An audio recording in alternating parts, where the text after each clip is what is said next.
Good Monday morning, everybody. John and Lance along with Dell for the next 3 hours here on ESPN 97.5. And boy, we got a lot of stuff to talk about after a great basketball weekend and a great week coming towards us.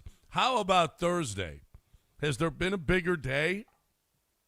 You got the, I don't know what it's called anymore, the Jim Crane Houston Open. That's going to tee off on Thursday morning at Memorial Park. The Astros play at 3 opening day. Wait, what is that? The Jim Crane Memorial Open? Jim Crane owns the golf tournament now. You know that, right? No. You mean the Houston Open? Houston Open, yeah. He owns it? Well, it's his, yeah. Oh. Yeah, the Astros run it. You know that, right? No, I didn't know they ran it. Yeah, the Astros run that. I saw that they were letting all the top players in the tournament leave. They were letting them Go to all other leave? tournaments. Yeah. Yeah. Well, all the top players left and they went to other tournaments to play. Well, there are no other tournaments to play. After they no longer had club control. That's nothing like that. There's nothing. There's absolutely nothing like that. Thank goodness it can't happen because it would. It's the Texas Children's Houston Open, but it's run by the Astros organization. That's what I don't know. Like, how does that happen? How do you do that? Like, how would that even come about where the Astros get involved with running the golf tournament? Well, Jim Crane's a big golf guy. Well, no, I know. And they renovated Memorial Park, and I don't know how to explain this to you. I mean, it's been going on for a while now. That's how it's been for a while. Do the Twins run a golf tournament? The who? Minnesota Twins? No, I don't think so. I don't think they care about golf. This is my point. Are there any other Major League Baseball teams that run golf tournaments on the PGA Tour? Probably not. Or any other professional sports franchises that run tournaments? Do you understand? This is a little bit unusual. I didn't know that. Actually, nobody knew this except you. No, that's not true. You're the only person that knew this. Yeah, it's the Astros Foundation Golf Tournament. It's the Astros Golf Foundation, and it's the Texas Children's Hospital Open. It's been going on for years now, Lance. You need to catch up on this. What, that Jim Crane's been running this? Yeah. Astros Golf Foundation runs it, yes. Wow. I really don't have to catch up on this, but it's fine. Yeah. Yeah. They have a golf foundation? I'm more worried about their event that's going on that I'll be at, Dell and I will be at, which is opening day. We're going to be at St. Arnold for opening day on Thursday. Nice. The whole radio station is going to be there from 7 a.m. to 6 p.m. So if you want to come out, we recommend you come out. I would love to come. Over there. I would love to come. But it's a tough commute for me right now. I just got back here, and but I will be back in the city actually over the next month or so. Quite a bit. So now, you said you did not have trouble in any airport lines. You said that's all AI. 15 minutes was all it took me. Now, one of our listeners who you know, his daughter had an issue. I think it was 4 hours. Oh, yeah? Yeah. So I think it got worse. I'm glad I'm not flying anywhere. No. I don't have to fly until April when I spend the whole week out in L.A. And by then, the whole country will shut down if it's not fixed by then. Elon Musk offered to pay all the TSA workers in the country, and for some reason we're not doing that. Let Elon pay them. He did. He offered let it. Elon pay I'd like Elon to pay some car payments on mine. Yes, I'd love Elon to pay us, too. He could buy got a radio the money. station. He's got the money. It wouldn't even put a dent in his pocket. No, nothing. He could fire off $7 billion our way. Yeah. Well, okay. Now, basketball. Talk about a dominating performance by the Cougs. And, oh, by the way, the number 1 seed in the South is out, okay, which is awesome. Only one seed is out, and that's Florida. They got beat by Iowa. And what was the deal? Was it that tough, that really hard foul that wasn't called between Ben McCollum and Todd Golden? What was the deal at halftime? With the animosity? Yeah, man. They were yelling at each other. Yeah, I think that's what it was. It was probably that hard foul. I mean, and the referees, you talk about missing it. Holy crap, that dude should be suspended, let alone no call at all. Mm-hmm. I mean, that was unbelievable how hard he hit him from behind. The Cougs got one of those on JoJo Tugler the other night. Mm-hmm. Yeah, and it was by one of the Texas A&M guys who were frustrated. Listen, Texas A&M had a nice season. Bucky's doing a nice job, but that was a finesse team all year, a really good shooting team. When they got a taste, and the Cougs are playing defense like they've played in the past. They are playing their ass off right now. It started against Kansas. They had a little hiccup against Arizona in the championship game, but that Idaho game and that Texas A&M game, holy crap, they're back to kick-ass basketball. Well, we're gonna find out. But I like what I saw. The first game should have been that way. Second game I thought was just a mismatch too. So we'll kind of get down to it. Once you get to Sweet 16, we get into it. But it's nice to see Houston start to I mean, they're pummeling people start to finish. A&M is. I really wondered if that would be a good style. It already wasn't. We already know it hasn't worked out previously for A&M in the past. But that was really after the game they were talking about the style, it was just a bad style to take on U of H, because if you aren't really shooting the ball well, you're going to get strangled. And that's what happened. I mean, what a terrific game that was for U of H. Emmanuel Sharp, we talked about on either Thursday or Friday. We talked about him on Thursday before the tournament kicked off. Emmanuel Sharp was terrific this weekend. Had a great game against Texas A&M. He was really, really good. Kingston was good. Everyone was good. Everyone played well for the Cougars. It was a really, really strong performance. And it does give you hope that maybe they're playing their best basketball right now. Like maybe, who knows, maybe they're hitting a gear. We'll see. Yep. Anyway, they play the last game of the night on Thursday night, a 9 o'clock local tip-off, right, which is incredible. Again, I don't know. I think I'm not sure if they really like the Cougs and they want them in that last, but it's where they always put them. And once again, they get put there in the 9 o'clock slot. But that's just fine. They are going to take on a tough, big Illinois team. Before the Florida game, I was thinking, and Florida won their first game by 59 points. 59. Mm-hmm. But then they found an Iowa team that was pretty damn good. Sharp, holy crap, can they shoot the ball? And they beat them by one, where they didn't have Clayton this year, and that was the problem for Florida. They were a good basketball team, but they lacked that one leader, that one guy that could take over like he did last year, and Iowa took advantage of it. But I don't know that anybody was playing. Any 1, 2, 3 seeds were playing better than those three teams up until Iowa derailed them. Mm-hmm. But the Cougs are playing great. Illinois is playing great. They took out Illinois, took out VCU, and they also took out Penn big time. They had no problems with either of them. Illinois is big and long, and they can shoot. It's going to be a tough game. That is going to be a really tough game on Thursday night. But it's at Toyota Center, and hopefully y'all go and get those tickets, okay? NCAA.com/MBB tickets. Go get your ticket on and make sure that thing is all red. We don't need no orange in there for Illinois. We need all red in there at Toyota Center on Thursday night. But we had, it's chalk again this year, guys. They say, and the most top seeds advancing is the last 2 years. The last 2 years, all Power 5 have advanced. And when does that happen? Well, except the Johnnies aren't Power 5, but they are, big time programs. All big time programs are advancing, and they say NIL may have put an end to Cinderella. It just may have happened.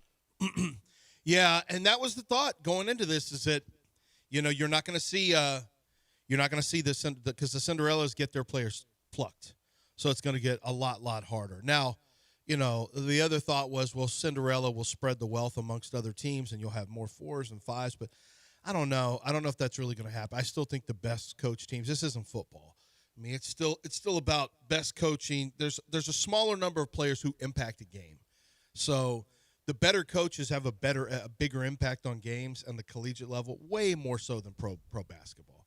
Yeah, collegiate basketball coaches matter so much. In the NBA, they matter, but certain coaches matter more than others. And in college basketball, man, a good coach can make a huge difference. I mean, look how, Mark Few, what he did for Gonzaga. Look at what Kelvin Sampson has done at U of H. There's decades and decades. I do want to say, pretty cool stat I saw with Houston. I'm sure you saw it too. U of H, this is their 7th consecutive trip to the Sweet 16. The most ever was 12 by Dean Smith. Dean Smith had 12 straight. Then Krzyzewski had 9 straight with Duke. Then Krzyzewski had 7 straight with Duke. And then, no, I think there's 2 teams. I think it's Krzyzewski and I can't that's who it was. It was Mark Few with 9 straight. Krzyzewski with 9 straight. Then a different run. Krzyzewski had 7 straight. And now it's Kelvin Sampson with 7 straight. So pretty good company. Krzyzewski twice, Dean Smith once, and Mark Few once at Gonzaga, and Kelvin Sampson now. Sampson now is in that group with those teams for most consecutive Sweet 16, 7 consecutive. What a phenomenal job by the coach. But they're not stopping there. Their eyes are on a much bigger prize, and with Florida out, that's pretty good. That's pretty helpful to see Florida out. So yep. This is a lot of fun. I know that there's no Cinderellas. I kind of like that there's all good teams. Mm-hmm. I kind of like the fact. I don't mind a Cinderella here or there. They're just going to start calling like 4 seeds. Like they'll just start calling St. John's a Cinderella and 5 seed. It's not really a Cinderella as a 5 seed with Rick Pitino coaching. I got St. John's in my Final Four. I don't know that's a Cinderella. I had them Elite 8. I mean, they're not. I had them winning that game too. They're not Cinderella. Yeah. Now we get to see Darren Peterson go 2nd in the draft.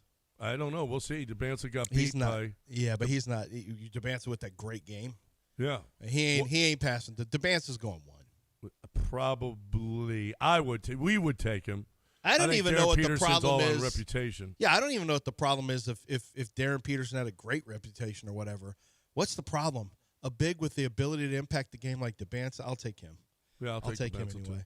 I'll take him. Kingston Fleming's his stock is just plummeting right now in the tournament, so he should come back. Many people are saying he's been disappointing. Many people. I'm not sure that's the case, but Chris Sinak looks terrible. He's got to come back. Well, I think so too. Sinak, come on, Sinak, you're not going to be. You got to put some weight on, son. Yeah. You do it in college. You don't do it at the pro level. That's right. That's right. Okay. You also. No, you got to stay. You got to stay. And you haven't even been through a whole crawfish season here. So what are you doing? Yeah, you got to stay. We got what other? Hey, Texas looks pretty. Texas looks nice. Mm-hmm. Texas had a couple of nice wins. Gonzaga. Billis. I don't know if you had them getting that far. I had them losing in the first round. Jay Billis had Texas beating Gonzaga too. He had them going to the Sweet 16. I actually think he may have had them going to Elite 8. And I was like, really, Jay? You sure about that? I guess so. I think I've got them this far. I know I took them against. I took them against BYU. I forget. I got to look at my. But I think I thought Texas would win at least 1. I'm not sure that I had them winning 2. But you wouldn't have had them beating Gonzaga. But there's not a lot of storylines, are there? I mean, Kareem Abdul-Jabbar is gone. Well, yeah. I mean, that's just a little internet guy. Nebraska winning a couple of games is nice. Yeah, there's talk about, well, the storyline I heard is that the basketball school became a football powerhouse in Indiana, and now the football school is turning into a basketball school with Nebraska. So, that's not necessarily a storyline, I wouldn't necessarily say. But it is an interesting little, interesting little talking point. Hey, they got a nice team. And Fred Hoiberg, I can't believe how long Fred Hoiberg's been there. Their little comeback, I had the other side of that. What a bunch of little punk-ass bitches Vanderbilt is. I mean, I did. God almighty. Finish that game. Well, what are you idiots doing letting Hoiberg catch a rebound and bank it in midair? What are we doing? Headband Hoiberg is going to beat you, God almighty. Well, in the Sweet 16. Sorry, kids. I know some of you are headed to school early. The bad man on the radio is just not happy right now. In the round of 32 in the South, Florida, Vanderbilt, A&M, all SEC teams out. Mm-hmm. Beat it. No SEC teams left in the South Regional after putting up three of them to start. Mm-hmm. Tennessee, and none of them Tennessee's got alive. Out of the round of 32. Who's left from the SEC? Tennessee's alive. Okay, Tennessee is alive. Texas, they're not really. Arkansas. I'm in 50th place right now. And Alabama. On our bracket. You're in 50th? I'm in 50th. I'm in 150th. But I had Florida in the you're in 150th? 105th. Yeah. See, you're yapping all that after day one. Just wait. But I do have Florida. I do have Florida going to the Final Four. So yeah, well, then that's your problem. Yeah. I didn't. You would have had Houston going probably. No, I actually have. I regret it. I have Illinois in this round. Ooh. Well, you regret it, but they could get there. They could get there. They're still, but I don't think so. Actually, Illinois looks really good. I didn't realize they were all basically a Slavic team. It's just they're just complete Eastern European squad. That's what they are. That's all they are. Big. Vovovic out to Splivovic, Bomovic to Buvovic, and I'm like, what? How many of these foreign whites do they have? Well, where'd you get all these Vitches? Where'd you get all these exciting whites? I know you've seen that meme where there's like a specs, and they have different types of wines, bold reds. Oh yeah. Full-bodied Merlots, and there's one that says exciting whites. And so people will take that picture and they use it whenever they're on a basketball, like when the Philadelphia Eagles, when Cooper DeJean makes a play or Riley Moss doesn't have a pass interference, they'll just say something. They'll just post that little thing. Exciting whites. Reed Shepard, maybe we got when we come back. Reed Shepard was an exciting white the other day. How about that? Kevin Durant. How about Kevin Durant proved he's better than Michael Jordan over the weekend, and Reed Shepard went off. And Tari proved that he could make a three. He may be the low-key player on this team. Next, low-key right here what? on ESPN 97.5.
Hey, for some of you who are looking to sell your home, but you really don't want the hassle of redoing your kitchen, your bathroom, your floor, maybe your house is in disrepair, maybe it's a rental property that you want to get rid of, maybe you inherited the property, you are getting a divorce, and so you need to dissolve property and split the assets. Maybe you have been relocated and you need to go quickly because you've got to move to another state.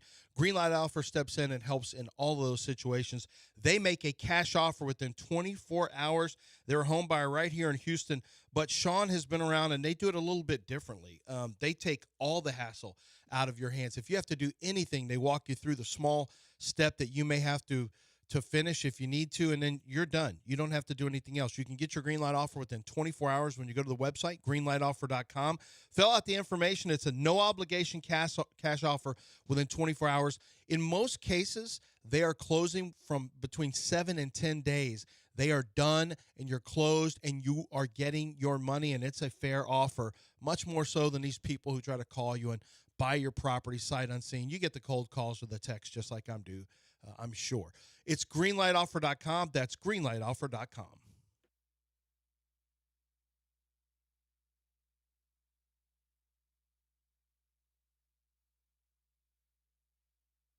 It's John and Lance. On ESPN 97.5 and 97.9 HD2. Live from the Huntington Bank Studios, here's John Granado and Lance Zierlein. So, on Saturday night, the Rockets win 123-122. Kevin Durant misses a jumper. Ahmed Thompson gets the rebound, or just tips back the rebound into the basket right before the buzzer. Buzzer sounds as it goes through. Rockets win 123-122. First of all, 123-122 is kind of ridiculous in a regulation game. What? That's just the NBA now. That's no, it ain't. 122. I mean, play some damn defense. Wait a minute. You really, like, that's not even an unusual score. Yeah, it is. No, it's not. Not by today's standards. That's not 120. 145, 145 points. You know, the under-overs are 245. It's not 245. That's a high-scoring game. Wait a minute. It's high-scoring, but it's not crazy. There's over-unders in the 230s all the time now. Yeah, 245 is different. 123, 122 in regulation is a stupid score that the Rockets shouldn't be playing in. Not with Ime. I mean, it's high, but it's not even the highest of this year. No, I know it's not, but it's still stupid. I mean, it's not even arguable. 245 points in a regulation game, and it's just and when we were promised a tougher, but this is what Ime brings to the table: a tougher-minded, defensive-minded team. And I know. So this is what you're taking out of the win. You're complaining about their defense. You know what I'm taking out of the win? Terrible. It's get Tari off the court in crunch time. Well, then say that. Okay? Putting Tari as the inbounder under your own basket, okay? Yeah. Okay, I've got a question. I don't know if they called a timeout, does the ball move to half court? If who? The Rockets. Yes. They have 2 timeouts left. Yes, if you call a timeout, yes, it moves to half court. Okay. Unless you inbounds it and then, and as long as you don't inbounds it first and then call your timeout, then it doesn't move to half court. It's where you caught the ball. Okay. Well, you had a challenge right before. Then maybe that has something to do with it. I don't know. I don't know if in fact. Oh my God. Actually, you didn't have a challenge right before. You had a steal substitution. Bam Adebayo +1. They subbed, and then Tari threw the pass. No, you didn't have a timeout before. I mean, you didn't have. They made the basket. You could have called timeout and gone to half court. Why the hell is Ime giving Tari the ball under the basket when he could have gone to half court and inbounded from there? If that's the case, I'm pretty sure that is the case.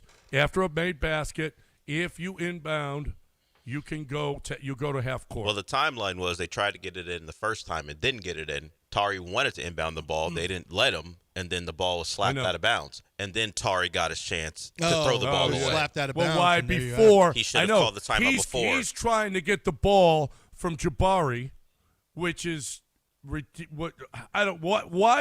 does Tari want the ball inbounding the basketball? Why does he want that? Secondly, so they had to call a timeout.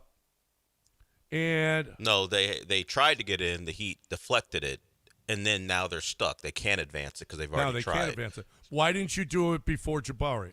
Oh, that's the question. Why didn't you do it before Jabari and take it out at half court and not risk an inbounds steal and layup? Mm-hmm.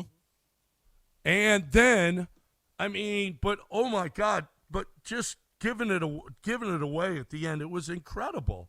It's just incredible how this team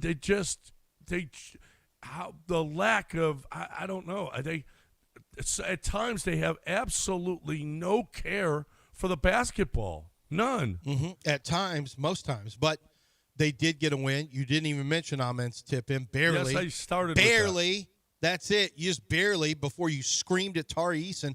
Do you think that Tari's mom might be listening right now through I don't care. X? Tari's mom has to admit, Tari sucks right now. Actually, Tari has sucked for a month now. The shooting. Who's the shooting guy? That's the great shooter. Lethal shooter. Lethal shooter had some. Tari's mom responded. There's a guy named Lethal Shooter who literally is on X, I guess, and it's this guy who.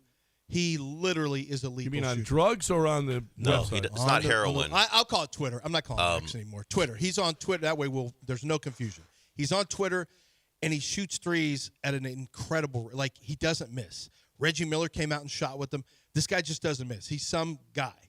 Does not miss. And Tari's mom apparently replied to something he wrote and said, let me know if you're coming to Houston. We could use you. Now, that could have meant the whole team.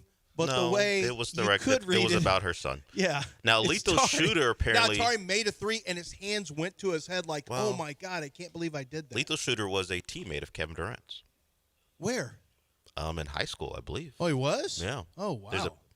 He posted a picture yesterday after Kevin Durant put up what he put up, surpassing Michael Jordan. And that was before smartphones, so Kevin wouldn't, and Twitter, so that Kevin would not it have looks been like it. No, it's tweeting an stuff. in-court action, so it looks like he grabbed it from a newspaper or a website of whatever. Whenever they were playing on the same team, and he put up the picture of him on the same court in the same jersey. So they were teammates and celebrating his teammates' surpassing of Michael Jordan. Yeah, but he's a guy who maybe Tari could use in the offseason. Not sure it's gonna happen during the year. Listen, Tari is a lethal shooter too. He kills you every time he takes a jumper. Every time it kills you. He's now, luckily, he hit 2 this weekend, 1 against Atlanta and 1 against Miami. Mm-hmm. He's up to almost 9% three-point shooting this month. But let's talk about, yeah, that's true. But they did win, and you did have Reed Shepherd start in front of Tari Eason. Okay, and what did Reed do? Yeah. Reed had a monster game. He had his best game, probably. Best game as a pro, including, he scored. He made, I think, 5 threes, I think he made on the day. But he also had 14 assists, a career high for him. It was a very strong game for Reed Shepherd, which is nice. And he started ahead of Tari. They went in a different direction, and Reed was, Reed was a big part of the win. The problem is they did not play as well down the stretch. Kevin Durant, Amen Thompson saved the day. Amen Thompson saved the day with his tip in, and the place went absolutely bananas. That would have been a disappointing game to lose. So it was good that Amen Thompson snatched the win from the from the jaws of defeat. But there were some questions about I guess he wasn't. I guess somebody online was mad that the media didn't ask Ime about why was Tari the whole inbounds issue with Tari Eason, because I guess that question didn't get answered, and then there was a argument between two guys online, like, then you ask a question, like, I don't have a media credential to ask, and I don't know. All I know is that you win the game, and it's like, okay, the Rockets might be building momentum. That could have been, you're one tip away from going, wow, you wasted this, you wasted that. So it's not like they've, with Houston, with the Cougars, I feel real momentum potentially building. With the Rockets, it's things spike. Like Kevin Durant will have quarters where he spikes. Reed's game was a spike, but you're still not seeing it consistently, which is the issue. And it is disappointing that this team has gone from being a team that was known as being a bunch of anacondas, where they would just strangle you with their defense, and that was that. Last year at this time, we were talking about the fact that you could win games just because of your defense alone. And that's just not the case anymore. You have to have scoring because your defense just kind of goes away at times. Yeah. Speaking of scoring, how about this? Kevin Durant passes Michael Jordan. Uh-huh. He has taken 2,177 fewer shots. Now, he's taken more threes, but he's only taken 22,180 shots. Jordan took 24,357 shots. And Kevin Durant has passed him for fifth on the all-time list. Is Kevin Durant the greatest player now in NBA history, surpassing Michael Jordan? I feel like he is. Yep.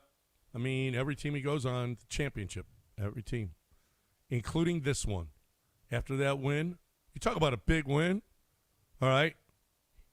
Big win. Actually, I could not have been more disgusted after Tari threw that ball away and they were trailing. Oh, yeah. With 4 seconds left. No. Threw away a game is what it felt like. And then Kevin Durant, they defend. I've never seen Kevin Durant have to elevate and change his shot like that to throw a flicked shot up there. I've never seen that. With his length, I've never seen somebody make Kevin Durant change his shot in midair the way that they did. And yet, Amen came in to save the day. And speaking of saving the day, oh, my gosh. How about Vanderbilt at the very end of the game? They give up the layup. They give up the layup down the middle. They have 2.1 seconds to go. They call timeout. They're down 2. And they throw the ball inbounds just past three-quarter court, where they have three-quarter court to go to the guy who's been making, I can't remember his name, was making all the baskets. He'd been playing great. He caught it. He took one dribble and launched the ball from behind half court right near the sideline on near the scorer's table, and it hits off the backboard and literally almost perfectly goes in. Like it was a bank shot that was going to go in, and it just rattled in and out and then, rattled out. That would have been an unbelievable March Madness moment because he couldn't have shot it any better. He could not have shot it any better. It should have really looked like it should have been in. It's just, it's traveling at such a fast speed. You have very little margin for error. That would have been an unbelievable finish in that Vanderbilt-Nebraska game, and we didn't get that because it just rattled in and out from beyond half court to three-pointer. So we haven't had a lot of March Madness. Florida beating or getting beat by Iowa. That was one, but we haven't had a lot of crazy March Madness stuff. We haven't had where is the Amen Thompson? We had a March Madness moment the other night for the Rockets. That's what a March. Well, we had St. John's beating. Yeah, their Kansas. last second. Yeah, that was one. That was one yesterday also. But Tari. St. John's in Iowa. Iowa was a. Yeah, I just mentioned Iowa. Yeah, Iowa. Those are the two that I can think of. But Amen didn't get to play college basketball, so it's kind of like he had his March Madness moment on Saturday. Yeah, he did. It's a March Madness, and it is March. You know what? It's not just and the place college went basketball. bonkers. It's March Madness. Yes, it is. College basketball doesn't own March. Cut it out. Okay. College basketball kind of does. The Rockets own March. No, Jalen Green's not here, so they don't own March. This was his month. By the way, Jim Crane's group, the Astros Golf Foundation, they've been running that since 2018. He told you that. He said a long time, 2018, and they've just tried to keep it a secret. Is there That's a Brewers weird. Golf Foundation? There's a Brewers Golf Foundation. They run the Masters. They run the Masters. The Milwaukee Brewers run the Masters, huh? Wow. Lance just found out he's this day old when he found out the Astros run the golf tournament here. That's kind of a weird thing to know who runs a golf tournament. Now, the sponsorships. Look who you're talking to.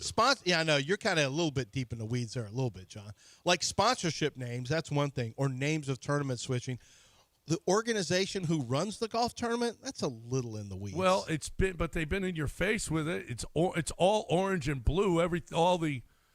All of their marketing. It's really. When is the last time I paid attention to the marketing of the? I'll watch it on TV, but I don't see. City. Well, where am I going? I don't go to the golf tournaments. I am. Where I don't drive down 59 and see all this orange and blue golf Astros Golf Association stuff all over. I see we're doing it again, or whatever their slogan is going to be this year. Yeah. Chase the fire. Is that what you said? No, the fight. Oh, yeah. Not Chase the fire. fight. Chase the fire. Chase the fire. I see Astros baseball players, not putters, in orange and blue putters. Yeah, I mean, we got Astros branded bigger fish to fry with drivers. The Astros. Yeah. We got opening day Thursday. All right. I Googled just to see if there are any other Major League Baseball teams with golf foundations. I haven't found one. Like some have been associated with golf tournaments, but not a specific foundation that's about golf. You're not going to find that. Jim Crane is a golf. He's got his own fanatic. course, right? He loves it. Yeah, he's got his own course, Yeah, Floridian. it's a little different. Yeah, he does. It's a little different. He loves baseball and golf, and guess what? He puts his name to it. He puts his money where his mouth is on it. Well, okay. Some spots, not others. Well, oh yeah. Where's the payroll? Where's the payroll? Oh, we're doing that again, huh? Okay. We're doing that again. Okay. Okay, and if you got paid, what they get paid? Where's Alex Bregman? Where's you could Fromber? Gone. Where's George? He's gone from the Red Sox too. I guess they don't pay that. Well, they player. paid him 1 year. They paid him one more year than the Astros wanted to. No, they only paid him 1 year. The Astros paid him 7. Well, he opted out. Didn't he opt out of that deal to go get more money someplace else? Wasn't that how that went down? The Astros paid him 7 Well, we years. got They Alex didn't want him Bregman when he anymore. was on poverty. Yeah. When he was, although they did give him an early extension. You know what? Because they did not want to deal with what they were going to have to deal with. If Jim Crane pays you, go to Zadig Jewelers. Yeah. Zadig Jewelers, listen, you don't even have to get that kind of payday to go to Zadig Jewelers. Zadig Jewelers has something for everyone, no matter what your budget is.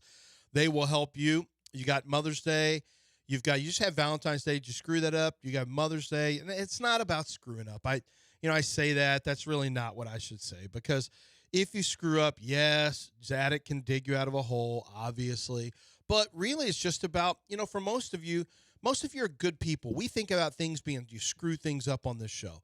We're kind of, it's close to home. But for most of you, you're probably good people who just say, I want to take care of my wife. I want to take care of the mother of my children. I want to take care of my girlfriend and get her something great, whatever the case may be. I want to give my fiance a really nice engagement ring, and I need someone to help me with the entire process. That's Zadig Jewelers. They've been doing that for 5 decades. They're at 1801 Post Oak Boulevard. Get the very best, the best quality at the best prices, and they're going to have pieces that no one else has. They can even hand make pieces that you design, or maybe you see something on the red carpet somewhere, and you just take a picture and say, I want this bracelet for my wife. They can hook it up for you. They can design it for you. Or they can find out who the designer is and actually get the same designer's piece for you. That's how good they are. Zadig Jewelers, Zadig.com. That's Zadig.com, 1801 Post Oak Boulevard.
You're listening to John and Lance. Broadcasting live from the Huntington Bank Studios, here's John Granado and Lance Zierlein. All right, welcome back here on ESPN 97.5, 713-780-3776. Cougs win. Rockets win. We've got Matthew Fitzpatrick winning the Valspar. And now they come to Houston and will play at Memorial Park starting Thursday. And do you ever play that? Practice. Do you ever play that course? Yeah. What's it like? It's better than it was. They did a nice job. That's not exactly. You're not really selling it there to me. No, they like it. The players like it a lot. Okay. I mean, I don't know. It doesn't fit my eye so much as. I mean, there's some holes. There's a short par 3 that the green is just so stupid. It's ridiculous. And even if you hit it on the green, is it too hard? Chances are it falls off. And yeah, I mean, no, it's not too hard. I mean, it's actually a really short hole, but it's. I don't know. Well, it can be short and still be hard. That's all. Listen, the players like it, and that's all that counts. Yeah. Scotty Scheffler comes here. We're in a good spot because we're 2 weeks before the Masters.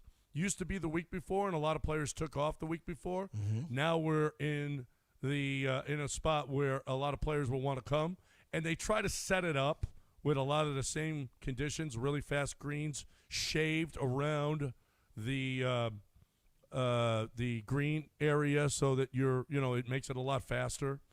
And they grow up the rough. I mean, they try to make it as close or in the same conditions as the Masters, and give those guys a real test. I'm gonna try to go out there and play it today and just see what it's like. Go ahead. No, that's nice. I'm gonna run out there and just try to jump on. Hopefully, I don't need a reservation. I don't know about you jumping on per se. Will they rent clubs to me out there? I didn't put my clubs in the car. Bring your frisbees. I can't. I got those in the car. Yeah, I can't do that. Bring your frisbees. I can't do that. And it'll be fun. It'll be fun. Who do we have on, Del? I can't see. Is it King Curtis? King Curtis. That's Ocho. What's? Oh, it's Do Ocho. you need glasses? It's Butter. Ocho. Do you need glasses? No, it's just kind of far away from me. It's not that far. It's kind of far. By the way, before we get to Ocho, On a big screen TV. So everybody, the top 8 teams have won in the Western Conference. They're all on at least a 1-game win streak. The top 8. The Oklahoma City Thunder have won 11 in a row. Then come the Spurs. They've won 5 in a row. Then the Lakers have won 9 in a row. The Rockets have a fat 2-game win streak, as do the Nuggets. And then Minnesota and Phoenix and the Clippers have all won again. They've all won 1 game in a row, right? So, but the reason I bring this up, the Rockets right now are tied for 4th place with Denver and Minnesota. They're all 12.5 games behind Oklahoma City Thunder. The Rockets are technically percentage points ahead of Denver and Minnesota. So they're not tied. They're in 4th, but they're percentage points ahead of Denver and Minnesota. But the important thing is Phoenix is now – the Rockets now have some clearance between themselves and the number 7 seed, and that's the play-in spot. So, you may have some jostling here between Minnesota, the Nuggets, and the Rockets, and potentially the Lakers if they ever cool down. But right now, Phoenix is relatively comfortably back right now where you're not in that playoff. You're not in a play-in situation. So that's kind of important. Ideally, what spot do you want to land in? I mean, 2, 3, probably 3. Okay, you're 2.5 games behind the Lakers. I know. That's ideally where I'd like to be. No, well, although no. you don't Okay. play well, the Spurs are a tough matchup for you. But I mean, Oklahoma City Thunder. You're not playing the Spurs because you're not going to be the 7 or 8 seed, so you don't have to worry No, about that. but you're 2, 3. He's Yeah, broadcasting a first round. Yeah. Or forecasting a first round win. I'm forecasting a first round win if you're in the 3 hole. Okay. Yeah. So if you're in the 6 hole, well, Oklahoma City's not a if you're in the 4 hole, you get Oklahoma City. That's why Give I'm me the trying to Spurs. avoid that. Yeah, that's why I said 3 hole. That's why I said 3. Well, no, it's not how about great, the 6 hole? Well, you still have That's to go more through. realistic because you're tied with Minnesota. I don't know. In the 6, you'd have to face The Lakers? Lakers. Are the Rockets in a spot where they should be spitting on home court advantage in the first round? No. Why you want to drop to the 6 for? Yeah, I don't want to drop to the 6. You I'd want to at rather least be be the top 3. 4. Well, if you're the 4, you get the Nuggets. If you're the 3, you're going to get Well, you Minnesota. don't know that you get the Nuggets. It's like you said. We don't know, but Nuggets or Timberwolves. don't you at least want home court advantage in the first round? Yes, of course you do. Then let's say at least 4, and then however it plays out, it plays out. On the road, you're 18 and 17. At home, you're 25 and 10. You won home court advantage. Yeah, you're not a good road team. No. That is No, true, as a matter of but you fact, also you're might the get worst. Nuggets. Hold You on. also- You're there's a the chance worst you get the road Nuggets in the team first round. of the top 6 teams. You're the worst road team. Nobody's worse than you. Minnesota, you are the 7th best road team in the Western Conference. You do not want to be there. You want to be at home. Yeah. So, yeah, no, you need to try to be 3 or 4. It's more likely that you're going to be the 4 than the 3. Yeah, the way Luke is on a heater right now, LeBron's playing pretty well. They're kind of figuring it out a little bit. So, yeah, I would agree. It's more likely you're the 4 than the 3, and you're really going to be in a dogfight with the Nuggets and the T-Wolves. So, but the important thing, like I said, was it looks like you've got a pretty good chance of avoiding the play-in situation. If you lose a couple games, you're still, you're 4 still up okay. on them. Yeah, you're still okay. You're 4 up, and I don't know who has the tiebreaker. And the Clippers are now, between dude. The Rockets and Clippers are now 35 and 36. So they went from being, getting a little bit hot for a while to now they're in the 8th spot at 35 and 36. So they're pretty much locked into a play-in situation because even if they fall out, they're still going to be in the play-in territory with Golden State, Portland, Clippers, and Phoenix. Yeah, all the playoff teams are set actually. Mm-hmm. Because the Pelicans Playoff are and 8.5 play-in, games be out of the Exactly. playoffs. All 10, we know exactly who it is. Right. The Right. Pelicans, you're comfortably terrible, as are Memphis and the Mavericks. I thought the Mavericks might be a little dangerous this year, but dangerous like sneaking into the play-on. Nope, not going to happen. And unless the Rockets go into a huge tailspin, they're at Chicago. They got 4 straight road games now. At Chicago, at Minnesota, at Memphis, and at New Orleans. They should win at least 3 of those games. They've got an easier road than I think a lot of teams. I saw where their schedule down the stretch was a lot easier than a lot of the other teams. The Rockets could easily end up with the 4. I don't think they'll challenge the Lakers for the 3, though. That's going to be tough. Well, and they lost the tiebreaker anyway. 10, 12 games left, and you're 2.5 behind. That's going to be really tough. Right. Really tough. So, I mean, you've got at Minnesota will be a telling game. That's going to be an important game. But the Rockets really haven't stepped up in important games. They lost both to the Lakers when they were fighting for the 3 seed. They lost at Denver right before that. Mm-hmm. And now they got to go. We'll find out whether or not they can go. They're pretty much lamb killers lately.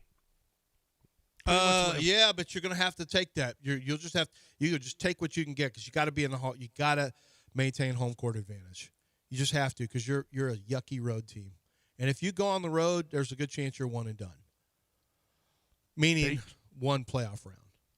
Right. All the playoff teams that they play, they're just, even Golden State they lost to, and they're the 10 seed. Mm-hmm. The last playoff team that they beat was Orlando, February 26th. The rest are all, or Toronto. They beat Toronto. I mean, yikes. It's just not been, against good teams when they have to step up, this Rockets team just hasn't. Mm-hmm. It just hasn't. And Miami now with that win, although I don't count that as a win, quite frankly, on Saturday night. They did everything they could to give it away. Everything they possibly could. It was so disheartening, that inbound and steal. Holy crap. But they won, though. Yeah, I get it. You're still working like they lost. I know. It feels like a loss It feels to me. like you lost. Like, I almost get the feeling you just turned it when they lost. And you're just finding out right now Amen tipped it in and they won. You're so devastated. I saw him tip it in and win, but I was still so disgusted with him. So disgusted. I mean, you can't do what they did. You just can't. 713-780-3777. Is this about Jordan getting passed by Durant? It's, well, Durant deserves it. 2,000 some fewer shots. Oh yeah. Well, Holy Michael was crap. a volume shooter now. Let's not Yeah. let's not kid yourself. Yeah, the defense was better, tougher shots, but Jordan took a lot of he didn't take as many threes, so you don't get there as fast. Like, you're going to get there faster if you make a lot of threes. That's just math, right? So Kevin Durant, from a shooting percentage standpoint, if he makes threes at a pretty good clip, he's going to get to the number quicker. That goes with every three-point shooter. But Jordan took a lot of shots. Like, Jordan, it's not like Jordan shot 50% for his career. Jordan missed plenty of shots too. Yeah. He said he missed as many game winners as he made, or maybe even more. All right. And again, Cougs are coming home, y'all. You want to go to the game? NCAA.com/MBB tickets. Cougs are here. Cougs are playing Thursday night against Illinois. Big game. And then the other one is Iowa versus Nebraska. Cougs win against Illinois, and they got the road to the Final Four once again. NCAA.com/MBB tickets. And another place where you can get your watch on is the Golden Nugget Lake Charles. How about get on over there to the Golden Nugget and watch the Sweet 16? If you can't go to the game, you can drive 2 hours and 15 minutes, go watch the Cougs, or, get yourself a hotel that night. The thing about Golden Nugget Lake Charles is you don't even need to get a hotel room. I mean, you can drive in the morning, play all day, and then drive home that night. It's just like a long commute to work is all it is. That's your job, to get to the Golden Nugget Lake Charles and play. Go get your gamble on. Go get your fun on. Go get your music on. Go get your feed bag on. Go get your pool on, your golf on, poker on. What are you looking for? If you're looking for a great time and it's just a couple hours down the road, it's a tank of gas there and back. It ain't a plane ride. God forbid getting on a plane today. No, thank you. What you need to do is go to GoldenNuggetLC.com, GoldenNuggetLC.com. Instead of going to Vegas and waiting 8 hours to get on a plane, just drive down the road to GoldenNuggetLC.com. And when we get back, it's time for What Have You Learned? So if you want to get in and tell us what you learned over the weekend, 713-780-3776. Get in. We got a couple lines open.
All right, welcome back. Time to play. What did you learn this weekend in one sentence? What did you learn this weekend in one sentence? 713-780-3776. As soon as somebody gets off, you get in and tell us what you learned this weekend. Doesn't have to be sports. Can be anything. I learned this weekend that Marshall Manning is light years ahead of Arch Manning already. That's what I learned. I learned that Peaky Blinders is better as a series than as a movie. Yes, I learned that as well. I learned that the mother of Jude Law's daughter is married to a Italian soccer star named Jorginho because Chaperone security accosted said daughter. Mm-hmm. That's a big deal. Mm-hmm. Yeah, that was crazy. It was a little bit crazy. She's never allowed to perform in this performance. You got mayors coming out against her. She seems like she's turned into a bit of a twit. Well, that's one word that starts with a T. Yeah. In a different country, you might have used a different word. She said, I never even saw that little dumb girl. She didn't say that. She goes, I never saw her. That security guard did not work for me. The initial response on Instagram suggested she knew about it. And she said, I deserve boundaries. And then people were like, that ain't it. That's 11-year-old. That's a little girl. Then she had to take that down. And then she made a video saying, I never even saw her. That security guard was doesn't work for me. So on and so forth. You could tell she was in for it. All the edits in the video suggested none of that was genuine. Yeah. And well, she's not Jude Law's baby mom, but the mother of his child who's married to Jorginho, she had like a 6-minute video explaining everything, very calm, didn't get edited. You knew who was on the right side of history here. Yeah. Shout out to Jorginho. Nice job, buddy. Was that one sentence? No. I did my sentence, then he brought it up again, so then I just started expounding. We got a full board of people. Let's go. Lance, Start us, oh, he can't see. Yeah. I can't see. Let's go to Ocho. Ocho, what have you learned? Yeah, I learned that Kareem Abdul-Jabbar, Slew Alcindor, and Milk Chamberlain are three of the best nicknames in college basketball. Yep. Absolutely. He was great. Avila, the big center from Illinois State. Indiana State, right? Yeah. Rest in peace. Who's next, Del? He's still alive. Yeah, he's not dead for anyone who was wondering. Let's go to Mito. Mito, what have you learned? Hey, Mito. I learned that you can take one bird to Japan, but to get to Iowa, you got to take 3 different planes. What type of crap is that? Iowa, there's places hard to get to. I'm supposed to go to Iowa City for this offensive line thing in June, and it's like, you ain't going. Get ready. That's like going to State College. They say at Penn State, it's like impossible to get to Penn State. You better be ready for an all-day trip. Yeah. Didn't we find out, or they were trying to get an airport built or made it larger just for Penn State football? Like in State College. Oh yeah. Get the runway larger just so they could fly out of there as opposed to driving to like Harrisburg or whatever it was. Yeah. Let's move to AMF. AMF, what have you learned? Hey, fellas. I learned this weekend that if you didn't know why they call J. Will white chocolate, you know now. He's probably talking about the Barstool video that came out where he's cussing at Hey, what did he say? I'm an NBA champ and you're a... Yeah, he said lots of bad stuff. A lot of stuff. Yeah, he said a lot of stuff. Yeah. Hoe ass. Yeah, I'll beat that hoe ass. Like he was just, he had a lot of things to say. He did have a lot of stuff He said many, many things.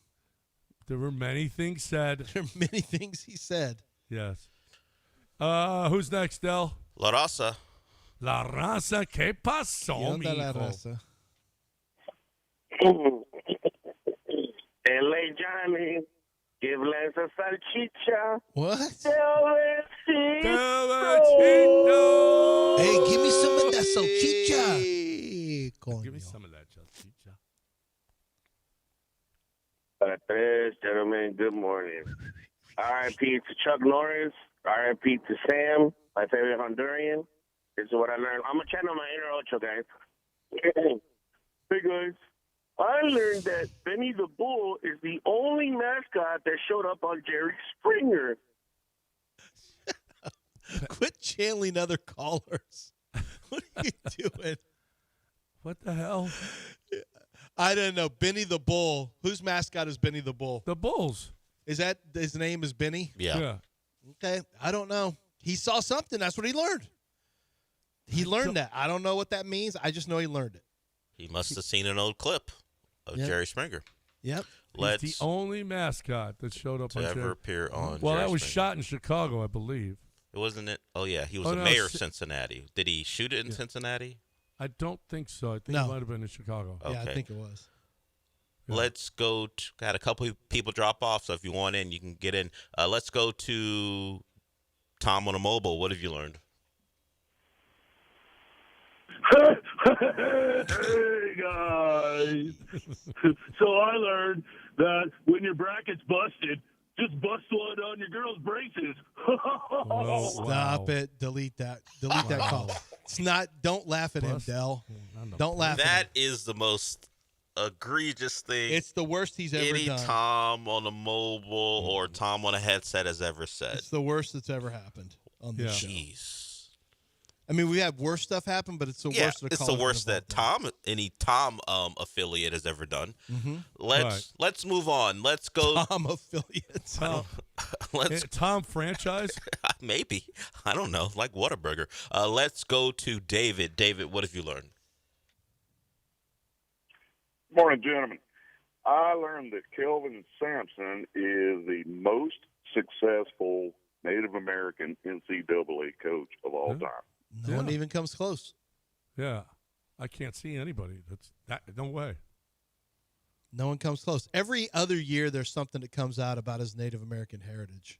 Yeah. Just to remind people, because I don't know that many people even know that. Everyone assumes he's like Creole, that he's got that Louisiana blood in him. But no, I don't think he does. Well, maybe he has that too. But no, he's got Native American. His father's side, actually, and I can't remember what the tribe was. But yeah, that comes out every few years. Yeah, well, he meets with. He had him out at a couple of games. Yeah, Lumbee. But it's tribe but I mean, called Lumbee. How many Native American coaches have there been? I don't know. Bobby Knight. Bobby Knight. He was probably 4% something. You just never know. You think he was 4%? Mike Krzyzewski looks. I mean, Mike Krzyzewski looks straight from Germany. Although he's not. He's Polish, I guess. Yeah. Kelvin Sampson has African American and Native American blood, and so his son, I think, is president of one of the associations of maybe the Native American side, but I don't know. The tribe. I've gone down this. The Lumbee tribe. Lumbee. Yeah. Let's move to Travis. Travis, what have you learned? Hey, good morning, guys. Johnny, you out in California or are you here in Houston? I'm in California. Oh, all right. Sometimes you come in for the show. All right, so you guys are probably going to dog me on this one, but I just learned that the Phillies owner is more committed to the fans by signing their third player in the offseason to a long-term commitment than the Astros owner. I'm not dogging you. That's just a factual. You just stated a fact of a contract was signed. A pitcher this time. No one's dogging you. John, are you about to dog him? No, I don't. Is he more committed because he signed one of his players? I mean, there's a fact and then there's opinion thrown in there as well. I don't know that one leads to the other. No, but he is keeping his players. I mean, obviously. Well, sure. I don't know how big the deal was. Which player is he talking about? Do we know? Yeah, they just signed a lefty. Pitcher. Can't remember his name. Yeah, one of their pitchers. Okay. It's National League Baseball. No one really cares. It's true. It's very true. Let's move to Troy. Troy, what have you learned? Good morning, gentlemen. I learned that the Nebraska Cornhuskers got a pretty good basketball team, but go Cougs. They do have a pretty good basketball team. They're not bad. Yeah, they're not bad. They're Nebraska's pretty good, but they ain't They ain't the Cougs. No, they're all right. No. So is it Nebraska, Iowa? Is that the game? Oh, That's a battle of the corn. Is this the first ever These are meaningful children of the corn. I know they pretend like anytime they face each other it's meaningful, whether it be basketball, football, volleyball. But is this the first meaningful college basketball game between those two schools? Oh, I would imagine. Because Nebraska hadn't won a tournament game until this year. Yeah. And no, absolutely. Oh, by far. It has to be the first time they've ever played a meaningful game. Yeah. Yeah. Of any real meaning. No meaningful conference games? No, it's Nebraska and Iowa. And they haven't been in the same conference that long. I mean, Sweet 16, it's pretty, But there's a big deal. Yeah, Sweet 16 is not And no even one close saw to those regular two. I mean, Nebraska's seeded to get through.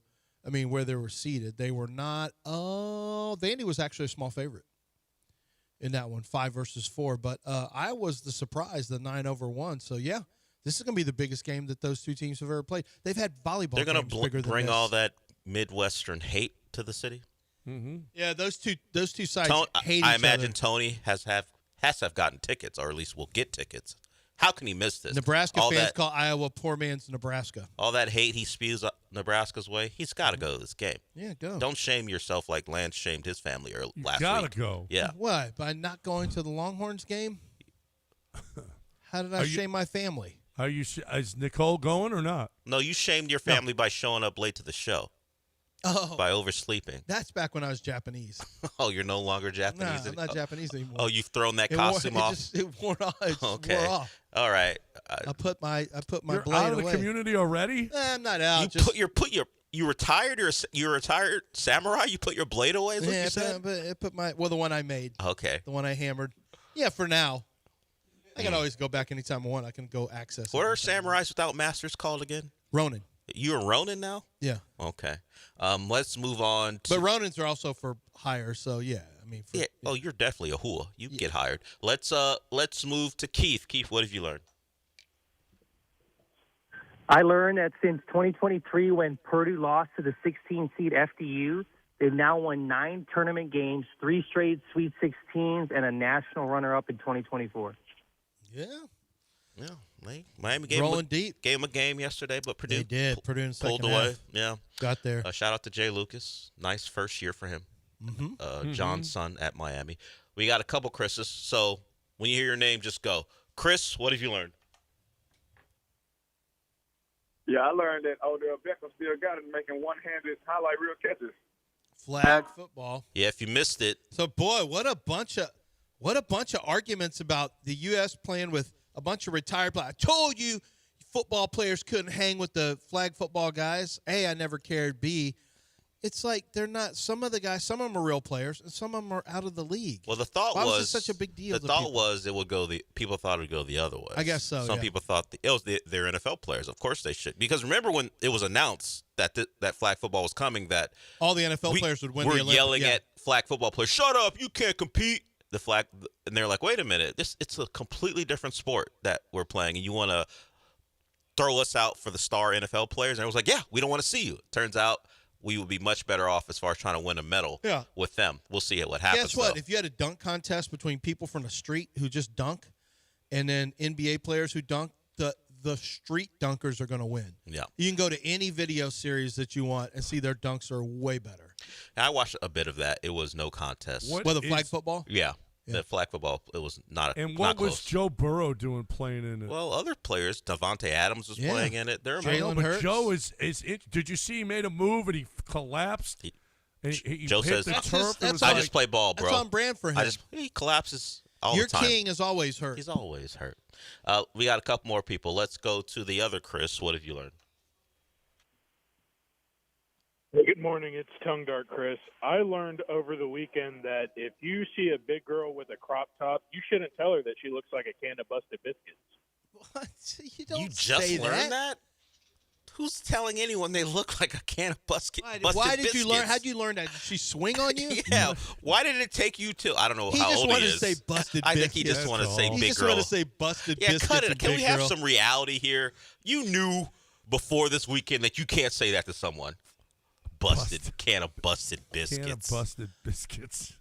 And There's an undeniable hog, fat ass, double wide, butterball. There's an undeniable sound when Yeah. you're trying to crack open the biscuits and they go, and the biscuits goo starts coming out of the side. You knew. You know what you were doing, tongue dart. You Chris. just wanted to say it to her at the time and say it here. Cut it out. Cut the crap, Chris. No, you're not going to fool us. Chris. Cut the crap, Chris. We got one more. We're here for authenticity, not what you're bringing. Let's go to Peter. What have you learned? Morning, guys. I learned, it's a bit of a reach, I learned recently that Lance doesn't know ball, Jordan shot 50% for his career. Oh, did he? Michael Jordan shot more than 50% for his career? He just didn't shoot threes. Hold on. I'm going to look. If Chris no, or Pete. 49.7. Nice try, friend. Stop it. We round up. Nice try. We round up around here. Nice try. 49.7. Did you besmirch his shooting percentage earlier? I said that Jordan, I talked about him versus Kevin Durant. I said he wasn't even a 50. I said it's not like he was a 50% shooter. Actually, 49.7. Yeah, that's rounded up. Might as well have been. Yeah, 49.7 is pretty good. And especially since he's shooting a bunch of mid-rangers. So few threes, too. I mean, it really is. Jordan in his prime, 53. Incredible 53. how he scored all those. It was 52. a bunch of. It was mostly 2 yeah. Well, that's the whole thing. I mean, when you're shooting a bunch of threes, look how many more. If you make 100 shots, there's right off the bat, there's 100. When you make 100 threes, there's 100 more points that you're going to have. That's all going to add up over a 17-year career. Yeah.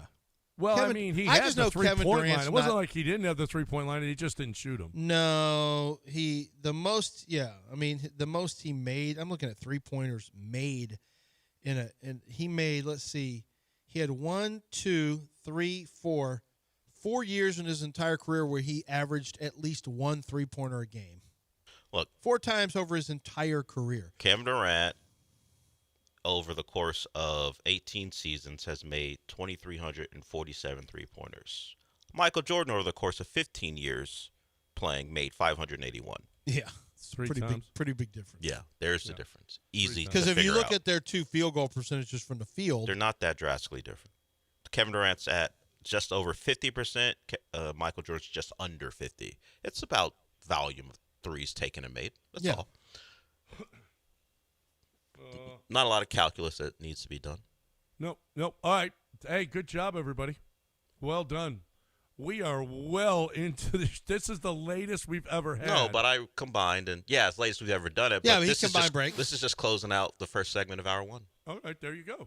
So let's talk a little about Tom's Watch Bar. Let's talk about your chance to go watch opening day at Tom's Watch Bar. Maybe that's what you want to do. Well, Tom's Watch Bar says bring it on. Bring it on. They are, Houston, it's opening day on Thursday. And before you head to Dyken Park, stop by Tom's Watch Bar at Green Street. It's the ultimate pregame gathering spot for baseball fans. Enjoy the games, the giveaways, live DJ, wall-to-wall screens with 65 TVs. You're never going to miss a pitch at all when you're going to want to go watch your games. Have great food, have great fun. And after the final out, the party keeps going on over at Tom's Watch Bar. Now, you're going to get complimentary parking with validation in the Green Street Garage when you visit Tom's. So rally the crew, grab a drink, and celebrate baseball being back. It's Tom's Watch Bar at Green Street, where Houston comes to pregame.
You're listening to John and Lance. Broadcasting live from the Huntington Bank Studios, here's John Granado and Lance Zierlein. All right, welcome back here. 713-780-3776. What'd you think of this weekend? College basketball, NBA, whatever it is. Let's go. 713-780-3776. I wanted to give it to that Philly fan. Christopher Sanchez is who got signed by the Phillies this weekend, got a nice big deal. But then I looked at the payrolls. Oh, no. Philadelphia's way up there. Yeah. It goes Dodgers, which is stupid, and it's not even close to what they really spend, what they're really spending. Oh, yeah. Mets are second, Yankees third, Philly fourth, Astros 11th. And right under the tax bill, just under the tax bill by $15 million. Oh, yeah, I can't hate it. I mean, it's almost $16 million. Yeah. So, especially with this year's team, this is not a team I'm going over the tax threshold for. Yeah, I don't want to lose. Listen, they're good enough right now. Good enough right now. Okay. Yeah. We're going to find out. We're going to find out. So most questions we've had entering into a season since 2000 and probably, I guess, 15. It's probably the most questions we've had since then because it's been pretty stable. I mean, 16, you were excited.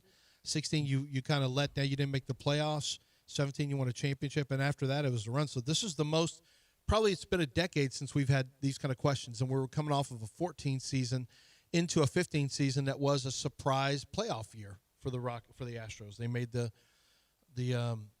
wild card, and they beat the Yankees in New York. So it's probably the most questions they've had. And it's probably the softest roster they've had since 2015. Yeah, this is. It kind of speaks to how good the roster's been. Well, it looks like they're starting with a 5-man rotation, and it looks like it's going to be Javier and McCullers as 4 and 5. It's going to be I don't know if it's going to be Burrows in the 2 slot or Imai, but those are the 5. Hunter, Imai, then Burrows, then Javier, and then McCullers. Yeah, going with old reliable. It's what the Astros do. Yeah, they're getting money. Well, old reliable, they're going with the same thing as usual. I think Javier is I don't think Javier ends the season in the rotation. I hope you're wrong. I hope Do I'm you wrong, think too. McCullers does? I don't think so either. You think Javier's going to be injured? I think another arm issue. I think they might have to shut him down. He's not Christian you know what? Javier. He got one game up there, but then for the most part, his fastball is just not. It's just not there. Well, it's not a major league fastball anymore. He may need to remember now. He wasn't. He was just worked in the low 93 number. I mean, he wasn't a big fastball when he was dominant.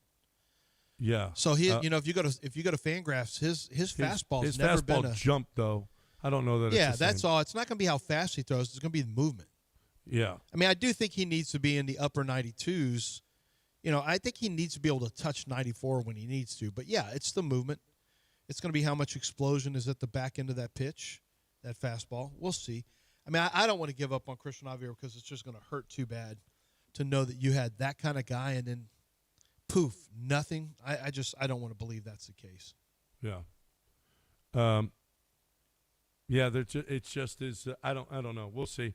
It's the offense that's probably more worrisome than the rotation. Quite frankly, they're not hitting, and we'll see whether or not they are really not hitting. Yeah, I mean, they did have more runs scored than given up runs by 8 this spring so far. But that was before this weekend. They had 8 more runs scored than, which isn't bad, relatively speaking. But Atlanta is like crushing the ball, killing it. So here's your numbers to keep an eye on. Christian Javier, when he came up through 92.2, was his average fastball velocity. The next year, 2021, was 93.5, and he was 93.8 average in 2022. So that's a pretty significant drop-off. Right now in spring, it's his lowest fastball speed that he's ever had at 91.5.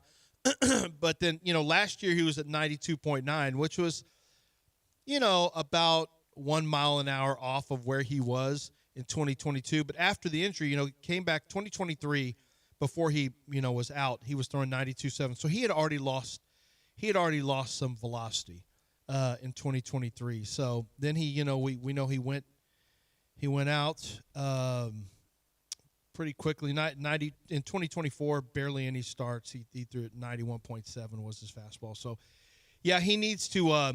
He's at 91.5. I would say he needs to add at least a full mile per hour on that fastball before you feel comfortable that his arm is big league ready again. I mean, he's going to get his chance. He's going to get his starts. He's throwing fewer fastballs now. This is spring. But even before that, in 2024, 2025 combined, he threw fewer fastballs than he did in 22. In 22, he threw 60% fastballs and then 27% sliders. So a total of almost 88% of his pitches were fastball slider. In 2025, the limited time he pitched in 2025, only 59% were fastball sliders. So he's changed a great deal. He throws a knuckle curve more now. He throws a sinker, which he didn't throw before. So he's made some real change. His changeup, he throws a lot more changeups now, a lot more than he used to throw. So he's gone from being a fastball slider pitcher to a wide variety of pitches. I don't have. You're kind of right. I mean, I don't have a lot of confidence in him coming back, but I'm hoping. I'm just kind of out there, just hoping that Christian Javier, we get that guy back we saw in 22 because he was just so special. That would be if we got that back. Are you kidding me? That's top of the rotation guy. Yeah. I mean, oh no, we haven't seen that in how long? Yeah, it's been 22. Yeah, he never was that after that. Yeah, I mean, if that was the case, then I think the Astros. You think the Astros would take that? Holy crap! Lance McCullers, circa 2019, 2018, 17. Yeah, CJ's rookie year. Yeah. If they could get McCullers. If they get McCullers from 8 years ago. That's a while back. Yeah. Is that the last time Lance McCullers was great? No, when McCullers came back after his injury in, what was it, 2024 or was it 23, where he came back in August and was really good. Remember, he missed the whole year and he came back and actually pitched really well for the rest of the year. What was his? Remember, he came back in August, but he's missed so many years. I have to see. Was that 22 that Lance McCullers did that? Where he came back late in the season, but it was pitched really, really well. Yeah, because he started the Game 4. I think that was 22 when he did that. Yeah, because he didn't pitch in 23 or 24. So, wow, that was all the way back in 22 where he pitched 8 games. He pitched 8 games and had an ERA of 2.27. That's the last time he was like that. 50 strikeouts and 47 and 2/3 innings. And then he got whiplash in Game 4 of the World Series. Mm-hmm. His whip was 1.2 then. Last year was 1.8. Man, after missing 2 straight years of injury. Golly, it's pretty incredible he's made it back. I'll say this. Lance McCullers has missed 3 entire seasons due to injury during his career and missed most of 2022. So he's missed a tremendous amount of time due to injury. And picked up $51 million in those 3 years. No, obviously. I mean, not in the 19 year he didn't, I don't think, unless his salary changed. But I get your point. Yes, he got paid for those years. Yep. He got paid for those years. I don't I'm sure Lance would apologize to you that they paid him, but he got paid just like every player who gets injured and has an arm injury. I mean, maybe the Astros have something to do with those arm injuries he's had too. How about that? No, that's not true. Well, everybody that pitches for the Astros, it seems like, gets arm injuries. Well, they did get rid of the entire training staff. Okay, so maybe Lance McCullers should get paid, since maybe there was something maybe there where they weren't fault. doing. No, maybe they weren't doing their jobs properly. I can't ask them; they're not there anymore. Why are you so dark in the video? I don't know. I'm just sitting here talking. But I will say it is pretty incredible that Lance McCullers has made his way back again. Like, it's no guarantee of any kind of success. He had a 6.51 ERA. But the fact that he is going to be in the rotation after all of the arm issues he's had, I mean, he hasn't been a good pitcher since 2022. In 2 of those years, he didn't even pitch. The odds are so stacked against him.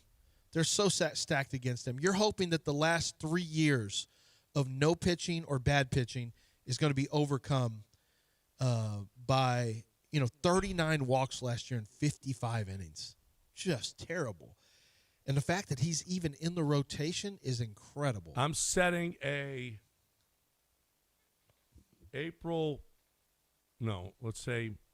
going to set a date of May 5th where Ryan Weiss is officially in the rotation. May 5th? May 5th. That fast? That fast. Then why do you think this is this great year if they're already having to go to Ryan Weiss? Ryan Weiss, because Ryan Weiss is going to be good. He got beat up the other day, too. That's all right. I believe in Ryan Weiss. And I saw him actually cry on the field. He's Korean. He is? Well, it's part of the community. Just like you're not Japanese anymore. You used to be. But, yeah. Ryan Weiss will be in the rotation. Maybe they go to a 6-man. Well, they say he's going to start. There's a good chance he starts the season in AAA. Oh, yeah? Yeah. Well, Ryan Weiss will be in the rotation. He'll have to come up. May 5th. So there's just talk about that he could end up in AAA as a starter instead of in the bullpen as relief. We'll see. Yeah. They're trying to decide the rotation. We're going to find out. We're going to find out soon what the rotation looks like. So there's one spot. So McCullers is not. And what about Arrighetti, your boy? Have you just given up on Arrighetti? I'm not giving up on him, but I think right now they're saying it's McCullers I think there's versus better options. So why would Arrighetti would probably get the start before Weiss if Lance McCullers? That last spot is between McCullers and Arrighetti. Is what Brian McTaggart is saying. And Ryan Weiss, just so he can get starts as opposed to going to the bullpen. The Astros have 3 other long relief options. Right-handers A.J. Blueball, Tang, and Ryan Weiss. It seems likely at least 2 of them will make the opening day roster. So your boy Weiss could be in the minors. That's all right. He gets starts, as opposed to, which means you can call him up and he's ready to go right away. I put my chip. By May 5th. Put my chip in Blueball's name. I said it, May 5th. Time to talk about your taxes. You're getting close now. Here's the deal: is your property taxes come? It's probably been laying on your counter. I know I did this. It would lay on the counter. I got to do this. I got to protest my property taxes. I just got to do it. I have to. Oh yeah, don't worry about it. Well, May 15th is around the corner. You got to do it by then. But why do it? All you need to do is call. 3 minutes it'll take you to call Ownwell, get signed up, and let Ownwell take care of everything. If you ever been to a property tax hearing, if you ever hired a lawyer to do it, have you ever done it yourself, you're not as good. None of them are, okay? Ownwell gets his job done. In many Texas counties, Ownwell delivered as much as 2 times more savings in homeowners' pockets than traditional firms net of fees. Harris County, 21 to 51% higher than competitors, okay? Montgomery County, on $250,000 to $500,000 homes, 94% success rate. It's county after county. Brazoria, they did it for you too. They've been doing this for a long time. They've got, Ownwell achieved an 83% success rate in Brazoria County. New customers can expect an average of $774 savings every year. Ownwell has an 88% success rate in reducing property taxes. All right? They've lowered taxes for more than 500,000 Texans. Don't wait. The deadline to protest is May 15th for most counties. Save money on your property taxes with Ownwell. Sign up in less than 3 minutes at ownwell.com. That's ownwell.com. Let them know I sent you when you complete your sign up at ownwell.com.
It's John and Lance. On ESPN 97.5 and 97.9 HD2. Live from the Huntington Bank Studios, here's John Granado and Lance Zierlein.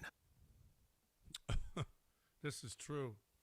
The Rockets would be in the second seed if they didn't lose to the Blazers off the bat, a G League Warrior team, being up by 25 against the Pelicans, the Mavs, who aren't good. They lost to the Jazz. Russ, they lost, what was the lead in New York in the fourth quarter? 16? 19? Mm-hmm. What was the lead? 16. 16? Yeah, I think it was 16. 17, yeah. It wasn't 19, but yeah. Yeah. But in the fourth quarter, 16-point lead they blew. They'd be the 2 seed right now. ESPN ranked the 10 best NBA transactions since last summer. Number 1, Hornets draft Con Kneppel. Number 2, Thunder extended A.J. Mitchell and trade for Jared McCain. Hawks add Nickeil Alexander-Walker. Nets trade for Michael Porter Jr. Heat trade for Norman Powell. Number 6 on the list, Suns trade for Dylan Brooks. That, as opposed to Rockets trade for Kevin Durant. The Suns, is it a better deal for the Suns to get Dylan Brooks or the Rockets to have gotten Kevin Durant? I mean, the Rockets are in no better space on paper than they were last year. The Suns are a much more competitive team with Dylan Brooks. Dylan Brooks is playing way better than anticipated. Kevin Durant is about like we thought, maybe a little less impact late in games than we had hoped for. But let's see how it plays out.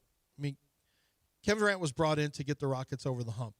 Yep. Well, the hump right now could be first round of the playoffs. But I'd take that right now. I had much higher expectations. Right now, I've kind of shifted. I don't know about you, but I won't be happy if they just win in the first round and then move out and get beat in the second round. But I'll be kind of happy. I mean, I'll be kind of happy if they can move past the first round. That would be nice. I mean, otherwise, more was expected of this team. It's still otherwise it's a worse year than last year. Yeah, because Yep. Yeah. Because you're not as good. You're not going to have as good a record. You're not going to have a playoff positioning. You're not playing as well defensively and anymore. You both lost in the first round. Yeah, what difference? Yeah, what difference does it make? Number 10 on their list is Knicks trade for Jose Alvarado, which is something that the Rockets could have done. Yeah, They basically gave up nothing for Jose Alvarado, and the Rockets sat on their hands. The Rockets sitting on their hands and not doing anything at the trade deadline, saying maybe it's just not our year. I mean, that's forever on Rafael Stone's resume. Maybe it's just not our year. Let's not do anything. When Jose Alvarado, who's a difference maker for the Knicks, I mean, that's exactly what you needed. He's not going to be able to anything short of a Western Conference final, and that is going to come back to haunt. The fact that he said, maybe it's not our year, and that he didn't go out and get somebody, a point guard, to help, whether it was a starting caliber player, a good backup quality player, whatever the case may have been, because it's becoming less likely that Fred VanVleet makes it back this year, which makes it even more implausible that you wouldn't give your team a little bit better chance to have somebody coming off the bench who can handle the ball. Well, in that podcast he does with Big Sarge, he was talking in a way about coming back better than ever next year. Yeah. Fred was. Yeah. No, this talk that he was back this year, I mean, this just got too much talk. We talked about it here. Like, you're going to be good. Fred will be back. Fred's not coming back. Fred already recently started pulling back on, maybe the hype got a little too far ahead of where I was and all that stuff. And so it makes it even worse, though, for Rafael Stone. Now, Rafael may not have known that at the trade deadline, but still, you could have made a small move to just bring somebody in who was a legitimate help. It didn't have to be somebody who was going to be playing 27 minutes. It could have just been somebody that you could count on to handle the ball at different times of the game, at different spots for 14 minutes a game. Yeah, Rafael's had a lot of hits. Rafael's had way more hits than misses.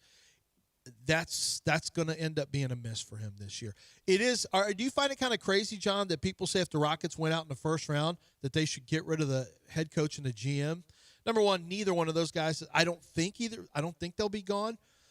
I will say I don't think Rafael Stone should be gone at all. I don't think there's any why would you get rid of Rafael Stone for what? Yeah. What has he done that's been bad? And that's not happening.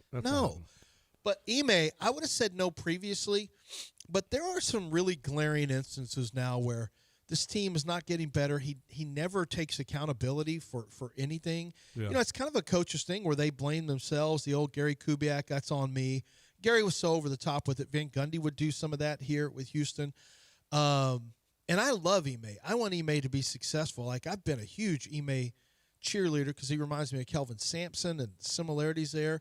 But, you have Michael Malone just sitting there on the sideline, a guy with a title, a guy who we know can coach.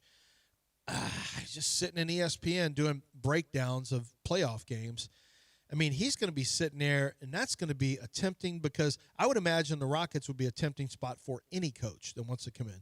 So while I think Ime is safe, I don't have it I still think there's a 20 to 25% chance he could be gone. I don't think. You think it's lower than that? Yeah. I think they'll just stand pat. They'll give it one more year, I think. It's not over with the Kevin Durant experiment. Maybe they got to tweak some stuff. Sure, it would be nice to have an enforcer like Dylan Brooks back, a guy who can unify the locker room, because they don't have that. They were a tighter knit group last year. They just were. I think that's obvious. They were back to chest bumping and hugging and stuff after the Miami win, which was nice. It took an unbelievably idiotic play to get them there, but they did. They got there, and then they ended up bouncing back and winning the game. Yeah, and Kevin Durant after the Hawks game talked about it in his presser. He goes, "I guess the vibes are back, right? Guess the vibes are high." Because they took apart the Hawks. Wow. I mean, I guess we can play this game where we pretend like nothing is wrong, or maybe nothing is wrong, but I'm not going to allow you and beating the Hawks to as an example of things working themselves out. The Hawks were hot. They had won 11 games in a row. Kevin is just so tormented by social media and fans. He is just so tormented. It kind of makes me a little bit sad for him. It is not us who looked over to the crowd after Alpern was talking to you and made a face and suggested that there was something wrong with the guy in the head. That wasn't us. No. That was you. Yeah. It was you. And it's in plain sight. Yeah, so even if you think that the entirety of the media or the fans are reading into things, you did it. You made the face. When your teammate was having a basketball discussion with you, you decided to look over and embarrass him. That's on you. I mean, because it was captured, and it does look embarrassing to him. Like Alpern, I saw people say Alpern Sengun really trying to tell Kevin Durant how to score. Garbage. Get out of here, Sengun. They were talking about defense. I know, but that's the way people read into it. I know. Some people read into it as, and that's what Dell's talking about. It's like embarrassed. It's kind of like embarrassed showing up your own teammate. It's just he gets so. Durant is so hyper aware of everything. Yeah, this just in. When you lose, people get upset. When you win, people, especially a late win, a tap in, they get super hyped. You're like, yeah, that's the roller coaster of fandom. Who are the 5 or 6 best teams in the league? I mean, obviously, I would say for sure the Pistons and the Celtics. We'll for see sure. about Cade and how he comes back from his collapse. Yeah. Oh, that's right. Yeah. You got Celtics, Knicks, Pistons to be TBD, Spurs, Thunder, and the way the Lakers are playing. Yeah, they look like that. Looks like the 6. Okay. For now, that looks like the clear 6. They have, against those teams, the Rockets have. I don't want to hear this. It's not good. I don't want to hear this number. 1 win against those teams. They beat Oklahoma City February 7th. Did they not beat the Spurs? They beat Detroit. They beat the Spurs January 23rd. They beat the Spurs? They beat the Spurs once. Or twice. Yeah. Keep going. They beat the Spurs they twice. beat the Spurs, yep. They've got 3 wins We haven't. against those teams since December 25th. Oh, since December 25th. Yeah. Oh, well, that's fine. That's not bad. Well, how many losses the do record? they have? Okay. It's probably not good. You don't consider they lost twice to the Lakers. Back They to back. lost to the Spurs. Mhm. They lost to the Knicks. Did they beat the Celtics? They lost to the Celtics. Okay. Yeah, they lost here, right? When the Celtics didn't. And they have haven't anybody. played Oklahoma City, I don't think. They lost to the Spurs again. They lost to Oklahoma City. Big deal. It's 3-7. Who cares? Big deal anyway. Yeah. Yeah, the record They- against the best There teams you in are. basketball aren't good. You're focusing on And then the you throw in the Nuggets, who Yeah, they're right there. Yeah. I mean, And any they team can't- with Jokic, you feel They like can't is, beat the Nuggets. Yeah, any team with Jokic, you feel. Yeah, Jokic has just got Alpe's number bad right now. Yep. In the Spurs, you feel like you can't beat the Spurs anymore. Like the Spurs has taken another. I don't- I still feel like you can beat the Lakers. Yeah, I don't know if the Lakers are going to stay this hot. I mean, I don't know why they wouldn't, because Luka's on an MVP caliber journey, even if he, doesn't loves win it. the Rockets too.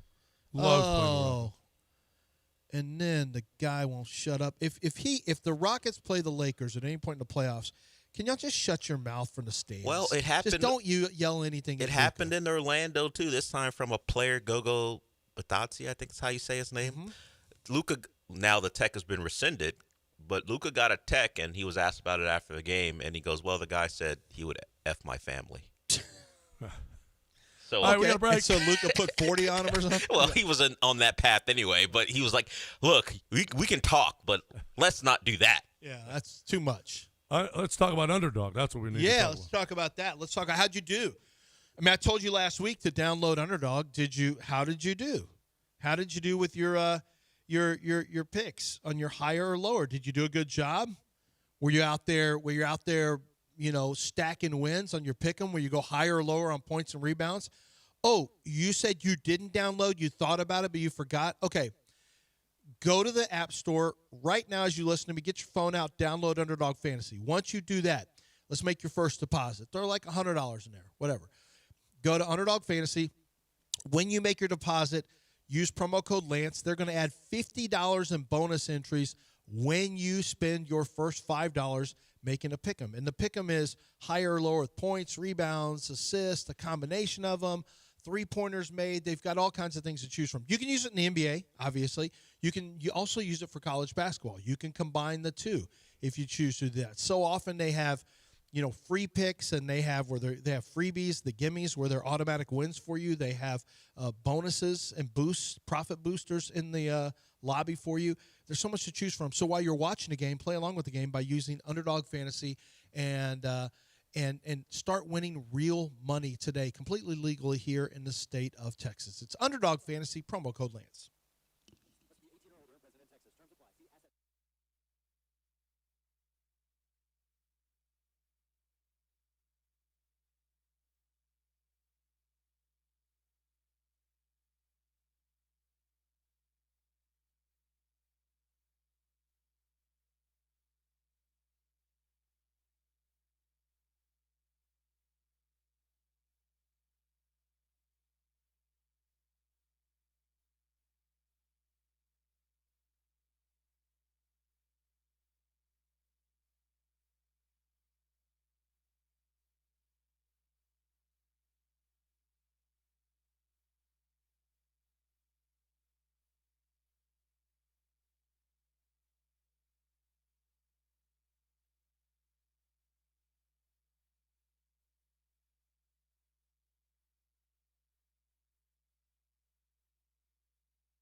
You're listening to John and Lance. Broadcasting live from the Huntington Bank Studios, here's John Granado and Lance Zierlein. All right, welcome back here on ESPN 97.5, 713-780-3776. Come on in. We got Kelvin Sampson. By the way, we got Kellen Sampson going to join us tomorrow morning at 9:30. Oh, good. Yeah. Good. Kellen's going to join us, and the U of H athletic director is going to be here as well, Eddie Nunez. So we got that going on this week. Are you going to ask the tough questions? What's the tough question? Oh, to Kellen? Well, both of them. Dell's continuing to do this, Dell, where he's trying to cause problems between father and son. Not problems. And after you watch Peaky Blinders, you're I going to do haven't this. seen that yet. You're going to do this. Movie. Okay. Well, why don't you watch Peaky Blinders first before you start with your little jokes? Frankly, we just need to stop pretending that reality doesn't exist. Dell, you know what's pretty good? Night in the Seven Kingdoms. Mm-hmm. It's pretty good. I'm watching it. Yeah, we watched it. Where you been? It's over, Egg. We're done with that show. Egg's pretty good, isn't he, John? That little smart aleck little kid's pretty good. Yeah, he's good. He's really good. Yeah, I like that What's show. the big Oafy? What's his name? I don't know if I'm going to ride the horse. What's his big name? The Dunk? Dunk tall. Yeah. Dunk the Lunk is his nickname in the book. But he could have played for a mid-major team. Who was his mentor? The Hog? The They guy. should just call him the Hog. Good Lord. Why are we doing that in a TV show? The horse. Well, is the what we're whole. gonna call him. Holy crap. Holy crap. Marky Mark's character in Me and Boogie my Nights is wife were jealous. watching it, and she went, "What the hell?" I know. No one. I didn't expect him to just throw that gratuitous Yeah. scene in there. I They said, did a "Honey, lot of that's that. not real." Yeah. By the way, that's not real. By the way, By the it's way, not real. By the way, honey, don't expect that. That's not real. I don't think. Yeah, it's she- a good show, I don't and think she'd want that. we are a couple months away from the Dragon Show being Yeah, back we are. as well. We are. Oh, Sir Arlen of Pennytree is who you're talking Sir about. Arlen Arlen of of Pennytree. Pennytree. Bit of a drunk. Yeah, just a bit. Yeah, I like that. But let's about not him. hold that against them, right, John? So, Kelvin Sampson. But the Here's- questions, you ask the tough questions, John. That's all I'm saying. No, we're not. Eddie asking that. Nunez. It's a stupid question. The succession plan. Where are we at on that? Oh wow! I watched the The Murdoch, succession plan. Rupert Murdoch doc. Speaking of Succession. Oh yeah, Holy crap! that's not great. Talk about a mess. That's a mess. That is a mess. How they beat the Aggies? They beat them by kicking their ass. Is how they beat them. Should I just answer this for Kelvin? Well, or should do we you hear want to from him? hear from the Hall of Fame coach? Yeah, or- Let's I wanna hear the from Hall of Famer. I don't know that anything we did was out of the ordinary. You know, we keyed on their shooters. You know, we're number one in the nation in fewest turnovers. We don't turn the ball over. So you're not contributing to your demise. Nothing changes with how we play, just the team we're playing against. And they all have something they're good at, you know. But, you know, we don't have a lot of highs and lows in what we do. I think tonight was our 30th win, so we've lost 6 times. Could have played better in some of those games, but you know, when you win a lot, it's because you have good players and they're pretty consistent with their effort and their discipline, and we're pretty good at both of those. I don't know. I think that I'm probably a little screwed up in the head because I romanticize Kelvin Sampson. I think a lot of us who have seen, especially basketball, become much more coddling, and coaches don't really coach hard. They're afraid. A lot of them are afraid to coach hard, or they're castigated for some reason, like Tom Izzo was a couple of years ago.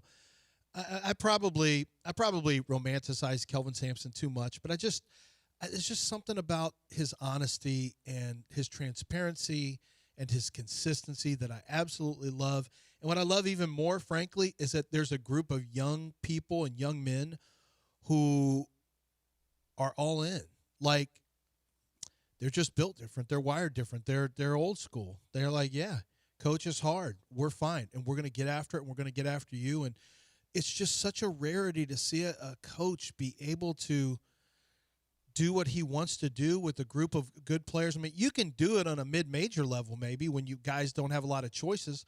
Kelvin's doing this at a high level where guys have choices and guys leave all the time and they quit and they can't handle any adversity. And his guys don't really leave, and they play hard and they get yelled at and they know it's nothing personal. And it's just their coach is a passionate guy. He has expectations. And then the team, comes around to the expectations. They play with the expectations and succeed. Like, I'm never going to not be excited about what Kelvin Sampson, as somebody who grew up on U of H basketball, lived and died, cried in my living room when NC State won, cried when stupid Scott Hastings beat University of Houston in the barn with a bank shot. Like, I lived and died with Cougar basketball. My all-time favorite memories are Cougar basketball. And even though my dad was a coach for U of H, it's just something special that Kelvin has brought that basketball program back the way he has. And I'm going to be forever grateful as a fan in the city of Houston that we have had Kelvin Sampson. Forever grateful. In between Phi Slamma Jamma and Kelvin Sampson, zero tournament wins. None? Not even with Pat Foster? Zero. Wow. In between Phi Slamma Jamma. Yeah, you had some dark times in there too. Yeah. Ray McCallum didn't do anything. Clyde Drexler didn't do anything. Was Penders here? Yeah. Tom Penders never won a tournament either? Yeah, Penders was here during that time. That's what they said on CBS. They're probably right. He won a Conference USA tournament title in his final year, but didn't win a tournament game. That's incredible. Phi Slamma Jamma ended. Guy Lewis left in like 87-ish, I want to say.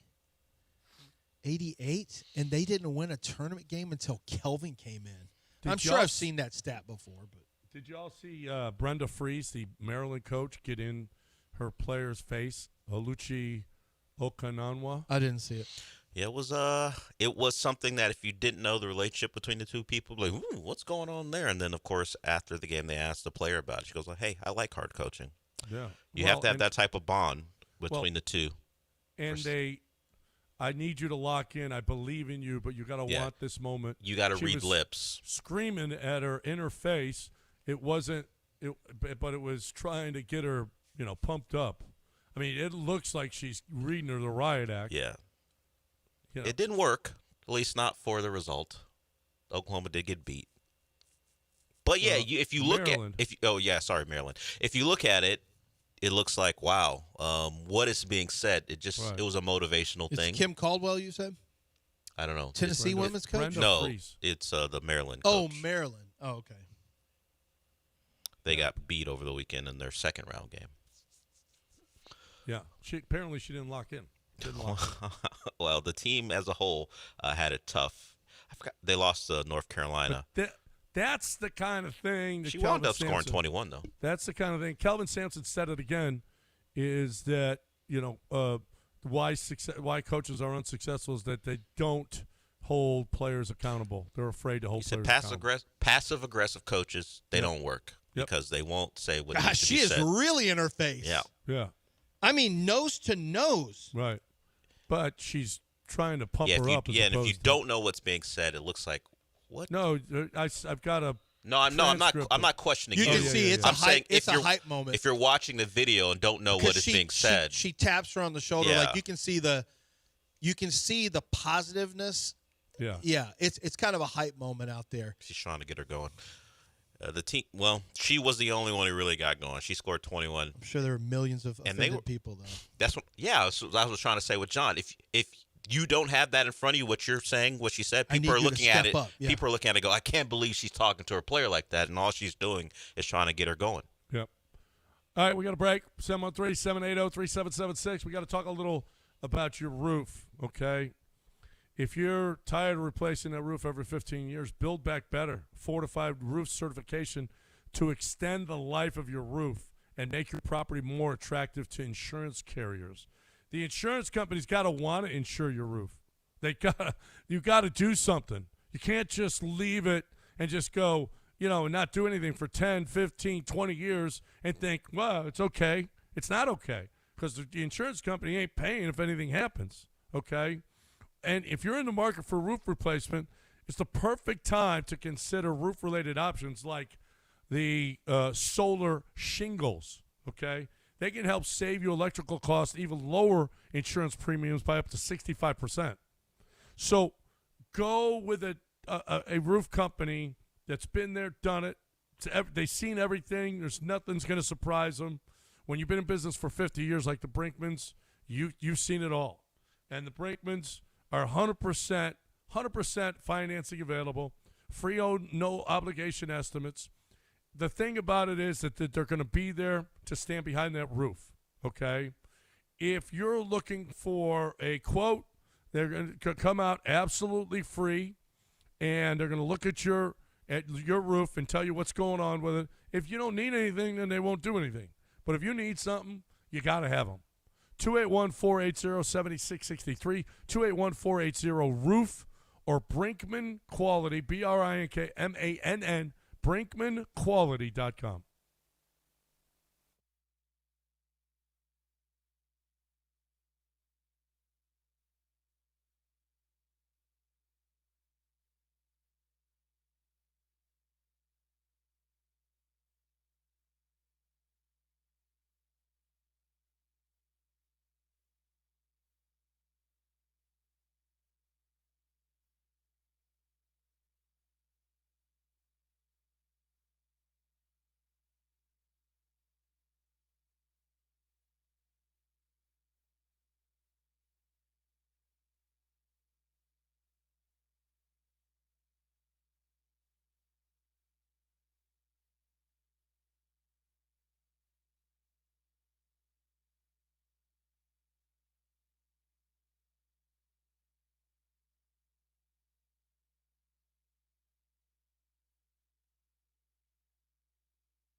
All right, welcome back. 713-780-3776. We do have callers, so let's get to them right away.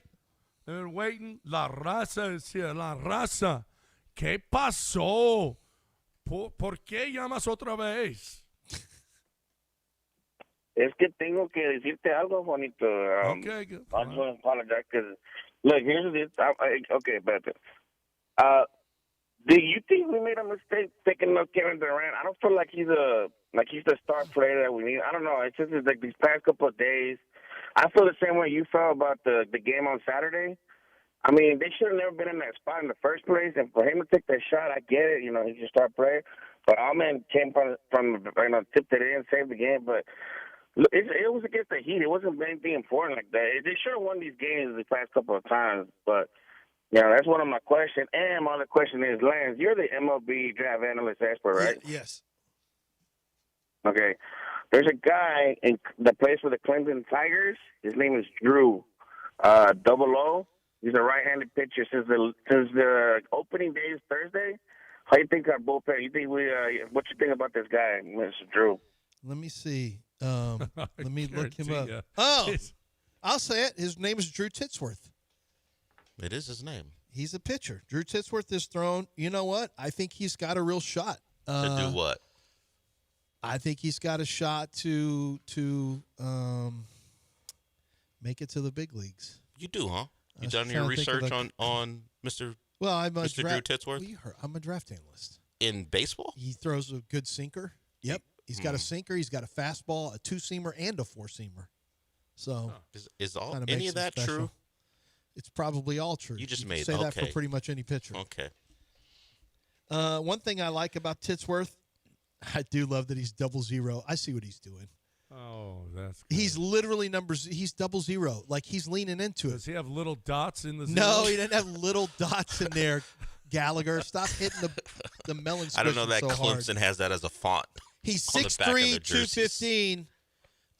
Titsworth is huge. And he wears the number 00 because he knows exactly what he's doing, and his bros think it's the best. I'm sure his bros love him. I'm sure all the bros love him. He has an unorthodox delivery, and he's one of the team's top relievers. Back in 24, he was. I mean, everybody's going to love when he comes into the game. He was, he's one of the guys that I liked last year from the Stopper of the Year award watch list. Would it be great if he bounced in from the bullpen? I don't know that I want to see him. He's trying to come up with something. Hey, I'm in this day and age of NIL and branding. I bet if I go to his Instagram, there's something on there. What could it be for a man with that name? Well, I mean, he's already wearing 00. He's doing everything. No, I know what he's doing, but what's he gonna do? As far as an NIL this is what brand. I'm curious about. Does La Raza simply know this? Does he goes Google through every roster? Does he go through every roster by himself to find out? Oh my God, look at Noah and I got Kanega. Yeah, Kanega. I've got to see what he did last year. I got to see if I need to worry about him in the future. Drew was 42 as a high school football player. As I go through his Instagram, he was 31 as a baseball this guy's player. Actually, pretty good. 23 as a basketball player in high school, honoring maybe LeBron or Michael Jordan. But when he got to college, he's okay actually. He flipped to 00. Mm-hmm. Someone got in his ear and go, "Hey, you know what you should do?" Hilarious, bro. Yeah, that's how it started. It wasn't his number in high school. Yeah, that's what started off as. What would be hilarious, bro? Mm-hmm. It started with that. You think the high school coach? And it ended with him going 00. You think all the high school coaches? You're not doing that on my field. You're not doing that here. And then when he got to college, they don't care. Do you think that was part of how he got signed to Clemson? Hey, coach, I really want to play here, but you got to guarantee me the number 00. And if you do that, I'm in. If not, I got to keep my options open. I'm looking at Noah Kanega, and so when I go to his bio, EMU, the very first sentence, pronounce Kanega. I bet. That's the very first thing. I bet. That of course. Did he get any catches? He's he a didn't play last linebacker. year. Catches. Oh, yeah, that's right. He's a linebacker. But he has no stats, so he didn't even play. Was he was a redshirt freshman, right? Must have been a redshirt freshman. Something like that. All right. It says class sophomore, but he's got to be a redshirt. Maybe they didn't redshirt him. Let's get him out of here as quick as we can. We don't want him here. I want to take my red shirt. You don't get it. Just kept playing him on special teams at the end of games. La Raza spends his weekend scouring rosters. Yep. Well, that's what he does. Or hitting chat GPT. Give me all the inappropriate names from college rosters. Let's get Ness in here. Ness, what up? Hey guys, underrated mess. I was watching flag football a little bit. Too much good basketball to watch to really pay attention. But tongue in cheek, is Tom Brady better than half the quarterbacks in the league? He did come in on fourth down to throw that touchdown in the back of the end zone, and then they got summarily wiped out by the flag football team. I honestly can't believe that turned into a talking point for people over the weekend on social media about flag football players versus regular football players. Like, how are y'all caring? Honestly, how are you caring about this? And, yeah, I believe it. Flag football players could beat the NFL players in a game of flag football. Now, it's kind of hard to believe up front. Now, if NFL players train for flag football, but I guess you say, Dell, it's a lot different, right? Yeah, part of it is learning how to play. So they would need a real crash course, like an actual I don't know, week to 2 weeks to figure out all the rules and how they change because you're playing flag football. It's also a much tighter field, so some things you can get away with on the NFL level you can't on their level and vice versa. Also, like the flag football players are just smaller. Maybe that helps because you watch guys pull off moves like it's for a game that some people know, NFL Street. It is football, but it's a completely different sport almost. So I don't think you could just roll out there and play. And the question would be would we – I don't know how Team Italy looks like in football or Team Canada, but would the NFL players be the favorite to win if they lined up against other countries' actual flag football teams? Yes. Yeah, but if we're USA. better with the real flag football yeah, players, but he's then we just should asking. send them. No, you would, but Dell's just asking. You're right. You're just asking. Right? Yeah, because the thought if you took them part-time, you mean if you took them not even part-time, like they're they not don't even play. part-time. Yeah. They just show up for the tournament. They would be the favorite. Doesn't necessarily mean they win, though. Yeah, because to get this thing off the ground, you might want to send the Joe Burrows of the world, all your NFL stars, to get people to care. But if we roll them out there after like a week of being together practicing, would they beat Team Canada in flag football? Would they medal? I mean, we just assume they would. I have to assume it, but that's just my American arrogance. If I were still in Japanese mode, I'd say no, we wouldn't, because I'd be thinking as a Japanese man. Well, our actual American baseball players can't win a gold. But the question would be, right, in a sport where they don't even have time to really practice the actual way to play the game, could they even medal against the best in the world in flag football?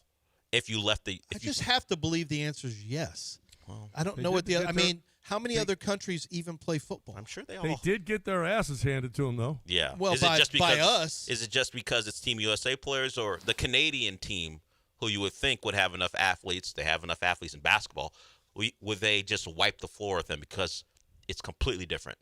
Yeah. I know. I don't see Team Canada. I don't know anything about the other teams, but Canadian players, you've got baseball, you've got basketball, you've got soccer, and you've got hockey. They're like us in terms of they're playing all the major sports.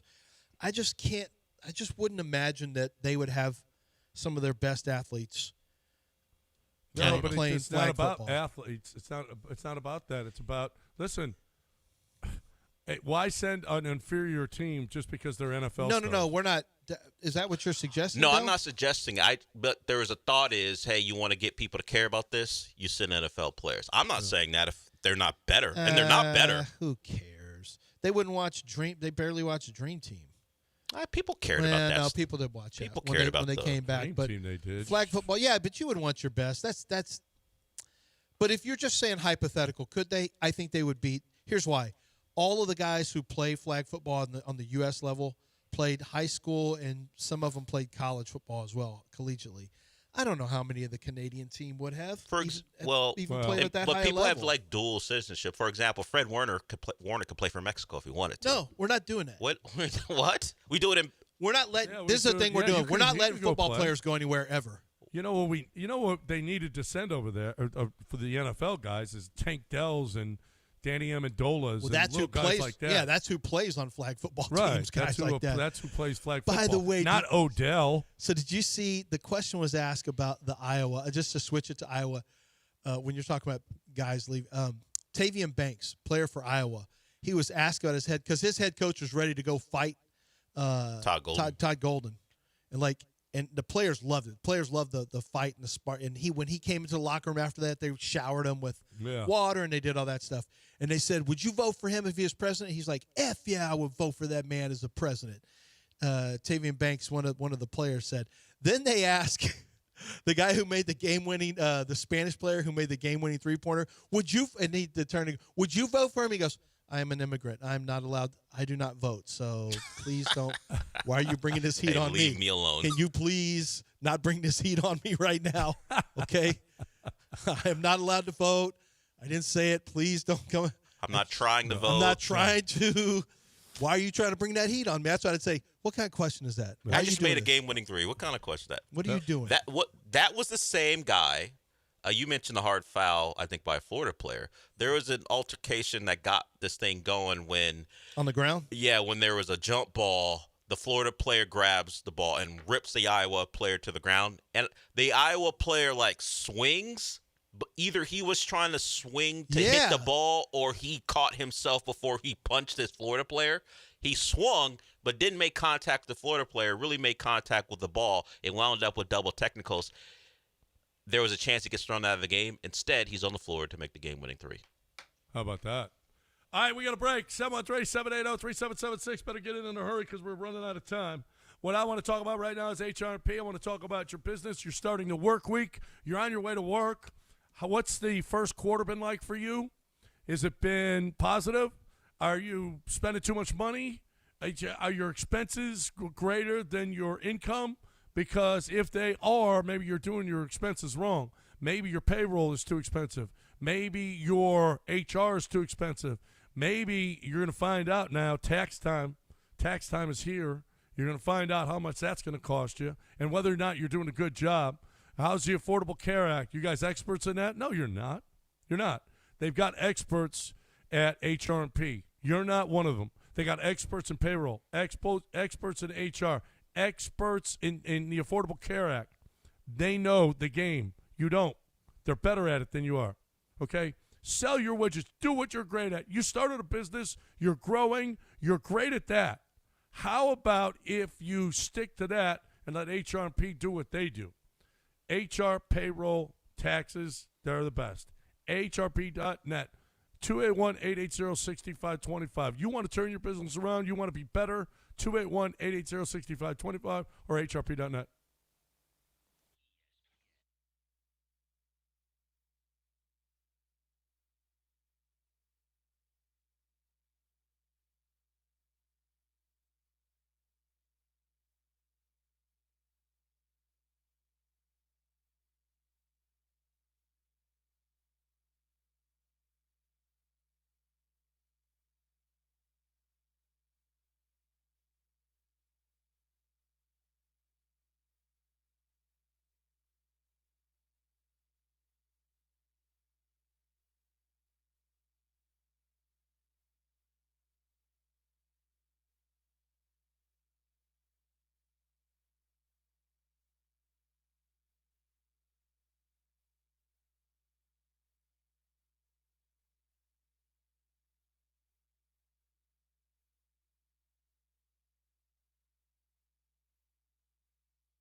You're listening to John and Lance. Broadcasting live from the Huntington Bank Studios, here's John Granado and Lance Zierlein. All right, welcome back here on ESPN 97.5, 713-780-3776. Not much time left in this show. How would you rank the Sweet 16 teams right now? Where do the Cougs fall? I didn't hear you. What'd you say? How would you rank the Sweet 16 teams? Where do the Cougs fall? The Sweet 16 teams what? I've got them. Arizona 1. Oh, moving forward. Michigan 2. Mm-hmm. Cougs 3. Duke 4. Iowa State 5. So Duke's lost some steam for you. I think they're better than Duke anyway. You did? Yeah. Okay. I would have had Duke before Houston, but Iowa State and then Illinois and then Purdue. I think I would have Illinois higher than Iowa State. Not me. I like Iowa State a lot. I like Page's son. I didn't realize Page's son was that level baller. He can really go. I like Iowa State a lot too. What is Iowa State? 4 or did they end up 5? They ended up 3, right? Iowa State is a 2. Oh, is Iowa State a 2? Oh my gosh. Boy, there are some we got some good 2s and 3s. Purdue's pretty damn good too now. No, you probably got it right. You've probably got it right. I might have Duke ahead Iowa of State played Houston, tooth but and nail with Arizona. I know. In the semifinal. Because the Big 12 has got it like that. Yeah. Hey, Big Ten is tough now. Illinois, Purdue, Michigan State, Michigan. Big Ten is showing up. Big 12 and Big 10. Big 12 and Big 10. Yeah, Duke really struggled the first game. And in the second game, until they pulled away, they were having some issues in the second game too. Yeah. The Boozers are a little bit passive sometimes. They've got to attack. They've got to attack the games more. They're both very talented, but sometimes they just kind of sit back a little bit. They're not as attacking oriented. I'm a little worried about Illinois' size. Illinois. Oh no, they're long now. They can get on the boards. They can get above the rim. Yeah, I think Illinois is a tough matchup for the Cougs. Yep. I had Illinois beating. I think I have Illinois beating the Cougs in my bracket. By the way. But then I have Florida beating Illinois. You're so in that's 61st place, which is where I'm at. What are you talking about? Place. What, did they just change it? Because this morning it was 50th. No, you got 50 wins. So do I. You're in 61st place. Oh, it's 50 wins? Yeah. Oh. So why did you think you were in? I picked up some points at night. This morning? Late night. No, the last games. Oh, you were saying you had seen it previously. Yeah, I looked and I was 105th earlier, but now I'm 61st. You and I are tied. Oh, so. okay. Now you have a possibility of more points going forward. It shows that? Yeah. Oh, possible. Oh, that's what it was. Current is in points. Oh, I see. Yeah. And the possible points is 166. I got it. Yep. And that's with my Final Four team being out. Yeah, you got a lot of points going forward, more than I do. But anyway, so where did guys start? Wait. Is the leader AJ? RAJ? AJ was in third last I saw. It's got to be AJ because he's got Houston predicted champion. Well, yeah. a lot of people might have that. No, but this is going to be AJ. AJ. I guarantee this is AJ. God, RAJ. that producer's smarter than ours. He's kind of our producer too sometimes. He is, really. Where are you, Dell? As a guy who auto-picked, I'm No, pretty sure. No, don't I give told us the you. auto-pick. I told you that. You said you multiple auto-picked. Yeah, multiple auto-picked, which means I still auto-picked. You're the guy that knew all the Final Four teams a few years ago. Yeah, that's when I cared. I didn't care this time. Why? Because I didn't care. I don't care about the brackets. I do that out of protest because Todd asked us I to. do that out of I don't protest? want to do it. I don't care about I haven't cared about brackets in a long time. Yeah, we've got I'll bet that is RAJ. So there's one team that has 5 guys in the Sweet 16 that started their career at the school. All 5 starters. Wait, Emmanuel Sharp. Did Sharp stay at Houston the whole time? did he come from somewhere? The Cougs are they've got Sharp's been at U of H the whole time. Uzan started. Oh, he started. OU. Yeah. They've got 4. The Wait, Cougs he have was 4. OU, and then didn't he come from UNLV? I thought, or somewhere No, on the West OU. Coast. No, just OU. Just OU. Okay. OU, and then Duke has 4. Who has 5 starters that started at the Michigan school? State. Michigan State. Oh, yeah. Purdue has 4. Purdue had 5 last year. They got 4 this year. Alabama's got 4. Arizona's got 4.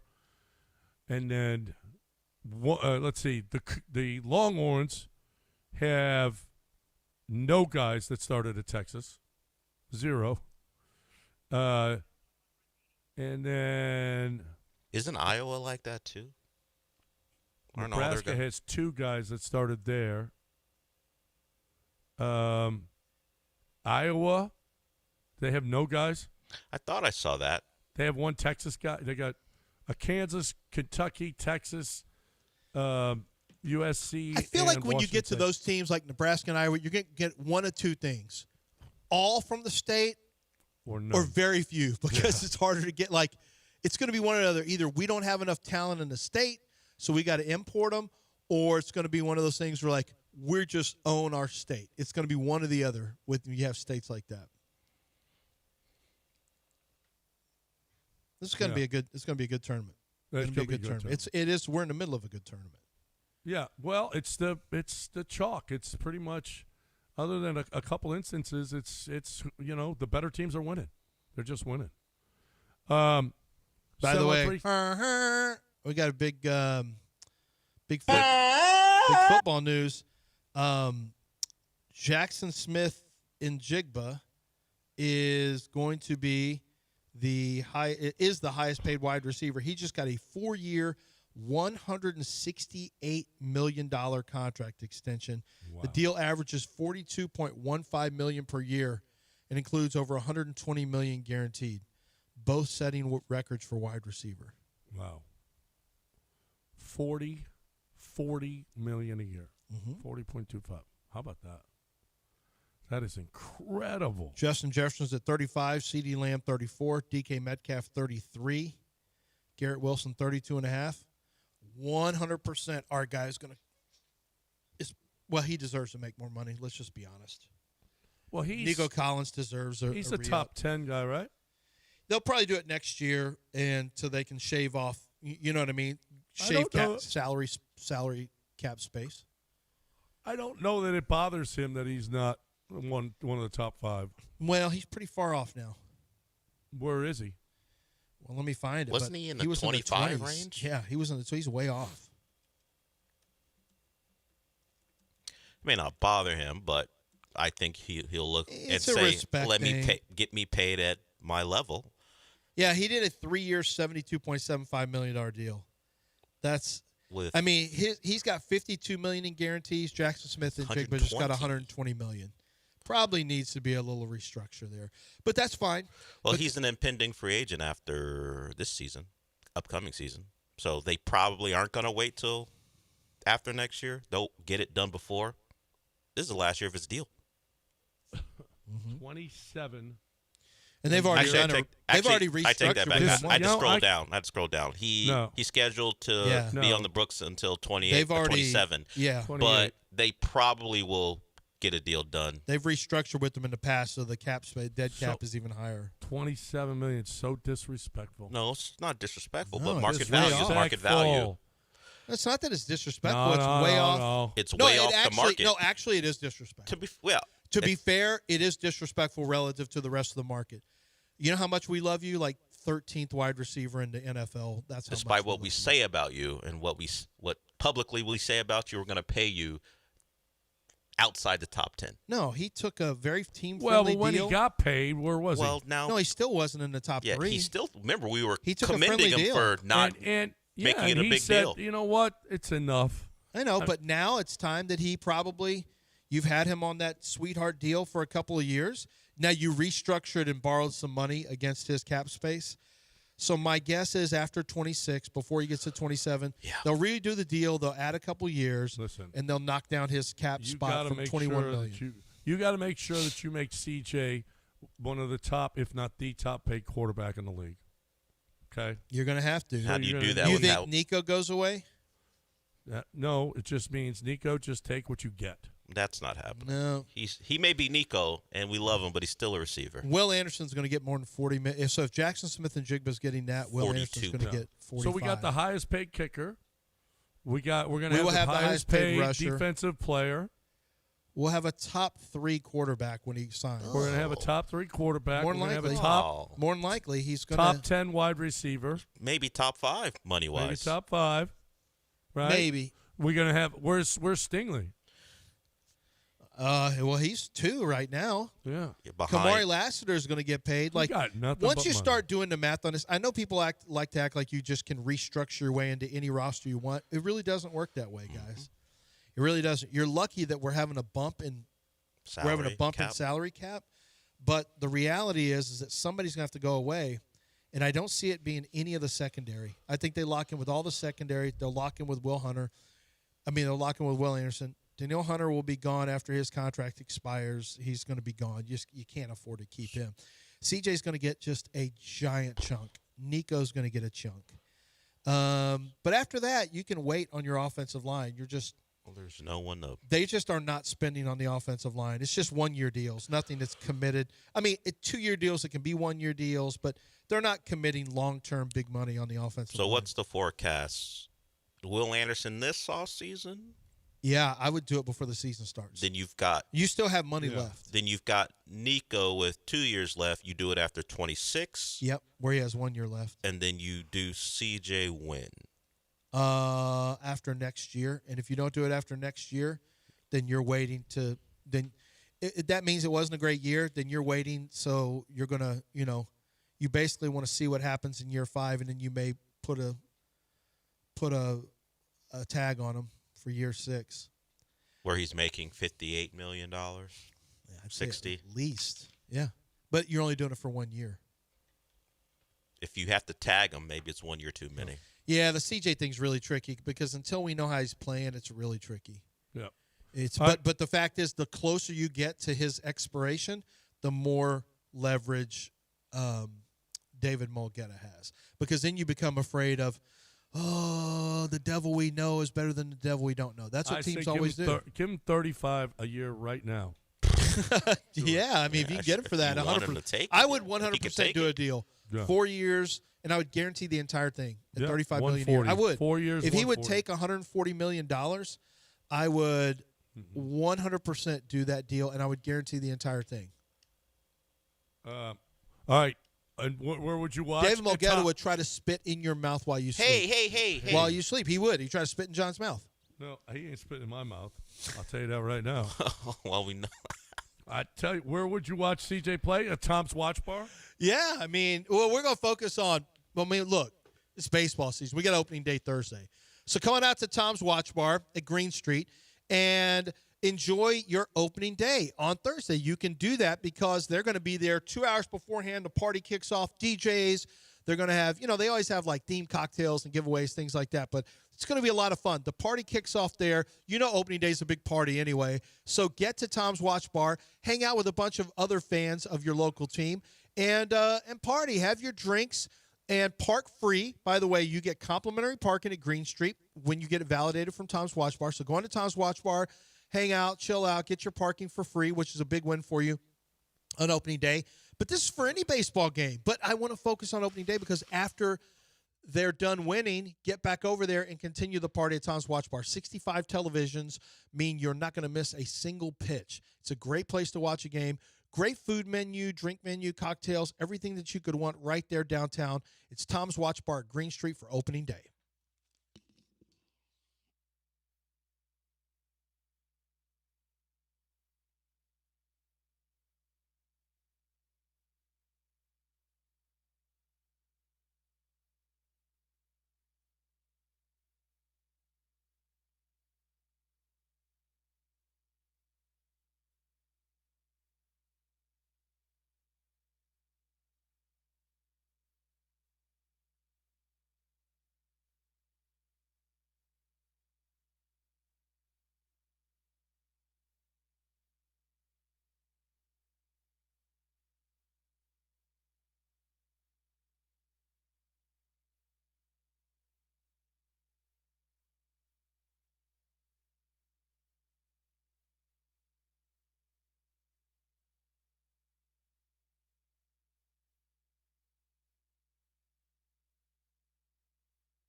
You're listening to John and Lance. Broadcasting live from the Huntington Bank Studios, here's John Granado and Lance Zierlein. All right, welcome back. 713-780-3776. The number. Tony is here. Is this Iowa Tony? Iowa State Tony? Is this him? He wants to talk about the Sweet 16. Yeah, I couldn't be more excited, obviously. But I did have a logistical question about the games this weekend here in town. You guys know if any local restaurants will be changing to trough-style feeding for the Nebraska crowd coming in, or pretty much like business as usual? Is that a Nebraska is fat joke? Is that it? I believe. Trough-style eating? Aren't they? No, I mean Iowa. Honestly, hey, slow down, Iowa. Okay, you're going to be up there. Hey, this is just, I'm just like giddy with excitement. I mean, to be able to break Nebraska's hearts while they're coached by an Iowa State legend. I know. mean, come on. Oh, it doesn't get any better for you.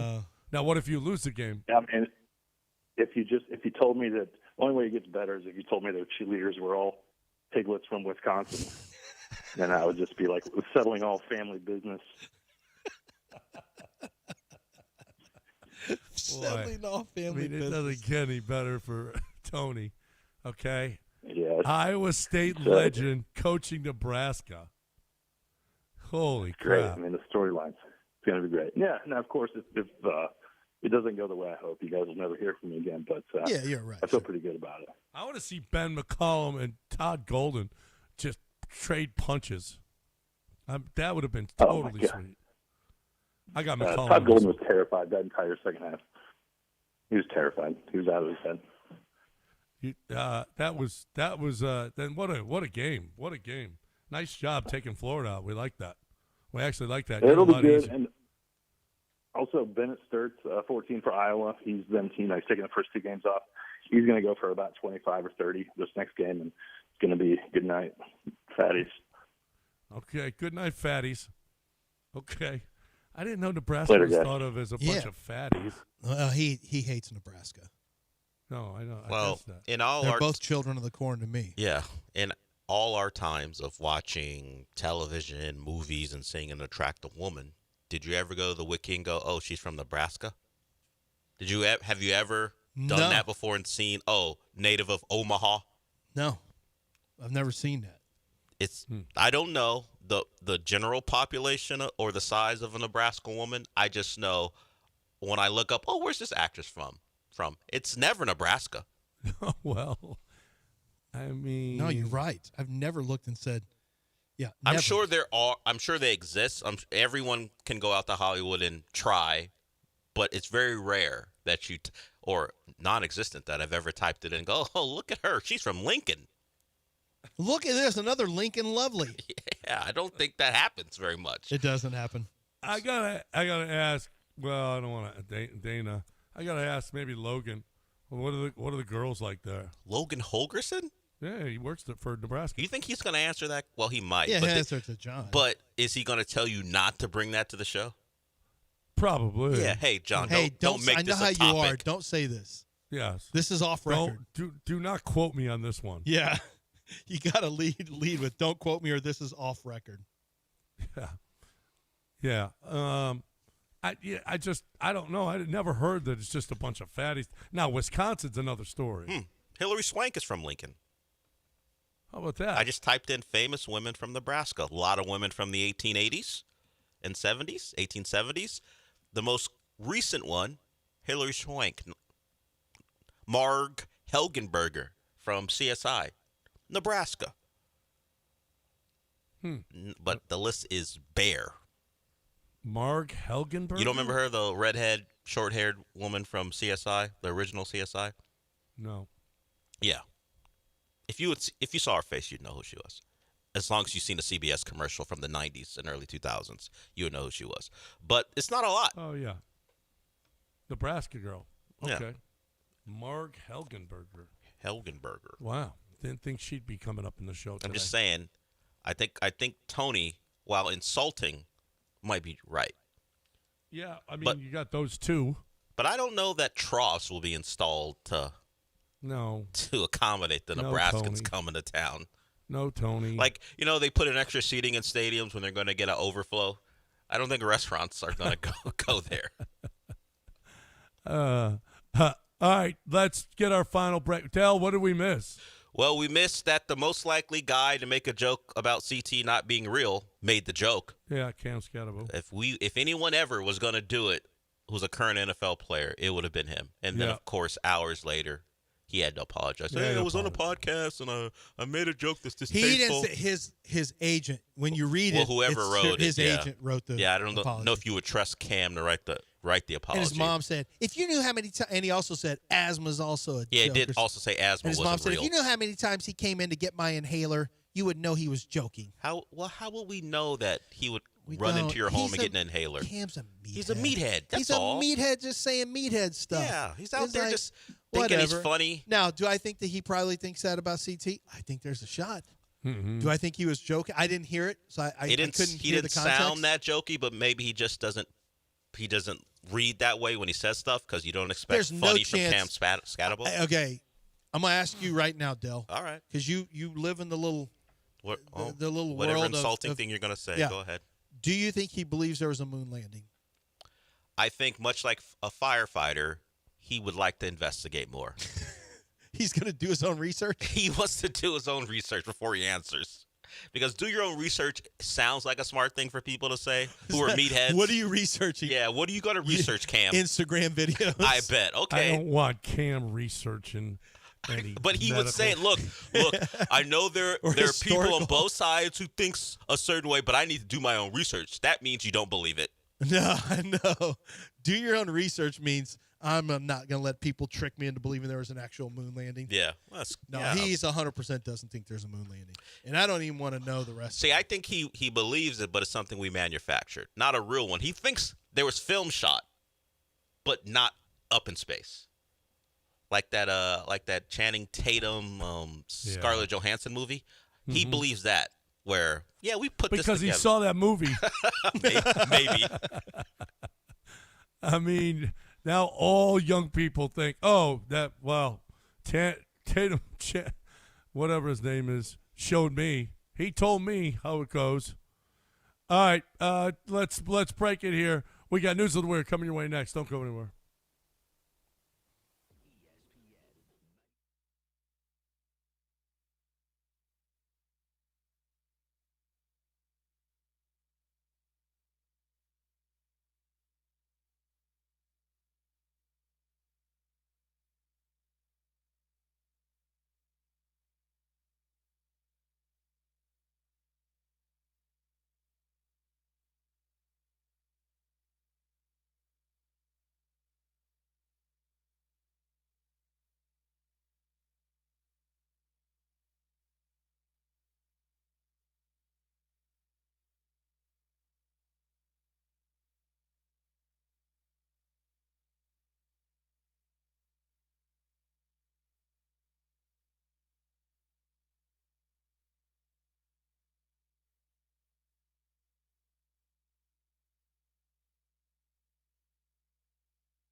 A Japanese baseball fan, Kiyoshi Shibamura, reserved a total of 1,873 seats for 2 games as the Oryx Buffaloes were going to take on the SoftBank Hawks at Osaka's Kyocera Dome. He then canceled all but his 1 ticket, thus ensuring that no one else would be seated in a roughly 15-seat radius of himself. About $105,000 worth of tickets he canceled. Well, he canceled, meaning he didn't have to pay for them, and he just Didn't left have to them pay empty? for 'em. That's legal? Apparently in Japan, that's the way they go about it. They give you what, a certain amount of time before the game starts? I guess. You can cancel them just to secure Apparently a complete he area was- by oh, yourself. He was charged with, I don't know What's what the charge? What Fraud? he did, what he said was, he said, I wanted to watch the game comfortably with no one around. Understood. And I wanted to stand out on TV. That's what he said? Yeah. But apparently the team didn't think it was all that great. I bet. And they arrested him. And they're He charging him arrested? with theft. Yeah.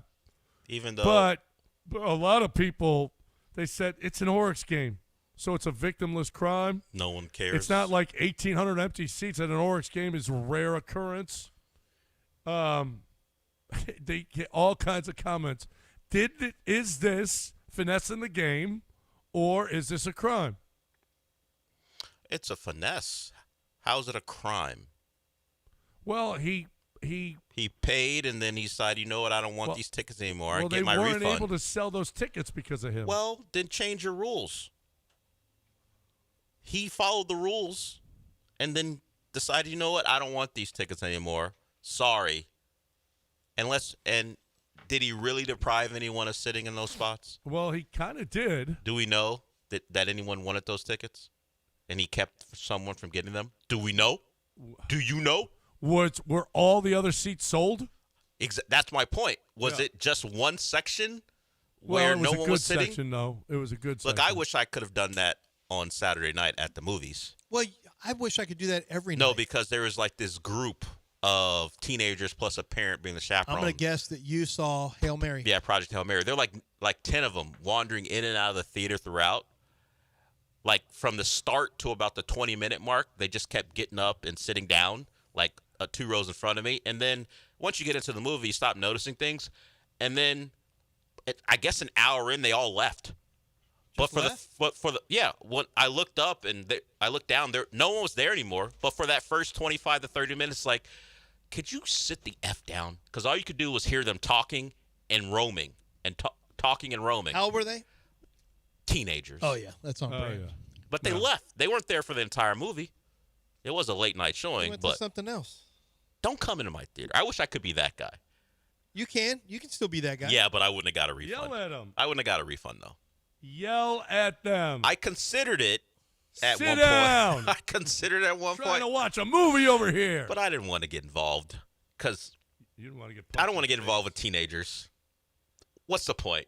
At this point, who wants to be involved with a teenager if you don't have to? Yeah. There's no good that comes from it. See, you're old already. Yeah, but who does? Like, what would the positive thing that would have come from me yelling at those teenagers? Nothing. Yeah. Yeah. You got to flip me over because what? I've got to do a spot with Michael. So Flip John over real quick. Flip me over. I don't want to do that. Flip me over, Michael. Yeah, Michael will do that. I don't want to do that. All right, we're done. Mopey and Mapes is next right here on ESPN 97.5. Flip me over, Mike. Show. We got Kellen Sampson tomorrow on the show. Don't miss it.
Welcome to the show.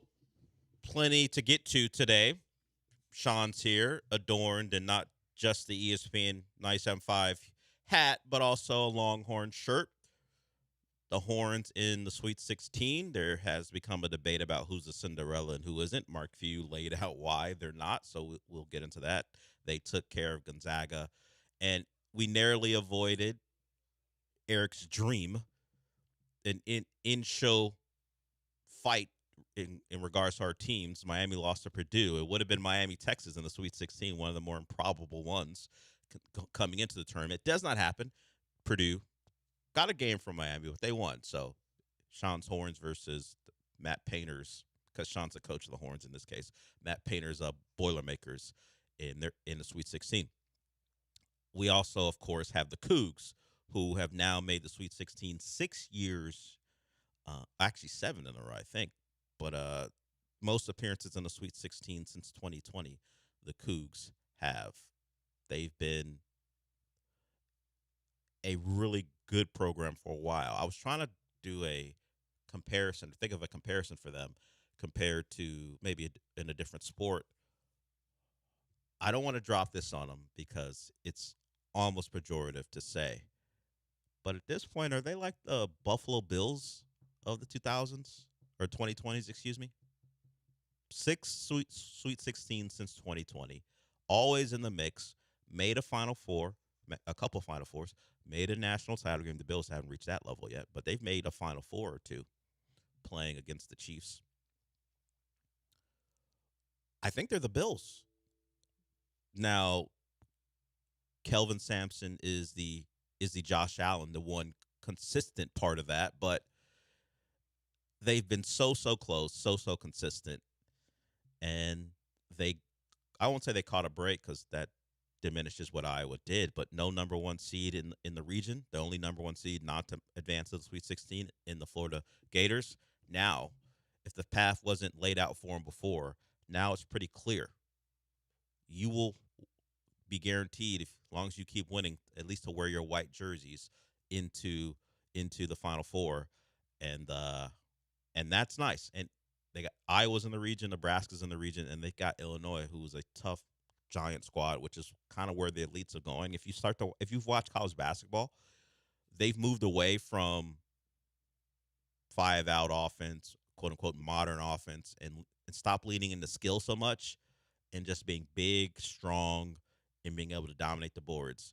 They've pointed to that as why, sure, people are talking about NIL, but they've pointed to how these elite teams are constructed as a reason why you're not seeing the giant upsets anymore, because they're just bigger, stronger, and faster than even these potential Cinderellas. So if you have an off night shooting as an elite squad, in the past you could lose a game to a team that's not better, but's having a night shooting. If you're going to dominate inside and beat them up on the boards and get them in the foul trouble, it kind of eliminates this system, the 5 guys who played together forever. Even that's not the case on the lower levels anymore. But that combination of things leading to a big name team getting upset, we almost saw it with Siena and Duke, but at some point Duke's talent and size and strength took over, and they were able to win that game. It is the way the best teams in basketball have avoided dropping games to these mid-majors. And if that's the way to go about it, that's the way to go about it. And the Cougs have kind of played that way for a while. I mean, their bigs aren't the biggest. They're mostly in that 6'8" to 6'9" range. That's kind of what they've been throughout. But play great defense, beat them up on the boards, get offensive rebounds, get them in foul trouble, get to the line. It's a formula that has kind of taken over college basketball when it comes to the best teams, and the Cougs are among them. You know what? They did a good job over the weekend. Of course, started on Thursday and then Saturday. What they did was make it stress-free for their fans, because as you see better teams, it may get more stressful. But for the first weekend, the Cougs had a double-digit lead by the under 4 timeout. Both games wound up winning by 31.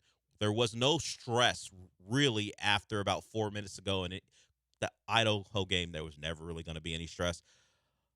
But you might have thought the Aggies and the way they play, the pressing, their pace might cause a problem. That problem was solved about 4 minutes ago. The Cougs went on a big run, wound up being up by 18 going into the half, and then closed it out by winning by 31. So that's the way to go about it. If you're going to get to the Sweet 16 and know you've got bigger things ahead of you, let's not make it stressful for the fans. They've dealt with this for, well, all decade, really, being in big games. Let's make the first couple games easy going because they got a lot they've got 4 more games to get to the mountaintop, and I imagine it won't be as easy going forward. Yeah, it'd be hard for it to be that easy. The lowest the Houston Cougars win probability got in the last 2 games was at 71%. Yeah. Against A&M when A&M was up like 8-6. Yeah. Yeah. They were expected to win dominantly, and they did. So credit to them. It has been what you would want to get going in this tournament, and it's you think about it. You win these 2 games, and you still got so much ahead of you to reach. You got 2 more weekends if you wanna achieve your goal, and that is to win a national title. And at least right now they're well on their way. As I mentioned, only number 1 seed not to advance was Florida. Duke bounced back after the Siena game and won that game easily. So you've got mostly chalk. You've got the upset of Iowa winning, but for the most part, if you start to look across the bracket, the teams who people thought could win a national title other than Florida still remain. What are we, like 1 game away from Connecticut versus St. John's in what would be a rematch of the Big East Conference title game, which St. John's won. So you might have – we already had the sicko matchup of Mick Cronin versus Dan Hurley. So we may have Patino versus Hurley coming up here if they both can win their games. Patino's team getting a buzzer beater over Kansas, which bad defense by Kansas. I don't know what they're thinking. Guys not even looking at the ball as they're heading out to guard above the 3-point line. Darren Peterson getting killed for that. Darren Peterson, I don't know if it changed later in the game, but at one point it was him and then one other guy made 1 3 for like first 72 minutes of Kansas's tournament. He was 17-17 at the time from 3 over the course of 2 games, and one other guy made 1. And yes, supreme talent, but you would hope Kansas would have more to offer. They couldn't hold off St. John's. St. John's, the guy who made the game-winning layup, didn't make a field goal all game, I believe. And in the huddle, he was asking for the ball, and Rick Pitino was like, "What?" Now he called for him, and it was a tough layup despite me talking about how Kansas played that poorly defensively. But he made a tough layup to win it. That is a buzzer beater. Vanderbilt nearly had 1. I'm trying to think of the buzzer beaters that would have happened so far in this tournament. We got Iowa. It wasn't really a buzzer beater, but it was close enough. Was it there? No. I guess it was just St. John's as like a true one. 0 seconds left. Yeah, triple zeros on the clock. Unless I'm forgetting one. I get. Was the Kentucky Santa Clara first round game to tie the game? Yes. Yeah. That was a buzzer beater to tie. Yeah, that did happen. So we haven't had that much drama. Not that many upsets. We'll see if the round of 16 going forward lead to these dramatic finishes. We mentioned the Iowa-Florida game quite a bit. You know, Todd Golden's one of those guys. He's a Florida head coach when he's not yelling at opponents or opponents' coaches. He's one of those guys who has an unorthodox view of late game situations. And he said he was going to do this. He was going to foul up 2. Even while in the bonus. His philosophy is fouling one of the role players for a team to send them to the line, put the pressure on them to make 2. And even if they make 2, you get an opportunity, possibly, to win the game. Or at worst, it goes to overtime. Now, he's not accounting for a potential offensive rebound that you get punished for. But his thought is, I'm just going to foul one of the guys who's rarely in those situations. Let's try him and put him in the position of making 2 as opposed to allowing maybe their best player a chance to knock down a 3 to win it or knock down a 2 to tie it. The philosophy, going into the final seconds against Florida or against Iowa was that, but they didn't execute it, and they got beat full court, and it wound up with a wide open three. That's why they were so aggressive in their approach. People were asking, how could you be trailing behind the guy who catches the ball in the inbounds? How did you leave a guy open to take that shot? It's because the players were instructed to foul. They just couldn't get to the guy to foul him, and it led to the open three. So a philosophy that is unorthodox backfired on the defending national champions. And only Connecticut since, I believe, 2007, as I saw, I believe only Connecticut, it can't be that long ago. I'll find 2017? Maybe 2017. Only Connecticut is the defending champion who made it past the first weekend since 2017. Yeah, and they won the whole thing. And they won the whole thing in dominant fashion. No, I'm looking at it right now. Chris Felica, the Bear. Only one defending champ since 2007 has advanced past the Sweet 16. And it was that Connecticut team who won it all. So it's hard to string together. Forget about 6. You do the 6, crazy. Getting to 8 straight wins in the tournament, something we haven't seen besides Connecticut since 2007.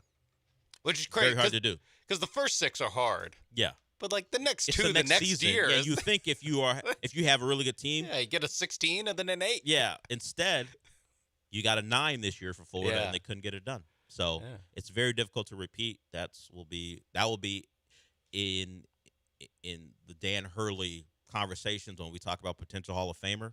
He's already got that. You win 2 national titles, you're kind of going to go in the Hall of Fame, College Basketball Hall of Fame. That is one of those feats that is hard to duplicate.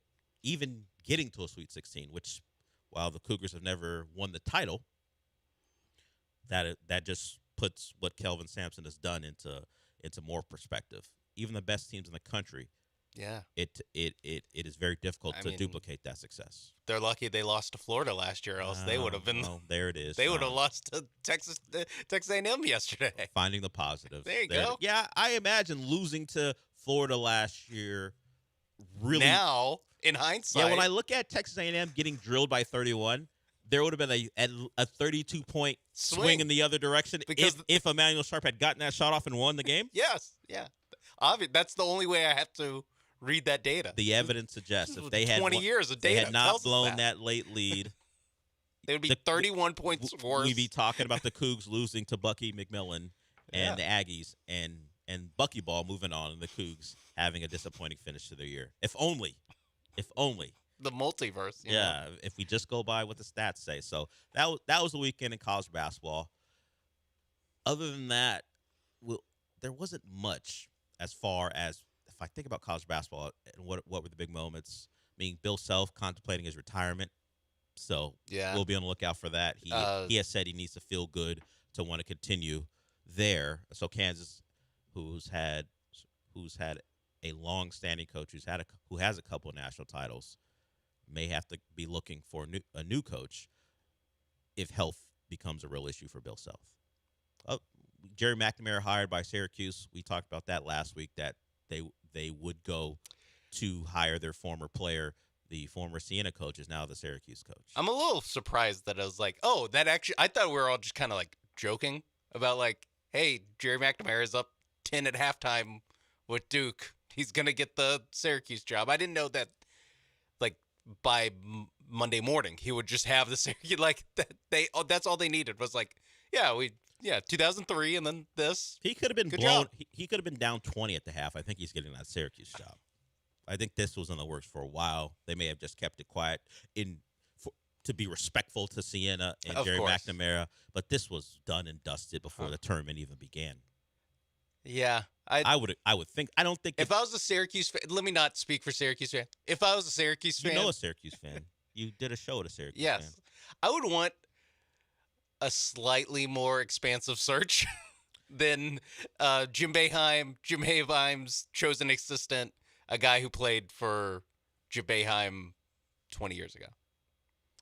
I would just like, hey, can we see what High Point's coach is up to? Yeah, I'm a fan of doing due diligence. Like, can we? I love to say the process matters quite a bit, but in these type of things, you kind of just expect it. Hey, we'd love to keep it in house. I'm sure the Boeheim stuff kind of grew stale at the very end, but let's go back to when it was great.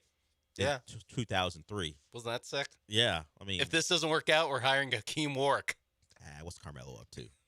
He seems like he knows. Oh ball. yeah, Carmelo isn't. I mean, his kid has to be on Syracuse next year, right? He was on Syracuse this year. Oh, you think he comes back? I was gonna say I've heard of I've heard of him for so long that I assume he has to be in college. Yeah, he was on the Syracuse team this past season. We'll go to break with that. Daniel says the UH Bills comparison doesn't quite work. At least UH made the final game. The Connor McDavid-led Oilers might be more apt. Well, I get what you're saying, but Connor McDavid was or is considered one of the best players in hockey. The Cougs have never had that type of player. Now, they have Leon Draisaitl, too, who's a great player. I don't think it's applicable because, sure, the Oilers have been to a couple straight Stanley Cup finals, lost to the Panthers, but it hasn't been this long running. And also, they've made 2 Stanley Cup finals. The Cougs have made the 1 title game, which means you don't want to make it the Bills. I feel like it's more an apt comp because it's gone over the decade, which is kind of in line with what the Bills have done as well. And not that there's a real discussion about this. It's your comparison could be fine, my comparison could be fine. It just strikes me as because the Bills have never won a title, Edmonton has, and the Cougs have never won a title either. Going back to the 80s when they were Phi Slamma Jamma, we had the dark ages, and now we're back at the forefront of college basketball. The program itself, I think, is more Bills coded than Edmonton coded. You just look over the history of getting close and never getting it done, and now being at the top of the of both your sports and still waiting for that elusive title. That's my comp. It could be Edmonton could be fine too, but I refuse to compare Kellen Sampson to Connor McDavid. No chance. Not that loser. Can't win a gold medal. Can't do anything. Yeah, you won Nations League, whatever. Or Definitively, 4 Nations, whatever. The second best hockey player of all time because he is the best at being the second best. Yes. No one's locked down number 2 better than him. There was a player, I can't remember his name before we go to break. He played in Corey Perry has played in so many Stanley Cup finals and doesn't win them, except for the one he won early in his career. But there's one player, I think he was with the Penguins when they lost to the Red Wings. And then he left the Penguins to join the Red Wings and lost to the Penguins in the finals. I think he flipped teams. Did like a reverse Kevin Durant? Yeah. He flipped teams after losing and then lost to his former team. Who lost to the team that just won. We're gonna get that in the portal era at some point. At some point, will a quarterback? You think it'll happen? You think it happen with a quarterback or even just a college basketball player? Yeah, who just leaves and then he winds up facing his former team and loses to them after. Yeah, it could happen. Either way, let's hope I was gonna go Braves, but they have to go win the title before I can call them the Braves, the Cougs, the '90s Braves. Yeah, I was thinking. I was like, the hard part is a lot of these they win one eventually. Yeah. And I don't want to jinx anything, but if you just keep making the Sweet 16 every year, like eventually you'll break through. You're going to break through. Especially as like a 1 or 2 every year. Yeah, it was Marian Hossa. Oh, okay. He played for the Penguins, lost to the Wings, joined the Wings, and lost to the Penguins. Snake. That's what that snake deserves. I'm sure there's some Pittsburgh fan thinking the same thing. Some Yinzer thinking the same thing. All right, we'll go to break with that. When we get back, we'll talk about the other team in town. They had an interesting weekend. Couple wins. I knew they would beat the Hawks. The Hawks are due for a loss.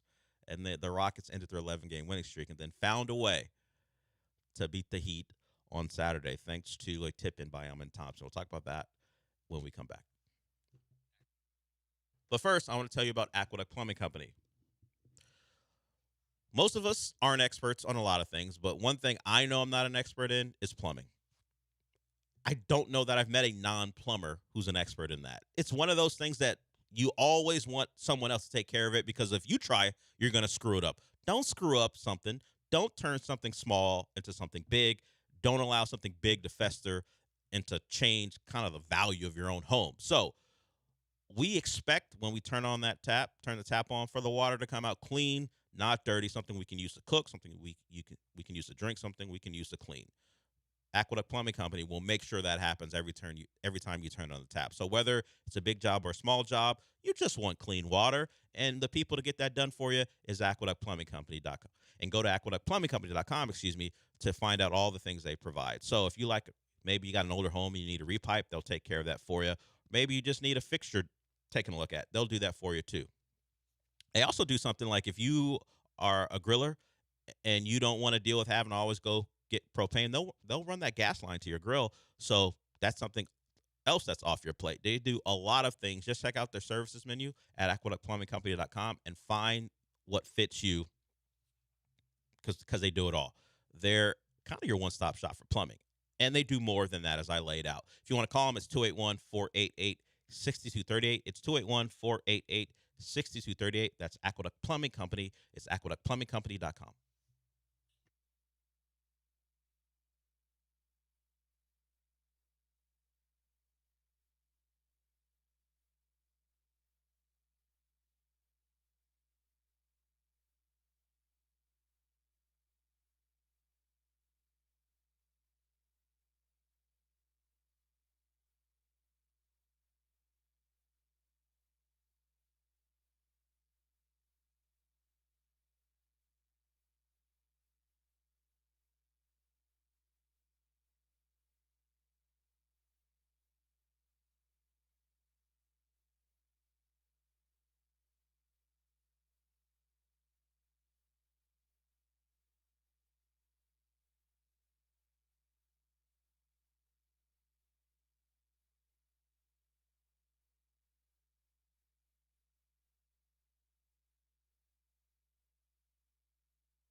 This is the Del Alalea Show. On ESPN 97.5 and 97.9 HD2. Live from the Huntington Bank Studios, here's Del Alalea.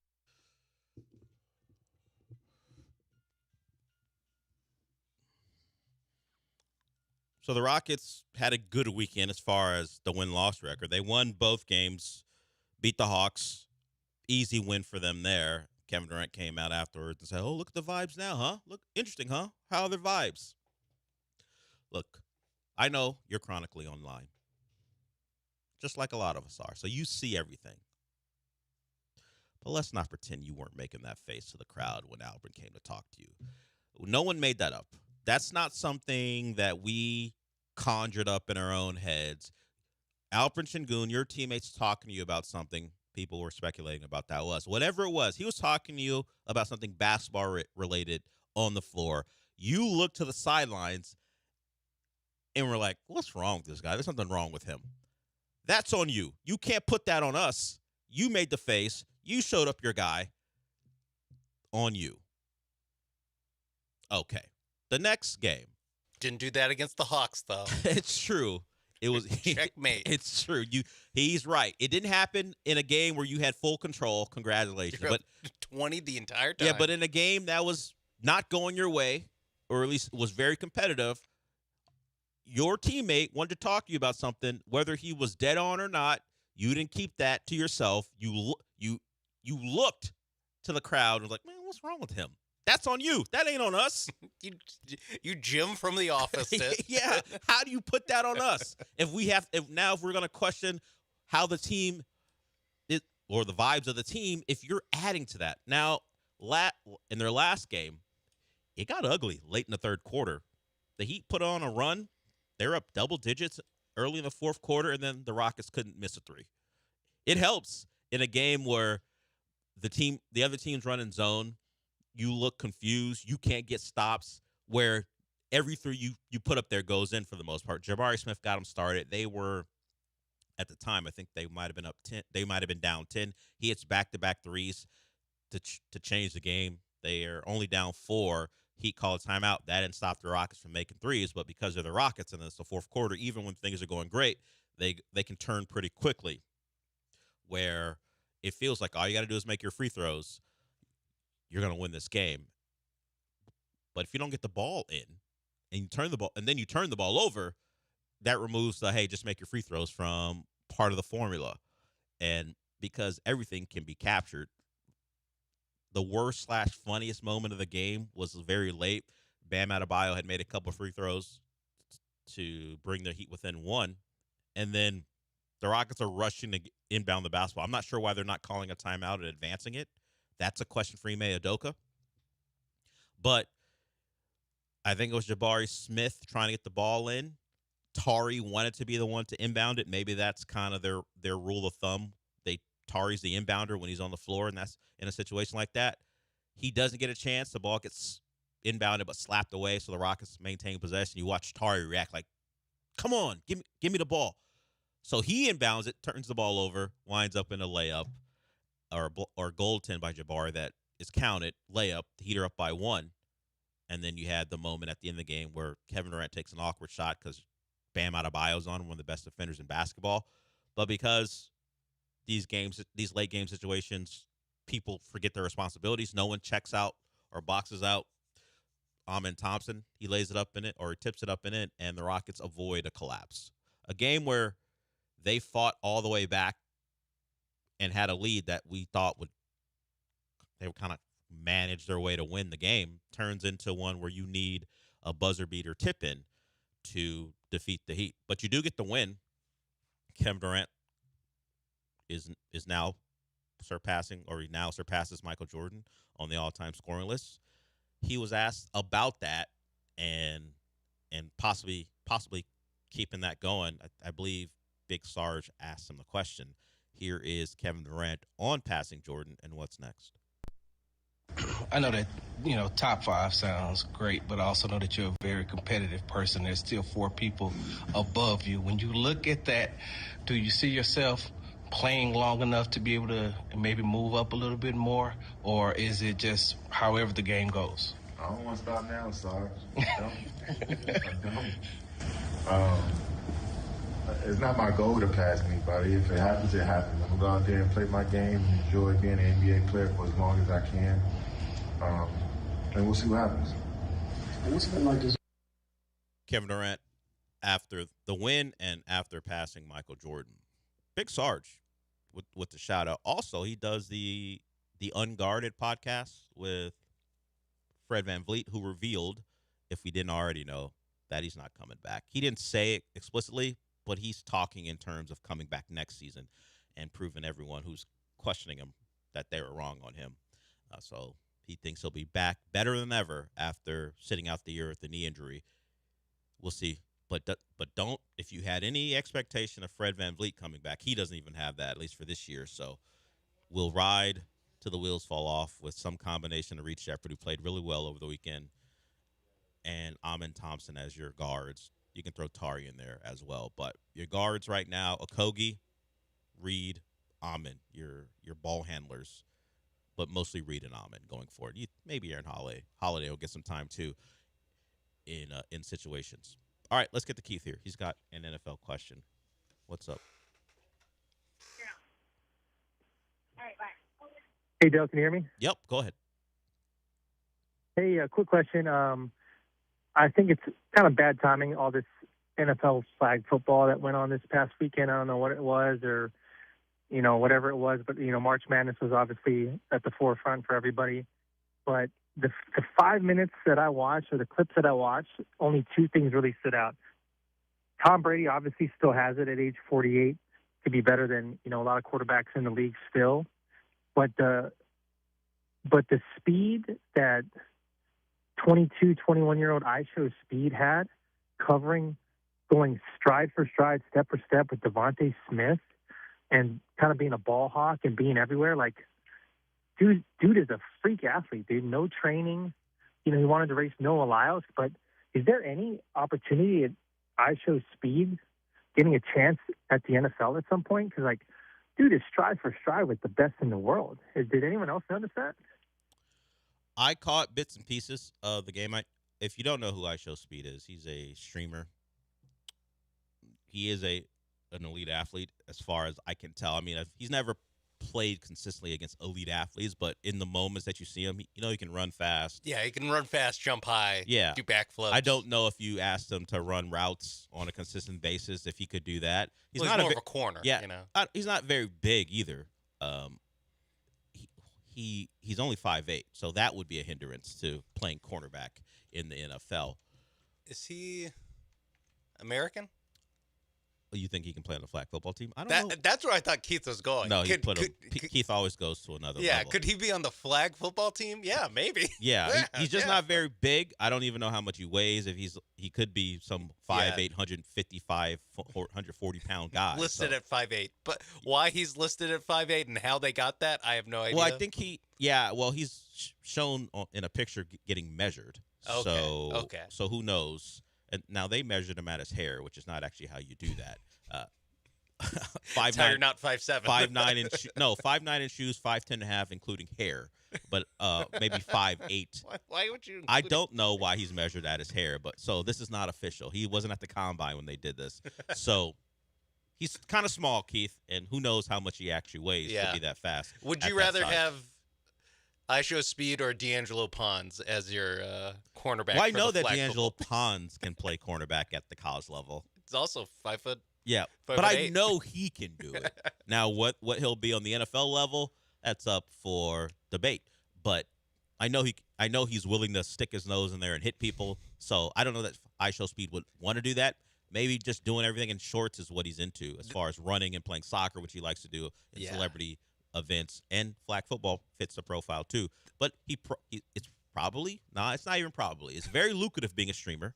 He doesn't need to get beat up to continue to make a lot of money. Tackled. Yeah, he can make a lot of money not getting hit by anyone, and he can also plan these flag football things to even add to the lore. So it gets you calling in, suggesting that he could play in the NFL. The question for me, and maybe for you too, Sean, is that event happened over the weekend. The Team USA members, the actual flag football team, much better than the NFL players at flag football. The sell, at least when we heard that flag football was coming to the Olympics, was you get all these NFL players to get the interest in this new event. For me, the question is, considering what I saw, now they wouldn't have to play Team USA in the tournament, Yes. the NFL players, but they would have to play, like, I guess somehow, some way, Team Austria is the second best flag football team in the world. Yeah. Okay, sure. We could be Do like, they have a world ranking? oh yeah, I went to the flag football world rankings. I didn't just pull Team Austria out of my ass. I didn't know if they finished silver last year or something. Well, they finish with the silver in the world championships. They're also by points second in the world. Mexico's up there too. Canada's not as good as I thought they would be, but top 10, I think. Would you rather watch Team USA, the actual flag footballers, win a gold medal, which they would be favored to do, or the drama of watching the NFL players fail? Because I think they would get beat even by Team Austria, just because they're not going to have a lot of time to acclimate to the rules. We saw, at least I saw in the event over the weekend, that they didn't understand how some of these things went. So Team USA just had not only a skill advantage, but a knowledge advantage about how things work. Because they're not going to be together for a lot of time to get the NFL players. No, it would be like, I don't know, it'd be like maybe like a week, like a 2 weeks, like when the like coming up here is the international window for soccer.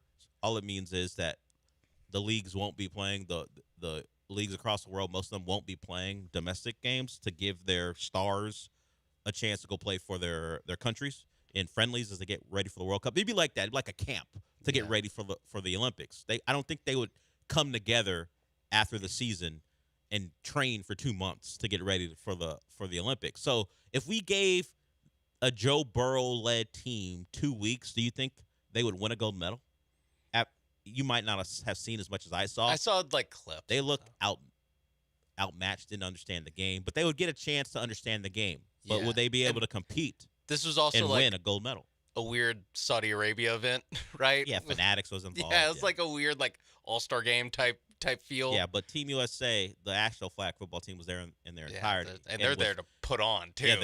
Yeah, they want to prove a point that you should be taking us if you actually want to win a gold medal. I just have a hard time believing that Joe Burrow and Jamar Chase couldn't beat Team Austria. Just like throwing out routes wouldn't actually be enough. Problem is, there's not enough room just to line up Jamar Chase and have Joe Burrow on the opposite hash and just have him keep peppering guys without routes. It is like built for dump offs and swiveling your hips down the field. Yes, from what I saw. So the question would be, Devontae Adams was out there.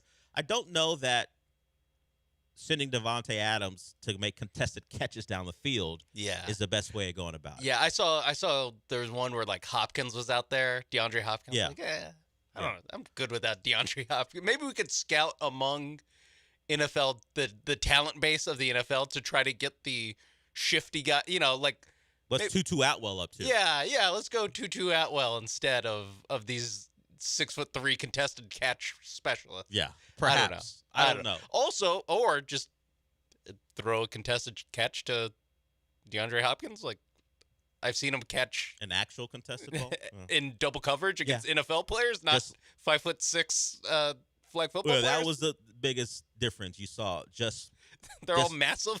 They're big guys because they got to play in the NFL, and particularly in comparison to these smaller flag football guys who are out there. To answer the question, though, I think.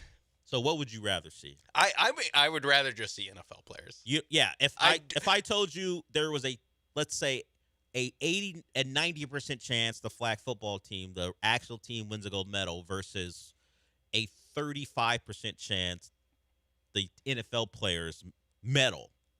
I would just be like, yeah, come on. At some point, you're NFL players. Make a play. Like, you don't have to play the game, the way, the optimal way that Team Austria and Mexico, Italy, France, Switzerland. You have, I don't know, AJ Brown, and they don't.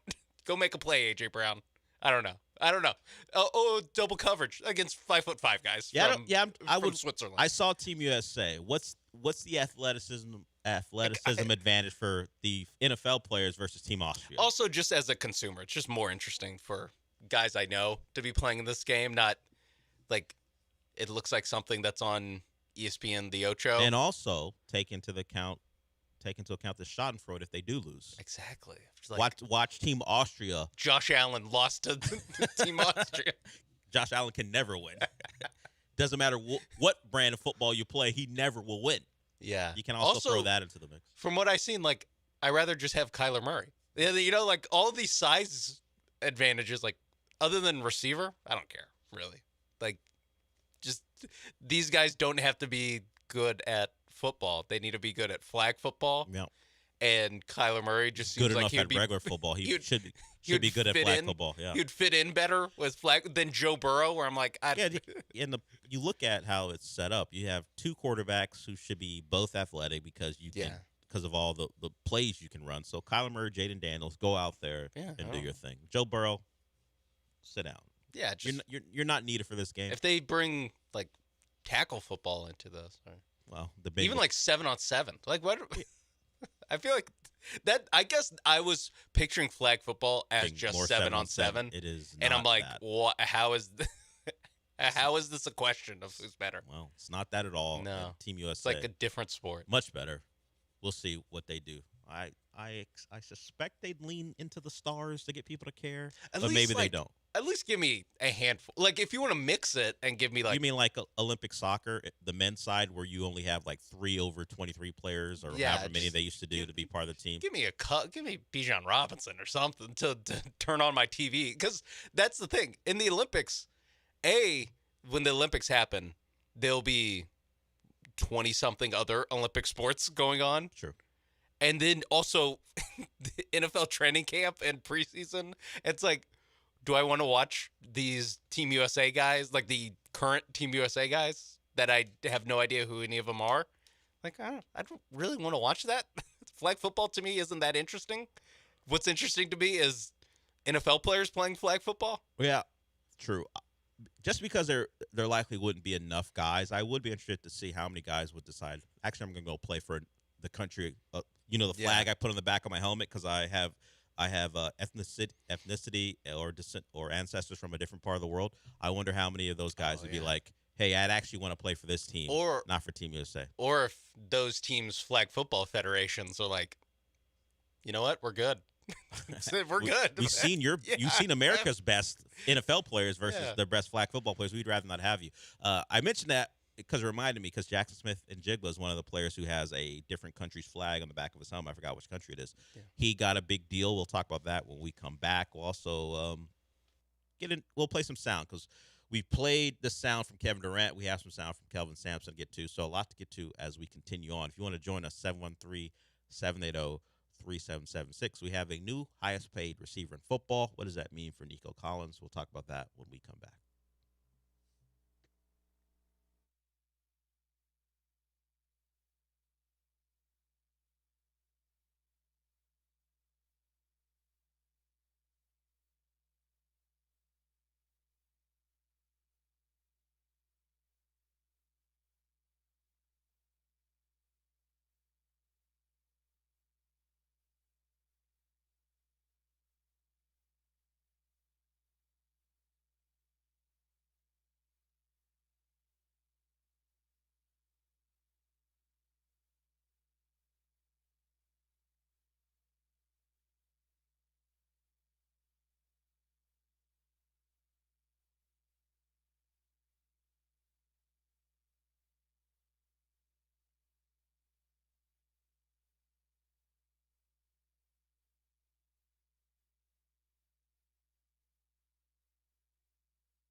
So Sean and I were having a discussion in the break because, like you, a lot of us are listening or following Adam Schefter, following him on social media, maybe listening to him if he comes on television, because we expect breaking news.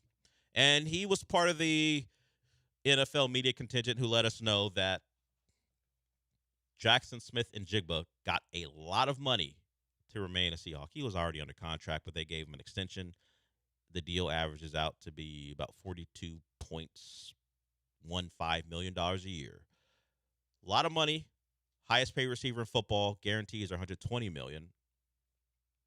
And then you start to look at some of the rest of Adam Schefter's timeline. He also let me know that Madeline Burke, who was formerly of Giants.com and MSG Network, is now a SportsCenter anchor. I'm like, well, I don't follow him because enough people on the timeline or just my For You page will give me the information, either that he put out there by retweeting him or it'll just wind up on my timeline. So I don't actually have to follow Adam Schefter. But for the, like, 1 million people probably who have his alerts, like if Adam Schefter says something, I want to see it on my phone. I can't imagine the Madeline Burke news is what they're looking for.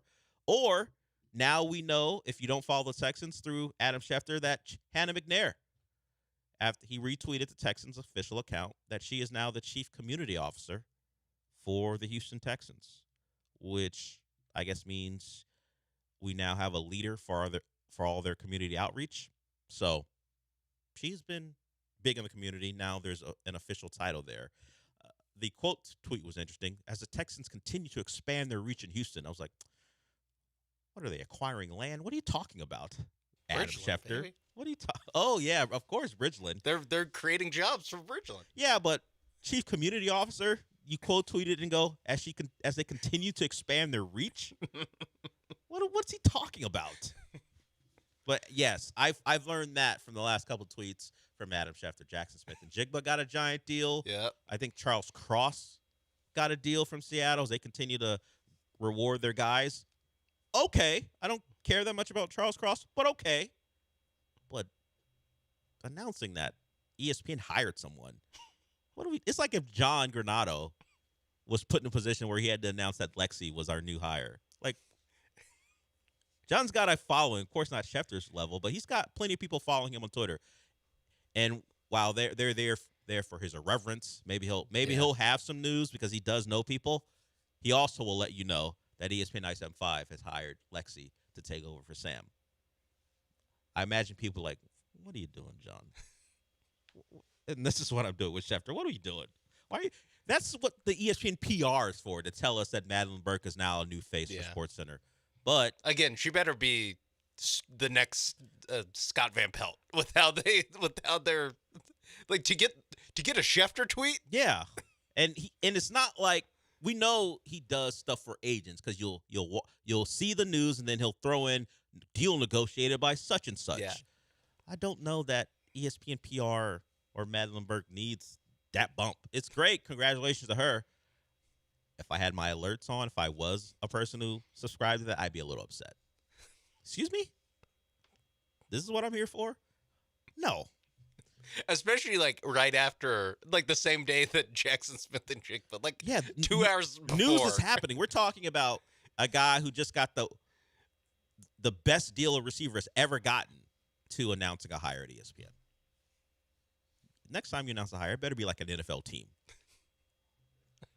Or again, like I said in the break, it better be that like an NFL player has joined ESPN. Yeah, if you told me that Russell Wilson's retiring and is now one of the contributors on NFL Live, okay, I know who that is. Either way, I guess that's congratulations to Madeline Burke. I'm sure she's very excited, and the fact that Adam Schefter's tweeting about it, even more so. I don't know when we'll see her on SportsCenter. Maybe Schefter will give us her schedule too. Yeah, let's get an update on that. Yeah, we'll see. Shefty. But the news that actually matters, as opposed to what we like to discuss, nonsense, is the fact that Jackson Smith and Jigba got a lot of money from the Seahawks after 2,000-yard seasons. This is only he just finished up his third year. He already had agreed to the fifth-year extension. Now he gets a giant deal, which makes the deal that the Texans gave Nico one where they really have a discount. 3 years, $72 million, I believe, was his extension right around there. He has 2 more years left on the deal. We were doing the timeline thing earlier on the morning show as far as the Texans contracts and who's coming up. The expectation is that the Will Anderson deal will happen at some point before the season begins. Of course, CJ is the kind of the existential thing, whether you want to call it a crisis or just what's hanging over the team. And does it come because he plays great, or do they hold off because he doesn't play to the level they need him to? That's a question. Nico Collins, there isn't any question.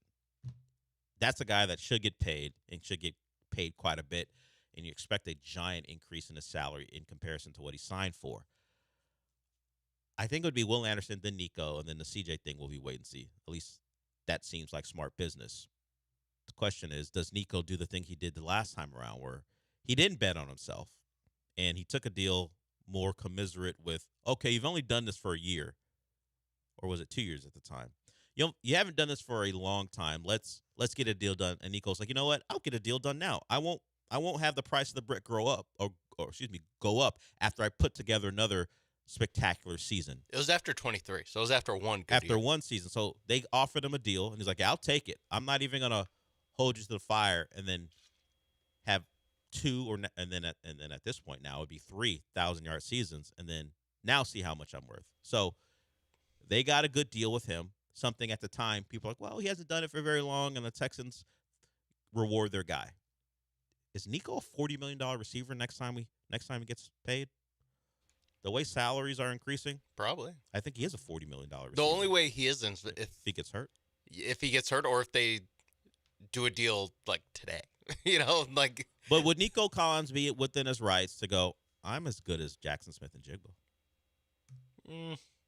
I actually don't think he's within his rights to say he's the best receiver in football. Jackson Smith and Jigba got that tag because of this year. He had the best season last year and was insane. Yeah, but the year before he was a good receiver. He wasn't spectacular. So he's used this past season to get the $42.15 million, the $120 million guaranteed. Can Nico Collins look at now? He's older. Nico's 27. Can he look at what he's done over the last 3 seasons and say, look, there's no reason, considering I'm carrying this passing offense, I should be getting paid significantly less than that guy. I mean, 3 back-to-back 1,000-yard seasons. Was it 21 touchdowns over 3 years? Now, there are some injury concerns over the last couple of years. He's had some concussion stuff, unfortunately.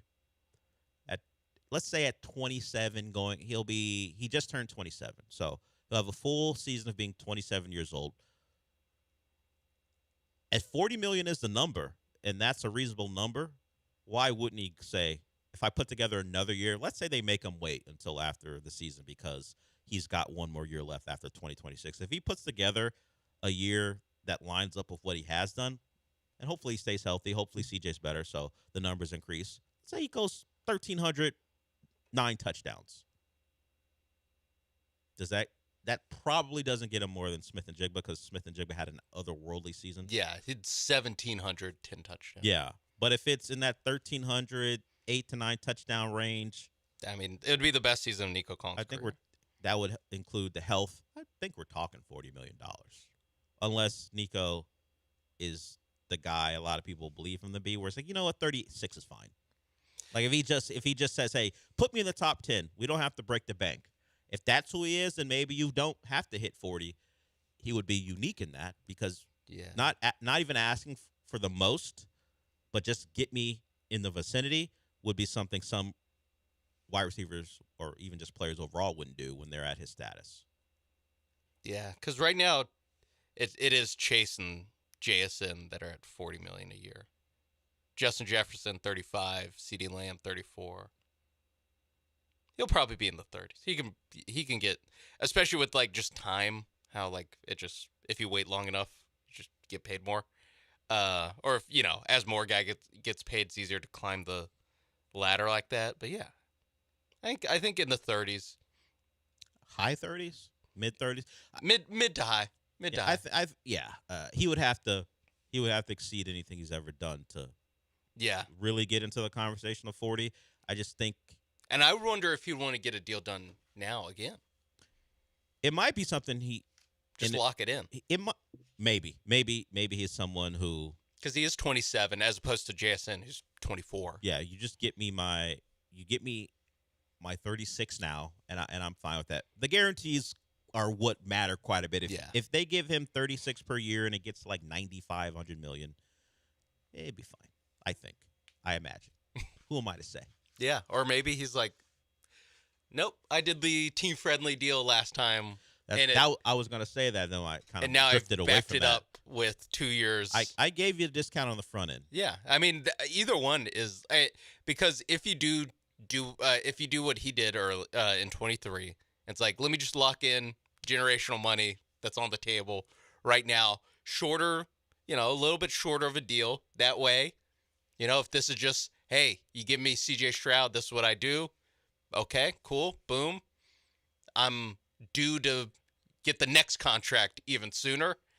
Right now, it's kind of been mostly, as far as the Nico Collins part, been mostly to plan. Like you said, miss a couple games, hamstring here, every year, concussion here, yeah. But I think for the most part, he's lived up, and in his mind, it's like, all right, I've proven it. Now I'm ready to get the Mike Evans contract. You think what he was on pace for in 2024 before injuries? Like he had over 1,000 yards and 7 touchdowns in 12 games. What would he have been if he had been able to play 15, 16 games? That he might have had a Jason here that year. Yeah, it has gone from give me CJ Stroud, look what I can do. Will it go to I can do this with CJ Stroud? You gave me CJ Stroud. What did you expect? Yeah. I mean, I couldn't be JSN. He's not Sam Darnold. I had CJ Stroud. I mean, Nick Caserio would disagree because he said they have a lot of good players on offense. I've heard that. And so Nico Collins, you're not propping anything up.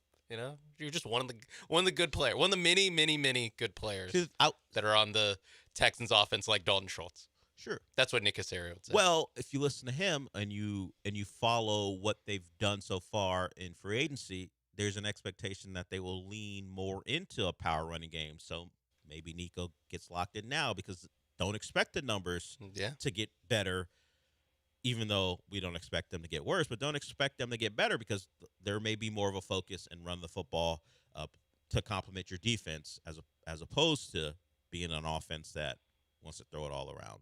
So these are some of the conversations that will be had for this Texans team who's found a way to, unless you're PFF, really solidify their offensive line. I mentioned that because we played some sound from PFF on Friday where they were questioning some of the guys and where they'll actually play. But if you believe you've got 5 good offensive linemen right now and they're going to fit the mold of being a power running team, then maybe Nico Collins and CJ Stroud, their importance will be there, but it'll be about that offensive line leaning into them and Woody Marks and David Montgomery and playing to a defense that, at least last year, simply just needed you not to make mistakes.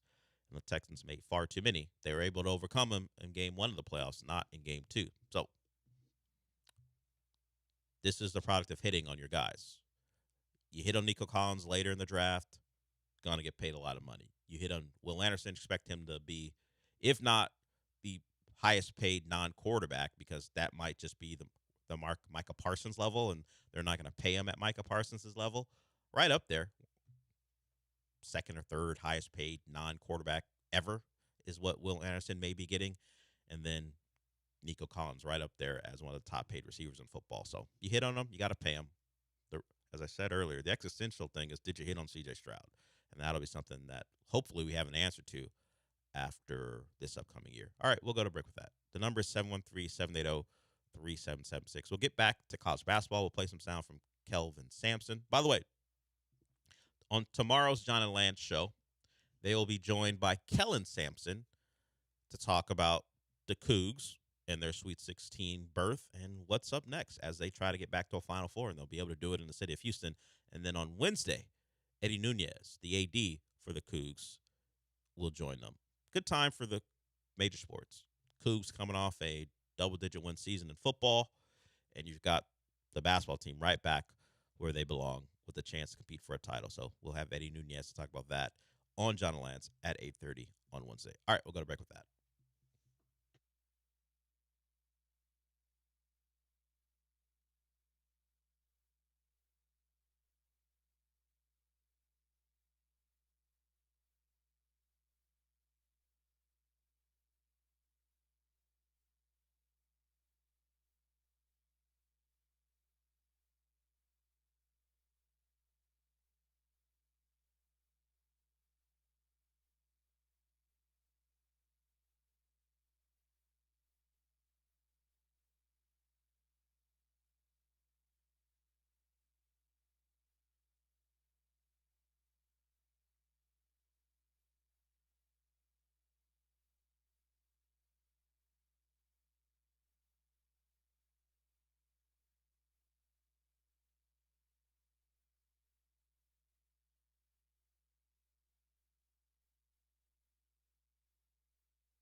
It's the Del Olalea Show. On ESPN 97.5 and 97.9 HD2. Live from the Huntington Bank Studios, here's Del Olalea.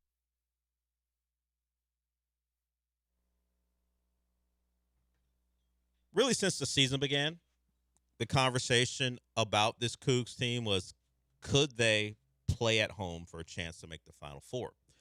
It's even more at the forefront when they were announced in the South region. And now with Florida losing to Iowa, they're the highest seed or lowest seed, depending on how you look at it, left in the region. So it feels like smooth sailing to the Final Four. Here's Kelvin Sampson after the game against A&M on the floor discussing that. You're going to your 7th straight Sweet 16 at Houston. This one is 2.1 miles from your campus. Yeah, I mean, there's going to be enough people talking about that. We've been to Elite Eights and Final Fours, and it wasn't on our campus. So I don't know who we're going to wind up playing, but whoever we're playing could care less about that. As a matter of fact, they'll use it against us. Our focus is on playing Cougar basketball, not where we're at. Cougar basketball played to great effect the first 2 games in this tournament. We just saw this in the national title game. There was a team who played at home. The Miami Hurricanes played Indiana at home. How much effect did it have? You watched the crowd. It was about 50-50, maybe 55-45 Indiana. Now, the Miami fans were louder at moments in the game, even just crowd noise on defense. They seemed like the louder crowd. But tickets were relatively even, and it didn't result in Miami winning a title. Close ball game, had a chance to win late, but did not win it. So I don't think Kelvin Sampson will allow playing at home to be a negative, because that was a part of the conversation about that national title game. I forgot who it was. It was a coach who said, hey, I think maybe it was Jimbo Fisher. He was like, might be better off not being at home, getting away from it. It was some pundit, maybe not Jimbo. Maybe I just want to slander Jimbo for some reason. But hey, I was right. Turns out, it was a close game. Miami played the closest game against Indiana in the playoff, but it went Indiana's way. So distraction that team didn't seem distracted. Don't believe Kelvin Sampson and his team will be distracted, as they just see it as an opportunity. Guys have been around a long time. We talked about Emmanuel Sharp, who at the time had the second most wins of any player in college basketball history. I didn't track it to see if he winds up winning the title, if he will surpass and become number 1. But either way, a lot of these guys were here. Not most, because Sanak wasn't here, and Flemings wasn't here, but 3/5 of their starting lineup were a part of the run last year. So veterans in the sense that not only have they won a lot of games, but they've gone through this before. So I don't think the added part of playing at home will be anything but, hey, we're comfortable. We don't have to travel. They'll go to a team hotel and all that stuff. But other than that, I think it'll be business as usual. It's just more about having their people in the building at the Toyota Center, and we'll see how the turnout is, because you do have a couple Midwestern teams coming to town. So that could play a giant part of who's getting tickets, who's paying for tickets. And this is where three. This is where the Miami comparison is actually very interesting to me. Commuter school for the Cougs. Miami is a school with Nebraska coming. Yeah, they're riding high. Iowa as well. Now Nebraska is the Indiana comp, because Nebraska's never reached this type of level in college basketball, much like Indiana in football. So you've got that. You've got is it Illinois? Illinois versus Houston, Iowa versus Nebraska. The Big Ten Invitational, except for Houston. Yes, Big Ten West. Yeah, so you're going to get a lot of that. A lot of punts. And will the Ferentz people be here just because they got to bring? Kirk Ferentz be the Iowa celebrity guy who comes? I was going to say Picker, but there won't be that. At least not on CBS. But maybe. No, they should bring Bielema. They should bring Ferentz. They should bring Matt Campbell. Yeah, well, they just bring all the coaches, sit in a row, and sit at the game. So Willie Fritz, you don't have to come. I didn't really, I didn't really put it together, but it'll just be the Big Ten West plus the Cougs in the building. Yeah, and so you'll get the Midwest contingent. What's the weather going to be like this weekend? So while I assume the Cougs will show out, we know it's a school in a city where you have, well, case in point, Sean's here with a Longhorn shirt on. That's just part of the formula when you are the Cougs in the city. So how will it play out? Will it be 50-50, 70-30? The Cougs fans will show up as much as they can, but there will be plenty of Midwest people buying tickets to watch their team play. Yeah, it's going to be in the 80s. Get some nice weather. They'll love that part of it as well. So I don't think the Houston crowd will be dominated, but I just don't know that it'll be this dominating home crowd that people suspect just because it's in the city. Yeah, no, you Nebraska got 3 strong fan bases here, and the thought of Iowa versus Nebraska is going to spur people to come, because this is the first meaningful game those two programs ever played against each other in basketball. They can't stand each other, but there have been no meaningful games in this sport for them because Nebraska hasn't been any good. Iowa's been fine as a program. First Sweet 16 since 1999 still. So it's or I guess just that matchup. Illinois less so. Yeah, they've been a better program. Yeah, but it is like has Illinois happy to be here Central. Has Illinois been to a Final Four since since 2003 or from 4 or whatever it was. the 3-guard run, Darren Williams, Luther Head, and I forget the other one. D Brown, was it the other one? I think so. Have they been to a Final Four it's just since? been like Elite Eight. So even that team, who we associate with more success because they've seemed like a mainstay in the tournament, it's a bunch of teams plus the Cougs. The Cougs, veterans of this, those three, in a pretty special place for those programs, particularly recently. And Nebraska never. So So there it is. Get your tickets. If you don't want those Midwesterners coming down here and dominating, go get your tickets. Right now. It'll be interesting to see how that plays out as the Cougs, and it's listed. You heard Andy Katz talk about it. I think 2.1 miles, according to Barstool Cougs, officially 2.4 miles. Okay. Nebraska 879 miles, Illinois 947. Is that as the crow flies, or who knows? It's just the actual direction. I don't know what part of the Houston campus are you measuring from to get to Toyota Center. I don't know, but in Iowa, over 1,100 miles to get here, so clearly an advantage for the Cougs. This is as far only as miles traveled. This is only the second Sweet 16 for Illinois since 2005. They made it 2024 and now 2026. Before that, 05, 04, 02, 01. So they are one of those programs where I think just in our minds, because they had a run 20 years ago, like a sustained, period of good basketball, that we're like, oh yeah, Illinois basketball. It's like, if you're an Illinois fan, you're like, this is second time in 20 years we've been in the Sweet 16. It's crazy. This is odd and maybe a little concerning looking at my For You page. What's the first thing I click on and see after this conversation? Has every team tickets for? Nope. Has every team Sweet 16 appearances in their history? I didn't type it in. They're listening, everybody. It's listening. I didn't type it in. I didn't ask Sweet 16 appearances for certain schools. And the first thing on the For You page to click after I go back to Twitter, bang, right there. Everyone listed. And as you mentioned, Illinois, last Sweet 16. Well, 2024, you said the second time since 2004. 2005, 2024, and now 2026.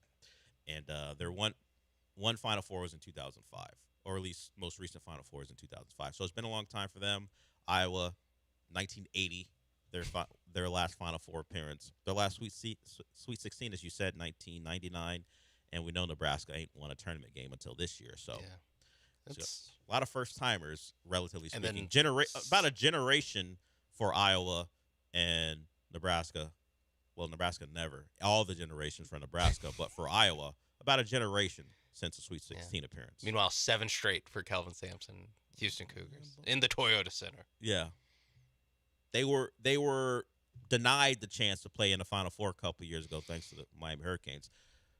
No one, including the Aggies, was stopping them this time around to play in their home city for this chance to make a Final Four as opposed to playing in the Final Four the last time around. All right, we'll go to break. Thanks to AI and algorithms for laying it all out for me. Oh, look at that. Connecticut's been to a lot of Final Fours and Sweet 16s. Look at that. And that Connecticut thing didn't start till 1999. That's why Connecticut fans are the worst. They're kind of unilaterally looked at as one of the worst fan bases in college basketball because all of it has come so recently that they are the most, how do I put this kindly, arrogant fan bases in the entire country. It's just been all tossed on them. Yeah. They've got 6 titles since 1999, and if they make a Final Four, they generally win it. 6 out of 7. They've only lost in the Final Four one time. If they're in, they're going to win the title. So, one of the worst. They're like Ohio State. So, in football, they're the Ohio State of football. Save us, East Region. Save us, Tom Izzo. Yeah, honestly. Or Tom Izzo, or John Rick Pitino. Shire. Yeah, or Rick whoever. Pitino. No, not Shire. Well, I'm just saying he's also in that region. Understood. I don't need. If I'm going to pick Tom Izzo or Pitino, not John Shire. I'd rather have Hurley in the Final Four than Shire. Even though Duke lost to the Cougs last year in the Final Four. Oh, rematch on the table. It's possible. East and South champions. Yeah. It's possible. We thought it would be a title game rematch in the regional final, but Iowa took care of that by beating the Gators on a last-second shot. All right, we'll go to break because I think I said that a couple times now, but we'll do that right now. We'll come back with a story I didn't think I needed, but I did get over the weekend because I didn't know you're about that life, Jorginho. If you don't know the story I'm talking about or who Jorginho is, I'll explain that to you when we come back.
Broadcasting live from the Huntington Bank Studios, it's the Del Olaleya Show. On ESPN 97.5 and 97.9 HD2.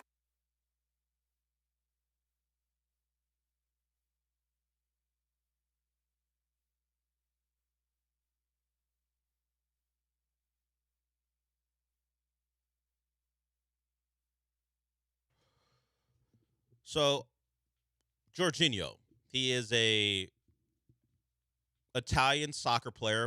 He has Brazilian ancestry, so that's where Jorginho comes from. But he plays for Italy. I think he scored the winning penalty against England in a Euro final. He's played for Arsenal, played for Chelsea, now playing for one of the big clubs in Brazil. And somehow worlds are colliding. He is the stepdad of Jude Law's daughter. He married Jude Law, the mother of Jude Law's child. And he took to Instagram to air grievance. Why did he do it? Because you can. Who did he do it against? American pop star Chappell Roan. If you don't know who she is she's relatively recent. Maybe in the last couple of years, she's rose to fame. She's noted for dressing in drag and singing. She's almost, if you just took the makeup off, she's almost unrecognizable as herself, as opposed to whatever character she's deciding to play. Either way, this is an issue where you never know who you're dubbing. And in this case, Jorginho's stepdaughter was at a hotel where Chaperone was staying. She turns out the girl's a big fan. I think she was on the way maybe at some point to go to a concert. Don't know if that played out that way after the incident, but she walks over because she's not sure who it is, and then she sees that it's Chaperone. And then she walks back, doesn't say a word, doesn't bother her at the table while the pop star is eating breakfast. So she goes back to her table, sits with her mom. And then a security guard comes over and berates the little girl about how you should respect boundaries, how that's not how you treat people, so on and so forth. And Jorginho, because he can, goes to Instagram and lays it all out in Portuguese, I think. Or was it Italian? I don't remember what language he used. But either way, it was translated. It pretty much says what happened. Led to a Chaperone Instagram post where she says, hey, boundaries are important. You should treat people with respect, and I love my fans, but also I'm an individual, not just like a brand or a star. She deletes that post because it doesn't hit the mark, and no one wants to hear her defend herself against an 11-year-old girl. It's just not great. You can't do it, particularly when the 11-year-old girl mom does 6 minutes about how this wasn't anything where the girl even talked to her. The girl didn't talk to her. She just looked at her because she let it be known that, I don't know if you've heard, but my daughter's around famous people all the time, probably because her dad's Jude Law and her stepdad's a famous soccer star. So my daughter knows how to hang around stars. She's not going to be someone who steps across the line, which led to an eventual video where Chaperone has to explain, hey, I didn't know the guy. I didn't even tell him to go over there. He's not my security. Hopefully. That's when you know you're cooked, is when you go, it's not my security. Yeah, it's more over. It's over security at that point. at the event. Yeah, it's over at that point. This is hotel security. Yeah. I didn't tell him to go over there. I hope that he didn't say anything that made the little girl upset. Like, that wasn't your energy when you were posting on Instagram about how your privacy is important and barriers and boundaries are necessary. Yeah. You thought you could get that off, but then you forgot that Brazilian soccer fan ain't going to F around. No, because this is like their, I don't know. This is like the equivalent would be an NFL player, like, getting into this dust up where they're like, wait, what? What? But this pop star I've never heard of? Yeah. All right, let's go. I mean, I got time on a Sunday. Yeah, it's like, let's go. There's not gonna be a lot of energy invested in, like, context. Yeah, or like, what's Chaperone's point of view? Yeah, no one's looking for that. Bleep her. And they're gonna see her in, let's say, some outrageous garb, take a shot at that. It got ugly, so much so that she couldn't even stick with her original statement. She had to do a video from her bed and apologize. I also love the celebrity apology video, I guess, location scouting that they do, where it's like, because you know that this is all very heavily PR influenced, that like some PR person was like, hey, lay down in bed and do this to make why is that the choice? Make it seem more like, I guess, like you're just doing this, you know, like this isn't a press conference. Can you hit the Oh, we have breaking news? Not really, but it just added the story. We just said the Brazilians don't mess around. The real mayor has banned her from performing in the city. See? This guy's not even Brazilian.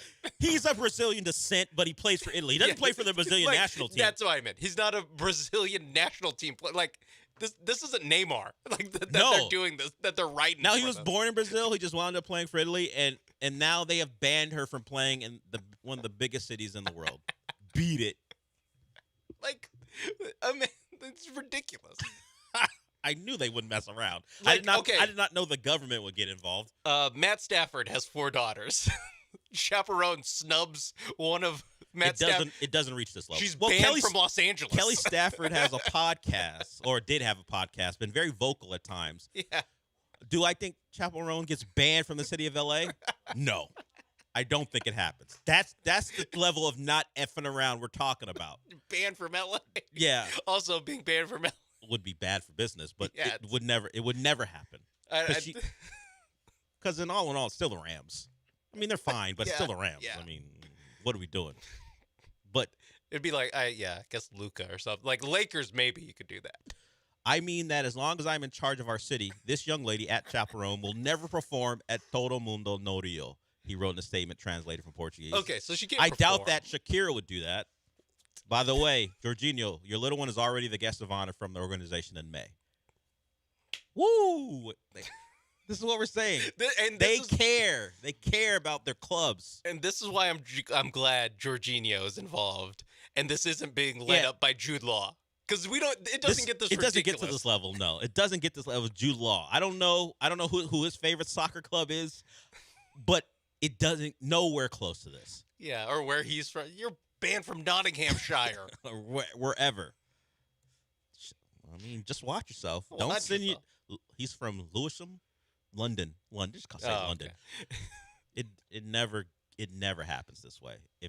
If Jude Law takes it. If he's running point. If Jude Law says, Jorginho, this is my daughter. You step aside. I'm gonna handle this. It never gets here. That's also Jude Law and Jorginho having to co-parent. It's very funny. It's also just like in my brain, it's just a funny pairing.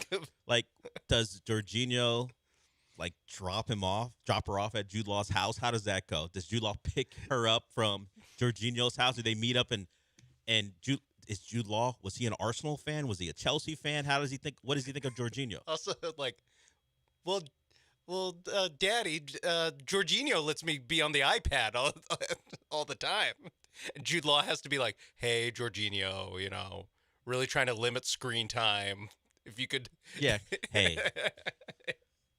A little just the less boring things that they have to talk about. What do they get to talk about? Or does Jorginho never really talk to Jude Law because his wife, Jude Law's, the mother of Jude Law's child, is more involved? I don't know. He seems involved in He's very his involved. stepdaughter's Yeah, life. he took to social media to take go a shot after at a pop star, and it worked. If his goal was to get her banned from the city of Rio, job well done. I wonder what his goal was. Jude Law's got to hate Jorginho. Forget about the fact that he's involved with his ex-significant other and is co-parenting. Jude Law's a Tottenham fan. He's got to hate the guy who played for Chelsea and Arsenal. Oh, and just the ultimate, my stepdad went to war against Yeah, what Chaperone have you for done? me. He started a movement. Well, the question is, this is why Jude Law's like, you don't tell me anything. You didn't even tell me, and now Jorginho's at the forefront of defending my own daughter against Chaperone security. Yeah, I'm just saying, Jude Law. I don't know when your daughter. I don't know when your daughter's birthday is. You gotta bring the. You better come up big. Bring the A stuff. I don't know how the young lady feels about Chaperone now, but if she has any, does Chaperone have a famous beef? I don't know that. Like with another artist, not Jorginho's daughter. Is that her biggest beef? Not a 10-year-old girl or however old this girl is. That next album, look for some subs at Jorginho. No, not at the girl. You can't take shots at the daughter, but at Jorginho you can and try to get away with it. And the mayor of Rio can catch one too. Yeah, I don't know how deep into soccer lore she is, but maybe Jorginho has a bad miss in a Champions League game she can take a shot at.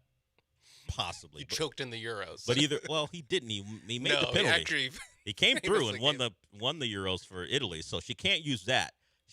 That's for if an England player got in trouble with her. Yeah, she could do that. Yeah, because they missed some big penalties. If Raheem Sterling ever Harry gets Kane in the mix. missed a big one too in the World Cup. She could always do that. But with Jorginho, kind of untouchable unless she deep dives. Oh, so Jorginho, I think he won the beef. Yeah, if you get someone banned from Rio, you win the beef. Meanwhile, she had to go on and go, I don't hate children. That was part of her apology on Instagram. You know things are going well when you have to go, I don't hate children. When you have to, when you're a pop star with, I assume, a large portion of your fan base children. You had an 11-year-old girl until you sent your security over there, allegedly. Send your jackbooted thugs over there. Look at you now. To rough her up. Look at you now. You were having that continental breakfast, and now you're banned from Rio. Do you think Listen, obviously, chaperone values her privacy. Clearly. Do you think she's like, maybe I should have just talked to that little girl for 5 minutes? Or just not. Well, she will tell you she never saw her, and that's what the mother of the child said. She just went over there to look. Chaperone never saw her. She didn't bother her, but someone in that security team did see her. Chaperone saying she didn't see the little girl either. So the two people heavily involved said they didn't see each other. I gotta believe someone's not telling the truth, and if it's anyone, it's got to be Chaperone. Because how does a security guy go over there without some direction? Does he take it upon himself and go, you know what? I'm gonna teach this little girl a lesson. Look, let me shout. I'm gonna teach you about boundaries, little girl. You're 11. Yeah, it's also like that's aggressive. At the very least, the security guards, if they're not, Chaperone's personal security, they're just working a job, whatever it is. They probably got coached up that like, hey, Chaperone doesn't want to be interrupted. I would imagine someone told them. There's an emphasis on like, hey, we're building a wall around Chapel. It's like when the NFL has a point of emphasis on a refereeing, exactly, or the NBA. Like, look, we're not explicitly telling you to handle something a certain way, but this is what we would hope you take a look at. And they probably got some points of emphasis. And this point led to, like, you look at a little girl, you think it's just a random little girl, right? Nope. Not the stepdaughter of a soccer star. Now look at you. Point of emphasis. Chris, we'll get to you when we come back. There's a lot of sports that went on over the weekend. This is my favorite story of the weekend. And the fact that it ended in a banning. Yeah, cherry on top. Green light in Rio. Yeah. You got to check in, Chaperone. This is where it all leads to. Chaperone sits down with the favelas. You know what's going to happen. The little girl and Chaperone are gonna meet on Zoom or Instagram or something. And this is all, the Isaiah Thomas. All going to get worked out somehow, some way, just so she can walk around Rio safe. Bury the hatchet, yeah. Something, or maybe next time she's in England, if that's where the little girl resides, they have a meetup. So see, everything's fine. I swear, I don't hate children. But also, don't get any ideals, 11-year-olds. Yeah, there are boundaries. Imagine that. Boundaries. Leave me alone. Never forget, the first thing you do is likely the real thing. And when you go on Instagram and tell everyone you got boundaries and people should respect them, no one's going to listen to you talk about how you don't hate children. Because it sounds like you hate children. A little bit. If they invade your space, a little bit. Chris, we'll get to you when we come back.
You're listening to the Del Olalea Show. That's kind of full of sports, but also filled with a lot of movie talk. Now back to the Huntington Bank Studios with Del Olalea and Sean Mapes.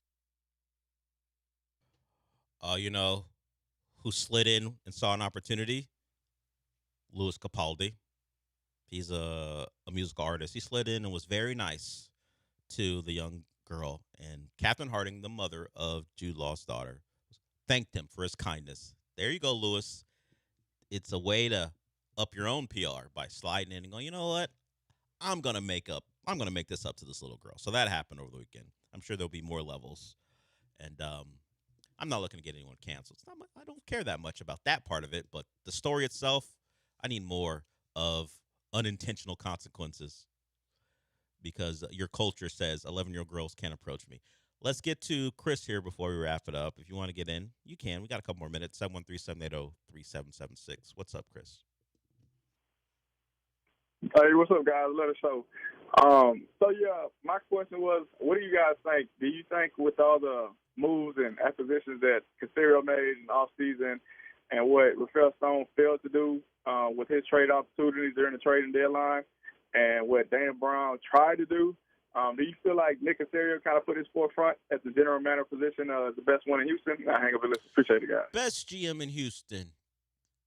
There was a time where there was no question that Rafael Stone had that title. He acquired Kevin Durant for, let's say, maybe not pennies on the dollar. Let's say a quarter on the dollar, considering you gave up a first-round pick, your recent number 3 overall pick, or 2 overall pick, and Jalen Green, and also Dylan Brooks, who had been a big contributor. Let's say quarters on the dollar. You do that, you still had all that young talent on the roster. He had set a standard. Nick Caserio's moves have to play out, and they have to work before I can give him that status in this hypothetical, made-up rankings. Dana Brown, clearly a 3, because he still can't get that left-handed bat he's been looking for years. So until that happens, he's actually an NA. Yeah, he's not even ranked. We can't judge. He hasn't been able to. If I see the Dynamo above 500, I'm putting the Dynamo GM above Dana Brown right now. So it is still not Nick Caserio. Unfortunately for Rafael Stone, he does have his own version of we're not concerned with, hey, maybe this just isn't our year. Yeah. Not a great approach for a team who had title aspirations. Does it reach the level of Nick Caserio telling fans to calm down about concerns about the offensive line and then having your quarterback regress and making all these changes on an offensive line you said you weren't concerned with? Not there yet, but we'll see how if they get knocked out in the first round, the Rockets, then maybe I pull back on still having Rafael Stone ranked number 1. But right now, he's still number 1. He did bring in a superstar. I just want to avoid this being like the most recent. Yeah. Like who is just playing right now and like will not win the championship? That's. I don't want to use that to move the rankings up and down. Everyone moves up in the offseason and moves down when they have to play games. Yeah. Do we want to win the offseason? Because that's what Rafael Stone did. Do I think that Nick Caserio has won the offseason because he's made O-line acquisitions and traded for Dave Montgomery? No, because how many times has it been said good offensive linemen don't become available? Like really good ones. And if they do, you're paying Tyler Lindenbaum the most you'd ever pay a center. Yeah. When the guys like Braden Smith and Wyatt Teller become available, it's for a reason. It is not like either one left these really deep teams who just simply didn't have a spot for him. Wyatt Teller was on that Browns team who decided we're just going to revamp our entire line with the new coach. The Colts said, nah, we're not interested in giving Braden Smith the deal that he thinks he deserves. In fact, Braden Smith, if you look at the projections, made less or got signed for less than some projections when he hit the market. Let them play. And if they play well, I still won't change my mind that much because I don't want to get moved simply by a season of this or a season of that. But it's more about Rafael Stone's team not living up to what we thought they could be more than Nick Caserio making any moves. Yeah. I was gonna say it's more like Stone coming down to meet Caserio than Caserio rising up. Right, Caserio's. I'm sure he'll get deals done for stars. That's what they do. But let the team play, and if they play well, we can have a conversation after the Texans season. Who do you think has the most job security out of those two? Well, Dana Brown by far the least, but out of those two. Well, if we go by what we have not heard, Nick Caserio's on the final year of his deal. That is true. He signed That is true. that. We have not heard about an extension. Maybe there is one. They just haven't reported it. Yeah, because GM or front office things, they don't get reported as not as much as like coaches and players. But you think Nick Caserio would tell Adam Schefter, "Hey, put this out here instead of your story about Madeline Burke if we're breaking news." But we have not heard that from the agent of Nick Caserio giving it to a newsbreaker. So until that happens, we'll just assume he's still in the final year of his deal. Maybe he's not. But job security: Rafael Stone, Caserio, Dana Brown. Yeah. Dana Brown needs a good season. He's on the last year to keep his job.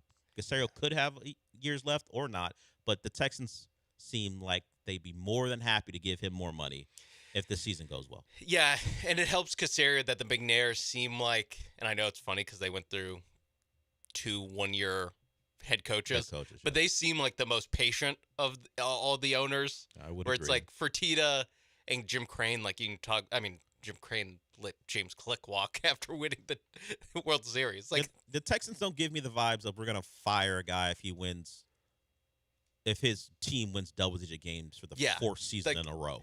If the Houston Texans continue do this, if this is their for 3 more ceiling years under Caserio and D'Amico Ryans for 3 more years, where they're either winning division or coming a game within winning it and winning double-digit games, winning a wild card game, those guys will never get fired. Yes, like that. Like we'll be venturing into Pittsburgh Steeler territory without the one title sprinkled in to justify keeping a guy around. That's I think while they have all the Patriot tendencies, or at least Patriot personnel, if you told me their model franchise is the Steelers, I would not be surprised. They don't fire anyone for competency. They fire people if they're either bad in the building, like Bill O'Brien was, and he was also bad as a GM, but not bad as a head coach, or you're just flat out awful as far as performance. 10 plus wins a year? Ain't nobody going anywhere. So the Caserio thing is interesting because I don't know if he has an extension, but please, that man ain't getting fired. He would have to be the worst person in the building for that to happen. And we're done for the day. Yeah, that was supposed to be the music. Understood. Not the bumper. Understood. We're done for the day. Thank you for the call, Chris. Maybe you have your own rankings. You can call back in and let us know how you rank these 3. It felt like you're leaning Caserio. I'll let Wyatt Teller and Braden Smith block somebody in a Texan uniform before we do all that. Since we're done for the day, Sean, what does that mean? I know where you live, white boy. I just wanted to do that. Yeah. There's not a white boy I had in mind. I mean, no Tyler Hero didn't get beat up this weekend. Jude Law, maybe. Well, what does Jorginho call Chaperone? She's not looking. I don't know. He didn't call her that in the post, but he did get her banned from a giant city in South America. So some power there. All right, we're done. Rich Eisen back. The occasional good show. Who knows when it'll come back? It's just not on a limited series. Like a show on BBC. Yeah. Like Luther. You never know when we're coming back. Yeah. In the finals, maybe early Luther. That was good. Jeremy and Joe after Rich. We'll talk to you tomorrow.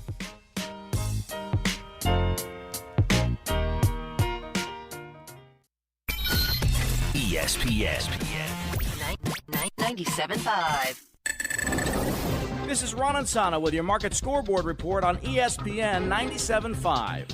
In today's trend watching, as stocks surge and oil prices collapse, the real question is this an end to the war with Iran? The president saying that productive talks were held with Tehran over the last 48 hours, hence his decision to postpone any attack on civilian infrastructure, including power plants in Iran, and Iran backing away from retaliatory strikes as well. The question is, though, is this a conclusion to the hostilities or merely a pause as we wait to see how this all plays out in diplomatic circles? 48 hours of talk talks may or may not yield results. It remains to be seen. The next 5 days are critical. The stock market is rallying, oil prices are falling, and interest rates are dropping on the news that was just released this morning by the president.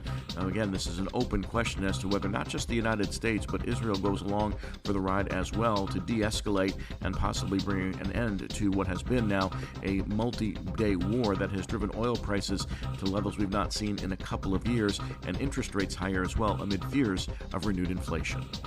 No purchase required. Terms apply. Available at ownwell.com/terms. Estimate based on your neighborhood average and individual results may vary. When I saw how high my property tax bill was, I was shocked. We couldn't afford this. But I discovered Ownwell. Ownwell reduced my property taxes and saved me over $1,000. Your property taxes aren't set in stone. They can be protested, and they can be reduced. But instead of filing protests yourself and very possibly losing your appeal, Ownwell does it all for you.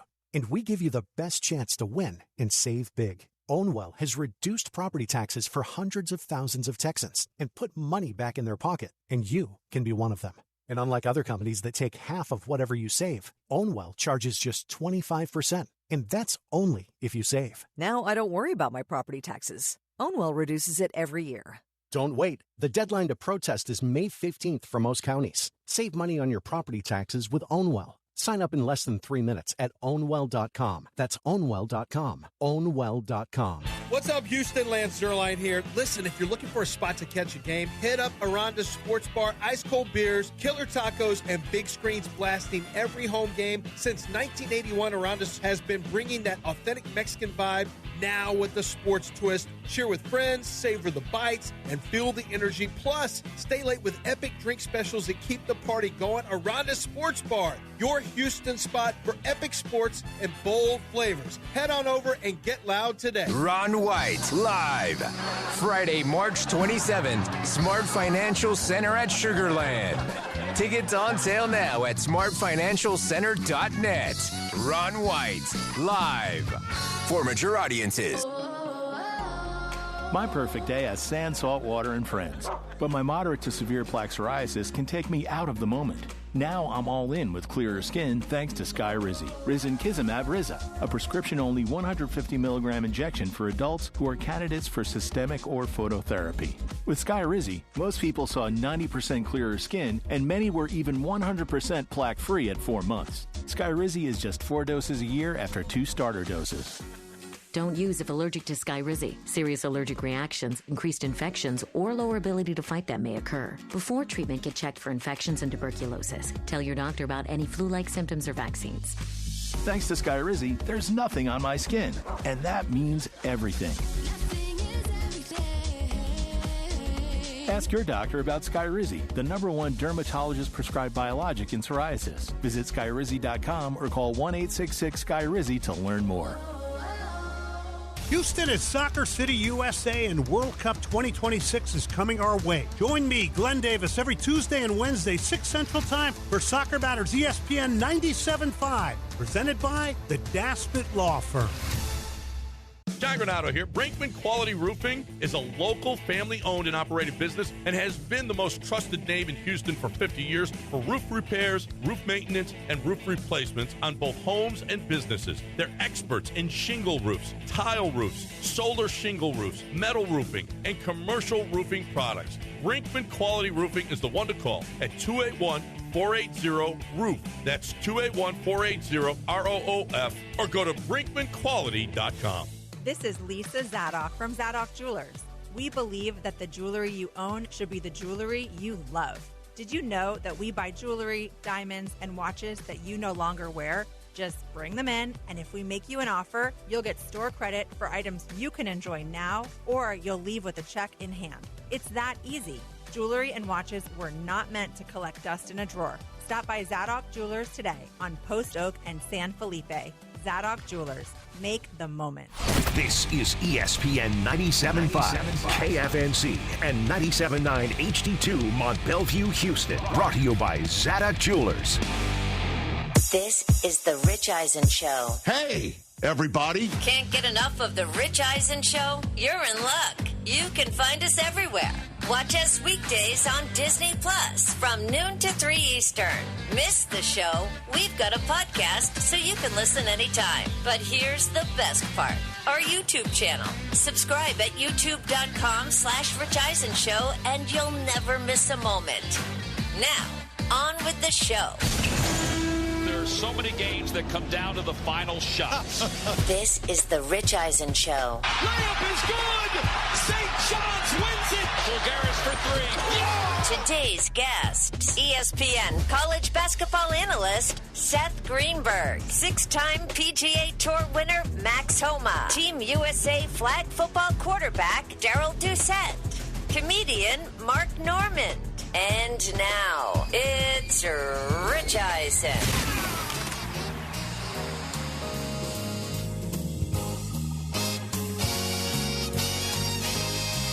All right, everybody, welcome to this edition of the Rich Eisen Show live on a Monday in Los Angeles, California. The Sweet 16 in the men's tournament is set. The women's tournament getting down to the Sweet 16 on that side of things. Opening day is this week in Major League Baseball. The Lakers have won 9 basketball games in a row. Luka Doncic getting set to be suspended because he picked up his 16th tech, and then they took it back. They pulled it back. Oh, shocking. So he's not going to get suspended for the Los Angeles Lakers. The National Football League, we got a star getting pizzade. We've also got the stars of the sport, past and present, getting beat by Team USA in flag football here in Los Angeles this weekend. And we've got Daryl Doucette, the quarterback of Team USA, is going to join us on this show, and I will ask him, are you really better than Patrick Mahomes? That's in hour number 3 of this program.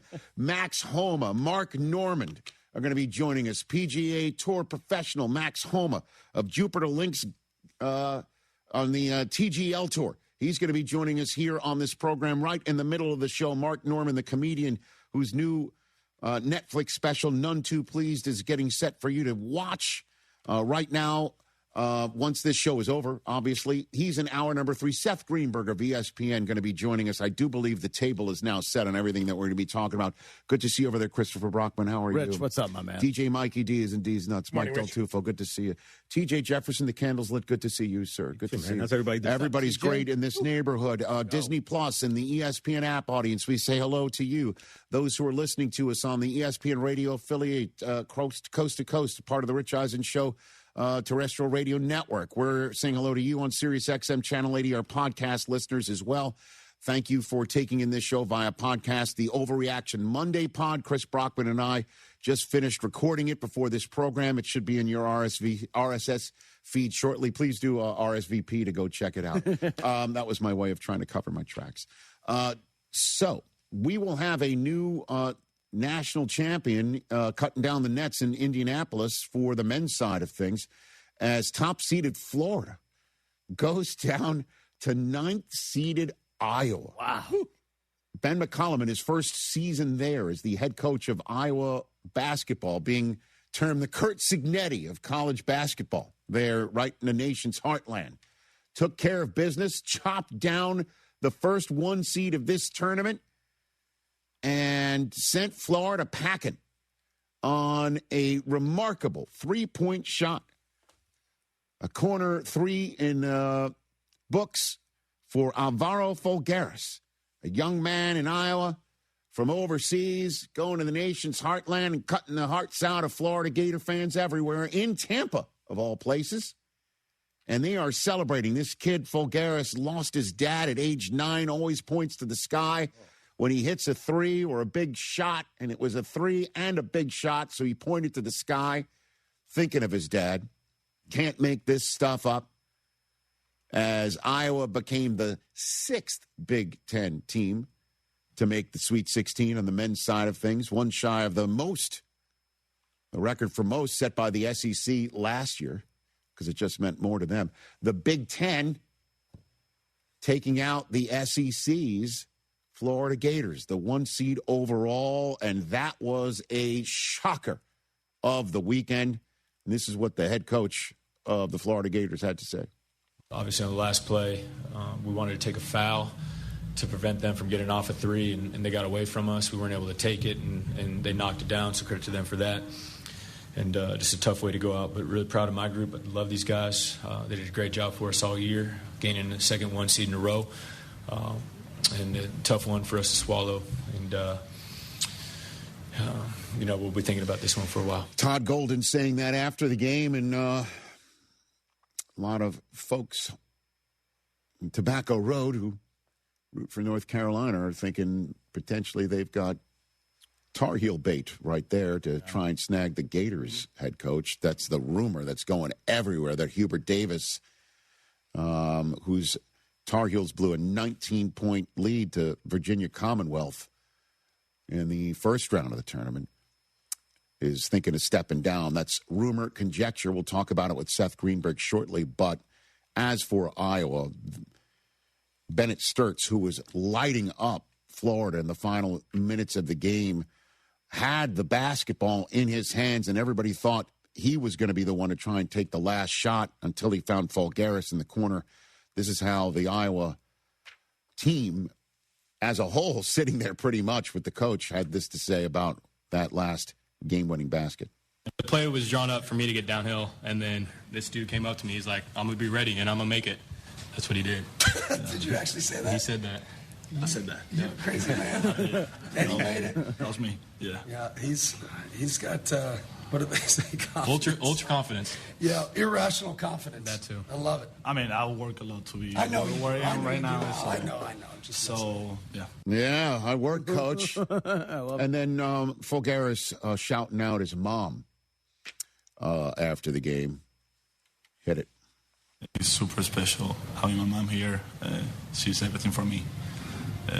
Where the world will be without the moms, you know? Like, she's super tough. She's been through a lot of things in life, and sometimes when I struggle through basketball, and basketball is life, I think of my mom as an example of resilience, and that really inspired me and keep me going, because she's not just a fighter, she's a super special person, and I'm so lucky to have her as a mom. And she hasn't seen you play in 2 years. Yeah. She saw me with the national team this summer, but in college basketball she came to one game when I was a freshman, and I didn't play much. So yeah, I think she coming back after 2 years, and seeing where I am right now and how much I worked for be where I am right now is for her is a great feeling, because she sent a 16-year-old kid to America without knowing any English, without absolutely, anything but dreams and hunger, and this one is for her and my dad that is watching up there. Beautiful. The Goliaths from Iowa City, 9th-seeded Iowa. Not the lowest seed remaining in the tournament. That belongs to Texas, which has gone from the first four to the Sweet 16 after they took care of Gonzaga yesterday in a tight contest, but Texas surviving there and advancing, the 11th seed. Not one, but two teams, Iowa and St. John's, back in the Sweet 16 for the first time since 1999. Iowa taking care of business to get the sixth Big Ten team into the Sweet 16. St. John's, the first of two Big East teams to make it in the Sweet 16. UConn taking care of UCLA, but St. John's taking on Kansas. This was a highly anticipated contest. And St. John's having a lead. Kansas storms back against the Red Storm, ties the game.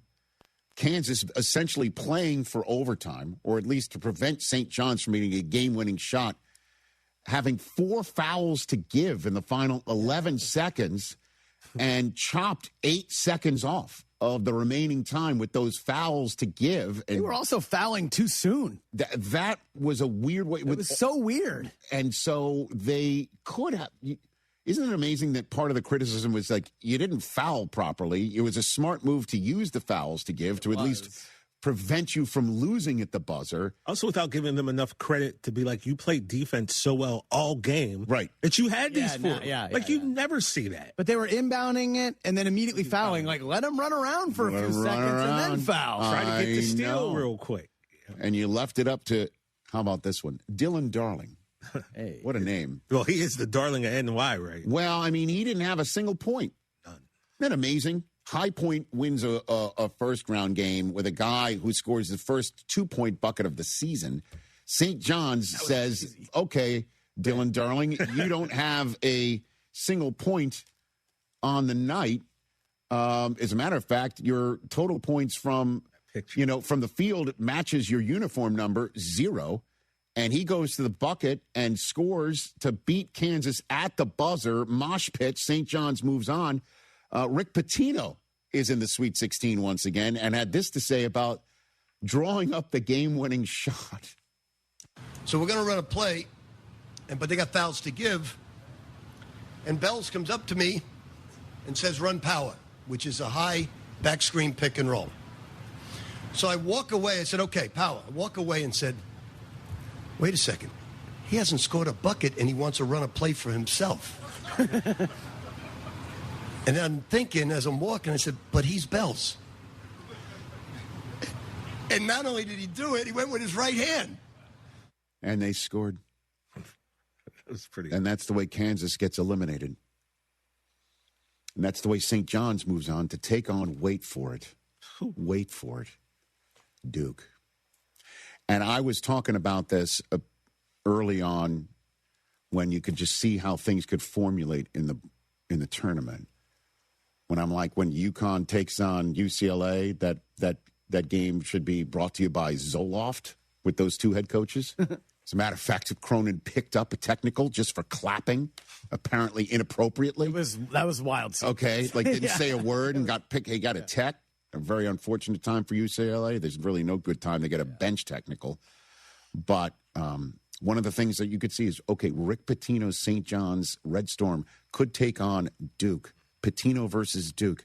I wonder if that's ever happened before, and it only took a few minutes for Pitino to make reference to it. You win some, you lose some, and I'm hoping we can get Duke at the buzzer next to make up for that Christian Laettner shot. Still hasn't forgotten. Who has? We're going to see it all week. Yep. Okay. You don't think the pregame coverage will show it over and over and over again? And what if they do beat Duke at the buzzer? As a New Yorker who roots for Michigan, if that happens, I'll throw a party. Wherever you guys are going to be. You can come to my house. I don't care where I'm going to be. All right. Let's go. I don't even know which night it is, Thursday or Friday. Hold on. I'll tell you in a Okay. second. Right. Doesn't matter. Show up at my house. I wouldn't It'll be great. in that part. Friday night, Rich. Oh, yeah. I'll be there. Let's party. Well, actually, I'll be sweating out Michigan versus Alabama. No, that's the Okay. St. John's Duke is 25 minutes before. Oh, okay. Here we go. So much fun. The whole thing has been so much fun. Nebraska moved on. We had Chris Webber on Friday. He called the Thursday Nebraska win. He said that Nebraska fans were partying over their first ever tournament so hard that he couldn't believe that they weren't like blackout drunk the next day in his hotel room. I thought about that. And then, you guys were texting each other, like, I guess more beer for Nebraska because they beat Vanderbilt. Yeah. With Vanderbilt, you want to talk about something that will make somebody drink. Vanderbilt heaves up a half-court shot down 2 with no time left that went in and out. In and out. That was sick. It went in and then out. These games have been great. They have been great.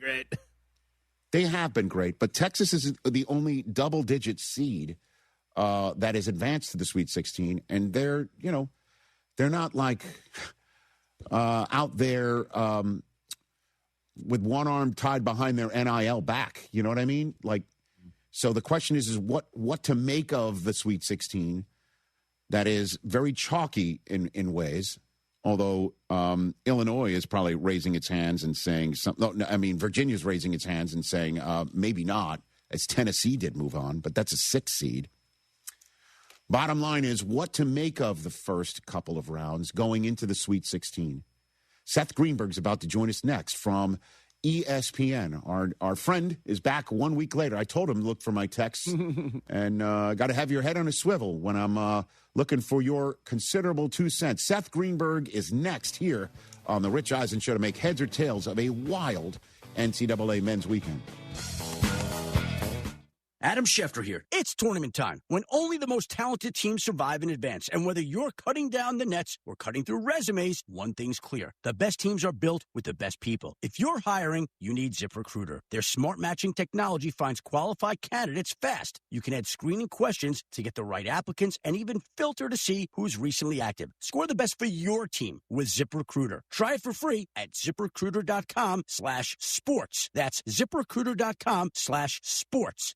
It's Rich Eisen for Pella Windows and Doors. Sometimes teams take a timeout to regroup and call the right play. When it comes to your home, Pella Windows and Doors always has the winning game plan. They do it every day, and that's why your neighbors trust them. Visit Pella.com/Eisen today. Right now, Pella Windows and Doors of Houston is offering 50% off installation and no interest, no payments for 12 months. Some restrictions may apply. See store for details. Offer ends March 31st, 2026. Jeremy Branham here. You've heard me talk about Pro Dunk Hoops and their drill-powered lightning adjust system that lets you raise and lower your goal in seconds. It's 10 times faster with zero effort. Right now, with your new Pro Dunk basketball goal, you can get the lightning adjust system for free. That's a $249 savings. But you have to call. You won't find this offer on the website, so call Pro Dunk at 281-351-9822 and mention ESPN. That's 281-351-9822. DraftKings Sportsbook at Golden Nugget Lake Charles is the only place to get mad for all the big games. With over 3,200 square feet of LED screens and the best game day bites, why watch anywhere else? Watch, wager, and win at Louisiana's largest sportsbook. Book your private space today by visiting GoldenNuggetLC.com.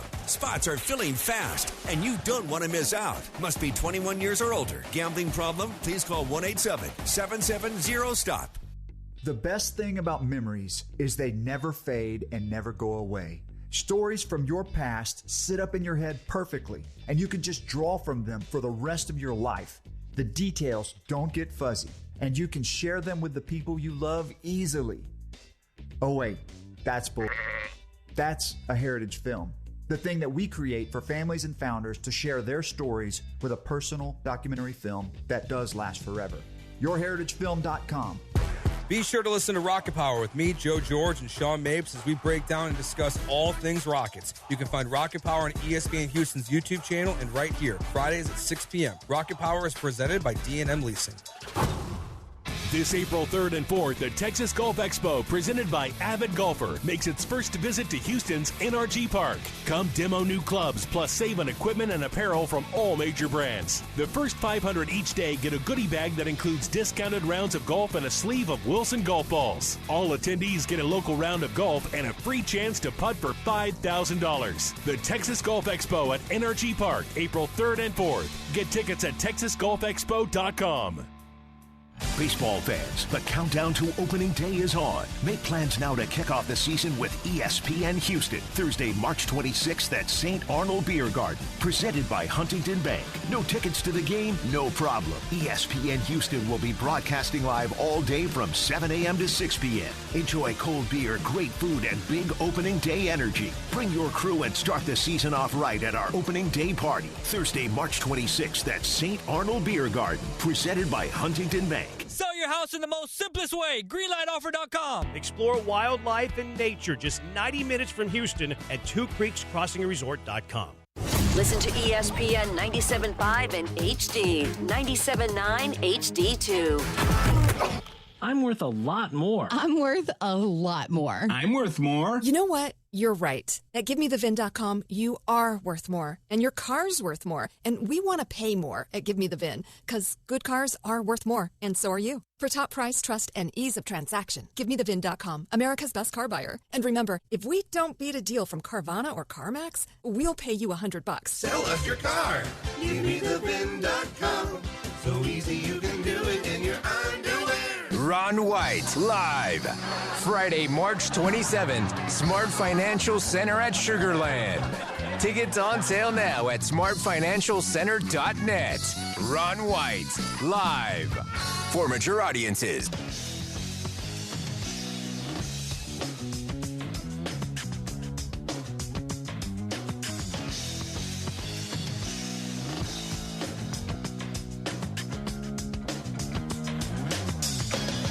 Good stuff. Seth Greenberg, you have the floor, sir, back here on our Rich Eisen Show simulcast.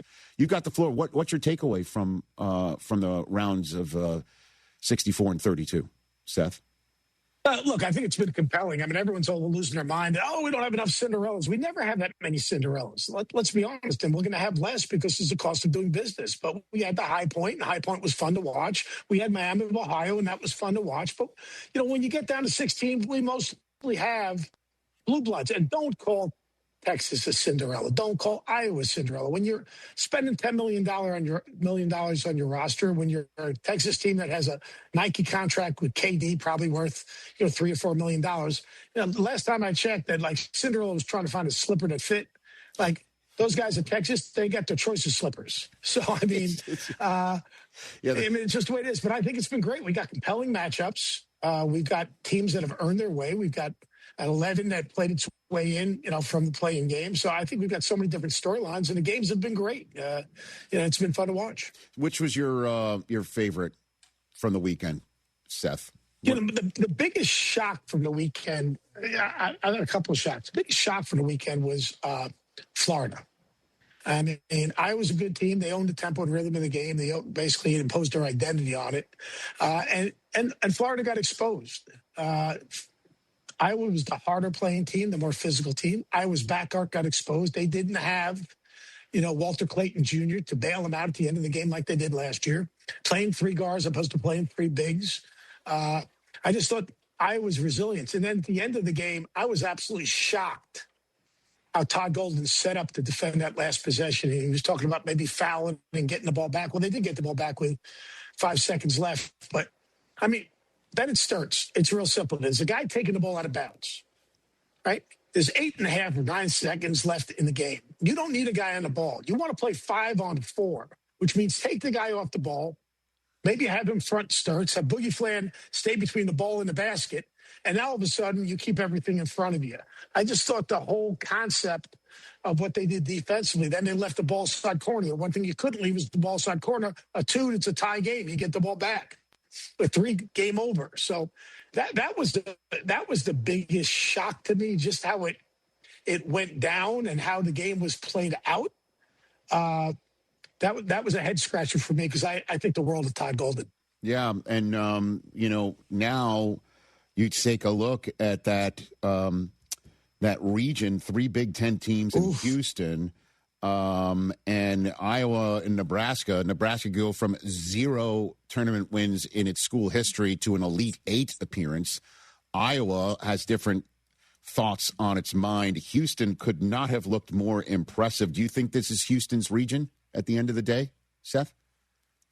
I picked Houston to come out of that region because, again, I'm a big guy on identity and culture and who are you and how you win, and they impose that identity on people.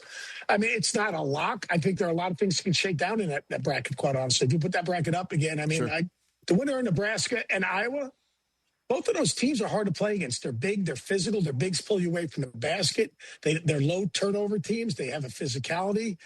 I mean, to me, and then if you look at the upper half of the bracket, it's insane. So, I mean, the winner of that group right there, Iowa, Nebraska, Illinois, and Houston. I mean, that's no joke. I mean, different styles. Rick Mast is a hard matchup. The way Nebraska plays, they use him as the hub of their offense. They play through him.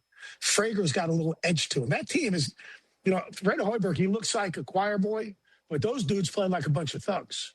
I mean, they're going to knock you right on your keister. I mean, they are physical. And the same thing with Iowa. They preach physicality and toughness at Iowa. All right. And they have no fear. And they've got a little bit of a chip on the shoulder edge. We got a bunch of guys who played D2, then went to Drake, and all of a sudden now they're on the biggest stage in the Sweet 16. They've won a zillion games. They expect to win. I mean, both of those games are just incredibly intriguing games to me. Iowa and Nebraska, similar type teams. Houston, a little bit different in terms of, how they're going to play. In the East region, as you pointed out again, what a sort of murderer's row. Duke, St. John's, Michigan State, UConn. Alex Caravan had maybe the game of his UConn career against UCLA on Sunday night.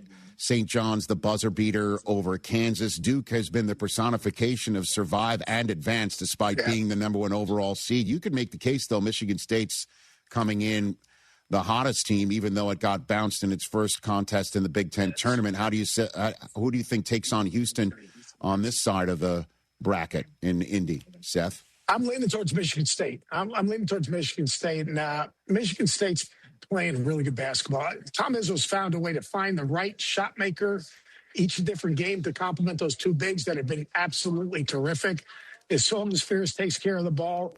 You talk about a UConn team that I'm a big Dan Hurley fan, but I got to get someone to make shots. Braylon Mullins made 3 threes the other day, but he didn't get anything out of solo ball. Who's capable of making shots?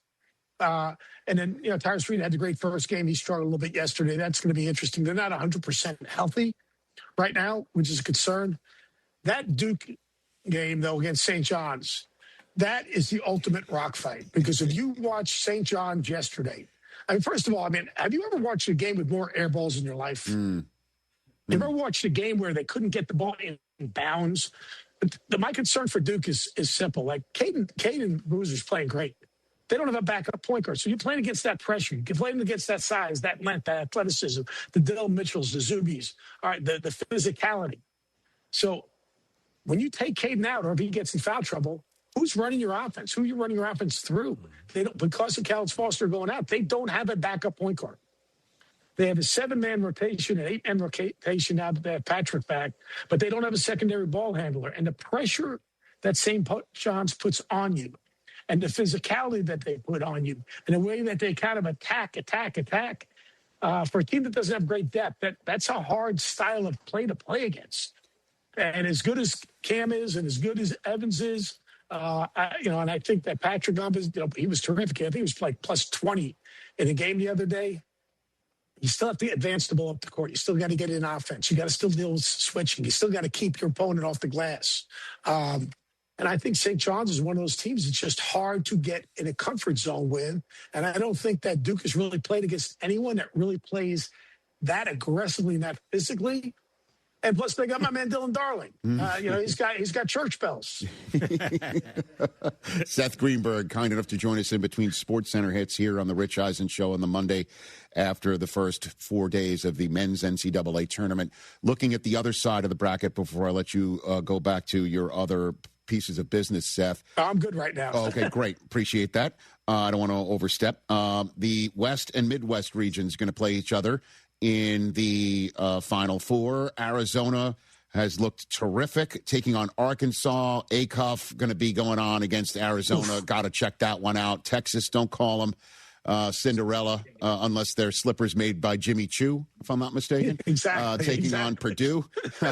Michigan, Alabama, which we've seen a couple times on the gridiron last couple of years, with Tennessee surprising to get past Virginia to take on Iowa State. Suss this one out for me, if you don't mind, Seth. Let's go to the Midwest right there. Alabama's playing their best basketball. They actually guarded the other day. They're playing Texas Tech, which was guard already, and they were playing without JT Toppin, which is a huge loss. But I loved Alabama's approach yesterday, and I actually think Holloway being suspended sounds silly, but now all of a sudden Latrell Reitzel's not looking over his shoulder. He played freed up yesterday. Yeah, LeBaron Philon's explosive. He just creates easy offense. And Aiden Terrell really played well against Texas Tech and gave him some inside scoring. So that is going to be a really interesting game because I think Alabama's going to try to create possessions, play faster. And then you try to play faster with them, and they kind of seduce you into it, taking bad shots and maybe turning it over. So I think that's going to be a really interesting game right there. And then, the bracket above it, let's throw that thing up. Michigan, I'm below it, I should say. Tennessee and Iowa State.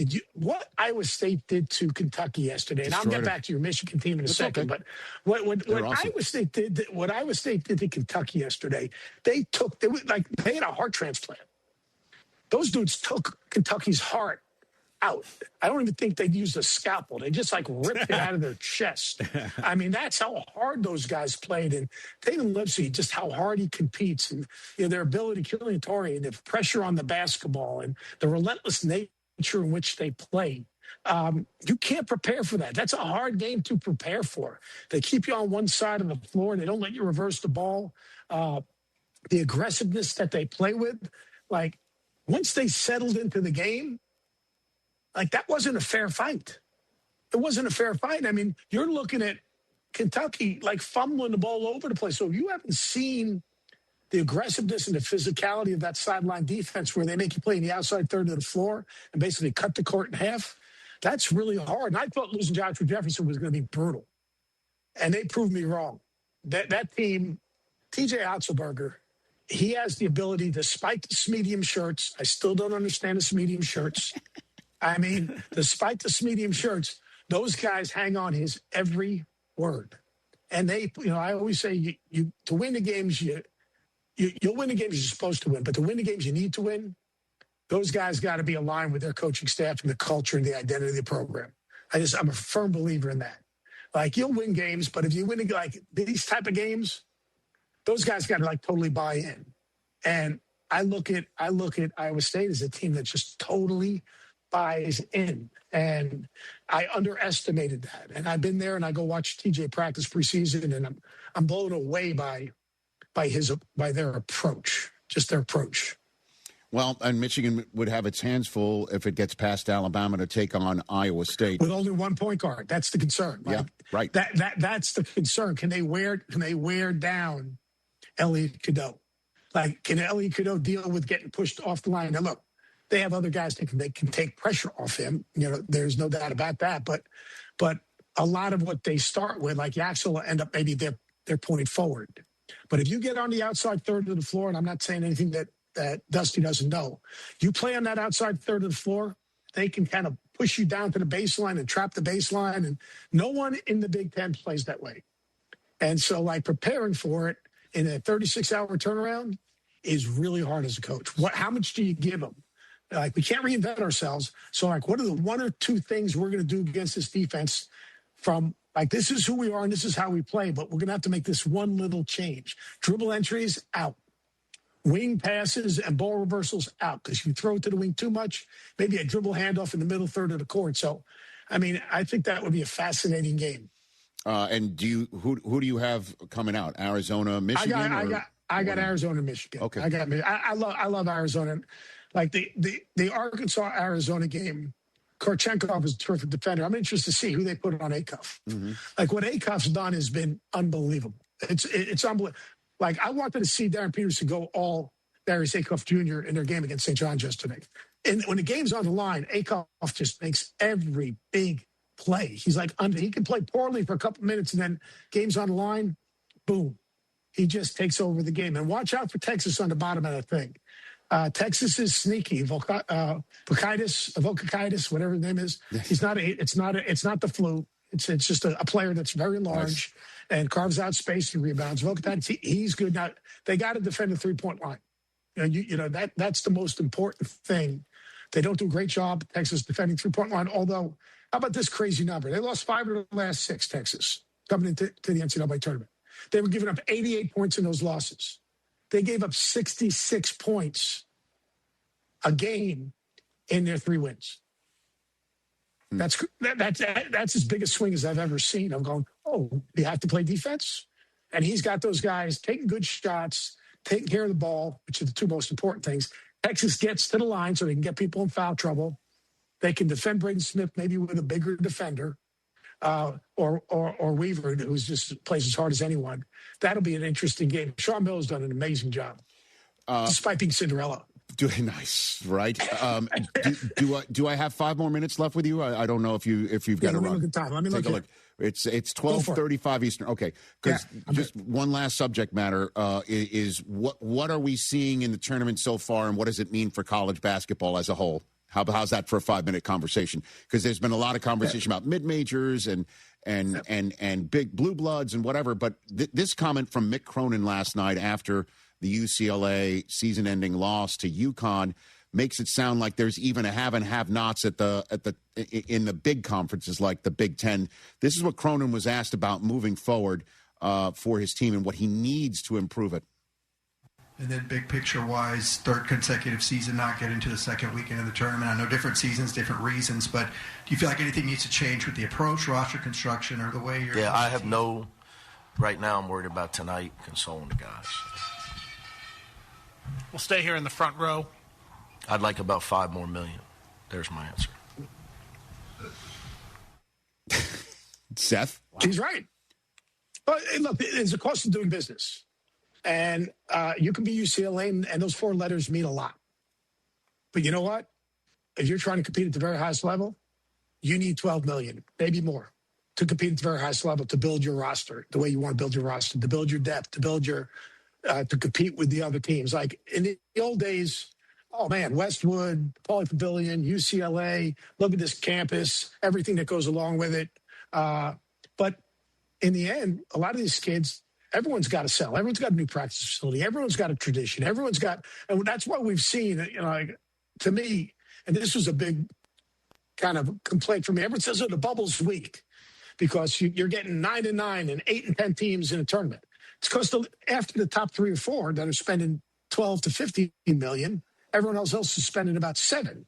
So that middle of those conferences, or the middle to the bottoms, there's a level playing field for the guys you can get at that level. But if you want to compete at the very highest level, there's the cost of doing business. Why are the mid-majors disappearing? The mid-majors disappearing because they can't afford to. Like the one mid-major that made a low run, or low major from the Big South Conference, High Point, they spent $5-6 million on their roster. Well, they became one of the best mid-majors because of the cost of doing business. They had the opportunity. You got to get the right guys, but you got to have the opportunity. So what Mitch is saying, I mean, what Mick is saying is right, Rich. I mean, like, what do you need to compete, to play on a level playing field with Duke and Carolina? Now, that doesn't guarantee you're getting to the second weekend. I mean, Kentucky spent $22 million. They didn't get to the second weekend. You know, I thought Coach Saban put it best. Like, you got to acquire talent. You got to acquire talent that fits your system, fits your coaching staff, fits your culture, fits your identity. And if you do a bad job identifying talent and don't develop a chemistry and don't develop guys that fit, you know what? You just got a group of players instead of putting together a roster. So I 100% agree with Mick. I don't know what the number is. The whole rev share thing is supposed to be $20.5 million. Come on, man. I mean, football teams are spending that on their offensive line. Right. Who are they kidding? That's right.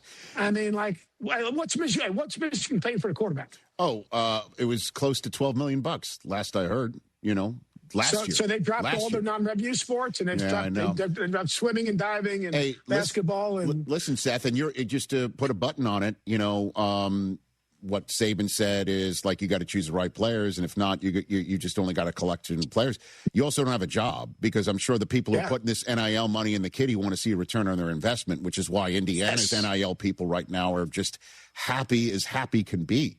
You want to talk about a return on ROI? My goodness, just in terms of, obviously, football. Oh, it's, and in any sport, like, the people that have the big money to help athletic departments, build their rosters and compete nationally, they're used to getting a return on their investments. They don't make bad investments. Like, I'll give you a perfect example. I have a really dear friend of mine when I was at Virginia Tech. Now, that was pre-NIL. And he's helped them significantly the last 2 years. And those guys, when I say significantly. And those 2 guys that he helped with each of the last 2 years, after 1 year, they transferred. And, like, he called me up. He said, Coach, he said, like, what am I going to do? I said, what do you mean? I won't mention his name. I said, like, last 2 years. Like, I give money, and these kids are ungrateful. They just, all they want is, boom, no thank you, no this, no that. He said, I don't need thank yous. You know what he did this past year? He gave the money he was going to give to NIL. He's a cancer survivor, to the V Foundation. Because, you know what? Successful people want to see a return on the investment, and they want to feel like they're doing something that's going to impact someone else's life. And I think that was the real thing that we've got. Donor fatigue is real. Mm-hmm. Unless you have a guy that with, like, big time money, which you have at Michigan, and some schools have. They got them at Michigan State. But 100%, the cost of doing business, you need real money to acquire the very best players to have a chance to compete at the very highest level. Seth, I appreciate the time. I don't want to take you any much longer. Go back to SportsCenter, sir. We have an audience now. Awesome. I love it. Longest conversation I've had in a Bristol hallway ever. So that's all good. Thanks, Seth. You're the best. You got it, Appreciate man. you, Right buddy. back at you. That's Seth Greenberg, everybody. He's the best, too. By the way, I'm not kidding. Love it. I mean, they used to be catwalks. I assume there still are catwalks that would connect the buildings on Bristol campus, where I've not been back in 23 years now. And you'd walk from one building to the other, and somebody would be walking from that other building to your building, and you'd pass them in the catwalk. And then like 20 minutes later, you'd see him again. And I literally thought to myself, like Larry David, I'm like, how many times do I have to stop and say hello to the same person? Right. You know what I mean?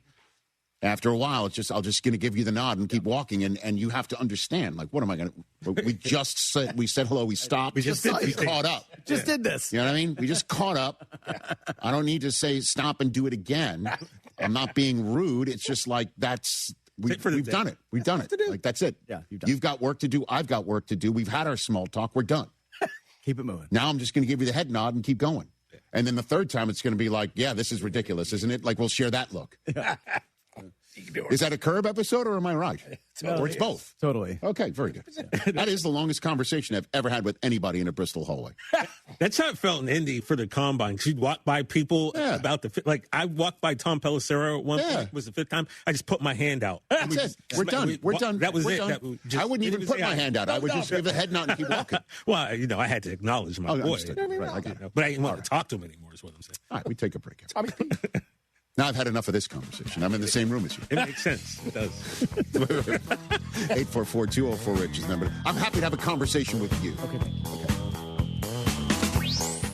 This is a special notice to U.S. taxpayers owing $10,000 or more to the IRS. Tax Relief Advocates is urgently notifying taxpayers that tax relief initiatives are now available that may significantly reduce or eliminate what you owe. If you're afraid of an IRS lien, levy, or wage garnishment, don't lose hope. You can now take advantage of these current relief programs to end all collections, reduce the amount you owe, and resolve your tax problem.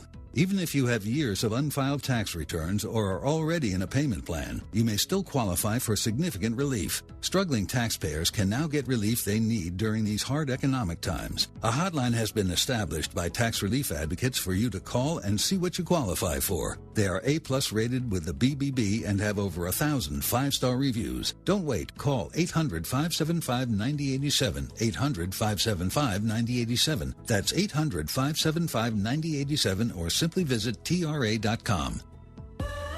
I love a day on the water with friends, but my moderate to severe plaque psoriasis sometimes holds me back. Now I'm all in with clearer skin thanks to Skyrizi. Risankizumab Riza, a prescription-only 150 milligram injection for adults who are candidates for systemic or phototherapy. Teaching music is my passion, but my active psoriatic arthritis can limit me at times. Now I'm treating my joint symptoms with Skyrizi. With Skyrizi, most people with plaque psoriasis saw 90% clearer skin at 4 months. Or if you are an adult with active psoriatic arthritis, Skyrizi helps you move with less joint pain, stiffness, swelling, and fatigue. Don't use if allergic to Skyrizi. Serious allergic reactions, increased infections, or lower ability to fight them may occur. Before treatment, get checked for infections and tuberculosis. Tell your doctor about any flu-like symptoms or vaccines. There's nothing like clearer skin. There's nothing like better movement, and that means everything. Ask your doctor about Skyrizi. Visit Skyrizi.com or call 1-866-SKY-RIZZI to learn more. For 72 years, Stokes Hardware has been your go-to family-owned and operated hardware store, serving 3 generations strong. Whether it's plumbing supplies, paint, power tools, or everyday hardware, we've got what you need at competitive prices. Shop local, support small business, and get old-school personal service. Our knowledgeable staff is always ready to help. Hablamos Espanol. Find us online and follow Stokes Hardware on Instagram, Facebook, and TikTok. Stokes Hardware, family trusted since 1954. You thinking about updating your home? Glass might be the easiest way to do it. John Granato here. At Bluebonnet Glass, they help homeowners brighten and modernize spaces with glass railings, wine rooms, mirrors, cabinet glass shelving, room partitions, even kitchen backsplashes and bathrooms. Glass can make your home feel bigger, brighter, and newer without a remodel. Update your home today with Bluebonnet Glass. 832-508-0911 or visit them at bluebonnetglass.com. Bluebonnet Glass, adding the beauty of glass to your project.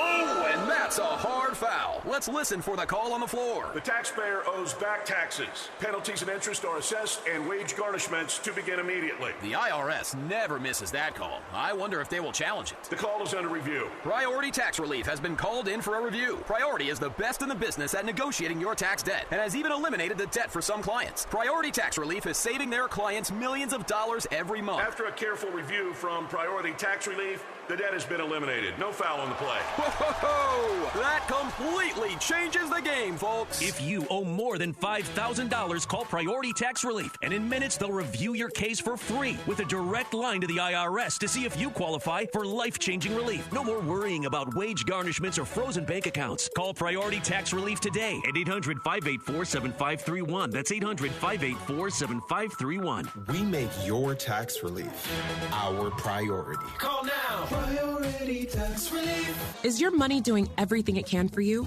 Like automatically pushing more of your money to savings every day? I don't think so. Then switch to Huntington Bank. And let's get more from money. Huntington Bank. Welcome. Eligibility requirements apply. Some features may require enrollment.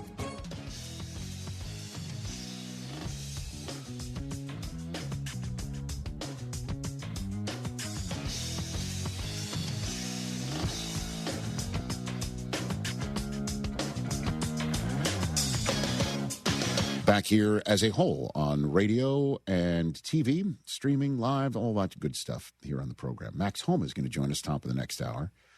So I received a text from an agent in the NFL. Oh. Who shall remain nameless. Oh, dang it. Of course. Over the week. I get texts from a lot of agents. Okay. Okay. You got it like sorry. that. Hey. Our bad. Guys. Gosh. My name's Rich Eisen. Guys. My name on the mug. I get texts, all right? Don't shoot the recipient. Okay, sorry. Called the Flag Football Classic that Fanatics and the NFL put on together this weekend on Fox. Mixed by Jamie McCombs. Very good. Thank you for that heads up. Yeah, that was great. My friend. All good. Your friend until he actually tries to take credit for being better than you. Then trash him on the show. He's the Super Bowl sounds mixer. good. Very good. Exactly. All right, very good. He is better than me. Called it one of the most embarrassing things the NFL's ever been part of. Wow. Ooh. And, well, I mean, I guess, at one point somebody was in Rogers' seats that other people might know from their other work. Yeah.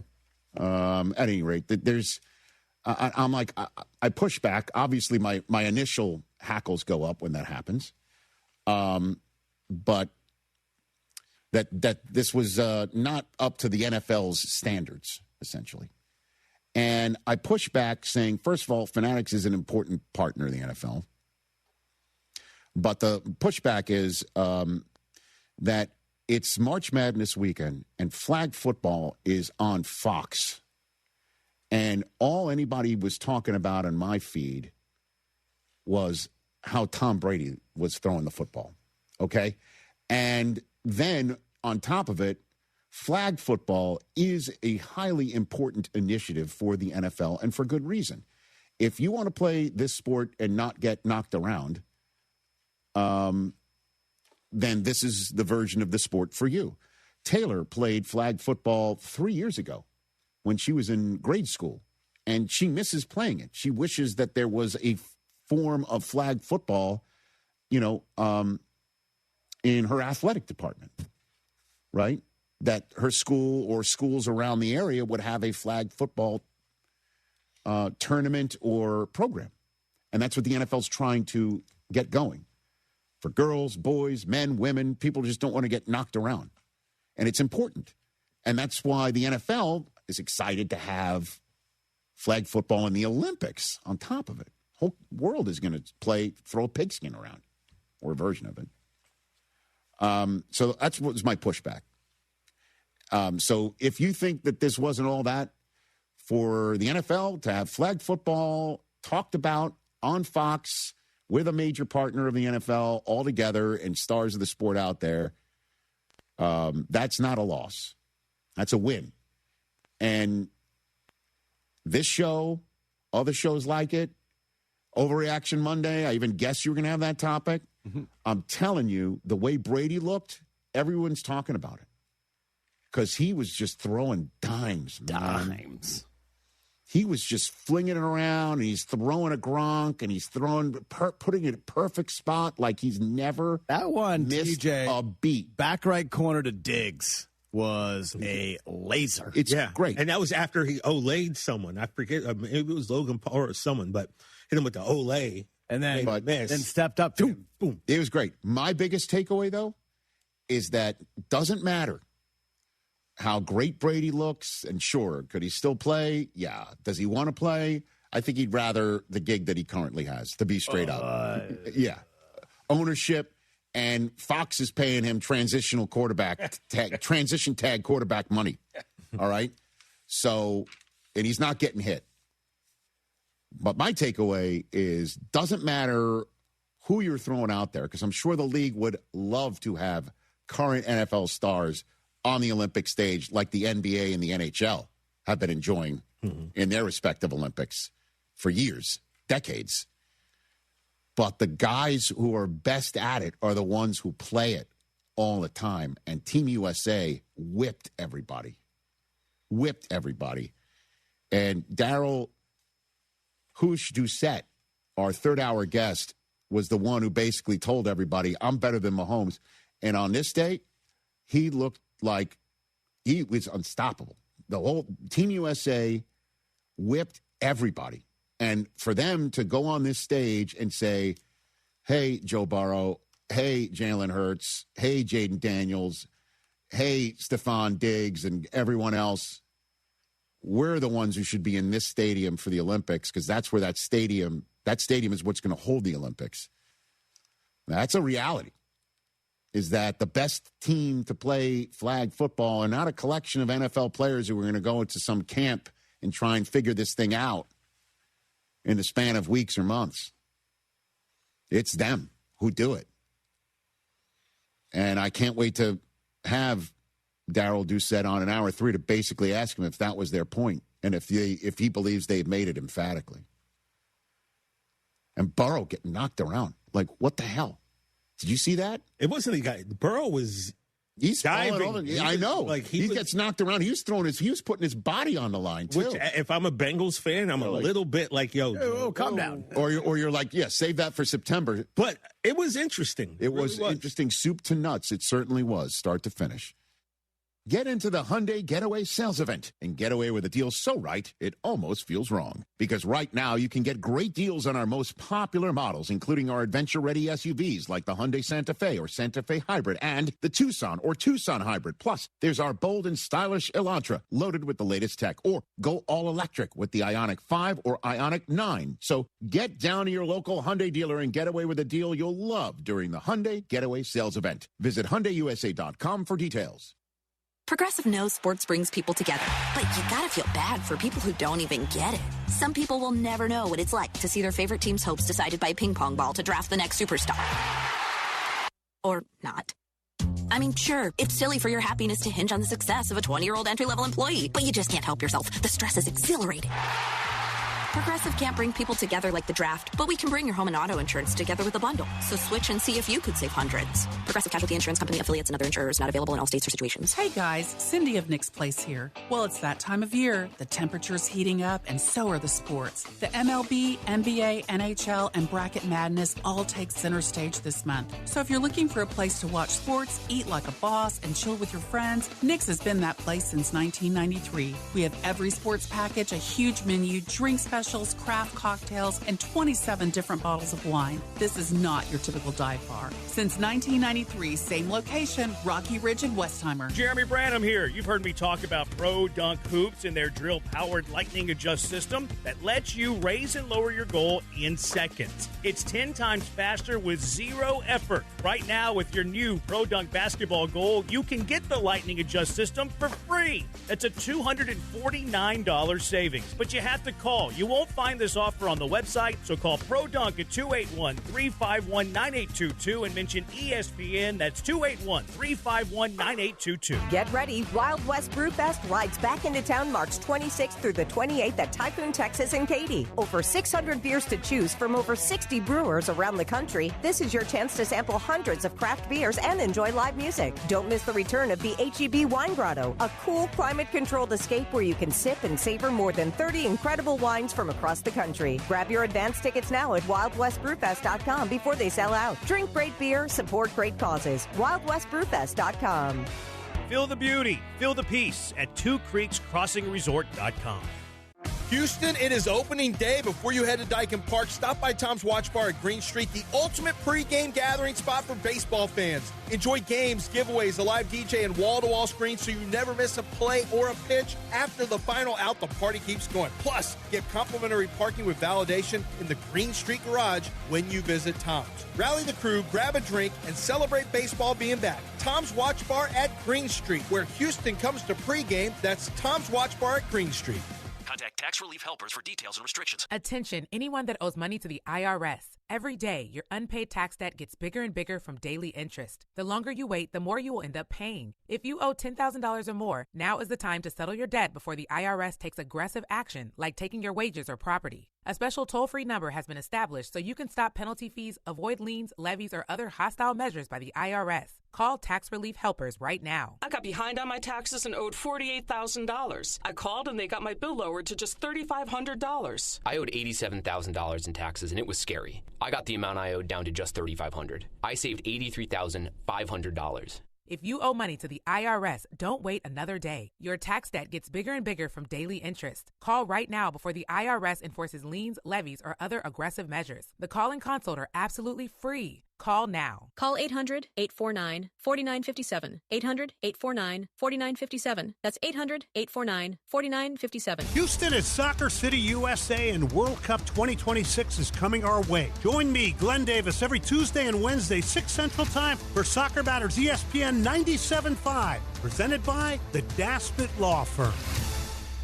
Social Hour just got an upgrade at Federal American Grill. Every day from 3 to 7, enjoy $10 appetizers and handcrafted drink specials. Sip from a world-class whiskey and cocktail selection, perfect for unwinding after work or kicking off a great night. Need a quick lunch? Order online and take those signature Federal favorites to go. And don't forget to join Club Fed for rewards, perks, and exclusive offers. Federal American Grill, River Oaks location coming soon, thefederalgrill.com.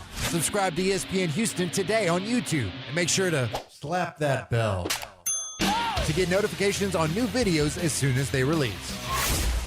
This is ESPN 97.5, brought to you by Zata Jewelers, KFNC, and 97.9 HD2 Mont Bellevue, Houston. This is the Rich Eisen Show. Hey, everybody. Can't get enough of the Rich Eisen Show? You're in luck. You can find us everywhere. Watch us weekdays on Disney Plus from noon to 3 Eastern.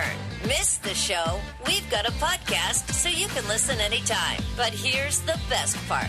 Our YouTube channel. Subscribe at youtube.com/Rich Eisen Show and you'll never miss a moment. Now, on with the show. There's so many games that come down to the final shot. This is the Rich Eisen Show. Layup is good! St. John's wins it! Bulgaris for three. Today's guests, ESPN college basketball analyst Seth Greenberg, 6-time PGA Tour winner Max Homa, Team USA flag football quarterback Daryl Doucette, comedian Mark Norman, and now it's Rich Eisen.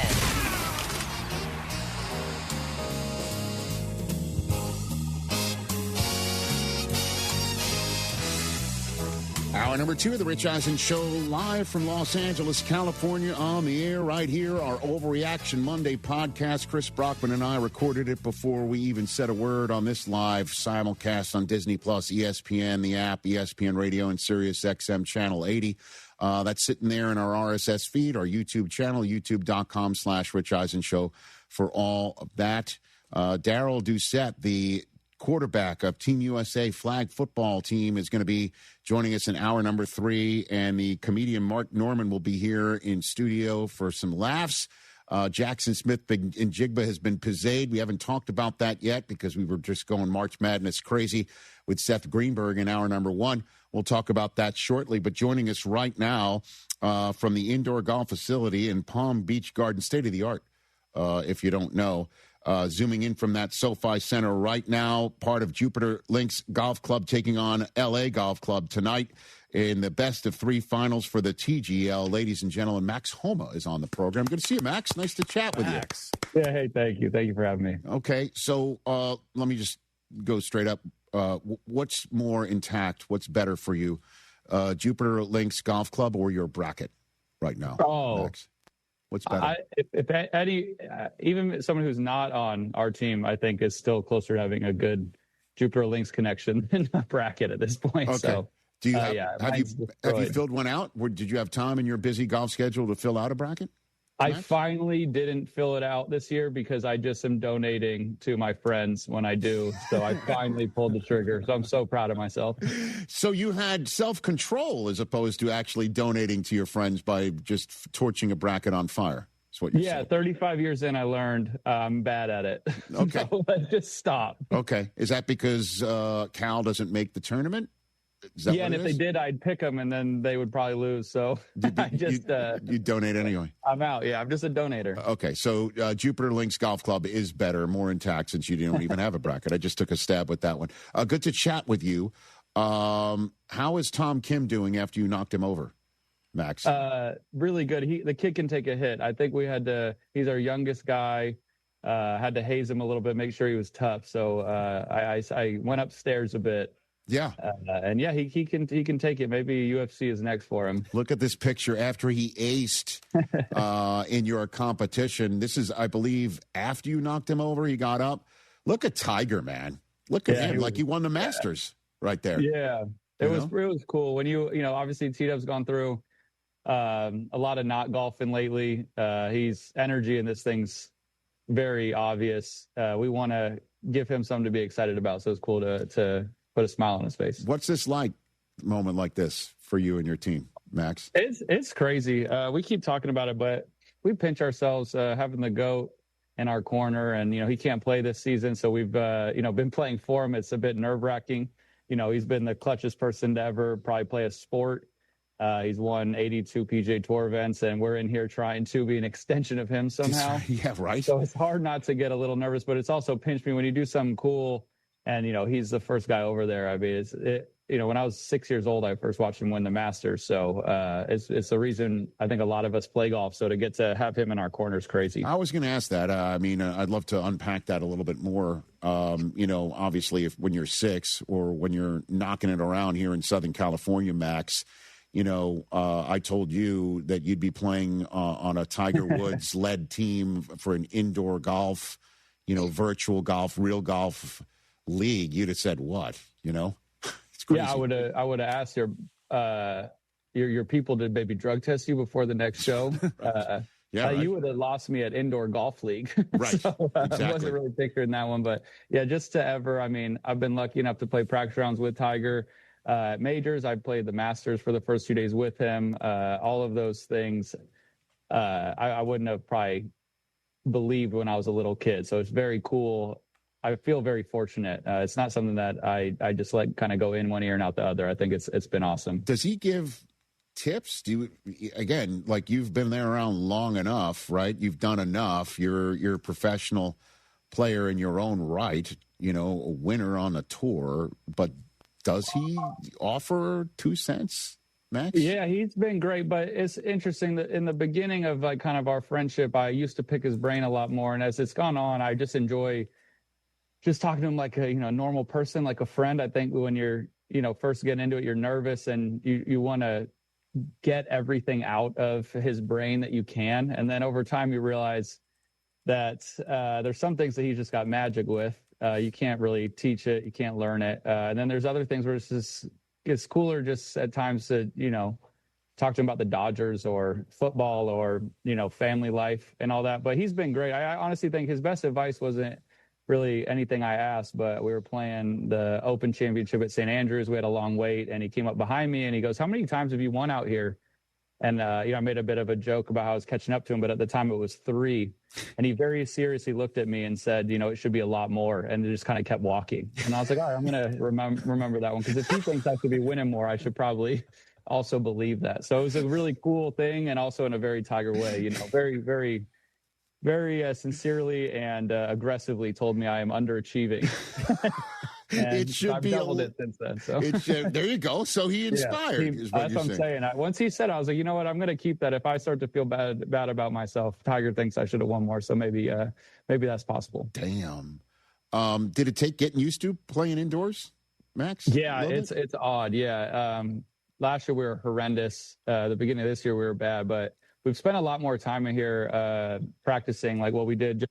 We just finished a little practice session, playing the holes, getting used to the greens. But it's weird. It's crazy to say, but it's so bright in here, and with like the perfect sand, glistening golf balls. Like the depth perception's really funky. The screen on certain golf shots is unique. Some balls don't curve as much. Some shots do curve more. So you kind of get used to those things. We did a poor job of it last season, but this year, I think we've kind of figured out we hit our stride a bit, which has been fun. It's no fun to lose, even if it's indoor golf. It did suck. So it's been cool to get on a bit of a roll. So the sand is too perfect? The balls are too shiny? Or at least it was to start in your career? No, it just has been. You just got to get used to it. Hitting that in that fairway bunker behind me right there is tricky because you just have these lights over you. And it's like the ball and the sand like blend in perfectly.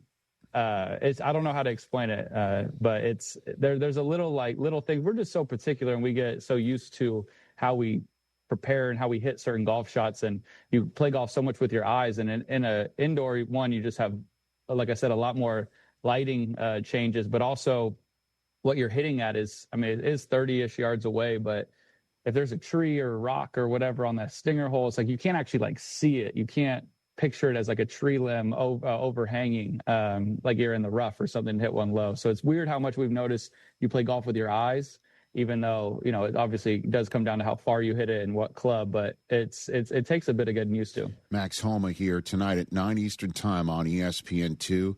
His Jupiter Links Golf Club taking on LA Golf Club again in SoFi Center. Best of 3 finals tonight and tomorrow, 7 Eastern, and on ESPN, 9 Eastern time, if necessary, on ESPN.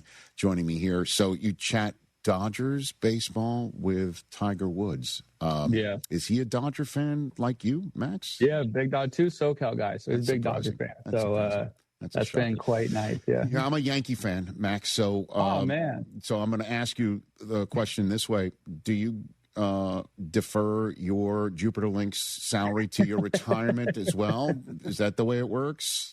I'm going to call Andrew Friedman, Dave Roberts. I'm going to get the insight on how all that works. So I'll get back to you on that one. Okay. I love that. Are the Yankees crying poor? Max, he kind of is. Yeah, no, hold on a second. Okay, I'm so sorry. It's not the Yankees. It's everyone else. Max. Yeah, Red Sox too. Yeah. You know what I mean? Everyone else. There's 29 other teams. Yeah. Many of them can, sound better crying poor. But the fact that this guy on the screen holding up a trophy for a second straight year is making $125 million as a guy who he's making $125 million as a spokesman and basically league minimum as a baseball player, it's kind of tough to take if you're not a Dodger fan. I've quite enjoyed it. So each their own on that one. Max just gave you the Jerry Seinfeld. It's so free when I sit inside on my couch and watch him hit home runs, so it's been nice for me. It's not just him, too, man. It's not just him. The team's amazing. It's been 12-ish years of maybe 13 years of it, just a really cool run. So it's a shame everyone's upset about it, but all of us in Southern California very much enjoy it. Who's your guy growing up? Kershaw. It's hard. Yeah. It's going to be weird having a year without Kershaw and getting to watch him, but he just being a Dodger the whole time. We also got to grow up with Kobe Bryant, who obviously was a Laker the whole time. It's just that's something special and cool as a fan, and he's obviously so amazing to watch. And yeah, he's been the guy. But it's been cool that now watching people like I think this year Mookie Betts will have played more games with the Dodgers and the Red Sox. So you start to see like how he's just become like a mainstay. Obviously just a ton of great players on the team, but Kershaw forever. I mean, growing up, getting to watch him and his just legacy and his consistency was incredible. Yeah, man. I mean, there was a story I tell here frequently. There was a moment in the playoffs last year where Freeman's at the plate, Betts is on first, Ohtani's on second. Freeman hits one in the gap, and there was a shot from behind home plate watching the ball go in the gap and watching Freeman start to run, and Betts and Ohtani make their way around the base paths. And I'm like, that's $500 million on the base paths right there. You know what I mean? And then you got Will Smith, and then you got all these role players, and then you got Dave Roberts, who's pushing the buttons perfectly. And then on top of all that, now they get Kyle Tucker, who remarkably has not deferred his salary. So there's that. Sorry. Maybe I'll call him about why or why not to defer. I need to look into this because maybe we've been missing out on the contract side. That's a word I hadn't really used. Yeah. Well, I mean, I don't think there's a cap in golf. You know what I mean? I don't think there, or a luxury tax. There's no this. Max Home, everybody.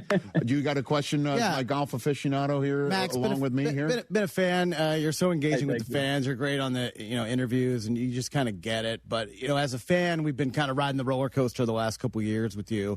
Where do you, how do you assess your game right now? How are your mentals? Just kind of want to check it in as we're a few weeks for the Masters. The roller coaster has just been me sitting, waiting for them to have that green button go so you can actually start to ride. It's been quite slow. Yeah, last year was awful. I started to play a lot better around May, but it still wasn't great. But I've played quite nicely since about October. My game feels awesome. I haven't scored well at all, but I'm quite pleased with where it's at. So very excited that Augusta's coming up, playing the Valero right before that. But game feels great. Had a weird week last week at Valspar, but that felt at least more like an anomaly and not like the norm where last year was kind of the opposite. So I'm hopeful to give you something to cheer for soon. Yeah, and do the curry. Would you do the curry on at Augusta? Would you do something like that?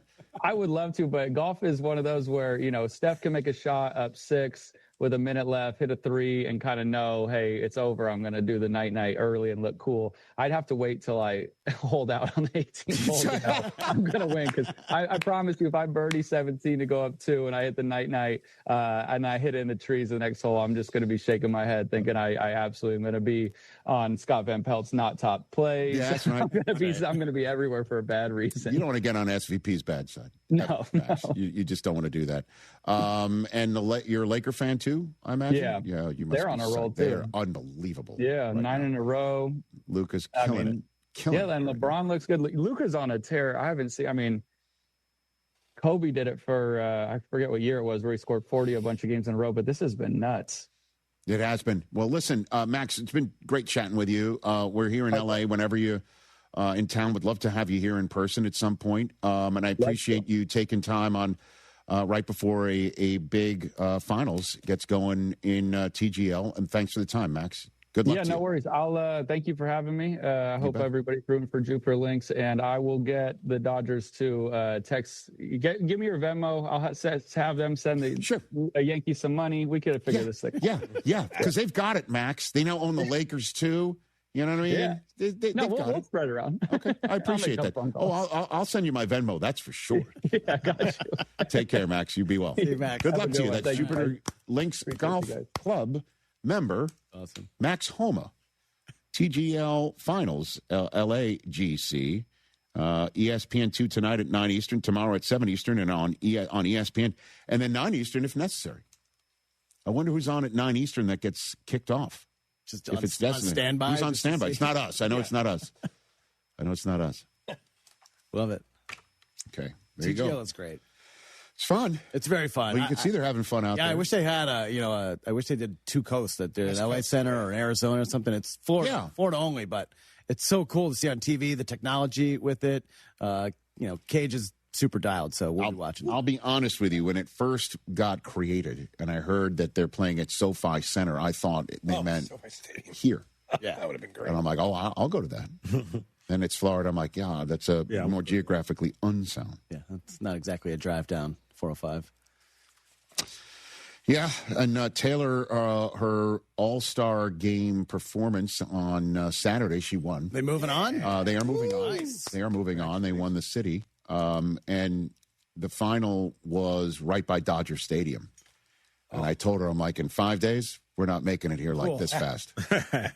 No. Right by Dodger Stadium. Man, oh, man. And then she starts telling me about the history of Chavez Ravine that they were teaching her in school, about the way that the land was, used to be someone else's. Now it became baseballs and Dodgers. And she goes, you should talk about it on the air, Dad. Okay. The manifest destiny of the Los Angeles Dodgers. How would that rate if we started talking about that? It would create a conversation. Yeah. Ladies and gentlemen, yeah. Eminent domain brought to you by. That's right. Okay. There's a lot of that going on. You think so? At any rate, about Central Park, kids. Moving on. 844-204-RICH, number to Google it. Google it. Speaking of eminent domain, Mr. Jackson Smith and Jigba has just removed some cash. Well, that's next on the Rich Eisen Show. Evan Cohen here. In life, as in sports, the pros make it look easy. That's why pro golfers like Jason Day, Ben Griffin, and Patton Kazire trust the pros in lawn care. True Green. They have the experience and expertise to give you a lawn worthy of the PGA Tour. And since True Green does the work for you, you get more free time, or more tee times. So stop stressing over your lawn and start loving it. Sign up now at TrueGreen.com because nobody makes it easier to get a golf course quality lawn than True Green, the official lawn care treatment provider of the PGA Tour. I'm Boomer Esiason. My mom died from cancer. She was only 37 years old. She didn't have life insurance, and that was devastating for my family. That's why having life insurance is so important to me. Ethos makes it fast and easy. Get a quote in seconds, apply in minutes, and get same-day coverage. You can get up to $3 million in coverage with no medical exam. Get your free quote at ethos.com/play. That's ethos.com/play. Paid spokesperson. Time spent on application may vary. Online health questions required. John Granato with Robin Orlando from Houston Powder Coaters. Robin, tell me about Round Top. Round Top is pretty awesome. You have it in the spring and in the fall. It's coming up. So if you find a vintage glider, if you find a vintage sewing machine base, we've even done fire hydrant pumps. If you find cool things like that that could use some TLC, bring it to us and we will bring it back to life. What's some of the weirdest things that you've powder coated? One lady had an obsession with frogs, and she had 27 frogs that were all doing different activities, reading books, playing guitars, doing yoga, being a ballerina. So that was eccentric right there. It doesn't matter what the metal is. You guys powder coat it and make it look better. With no judgment. Houston Powder Coaters. Give them a call, 281-376-3888, or go to HoustonPowderCoaters.com. You'll probably talk to Robin at some point. Houston Powder Coaters. We've been talking about them for years. We love them. HoustonPowderCoaters.com.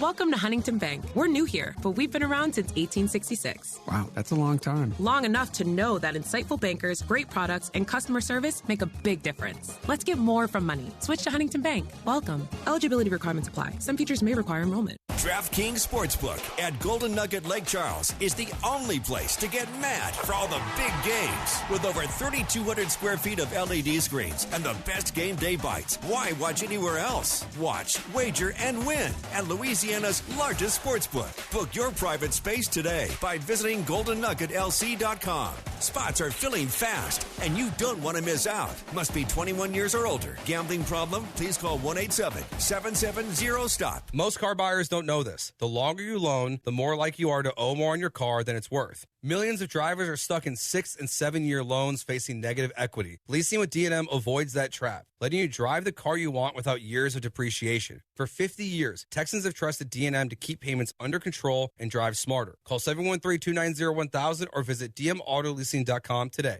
D&M Leasing, the smarter way Texans drive. We make leasing easy at D&M.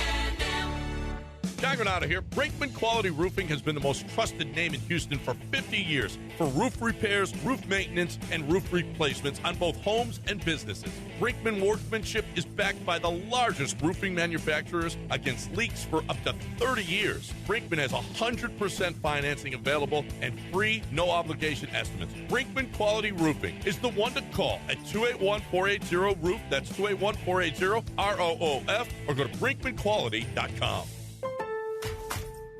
During Lowe's Pro Savings Days, the job works in your favor. My Lowe's Pro Rewards members buy more and save more on the materials they rely on every day. Get up to 25% off select molding when you spend $1,000 or more, and up to 25% off Pergo Evercraft laminate flooring. Put Pro Savings Days to work for you. Members get more at Lowe's. Valid through 3/27. Selection varies by location. While supplies last. Loyalty program subject to terms and conditions. Visit the Pro Desk or Lowes.com/terms for more details. Subject to change. You bought an RV, and you got an automatic discount from Progressive by bundling it with your home or auto insurance. That's great, but a serious word of warning every RVer should heed. You don't need to talk about things like dry weight or dump stations. And you don't need one of those expensive water filter straws either. Because the most extreme thing most RVers encounter is a campsite without hookups. So just enjoy yourself. And Progressive's automatic discount when you bundle your RV, boat, or motorcycle with your home or auto insurance. Progressive Casualty Insurance Company and affiliates. Not available in all states or situations. Cast your line and relax at twocreekscrossingresort.com. Your fishing getaway awaits. You fancy and have an HD radio? Well, good for you, number one. Number two, listen to ESPN Houston's HD channel, 97.9 HD2.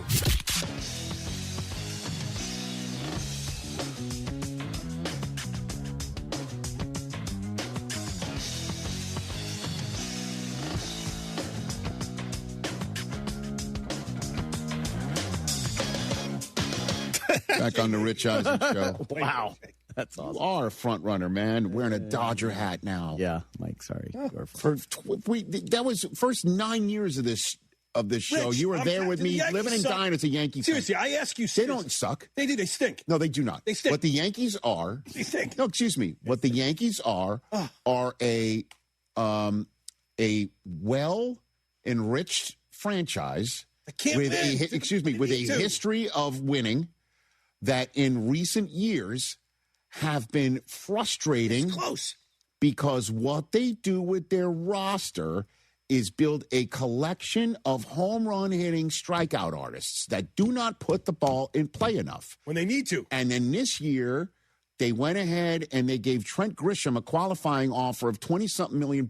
I bet you if you put sodium pentothal in the veins of everyone in that front office, they would have thought he would have rejected that because he would have gotten more in the free agent market. They were looking for a draft choice. He said, yes, I'll take your money. And now suddenly they're like, now what? Bendar's good. Now we got to go run it back, and we got to get Cody Bellinger. Everyone else told him no. And they still don't have somebody to put on base for Judge to knock in. And then we'll see if Stanton is going to play 162. They're going to run it back, and they're still a very good team. But the Dodgers are better. They're better constructed. They are more talented. They are deeper, and we will see. We'll see about your Mets. We'll see about your Red Sox, how much better they could be. Roman Anthony looks like a beast in the making. Oh, he's great. So, yeah. I didn't intend to go down this baseball. I'm sorry. No, it's okay. No, we just showed a clip talking about me arguing with a Dodger fan on a Halloween night in 2023 about how they've been a disappointment, just like the Yankees have been. So don't come from your high horse. And now they're on the highest horse of them all. That was not the point of that video, though. No, the point of the video was just a lot of fun. But, but I just seen him wearing his Dodger hat that back on that day of Halloween in 2023, you wouldn't be caught dead in a hat that you proclaimed to wear so proudly because you've been in Los Angelino longer than you were a New Jerseyite. I may never go back. It's frustrating, man. May never go back. Well, no, if the Yankees win, I would love that. He's not welcome back. No, I can't do that. I can't do it now. You are not welcome back. I can't do it. That door is shut. I can wear that double hat. All right. Jackson Smith and Jigba has been paid. This is why the Seahawks made all the moves that they were making or not making in their free agency period, because they knew this moment was coming, and here it is. 4 years, $168.6, $120 million of it guaranteed. The annual salary, the APY is 42 and change, right? Yeah, 42.15. Okay. All right. So it's the most in the NFL. And the offensive player of the year stuck the landing just when he can get paid in this manner. Yep. His timing was impeccable. His timing was impeccable, but you know what's impeccable? His timing on the field, his timing off the field, his timing. He's been great every day. He laces them up and puts the pads on. Collegiately, professionally, I didn't know him in high school. They send DK Metcalf to Pittsburgh. They say, you are the guy here for our new quarterback, Sam Darnold, and he's Offensive Player of the Year. Oof. The guy who I voted for Offensive Player of the Year, Puka Nacua, is next. Apparently that's coming in the summer. Oh. And the Seahawks, that's another part of the reason why you pay your guy, too, and you pay him in a way that's market setting, and you beat the other guy to the punch in less need, and now it's less, you got to pay him more. Or we're going to put the pressure on you to pay him more. And this is just another part of the Seahawks-Rams rivalry is that they're both going to have these kids from the same draft just keep on catching it and dominating, and it's awesome. And, you know, we talked about it on Overreaction Monday. You had an ORM topic bar that it's going to create a problem since Sam Darnold isn't the highest-paid guy in the locker room, and that was for an ORM audience. I bring it up here only to point out that I think this shows everyone in that locker room, we draft you here, you do what's expected of you, and you surpass it. You're going to get paid, but not only paid market value, we'll reset the market. We don't care. We'll do it. And that reverberates in the locker room. Great signing, great job. You know, they got other guys they're going to have to pay to who are young and drafted, and the same thing. We'll see how they all work it out, but if one guy can figure it out, John Schneider, the first general manager to ever be the GM of 2 Super Bowl teams with both teams having nothing to do with each other for roster and coaching staffs. Head coach, different quarterback, different roster entirely. It'll be John Schneider. Well done. And Cooper, prior to this signing, when I see him later on today, he's going to be Dad. You know, did you ask this question? Because I told him I'm going to ask the question when it's appropriate on the show. I had no idea it would be the next show. Oh. But Coop turned to me and he said, because he heard this was a rumor, he said, Dad, who could be the next Jackson Smith and Jigba? Who could that be? Meaning, balling out third year of a career where they've gotten a little bit better each year, have an opportunity to be the number 1 overall receiver, ball out, get paid, win Offensive Player of the Year and get paid.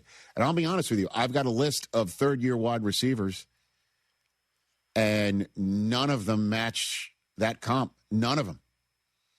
Absolutely none of them. None of them have started off like well enough and then improved year 2 and then exploded and have an opportunity and then I guess could explode in year 3. I've got the list here. Ladd McConkey, great rookie season. Last year, not so much. Yeah, all right. Yeah. Right? I mean, it's tough to surpass your rookie season like he did. But last year, he had 16 less catches and almost 400 less yards. But I think he will have an opportunity to be the one. You know, I got Quentin Johnston, you got Trey Harris. I don't know who else they're going to sign. But is he a number 1 guy? Like, he could be. You want to feed him like the Seahawks continuously fed this guy in Seattle? Thing is, he only had 6 less targets from his rookie year, and the production was way down. Justin Herbert is definitely the quarterback you're going to want to have. Well, I heard he gets MVP votes. Nice, right, good one. There's Roma Dunze. Now you're talking. That could be the one. Right? Now you're talking. That could be the answer to your question. But year 2 for him was injury marred, I guess. But I guess we could just ignore the ascension part from year 1 to year 2 and say he's the one and the quarterback is the one. And maybe, but Chicago, is that a spot like Offensive Player of the Year as a wide receiver from the Chicago Bears? I mean, it's tough to envision. However, the volume was getting there. He played 5 less games last year than his rookie year, but only had 11 less targets. So he was getting fed the ball. Remember early in the year, he had a great touchdown streak going. He had 6 scores last year in only 12 games. And, you know, with DJ Moore out of town, It's going to be him and Luther Burden's show in the receiver room. So I think that, this isn't a crazy possibility. How about this one? Jackson Smith and Jigba's college teammate, who when JSN was balling out in the Rose Bowl and things like that, everyone's saying, nice stuff, Jackson Smith and Jigba. We see you. But it's the other kid, when he gets drafted, has a chance to be first overall and the most dominating receiver in the NFL, because I think he balled out at JSN's pro day, Marvin Harrison Jr. Now, does he have the quarterback? There's just been something off, man. Yeah. There's just always been something off. Seems like him and Kyler never vibed. Never vibed. They were never on the same page. But what if he got hurt last year? He missed 5 games. Right. Mike LaFleur comes in, offense starts humming. Do you trust Jake Brisket? But would you even, if you're Arizona, pay him like JSN? Could he be offensive player of the year there in Arizona? Seems unlikely. Yeah. Brian Thomas Jr. What about him, man? He played his best with Mac Jones. Him and Trevor Lawrence haven't been on the same page either, and then he was banged up last year. I don't know. Now that's the thing. Does he get traded? Could he be a guy? There's been rumors. Does he end up in New England or one of these other teams that needs a wide receiver? Then maybe, yes, we could see that explosion, but haven't seen it in 2 years in Jacksonville. And when he did, it was with their backup. Offensive player of the year, though? I mean, again, this is what we're talking about. You hit it to the point where you get the highest honor a receiver can get, because I don't know the next time no we're one was hotter an MVP for a receiver. And no one was hotter going into last year than Brian Thomas Jr. He's coming off nearly 1,300 yards, 10 touchdowns as a rookie. He was, I think, top 5 in receiving in every category. And then, just 48 catches last year. 2 other guys to quickly mention from this draft class, Xavier Worthy, Ricky Pearsall, just to throw their names out here. I'll throw you one more, though. What if Malik Neighbors comes back? It's not offensive player of the year that he wins, but comeback player of the year. And Jackson Dart and Neighbors start connecting again like we saw before Neighbors blew his knee out. I know that was a ridiculously small and absolutely gut-wrenchingly small sample size because it was just happening, right? And what if he does what he was doing in year 1 and then in year 2 appeared to be poised to be doing, and then it's time to hit? Yeah, he's another one. It's time to hit it. Outstanding rookie campaign, 109 catches. He was 170 targets. He was getting 11 looks a game. That's probably more than JSN in his rookie year. That's probably more than that. Yeah, without question. The 7 scores, and then look, obviously the fluke tragic injury last year. Right. This is the one I think we could kind of circle, because we think the Giants are kind of trending in the right direction, right? Harbaugh's there. He will clearly be the number 1 receiver. Clearly. And that's an offense with Dart that we think could have some big play potential. Right. Maybe they take Jeremiah Love and they're suddenly the hot new red zone team next year. Well, if he takes Jeremiah Love, that would be I would imagine, take some volume away from Malik Neighbors. That frees up more opportunities. I don't know. I mean, Scadaboo's there too. Coming back from injury. He and Dart never had a chance to get going because I think Dart only one half of action. Yeah, he only started 1 game. Right. Yeah. Before Neighbors got hurt. We haven't seen that real connection yet.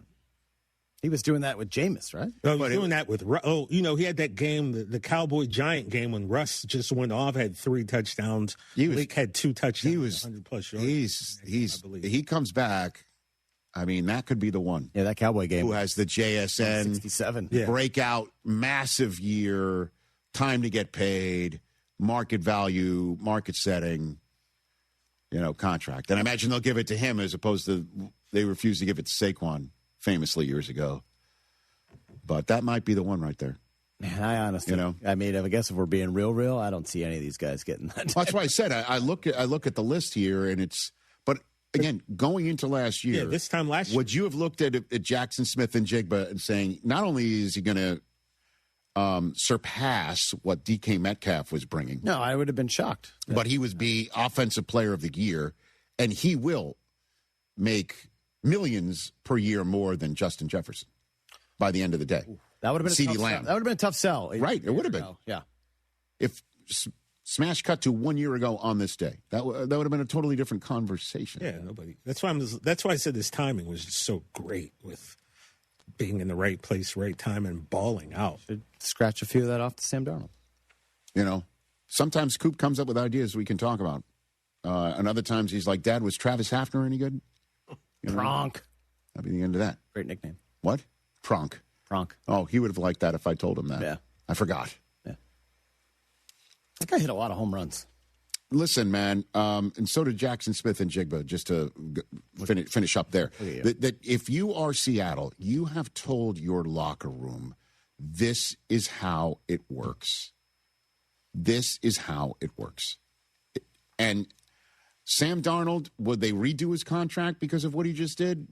I don't think so. He signed the deal. I think he's cool enough to understand that that's the way it goes. And if he does it again this year, then we're talking. Or they could just, sprinkle a little extra added on it. But they also have to, in time for this year, they still have a plan. They still have so many young, good players that need to get pizzade in their own right, coming down the pike. And, Darnold is going to sit there, maybe in a quiet moment. Maybe his agents will say something like, hey, do you see what the Colts just did for Daniel Jones? The agents 1,000%. You know what I mean? Like, hey, and he didn't even finish the season. So don't forget about your own New York supposed washout. I don't know. But in the meantime, it shows the locker room this is what happens when it's time. And that goes a long, long way. Every single player that I've come across in my 23 years of being with NFL Network will always tell you this is the way to go in your locker room. Certainly when they're good people, which Jackson Smith and Jigba by all accounts truly is.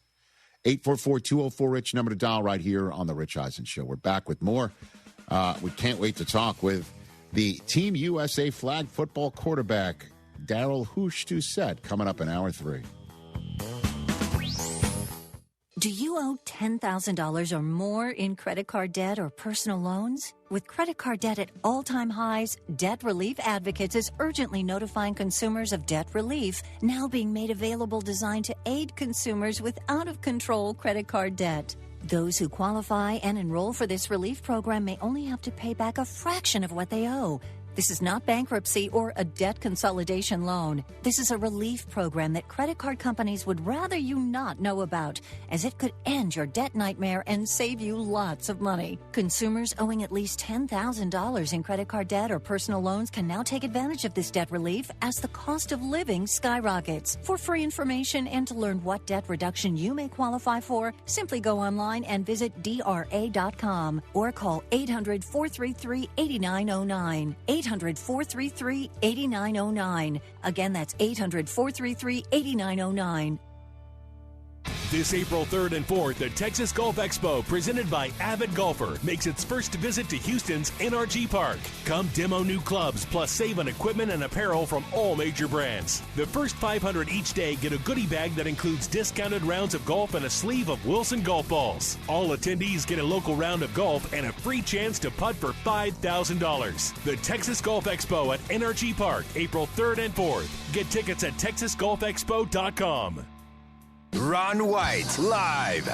Friday, March 27th, Smart Financial Center at Sugar Land. Tickets on sale now at smartfinancialcenter.net. Ron White, live. For mature audiences. My doctor told me my cholesterol is borderline. So I took control with Garlic Healthy Cholesterol Formula. Garlic helps maintain healthy cholesterol safely and naturally. It's odor and taste-free, and Garlic is a world leader in garlic potency. I'm taking charge of my cholesterol with Garlic Healthy Cholesterol Formula. cholesterol's natural enemy.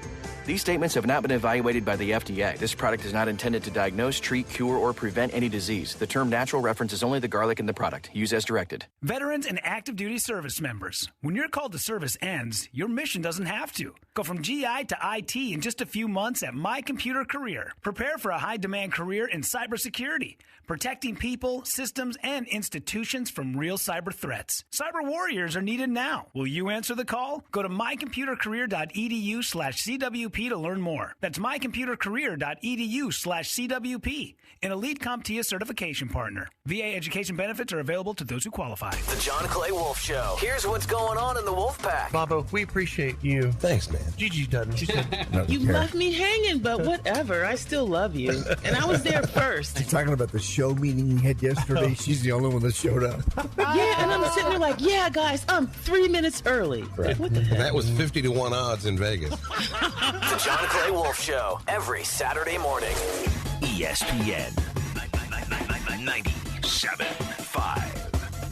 Baseball fans, the countdown to opening day is on. Make plans now to kick off the season with ESPN Houston. Thursday, March 26th at St. Arnold Beer Garden. Presented by Huntington Bank. No tickets to the game? No problem. ESPN Houston will be broadcasting live all day from 7 a.m. to 6 p.m. Enjoy cold beer, great food, and big opening day energy. Bring your crew and start the season off right at our opening day party. Thursday, March 26th at St. Arnold Beer Garden. Presented by Huntington Bank. Contact Tax Relief Helpers for details and restrictions. Attention, anyone that owes money to the IRS. Every day, your unpaid tax debt gets bigger and bigger from daily interest. The longer you wait, the more you will end up paying. If you owe $10,000 or more, now is the time to settle your debt before the IRS takes aggressive action, like taking your wages or property. A special toll-free number has been established so you can stop penalty fees, avoid liens, levies, or other hostile measures by the IRS. Call Tax Relief Helpers right now. I got behind on my taxes and owed $48,000. I called and they got my bill lowered to just $3,500. I owed $87,000 in taxes and it was scary. I got the amount I owed down to just $3,500. I saved $83,500.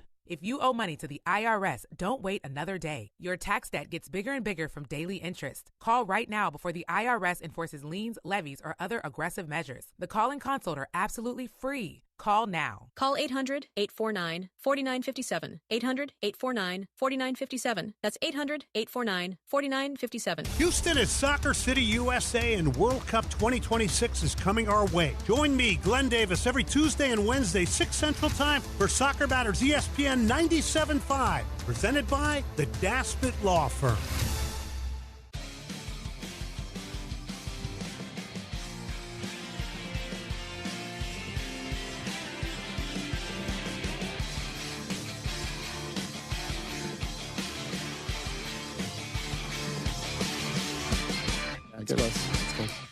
Get into the Hyundai Getaway Sales event right now, and you can get away with the deal so right it almost feels wrong, because right now you can get great deals on our most popular models, including our adventure-ready SUVs like the Hyundai Santa Fe or Santa Fe Hybrid and the Tucson or Tucson Hybrid.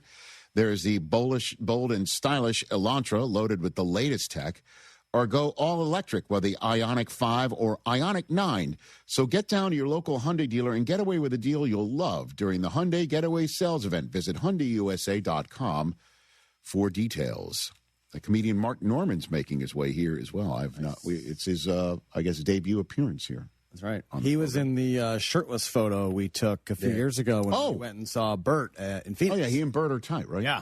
He was one of his Bert's openers. Yeah. It says here he's a Saints and Knicks fan. That's an interesting combination. Okay. Which means he speaks French and the New York version of it. It's the same thing. Ever seen any of his comedy?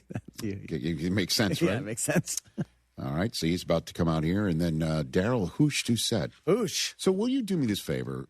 Look this up. Make sure that I'm accurate. Okay. Here. He did say he's better than Mahomes in flag football, right? Or does he say he's just better than Mahomes? Period. I think it's a flag football. Hold on, let's make sure before we go down that road. I'll quote him accurately here. We should do that. Ever since I was pointing out the Lakers are going to go on some long run into the summer, they just don't lose. Now Luke Kennard's making 3-point shots to win, Orlando. From way downtown. Bang. So there's that. Then Luka picked up his 16th tech, and then they rescinded it. He said, no worries. Oh, I wonder why. What do you mean? What do you think? I don't need. I want to channel my inner O'Shea here, who is a Laker defender, but he's also a crazy conspiracy theorist when it comes to the NBA. Lakers are on a roll here, and they're getting all kinds of buzz, and they just happen to be like, let's rescind that. We can't have this momentum stop. Unless there's a reason to rescind it. Yeah, I mean, I didn't see the play, so I have to withhold judgment, really. All right, I have Hoosh's quote here. He was in a beef with TMZ. See how quickly he just moved away from the Lakers performing well and going well and winning well. No, excuse me, I'm not ready to transition just yet. I'm not. Oh, I mean, I found because we got it. I know what you found. That's great. If you don't mind holding. Hold. Seriously, this is not real to you, Chris? This is not real. March. So what? What do you mean, so what? Did the playoffs start already? Are these playoff games, TJ? Yes, but what you're seeing, if barring injury, you don't think this could be replicated once you start playing once every 3 days? Well, no, the first round and the second round are every other day. Ish. There's always one where it's like a Monday, Thursday. All I'm saying is, look, James Harden was one of the best offensive players we've ever seen. Right. And in the course of a 7-game series, he looks different. Yeah, but Luka's performed in these series. Yeah. And LeBron has performed. Peak Harden or peak Luka? Peak Luka. I mean, peak Luka. Yeah. But Harden has... We're seeing peak Luka right now. Multiple MVP. Are we not seeing peak Luka right now? Does Luka have an MVP trophy that I'm missing? Okay. I mean, Harden should have won 3 in a row. That's what I'm saying. Yeah. Come on now. Good point. James Harden should have won 3 consecutive MVPs. Okay. Got one. And then you're saying... Luka's got 0. Okay, I understand. I'm saying over the course of a 7-game series... So why should it be held against Luka? You can defend this guy. Just like you could defend James Harden. Has Luka played in the NBA Finals? Yes. How'd he do in those finals? Okay. I mean, has Harden ever played in the NBA Finals? Yes. Okay. But he wasn't number one on the calls. Right. Correct. For finals team. That's correct. Understood. All right. I now you've taken me out of the lane here that I really... Well, this is real. This is 100% real. Look, I mean... This is 100%... I got to text Coop. Your dad is now... No. I am not. I'm talking about something that I think is important to... No, don't. This is not... Don't bring, by the way, my son into it. You're all like, nah. Because, by the way, no, because he's on, he's on spring break now. No, text me back. No, because he does have his phone at this time of day. Just saying. But it's not... He will accuse me of being a Laker fan, which he knows is not true at all. At all. I'm saying that this is, in fact, the Dallas Cowboys of the NBA, the Yankees of the NBA, the Dodgers, if you will, of the NBA, that when they do well, you pay attention to them more. Yeah. Certainly when they've got all-time stars, certainly when you feel that they will never pull it together. And they have pulled it together in time for the playoffs. 100%. Hey, this run is impressive. We've seen all the numbers with LeBron, Reeves. They play a game in June or not? Not been good. Do they play a game in June? No. The Western Conference Finals doesn't bleed into June. They're not playing in June. TJ Jefferson, do the Los Angeles Lakers. They're not better than San Antonio. A game, and they're not better than June. Oklahoma City. I think not. Okay. Ooh. But no. TJ, I don't think so. Like, I've been on record. I'm going to stick with what I said. I think the Thunder repeat. But the Lakers are, as much as I hate to say this, they're rolling right now, man. They're rolling? Are they peaking too early? Yeah, see, that's what it could be, Brock. I mean, they have a guy, who can go God mode at any given point. And so, we've seen that can take you kind of far. Can it win you a title? They will. The NBA Finals first day is June 3rd. Okay. So the conference finals does not. There's not a game in June. Do they make the Western Conference Finals? I still say no. And you say no as well. Why? Because the Spurs will pull it together and they won't be able to get past the Spurs.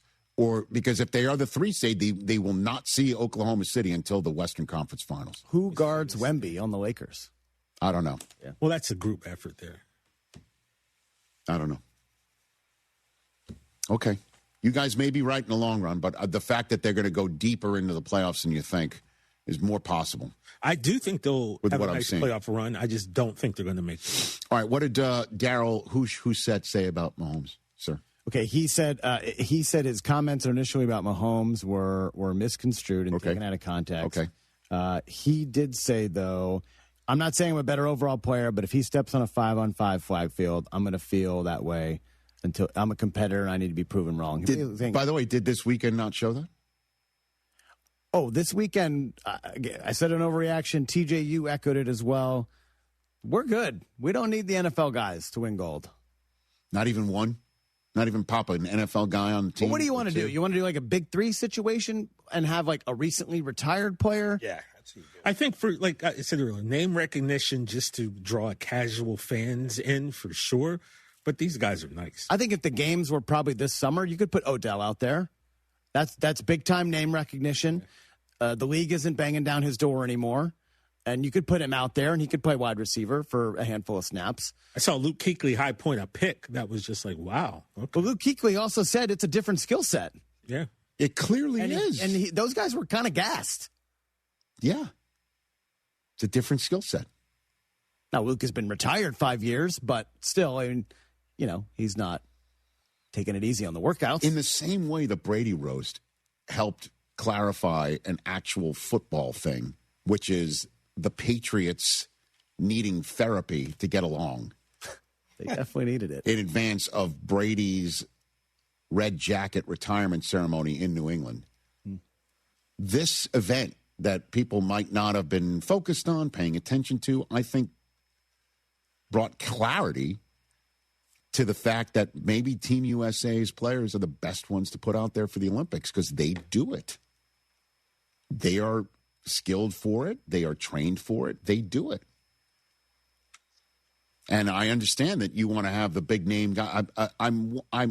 I know there are people in the league office who are like, if we put this in the Olympics, then we can get the same, splash that the NBA and the NHL gets on their own leagues. But at the end of the day, it's a different sport. Flag football is a different sport than tackle football, 100%.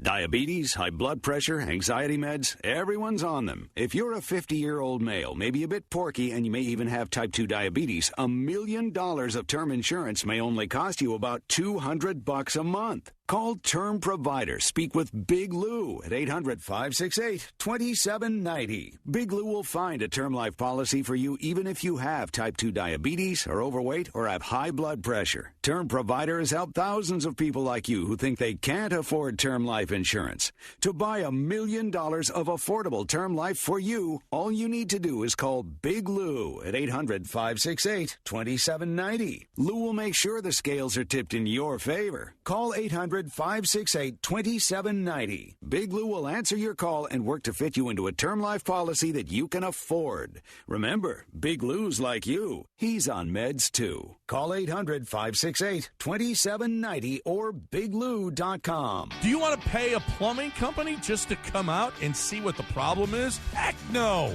Billy Brown and Aqueduct Plumbing Company has been serving 97.5 listeners for years now. They don't charge exorbitant prices, even for routine leaks and stoppages. Not Aqueduct Plumbing Company. They give free estimates for a repipe and water heaters and are the ones to call if you have a propane gas grill. Aqueduct can run a gas line so you'll never run out. That's aqueductplumbingcompany.com, aqueductplumbingcompany.com. Houston, it is opening day. Before you head to Dyken Park, stop by Tom's Watch Bar at Green Street, the ultimate pregame gathering spot for baseball fans. Enjoy games, giveaways, a live DJ, and wall-to-wall screens so you never miss a play or a pitch. After the final out, the party keeps going. Plus, get complimentary parking with validation in the Green Street Garage when you visit Tom's. Rally the crew, grab a drink, and celebrate baseball being back. Tom's Watch Bar at Green Street, where Houston comes to pregame. That's Tom's Watch Bar at Green Street.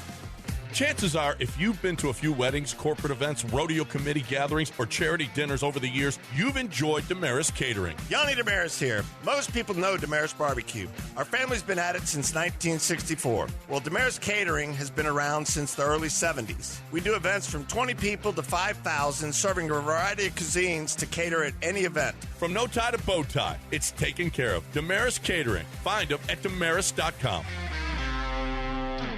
Some people collect purses and shoes and jewelry. Some people collect cars, watches, and guns. Clara collects the silverwork of great silversmiths. She's hoping to find something made by Paul Revere. If Danny collected cars and watches, he'd only have a few hundred of them. But Danny collects firearms. If the Smithsonian had a gun collection, it'd be like the one I have at Collector's Firearms. Honey, the Smithsonian does have a gun collection. I'm sure mine is better. Well, I know of one way that it's better for sure. What's that? Yours is for sale. You're right. That definitely makes it better. This is the year I hope to find something by Paul Revere. So come and take a look at what Danny has for sale. The best gun shops in America are in Texas, of course. Collector's Firearms. Right on the corner at Westheimer and Voss and Houston on Alpha Road in Dallas. One block east of the tollway. Collector's Firearms. Oh, and that's a hard foul. Let's listen for the call on the floor. The taxpayer owes back taxes. Penalties and interest are assessed and wage garnishments to begin immediately. The IRS never misses that call. I wonder if they will challenge it. The call is under review. Priority Tax Relief has been called in for a review. Priority is the best in the business at negotiating your tax debt and has even eliminated the debt for some clients. Priority Tax Relief is saving their clients millions of dollars every month. After a careful review from Priority Tax Relief, the debt has been eliminated. No foul on the play. Whoa! That completely changes the game, folks. If you owe more than $5,000, call Priority Tax Relief, and in minutes they'll review your case for free with a direct line to the IRS to see if you qualify for life-changing relief. No more worrying about wage garnishments or frozen bank accounts. Call Priority Tax Relief today at 800-584-7531. That's 800-584-7531. We make your tax relief our priority. Call now. Priority Tax Relief. Follow ESPN Houston on Facebook, X, and Instagram. Wherever you are, we're there too. Not in like a creepy way. You know what? Just follow us on social media. Are you selling your home or just want to make it look new again? Start with the bathroom. Clean, modern glass showers instantly update the space, and buyers notice. In fact, bathrooms are one of the first things people upgrade, and glass makes a huge difference. Replace dated shower curtains, get new mirrors, or upgrade with custom glass from Bluebonnet Glass. Fair prices and dependable service. Call 832-508-0911 for a free quote and visit BluebonnetGlass.com. Bluebonnet Glass, adding the beauty of glass to your project.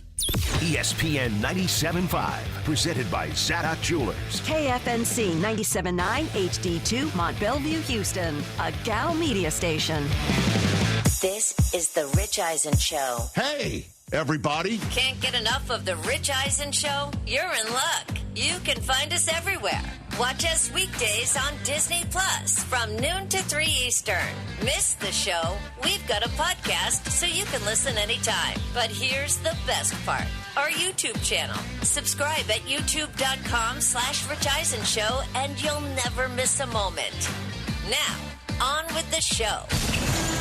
There's so many games that come down to the final shot. This is The Rich Eisen Show. Layup is good! St. John's wins it! Bulgaris for three. Earlier on the show, ESPN college basketball analyst Seth Greenberg. 6-time PGA Tour winner Max Homa. Coming up, Team USA flag football quarterback Daryl Doucette. Comedian Mark Norman. And now, it's Rich Eisen.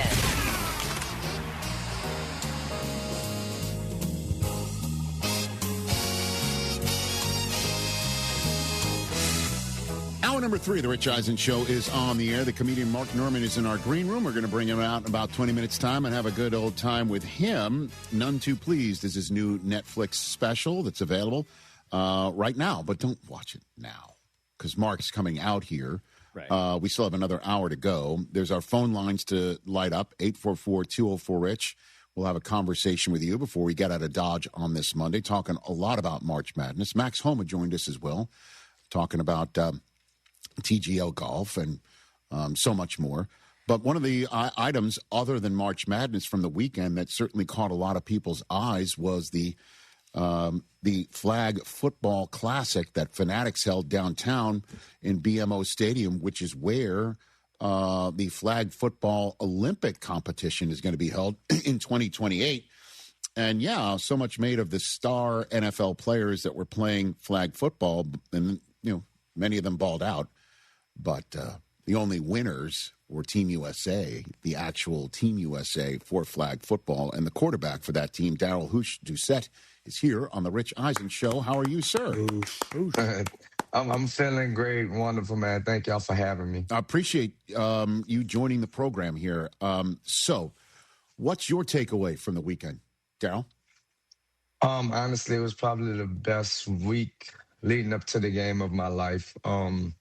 Those guys treated us awesome. They treated us as peers. You know, shout out to Fanatics, OBB, the USA national team, staff, coaches, everyone. They just treated us amazing. And within everything, they treated us as peers. And I think off the field led up to the much more enjoyment that we had as a team on the field. When you say treated you as peers, were you talking about the NFL Pro Bowlers and stars and Super Bowl winners that were on the field, Darrell? Correct. The players to the coaches, just within, I can only speak of my experience, but, Sure. You know, I'm a diehard Saints fan. And being around Drew and Kamara, of course, and I'm an LSU fan, you know, we had Joe Burrow, Jaden Daniels. So being with those guys and meeting Sean Payton, when I go to introduce myself to him, before I can even get words out of my mouth, he said, "Whoosh, man, I've been watching film on your team all week. I have to watch about 20 games of you, man. You're amazing." And he was like, "You're from New Orleans, and you know I love New Orleans." So just within that interaction with him made my weekend amazing. So you were blown away that he was watching your film and your tape. Yeah. And him and Coach Shanahan as well. He kind of spoke the same thing. Those guys obviously know each other. And it was like, oh, flag football. We didn't know what we were getting ourselves into. It's much different from what we do on a day-to-day basis. What about your interaction with Tom Brady, Darrell? Oh, Tom was amazing as well. Of course, we had the FaceTime. I was kind of nervous speaking with him over the FaceTime. But he's so competitive. Even when we were on the field, I had a little banter back and forth with Tom just to ruffle a little feathers. But it was all fun and games, and he showed his competitive spirit out there. Hold on a second. You try to ruffle Tom Brady's feathers, Darrell? You did? Hey, we felt like, you know, it was our territory. It was our game. So I kind of, the rules are different. So he was kind of arguing about the rules, and I kind of just wanted to agitate the guys a little bit because that was my fun in it, you know, just being in the atmosphere with them. A lot of my teammates know I'm like that at practice. I like to just have fun. And if I see you upset about something, I try to just get under your skin even more, even though this probably meant more to me than it did to him. At the end of the day, it was just all fun and games with everybody out there. Of course. But I do have to ask, what did you tell Tom Brady? Like, how did you try to get in his grill, Darrell? I mean, it was just him arguing with the referee. It wasn't nothing out of the ordinary, but I was just like, more so, stop fussing with the referees and, you know, things like that. Like, come and play football. We came to play football, not argue with the refs and stuff like that. It wasn't nothing crazy. Did he shoot you a look? What was his response? Yeah, he didn't like it. It wasn't pretty. I said it wasn't pretty. I bet. But again, you know, this is your territory. It is your territory. It is your sport or your version of it, correct, Darrell? So let me ask you, how is it different? How is it different? I think from the get-go, when we were at the draft party, everyone's seen the difference within those guys versus us. And some guys asked our coaches, like, wait, all of your guys are pretty much under 6 feet. And that's not that we meant to do it that way. That was just how it ended up happening. And, you know, when we lined up at the draft party next to those guys, I think Ashton Jensen might have been the only guy that was around 5'8". Everybody else was much bigger than us, especially like strength-wise, you could tell the difference. And Kevin Hart, the first thing he said was, oh, these guys look fast. So you could tell like the body type is a lot different. But when we stepped on the field, we kind of showed our speed, our agility. We kind of get low. They were a lot more physical with us. And we thought that them trying to pull out flags was going to make a difference in the game.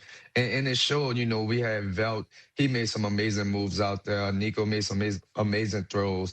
Our receivers ran great routes. The defense, you could tell that they was together out there by us catching some of the pick sixes and getting stops. I actually thought we played a lot better than I initially thought going into those games. Do you feel, Daryl, that you proved that you should be the representatives for the Olympics and no NFL players, current or past, are necessary to win a gold? I'm not going to say that. I mean, everyone wants to win gold for our country, but we just didn't want to be overlooked. We didn't want the names to overshadow the guys that's been playing this game. It was never NFL versus Team USA or versus flag football players. It was more so like, let us get our opportunity. Let us get our shine, and let's compete together. Let's strengthen each other, meaning the flag guys could help the NFL guys with things, and the NFL guys could help us with things. It was never about them versus us. And I don't plan on it even being like that. Like, those guys, I thought I would have a lot of negative things to say after the weekend, and all I could think was all the positivity that those guys showed towards us. If you don't mind me asking, why would your guard was up to see if they would respect you as athletes, as performers? Like what? I don't mean to infer, but why was your guard up in that regard? I think just leading to everything that went on from 2024 and some of the comments I made, the media, the way they portrayed me, the way they portrayed some of my team, it just looked like we were scared to go in competition with those guys. And those guys from the get-go, when they met us, they talked to us, they treated us as peers, they treated us as one of them. And we just want our lane to be our sport. And hey, if you're going to come and play flag football, treat it as flag football. Let's not go in it thinking that it's NFL tackle football. Let us stay in our lane with it being flag football. So if you step in the flag football field, let's not worry about tackle football. So it's just different sports, and that's what we want to keep it as. Well, I guess, again, listen, and I say this coming from a spot where, again, I love having you on here. And by the way, Daryl Housh-Doucette here on The Rich Eisen Show. From the NFL's perspective, it's an important part of the football world is flag football. Part of that is because it is football and it's a way to get fans interested in the sport. Another way is to get kids out there. So folks view this as kids are playing it, so these guys are playing a kids game, which you could say the same thing about tackle football, right? But I'll give you the floor on, again, what makes it different and yet still so serious that it is a skill level that you and the rest of your Team USA teammates are good at. I mean, from the get-go, the physicality is a lot different. We'll start there. It's not a physical game. It's 5 versus 5 non-contact. It's on a 25-yard width field in from the back of the end zone to the other back of the end zone is 70 yards, 50 yards from end zone to end zone. So that right there, the field and how many people makes it different. Another thing about it is we can't jump when we have the ball. We can't stiff arm. We can't. It's flag guarding if you stiff arm or if you try to run somebody over. It's going to be illegal contact on the offense. So the things that people are accustomed or trained to do and tackle is different offensively.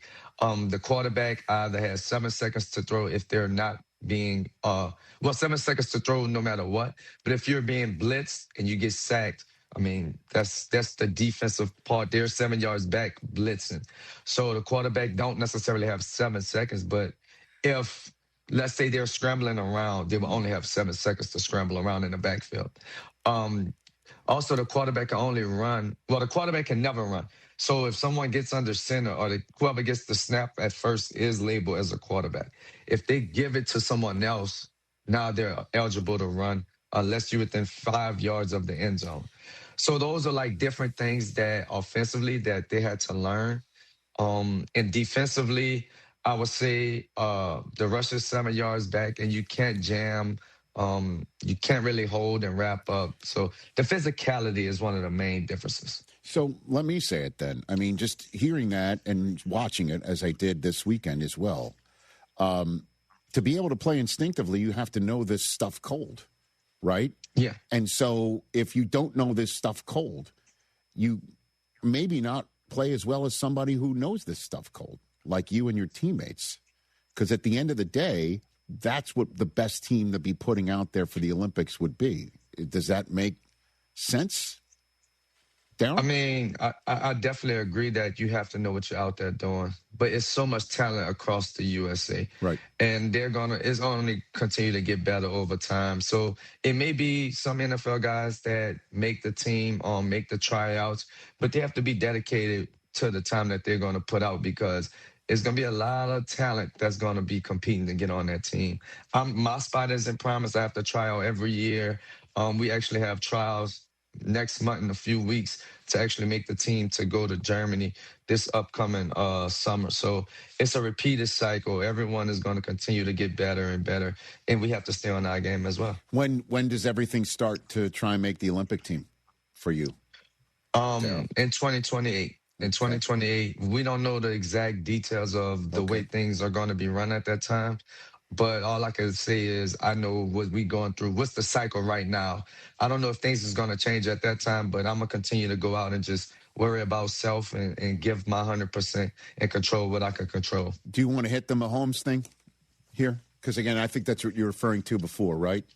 About what you said about Mahomes or I'll give you the floor so you can explain. Because I think everyone, when your name comes up, it's like, you said that you're better than Patrick Mahomes as a football player, or no? Well, within that interview, they only took a quote out. And what I truly was saying was, if me and him stepped on the field today, that's how I felt. And the person that I am, if you haven't done anything that I've seen with my own eyes or if others seen, then I'm going to feel the way I feel. And I felt like me being a Team USA QB, you have to come and show me that you're going to take my spot. So that was the take on it. But what I initially truly meant was, by y'all just giving a name, they shouldn't automatically just be able to come and take our territory from us because of the names. Like, they got to come out and learn the game. And I think that was part of our mission as Team USA, was to go out and compete with these guys and to show that we're just as talented on this flag football field, even though we know they are the greatest athletes out there. And if they took the time out and learned it and everything else, yeah, they probably would put 12 or 10 guys on the Olympic team from the NFL, not taking anything away from any of those guys. But I was just speaking upon myself. I know what I bring to the game. I know how long I've played the game, studied the game, and I just wanted my fair opportunity. And I spoke out for all of my brothers across the globe that flag football is different, and we just wanted the opportunity not only to go out and show our talents, but to share the same space as well. It's not them versus us. It's flag football, its own lane, and NFL, its own lane, two different sports, and let's all come together as one and go out and win gold together. All right. I like it. Yeah, you're clapping over there, TJ. Great, right? I mean, great answer. Yeah, I'm with it. Yeah. Awesome. Before I let you go, is it true you're better at bowling? Than who? You are better at bowling than yourself in flag football. You're better, you're. No, I'm a better flag football player than bowler, but I think I'm a pretty decent to great bowler. Okay. Go ahead, Chris. Go ahead. Could you beat Mookie Betts at bowling? Let's do it. Let's do it. What do you think? You know what? Honestly, this is the first time I've actually spoke this into the media. I would love to do like one of those celebrity games. You know how they have like a true bowler, a professional bowler, and then like a star. I would love to be a part of that. And yes, I think I could beat Mookie Betts. There you go. There we go. we get Hoosh, Mookie, and Chris Paul. Let's go. Right. There we go. Jerome Bettis? I think T.O. Wasn't T.O. one of the bowlers that normally take part of it? Maybe. It seems like T.O. could do anything. So, how many 300 games have you rolled? Honestly, I'm not sure off the top of my head, but I know it's double digits. Okay. Wow. Jeez. We'll take it. All right, last one for you, Darryl. What would it mean to make Team USA for the Olympics? What would it mean for you to be in a procession for an opening ceremony representing America for flag football? Darryl? I think that's the bucket list. I've been checking off a lot of things lately. This past weekend, I never would have thought that would have happened. Right. So being able to add that to my bucket list and check it off, the Olympics is the pinnacle. I think that's where I would retire at and just say, hey, call it a career. It's a great time. But I think that's the pinnacle, holding up that gold medal, representing flag football. I played it since I was a little boy as a child. Seeing that the sport is in college and hopefully it's a professional sport. It looked like it's going in that direction, and I'm just glad I'm able to be a part of it and witness how great this sport has been taken off across the globe. Well, you and I and this show are officially connected, so would love to keep in contact with you and follow you on your journey over the next couple of years. I appreciate 2028. Okay. It's in 2 years, and I'm going to continue to, get better year by year, focusing up on my upcoming trials into 2026 in Germany, and then just continue to improve from there. Well, at the very least, Daryl, you've survived telling Tom Brady to quit crying. You survived that. Did I sum up your commentary? No, I'm not gonna let you put words in my mouth. Now. I just told them leave the referees alone. That's all I say. Okay. Let's play football. Yes, you were supporting officiating. That's correct. Thanks for the time. Appreciate it. Congrats on the weekend. That was awesome, bro. That's Daryl Houshouset. Yes, sir. Your Team USA flag football quarterback right here. Tell Tom Brady to quit crying. That had to feel so good for him, man, to go out there and yeah, out like after. Probably the most These are the rules, Tom. Stop forgotten. Yeah. Oh, this is great. And we had Michael Rubin here, and kudos to them. Whoever, I think the story he told is when this event got moved to Los Angeles, right? That you know what we're going to do? Let's have the players, the star football NFL players. Let's have Team USA. Yep. And then Team USA shows up. They balled out. And I just love hearing that he said that they were treated like peers. Yeah, that was... How cool is that? Somebody from Louisiana is being told by Sean Payton, man, I'm watching your film. You're damn good. That's what it's all about. Yeah, you could tell right? a lot. Freaking cool. And it was the best introduction to the world to have the NFL players kind of help elevate these guys. Yeah, there you go. Sure. All right. Pretty dope. All right, now we got to get Mookie Betts to bowl against him. I mean... We got that going for us. That was awesome. You know him, so you can make okay, yeah. And you know Jerome Bettis. Mr. Pickleball. Well, Bettis, I can get that done. That one I could get done, like today. Let's do it. Let's have a Rich Eisen bowl. Celebrity bowl-a-thon? Celebrity bowl-a-thon. Yeah, we'll raise money for charity. There you go. And then Hoosh will come in and dominate that, too. And tell Tom Brady, quit crying. Stop rolling gutter balls, Tom. Let's get Jerome on. Don't you know how to play bowling? Don't you know how to bowl? All right. Stop. I'm going to stop putting words in his mouth. Get him in trouble. I don't want to do that. By the way, that accent was so cool, too. But. And by the way, at @yo_everything is how you can follow Daryl Doucette on Instagram. We take a break right here. Mark Normand is about to join us, the comedian. Let's have some fun with him coming up next.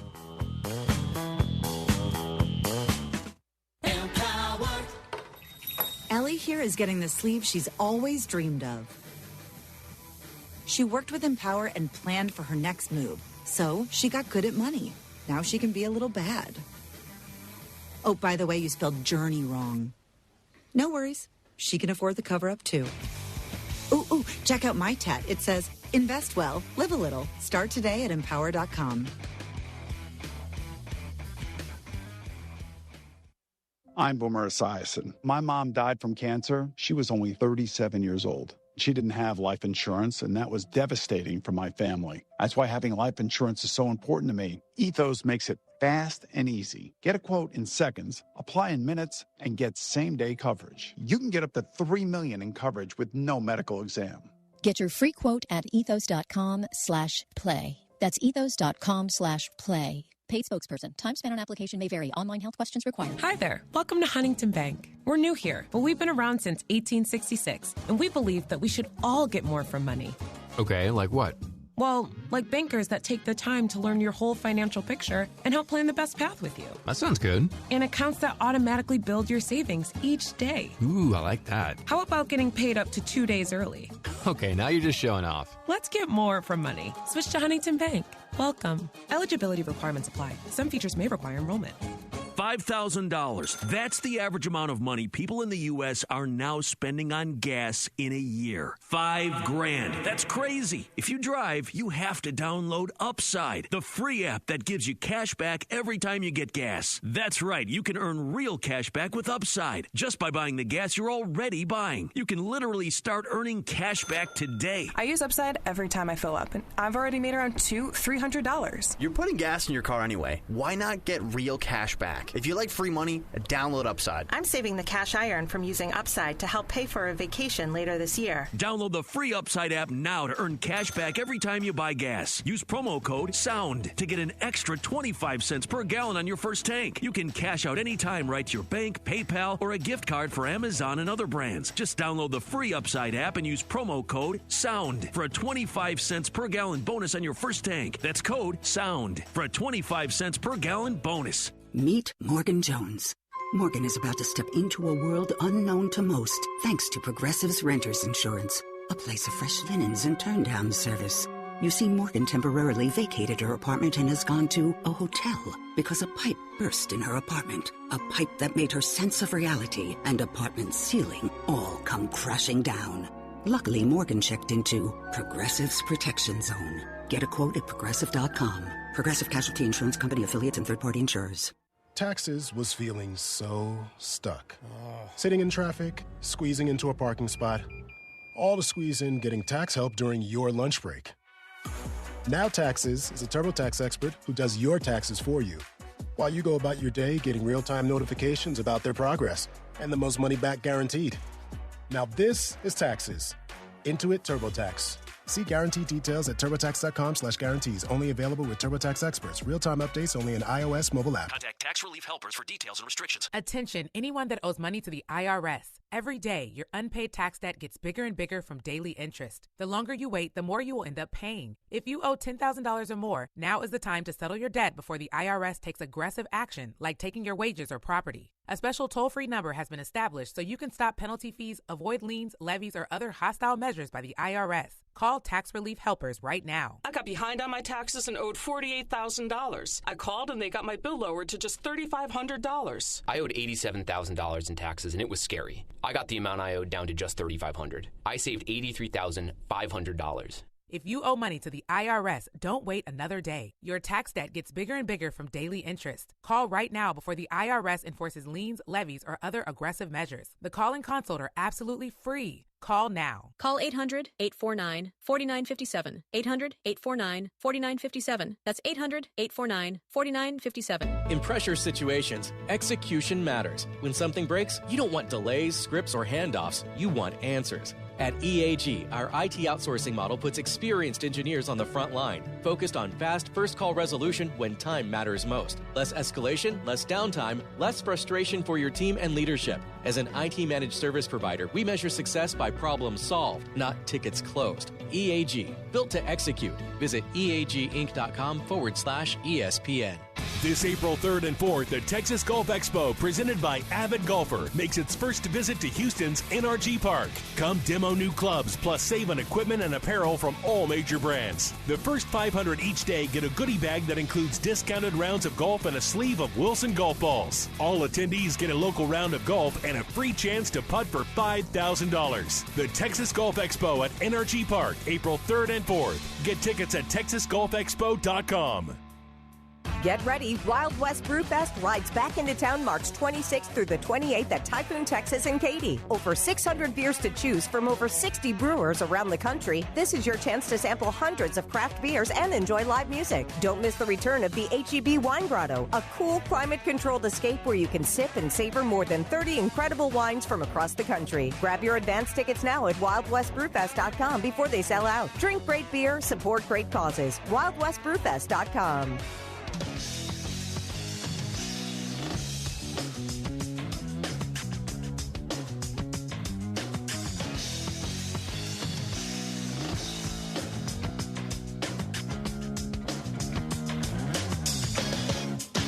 This to. Mark Norman is here on the Rich Eisen Show. We're back on our radio, terrestrial, coast-to-coast, Sirius XM. We just saw a clip of None Too Pleased, available now on Netflix, the new comedy special.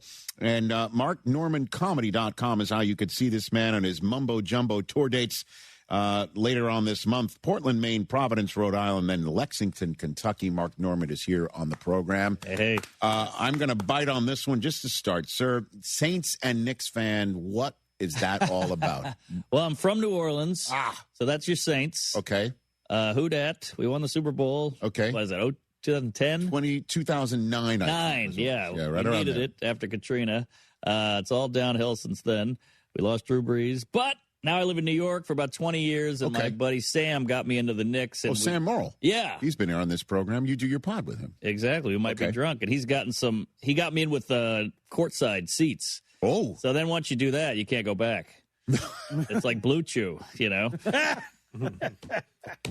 You know. Well, I don't know about courtside seats. Oh.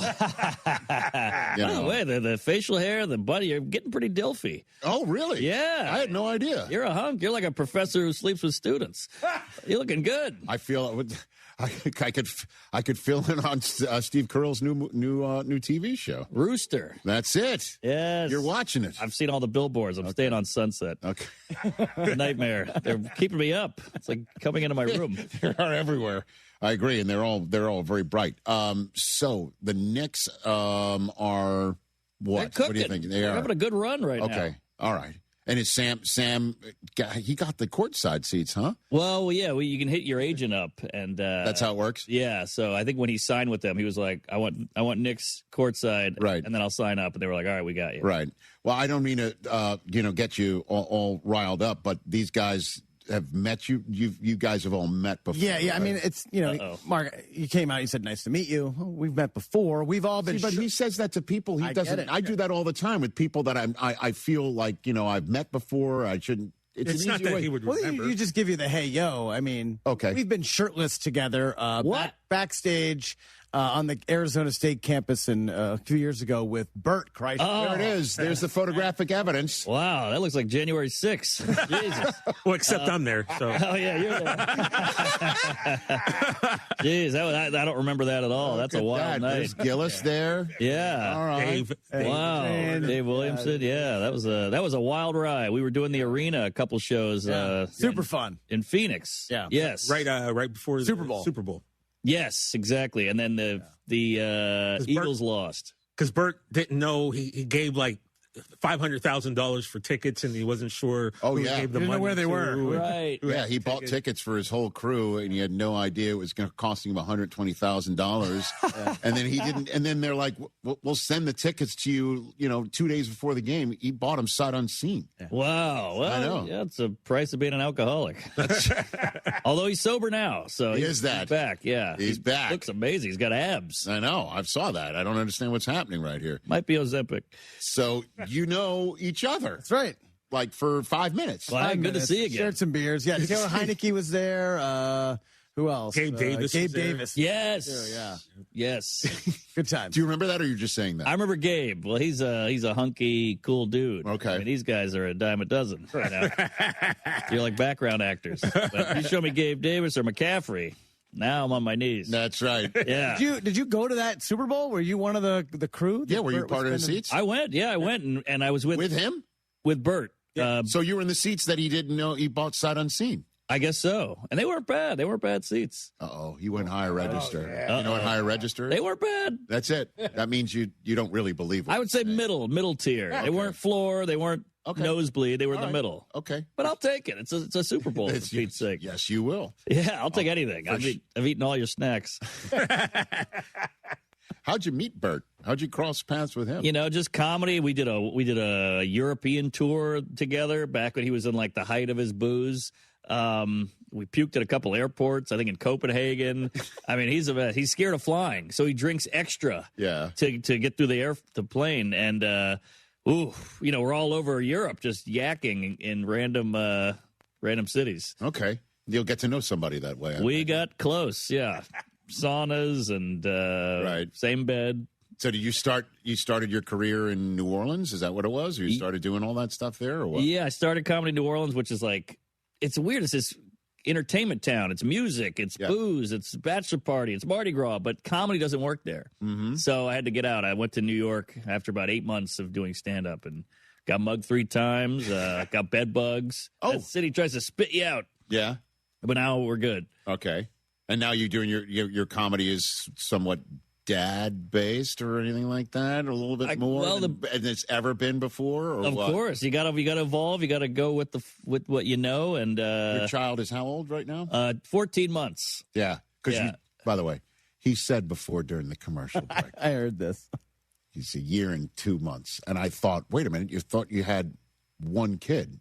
Because normally you go, Mike, I've got kids who are 1 year and 2 months. I was trying to do the math, how you can actually pull that off. Right. And then I'd realize you were talking about one single individual. Yeah, well, it's a little thing we call neglect. I'm here. I should be changing diapers, but I got to make money. I got to provide. That's right. Yeah. That's what you got to do. Yeah, but I worry my Jamaican nannies with my kid more than me. Yeah. I came home, his first words were, "Yeah, man." So I'm worried he's going to get on a bobsled team or something. But, yeah, I got to get back home. How? What's his name? We went with Adolf. Wow. Come on. I didn't see that pun. Oh, boy, it's early, huh? Oh, my God. It is early. It's always too soon for that. For sure. True. That's Seriously, true. What's his name? Please say Adolf again. That would be funny. I feel weird because... Oh, you want to mention? Well, the people attack the boy on the internet. We don't want that. We don't want that. They're cruel. A 14-month-old? I know. What the hell? I don't show the face either. I don't do that much. Oh, that one I understand. Yeah. Like, do you post your kids publicly? Well, actually, some of them have been, all three of them have been on this show. What? That's adorable. Good for you. Thank you. Who turned you down? Cranston? Yeah. You had to pull the kids in quick? I did. Fill the slot? I just had to throw them in here, pretty much. But no, but I understand that 14 months old. That's terrible. All right. So I know it's crazy. Okay. The internet is cruel. Right. And so your Saints, where do you think we're going with them? Well, I can't. It's an abusive relationship. Not to do a callback, but I can't get too invested because they break your heart every time. But I love them. So do you still follow them at all, or no, not really? You're out. I sense you're out right now. I do one eye open, check the score, and I walk away. Well, they could turn around. You never know. That's what they say every year. I know. But I love them. But, yeah, it hurts. We miss Drew. Who was your favorite Saint growing up when you were in? What was his name? Hebert? Yeah, Bobby Hebert. Bobby Hebert was the guy. Right. He sounded the part. He sounded like, the water boy. He's the real deal. Yeah, exactly. He sounded just like the water boy. Yeah, real Cajun, a little CTE, but we didn't know what it was back then. Jake Delhomme as well. Same thing. Oh, yeah. Well, he was a Panther. So we might be drunk. You with Sam Morrill. How'd we come up with this podcast idea? Well, we say silly things. We shoot off the hip. And so we said, let's call it We Might Be Drunk. So if we ever get in trouble, we can just blame the alcohol. That makes sense. Yeah, like Justin Timberlake. And he was drinking, and me and Sam now sell a whiskey. Oh, really? Yeah, Bodega Cat. It's a rye. Okay. Yeah, it's cooking. It's really selling. So. Why do we call it that? Well, because we're New York guys. Okay. And we got the bodega, and everybody loves the Bodega Cat. You walk in, you see them sleeping on the bread. I see. Okay, so you're naming it off of the animals that normally are in bodegas in New York City. Yeah, it's kind of a weird city cliche, and we everybody loves seeing the cat there, so we said, hey, that makes you happy, so does alcohol. Okay, and then the more successful, the closer to half court these courtside seats are going to get in Madison Square Garden. We're doing courts right now, but that was Burt. Those were the bad seats. Well, no, I know that, but you're courtside in Madison Square Garden. Yeah, just like. That's all the agents. Okay, like look out, Jimmy Fallon and Ben Stiller might suddenly be kicked because Bodega Cat is crushing it. I was sitting next to Ben Stiller a couple weeks ago. We did Jimmy Fallon. There's a photo on my Instagram if you pull it up. Okay. I have proof. But Spike Lee's out there, Jon Stewart, Chalamet. It's a good time. Chalamet. Whatever his name is, the guy who hates ballet. I forgot his name. He's a real fan, at least. He's a real fan. You know what I mean? And he's from Manhattan. Like he travels with the Knicks. They're in the playoffs. Is that right? Yeah, man. Whoa. Yeah. What is he? They don't call him gold digger? They don't call him Chalamet for nothing. I guess not. I don't think they call him Chalamet, as a matter of fact. I could something like that, but he had a tough go at the Oscars. I'll tell you that. He did indeed. None Too Pleased is available right now on Netflix. Why'd you shoot it in Colorado? Well, I'd never been to Boulder, and we sold a ton of tickets there, believe it or not. So I said, let's just shoot it there. We have more chances to get it. All right. Get a good one. Okay. And that's available right now on Netflix. Portland, Maine, Providence, Rhode Island. Netflix, Kentucky. You'll be back for the Netflix is a Joke Fest, Hollywood Improv. I just saw Jeff Ross just announced Kevin Hart's going to get Roasted. I'm trying to get on that puppy. I would love to get on that dais. Let's do it. Well, hey, talk to the Jews. But yeah, watch the special, there's one in particular named Jeffrey Ross. Oh, yeah, that's true. You must know Jeffrey. Oh, we go way back, yeah. Jeff, he's got a special coming out, I think, in a couple weeks. Yeah, the Take a Banana for the Ride. Look at you. You're on it. Well, you baldies stick together.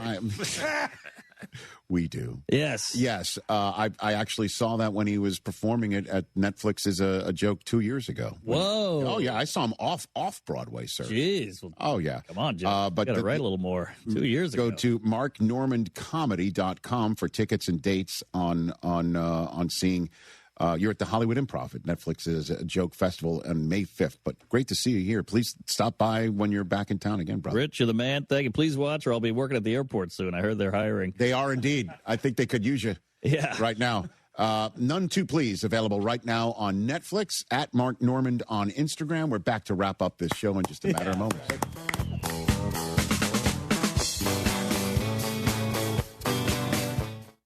This is an important notice to all U.S. taxpayers. The IRS is giving away billions of dollars in tax savings through a federal program called the Fresh Start Initiative to aid delinquent taxpayers. This initiative was established for anyone facing financial hardship and unable to pay their back taxes. Qualifying and enrolling in this program will stop all collections, settle your delinquent tax problem, and even reduce what you owe by thousands of dollars. Call the hotline at People's Tax Relief to see if you qualify and get this free information by dialing 800-375-8936. If you have unfiled tax returns or cannot afford to pay your personal or business back taxes, you can now get the help you need. One simple phone call can resolve your tax problem and save you thousands of dollars. To see if you qualify and to get this important free information, call 800-375-8936, 800-375-8936, 800-375-8936. Subscribe to ESPN Houston today on YouTube and make sure to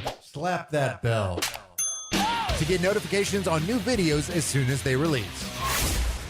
Hi there. Welcome to Huntington Bank. We're new here, but we've been around since 1866, and we believe that we should all get more from money. Okay, like what? Well, like bankers that take the time to learn your whole financial picture and help plan the best path with you. That sounds good. And accounts that automatically build your savings each day. Ooh, I like that. How about getting paid up to 2 days early? Okay, now you're just showing off. Let's get more from money. Switch to Huntington Bank. Welcome. Eligibility requirements apply. Some features may require enrollment. Jeremy Branham here. You've heard me talk about Pro Dunk Hoops and their drill-powered lightning adjust system that lets you raise and lower your goal in seconds. It's 10 times faster with zero effort. Right now, with your new Pro Dunk basketball goal, you can get the lightning adjust system for free. That's a $249 savings, but you have to call. You won't find this offer on the website, so call Pro Dunk at 281-351-9822 and mention ESPN. That's 281-351-9822. Ron White, live. Friday, March 27th, Smart Financial Center at Sugar Land. Tickets on sale now at smartfinancialcenter.net. Ron White, live. For mature audiences. Hi, this is Harold Gunn. And this is Bill Olson. Texas Outdoor News is the longest-running, most award-winning outdoor radio show in the state for a lot of good reasons. We bring you the latest news and information about hunting and fishing across our great state and beyond. And our guests are who's who from industry, government, and the field. Texas Outdoor News is brought to you by Ford Trucks and your best in Texas Ford dealers. Join us Saturday mornings at 6, Sunday at 7 on ESPN 97.5. You thinking about updating your home? Glass might be the easiest way to do it. John Granato here. At Bluebonnet Glass, they help homeowners brighten and modernize spaces with glass railings, wine rooms, mirrors, cabinet glass shelving, room partitions, even kitchen backsplashes and bathrooms. Glass can make your home feel bigger, brighter, and newer without a remodel. Update your home today with Bluebonnet Glass. 832-508-0911 or visit them at bluebonnetglass.com. Bluebonnet Glass, adding the beauty of glass to your project. The John Clay Wolf Show. Here's what's going on in the Wolf Pack. Bobo, we appreciate you. Thanks, man. Gigi doesn't. She said, no, you left me hanging, but whatever. I still love you. And I was there first. You're talking about the show meeting you had yesterday? She's the only one that showed up. Yeah, and I'm sitting there like, yeah, guys, I'm 3 minutes early. Right. What the heck? That was 50-1 odds in Vegas. The John Clay Wolf Show. Every Saturday morning. ESPN. 97.5. No purchase required. Terms apply. Available at ownwell.com/terms. Estimate based on your neighborhood average and individual results may vary. When I saw how high my property tax bill was, I was shocked. We couldn't afford this. But I discovered Ownwell. Ownwell reduced my property taxes and saved me over $1,000. Your property taxes aren't set in stone. They can be protested, and they can be reduced. But instead of filing protests yourself and very possibly losing your appeal, Ownwell does it all for you. And we give you the best chance to win and save big. Ownwell has reduced property taxes for hundreds of thousands of Texans and put money back in their pocket, and you can be one of them. And unlike other companies that take half of whatever you save, Ownwell charges just 25%, and that's only if you save. Now I don't worry about my property taxes. Ownwell reduces it every year. Don't wait. The deadline to protest is May 15th for most counties. Save money on your property taxes with Ownwell. Sign up in less than 3 minutes at ownwell.com. That's ownwell.com. Ownwell.com. Explore wildlife and nature just 90 minutes from Houston at twocreekscrossingresort.com. You fancy and have an HD radio? Well, good for you, number one. Number two, listen to ESPN Houston's HD channel, 97.9 HD2.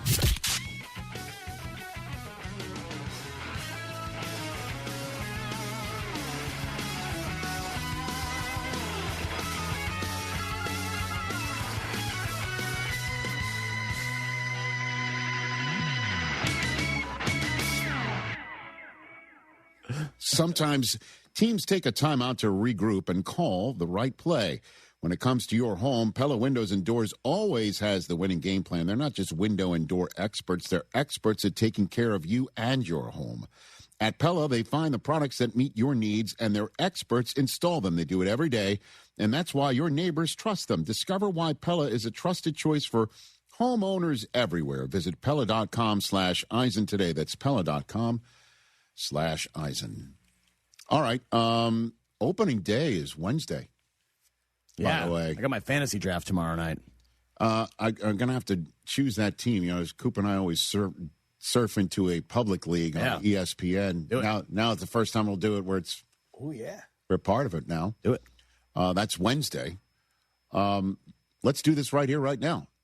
Which team lasts longer in the playoffs? Of all of ours? Yes. Is this Jamoke getting the Dodgers? This Jamoke is not getting the 100% I am. No, you're not. No, you're not here all the time. You don't count. 100% I am. No, you're not. 150%. No, you're not. Yes, I am. You're not a Dodger fan. I'm sorry.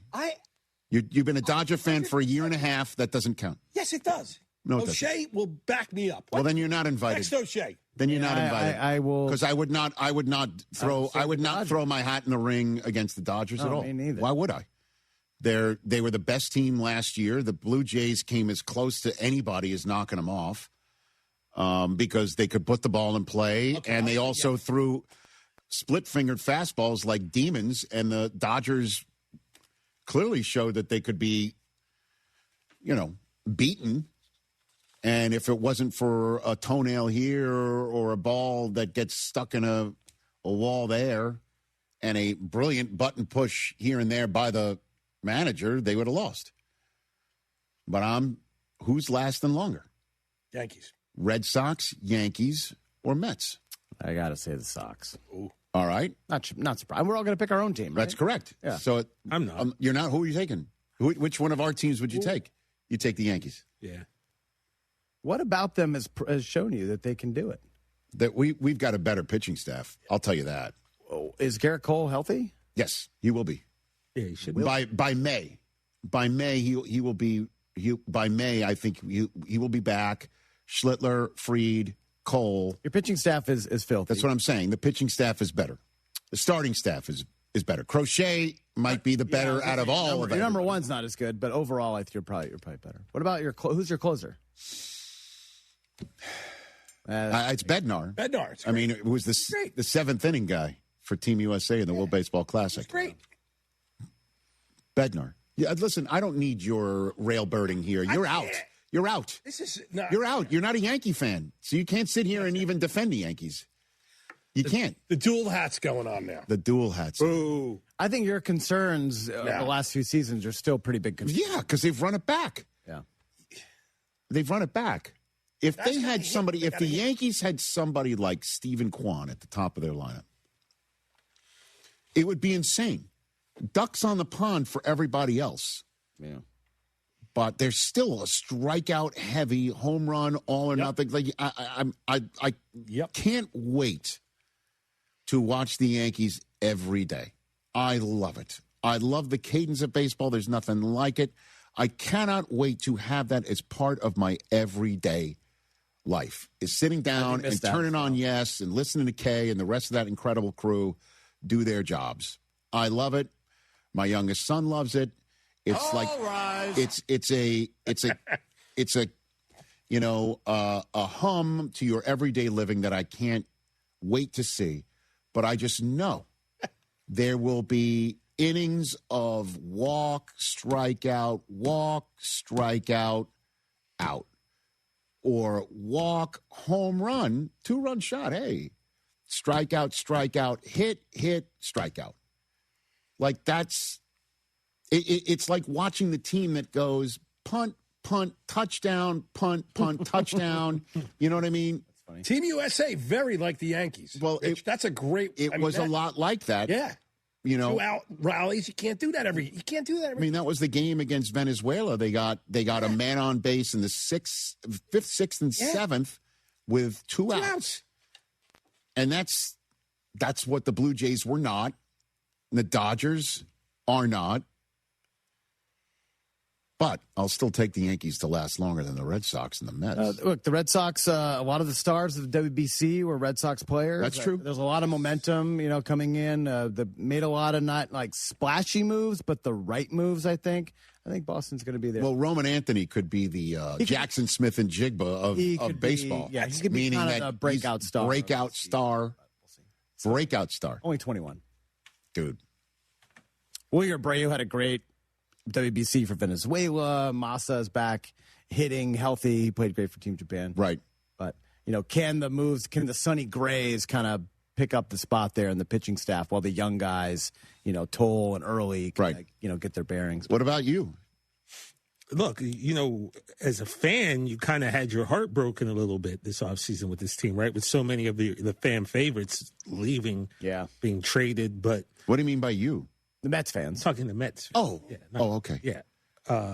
So, look, man, we'll see. What's it come down to all the time? Pitching, obviously, right? Peralta, that was great. Happy to see him there. I hope Clay Holmes keeps, throwing it in your face since you love to talk so much noise about him. But what? Who? You. Talking noise about who? Clay Holmes. Schmay Schmomes, as you like to call Schmay Schmomes, yeah. But now you've got Schmevin Schmilliams. So we'll see. I love the Bo Bichette edition. You're gonna miss Pete Alonso. That's the thing. No one knows more than Brock you love how much Pete Alonso, I personally love Pete Alonso. Dude, let me tell you, man. If I had to name 10 players who the Yankees could never get out, a third of them are Astros. Now on different teams included, but except Bregman, Altuve, Devers, my God, just can't get him out. Alonso's one of them. Yeah. So I was happy to see him go, but he's now on the Orioles. That's a problem. The Yankees are going to see him more. Yeah. Which is a nice signing for the Orioles. Yeah, I think so. But we'll see, man. But you're right. The cadence, the daily checking in. I'm can't excited. wait. I'm excited for baseball. And ABS, man. I know. You don't like it. I think this is not going to be as big of a hit as the pitch clock and stuff. Why? It doesn't take much time out. I'm telling you, just wait till you see it in action. I don't think this is going to be a home. I have seen it in action. And we would have seen it. Spring training is a little bit different than again, the World Baseball Classic, all right, the game against the Dominican Republic would not have been over. No. There'd have been runners on the corners with 2 outs against Mason Miller.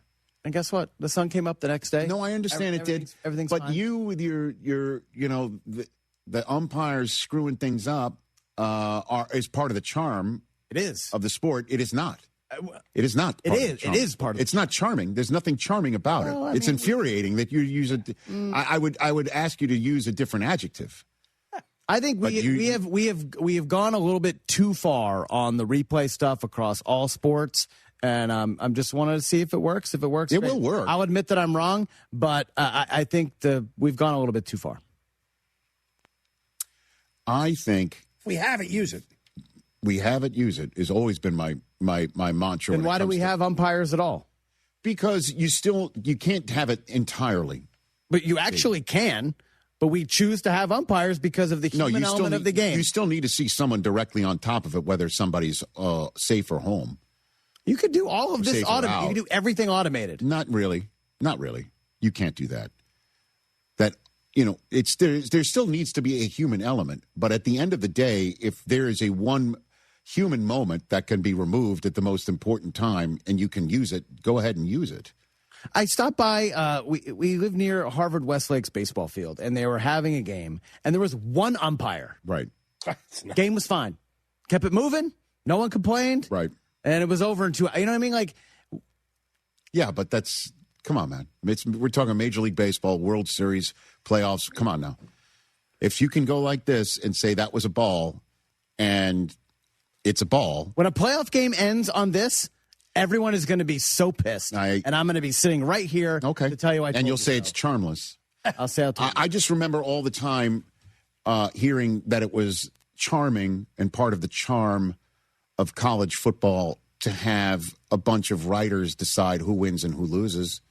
And that it would, if we removed that and had a playoff, then the charm of the sport would be removed of having every week count, that everyone needed to be undefeated in order to win a national championship. And you have to have the charming people who, from the Associated Press, decide who wins and who loses, who goes home and who does not, or goes home a winner or not, because there would never be a national championship game.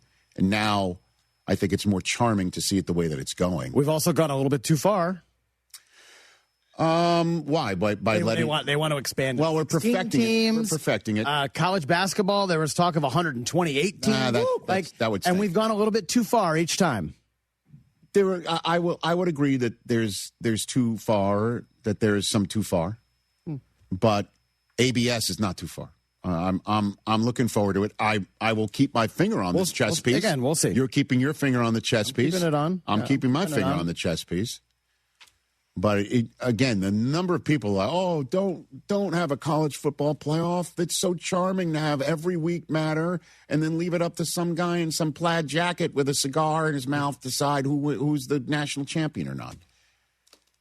In the meantime, let's just keep it all on the field and let me decide who's the MVP of the NFL with my vote. Well, you got that wrong, so we're 0 for 1. Didn't get it wrong. 0 for 1. I couldn't have gotten it more right.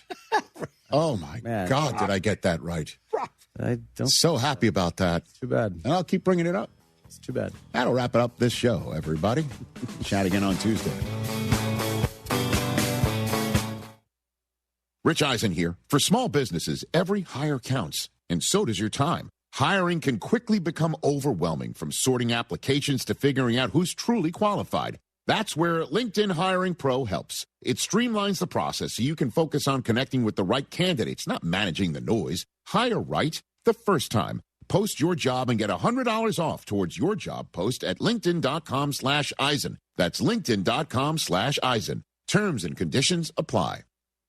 Out on the course, they're the PGA Tour's best players. But in the arena, they're prime time. And Season 2 of TGL presented by SoFi is back with lights, cameras, action. We're talking big moments, big personalities, big names in the stands, all on the big screen. Big-time matchups with shot clocks, hammer drops, timeouts, overtime, and playoffs. It's city versus city, squad versus squad. The sport just hits different under the lights. It's TGL presented by SoFi. Keep up. It's golf. Tune into every match. Only on ESPN. This April 3rd and 4th, the Texas Golf Expo, presented by Avid Golfer, makes its first visit to Houston's NRG Park. Come demo new clubs, plus save on equipment and apparel from all major brands. The first 500 each day get a goodie bag that includes discounted rounds of golf and a sleeve of Wilson golf balls. All attendees get a local round of golf and a free chance to putt for $5,000. The Texas Golf Expo at NRG Park, April 3rd and 4th. Get tickets at texasgolfexpo.com. Hey guys, this is Lisa Zadok from Zadok Jewelers with a hot tip on how to keep your lady happy. Visit the Zadok Bridal Shop, a modern bride's dream. We work with our global network to source GIA certified ethical diamonds for you at a fair price. Not only do we carry a selection of the finest diamond settings, we also have a full custom design team ready to turn any ring dream into a ring reality. Zadok Jewelers, where Houston gets engaged. Hey, Houston, Lance Zerline here. Listen, if you're craving authentic Mexican flavor, head to Taqueria Sarandas. Since 1981, they've been serving up mouth-watering tacos, sizzling fajitas, and fresh tortas that hit the right spots. Family-friendly vibes, bold flavors, and prices that will not break the bank. Whether it's breakfast, lunch, or dinner, Taqueria Sarandas has you covered. Find a location nearest you and taste the tradition. Taqueria Sarandas, Houston's go-to for real Mexican food. Vamos, let's eat. This is Chance McClain reminding you that you can always put off getting a Heritage film. Your dad, you know, the guy you love more than anything, the guy that taught you right from wrong and had it hard as a kid so you wouldn't have to, he's going to live forever. So there's absolutely no rush. You know what they say, there's always tomorrow. No need to go to yourheritagefilm.com and contact us about making a feature-length documentary film of this extraordinary man. yourheritagefilm.com, no rush, people are immortal. Oh, and that's a hard foul. Let's listen for the call on the floor. The taxpayer owes back taxes. Penalties and interest are assessed and wage garnishments to begin immediately. The IRS never misses that call. I wonder if they will challenge it. The call is under review. Priority Tax Relief has been called in for a review. Priority is the best in the business at negotiating your tax debt and has even eliminated the debt for some clients. Priority Tax Relief is saving their clients millions of dollars every month. After a careful review from Priority Tax Relief, the debt has been eliminated. No foul on the play. Whoa! That completely changes the game, folks. If you owe more than $5,000, call Priority Tax Relief, and in minutes they'll review your case for free with a direct line to the IRS to see if you qualify for life-changing relief. No more worrying about wage garnishments or frozen bank accounts. Call Priority Tax Relief today at 800-584-7531. That's 800-584-7531. We make your tax relief our priority. Call now. Priority Tax Relief. Hey guys, Cindy of Nick's Place here. Well, it's that time of year. The temperature's heating up and so are the sports. The MLB, NBA, NHL, and Bracket Madness all take center stage this month. So if you're looking for a place to watch sports, eat like a boss, and chill with your friends, Nick's has been that place since 1993. We have every sports package, a huge menu, drink specials, craft cocktails, and 27 different bottles of wine. This is not your typical dive bar. Since 1993, same location, Rocky Ridge and Westheimer. This is Danny Braden with Fleet Feet Houston. For all of you runners out there, Fleet Feet is the best place for all of your running needs. Whether you're a marathoner or just starting out, the experts at Fleet Feet can help. Stop by one of our 7 Houston area locations. We've been running Houston since 1987. Because of our growth, we turned to HR&P to manage our human resource and payroll needs. Fleet Feet wins every race with HR&P. Let HR&P customize a plan for your business. Get started at hrp.net. ESPN 97.5. KFNC 97.9 HD2 Mont Bellevue, Houston. Presented by Zadok Jewelers. Houston standing by, over. Jeremy and Joe starts now. On ESPN 97.5 and 97.9 HD2. Live from the Huntington Bank Studios, here's Jeremy Branham and Joe George. Hello, Houston. He's Joe. I'm Jeremy. It's Jeremy and Joe. Brian's around here as well. We're going to cover the NCAA tournament today better than anybody. Women's game going on right now. Iowa, Virginia. I had to double check which orange team that was. But that's going on today, too. What's going on right now? We have to, Title IX, we have to talk about the women's tournament as much as we talk about the men's tournament. All right. So we're going to lead women's. How many shows in this city do you think are leading NCAA women's basketball tournament? One. We're one of one. One of one. We're just a couple of unicorns hanging out. That's all we are. Unicorns. Lots to get to today. Women's tournament, men's tournament, Rockets, highlight culture. I got dragged over the weekend. I saw. I got dragged. But it's all in good fun. And I still think I'm right. Get to plenty of that. Astros opening day, Thursday. Jeremy Pena is taking batting practice today, which I actually think is a bad sign to him being ready to go opening day. Why is that? So I think if you're recovering from an injury and you're going to be ready to go Friday, I think you're seeing live pitching, and he's not seeing live pitching here. Remember last week, not last week, remember last year with Christian Walker and his oblique? Remember he stayed behind to get more more live pitching? Because you can go to the backfields there and face every minor leaguer that's known to man. You can face every jabroni in the Astros system. You could get 7 plate appearances in 15 minutes. You can't do that if you're with the club. Like they play an exhibition tonight, exhibition tomorrow, off day playing ball. Yep. Unless he's going to go like back and forth, which is possible. Like, hey, Crane, private jet for your star shortstop. That's possible. But I think it's more likely for him to be ready on opening day if he were in West Palm today than in Houston taking live batting practice as we speak. I guess we'll wait and see the lineup tomorrow. I think. I don't think he'll be in the lineup game. tomorrow. Even if he's on the opening day roster Thursday, I don't think he would play tomorrow. You don't think they get like one at bat? I think it'd be very stupid. Honestly, like he goes from no live BP to like, and batting practice is not the same as lives, right? We know that. Like batting practice, you have Javier Bracamonte throwing 45-mile-per-hour lollipops. You know what I mean? Yeah. Versus a live is you're facing somebody, could be anybody, any jabroni. Remember when Jordan flew out to West Palm and they lined up like 4 jabronis to throw pitches to him? Like, oh wait, he can't actually face you. He's got a broken hand. But live BP is much different than BP. Him having BP today, I think, is a further away step to being major league ready than if he were taking live BP in West Palm. That's hot fair. take. That's fair. Cash or trash? Cash or trash? I think I'm gonna cash it. I like deductive reasoning. I like reading the tea leaves. But wrong day. We'll get to some Astros later. Astros weekend. We like to tip the cap on a Monday, so we'll tip the cap a little bit later. Maybe we'll get to this. Who knows? We're kind of ADHD on this show. We're unicorns and we're ADHD on this show. Two things that set us apart. Maybe we'll get into this podcast thief getting dragged again by Brian McTaggart and the entire internet. Maybe we'll get to that. Brian McTaggart's been doing a lot of dragging lately. A lot of dragging lately. Yeah. A lot of drag. He's been dragging podcast thieves, and he's been dragging other radio hosts in the city of Houston. He is the number one Cougs fan out there. Love. There's not even a question about it. He's number one. Go Cougs. He's the best. He's the best. He loves his Cougs. Who doesn't? I agree. Who doesn't love the Cougs? We all love the Cougs. We all love the Cougs. In fact, you know what? I'm so scared of Brian McTaggart, I'll only ever say good things about the Cougs. That's a good idea. It's very smart. Yeah. And because Brian McTaggart inspired us, why don't we just start with the Cougars today? Who know? Like, we don't know what we're starting with. We thought we were going to start women's basketball tournament, and we did for a second. Iowa, Virginia. How did it turn out? I turned my head. I think it might be going to overtime. But anyways, Houston wins their first 2 games. They're advancing to their 7th straight Sweet 16, the longest active streak in the country. Also with the win against Texas A&M, it's their 30th win of the year, which is the 5th consecutive season the Cougars have won 30 or more games, which matches them with Gonzaga for the longest streak in NCAA D1 history. Mm-hmm. So, golden era of Houston Cougar basketball. It absolutely is. I mean, there's 2 eras that really jump out, but I mean, it's hard to win 30 games. They've done it 5 times. Yeah, I mean, look, Saturday was so impressive, all of it.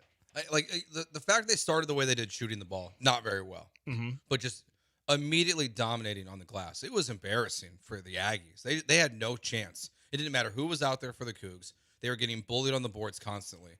I thought they picked up the press pretty quick. Like you could tell at the start of the game it was a little flustered, but then once they figured it out, it was over. What made you think they were flustered with the press? It just didn't look clean, getting across half court. I mean, they turned it over 7 times, which is the fewest. No. It's below their season average. And do you know who's number 1 in the country in preventing the Cougars? Yeah. So they were actually better than their season average of number 1 in the country. No, I think they handled it pretty good. It's not a numbers. It's just how it started the game versus like within like 5 minutes, not even.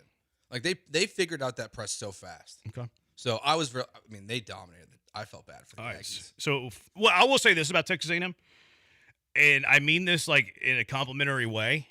That is not a very talented basketball team. Nope. They don't have a whole lot of talent on that team. And how is that complimentary? Because it shows you that Bucky McMillan can coach. It shows you that Bucky ball is going to be a thing in College Station. Once he gets his players in there and he improves the talent on this team, they're gonna be a perennial NCAA tournament. So they're in good hands. I think Bucky's going to do a great job in College Station once he gets his guys, once he gets his athletes in there. Look, he inherited a roster that had 0 players because of Buzz Williams, which, I mean, that happens nowadays in college basketball. Coach leaves, they take their players. So that's not, like, unique, but it's a tough spot to be in. You get there, you have to completely build a roster. You can't have any guys that are, going to return.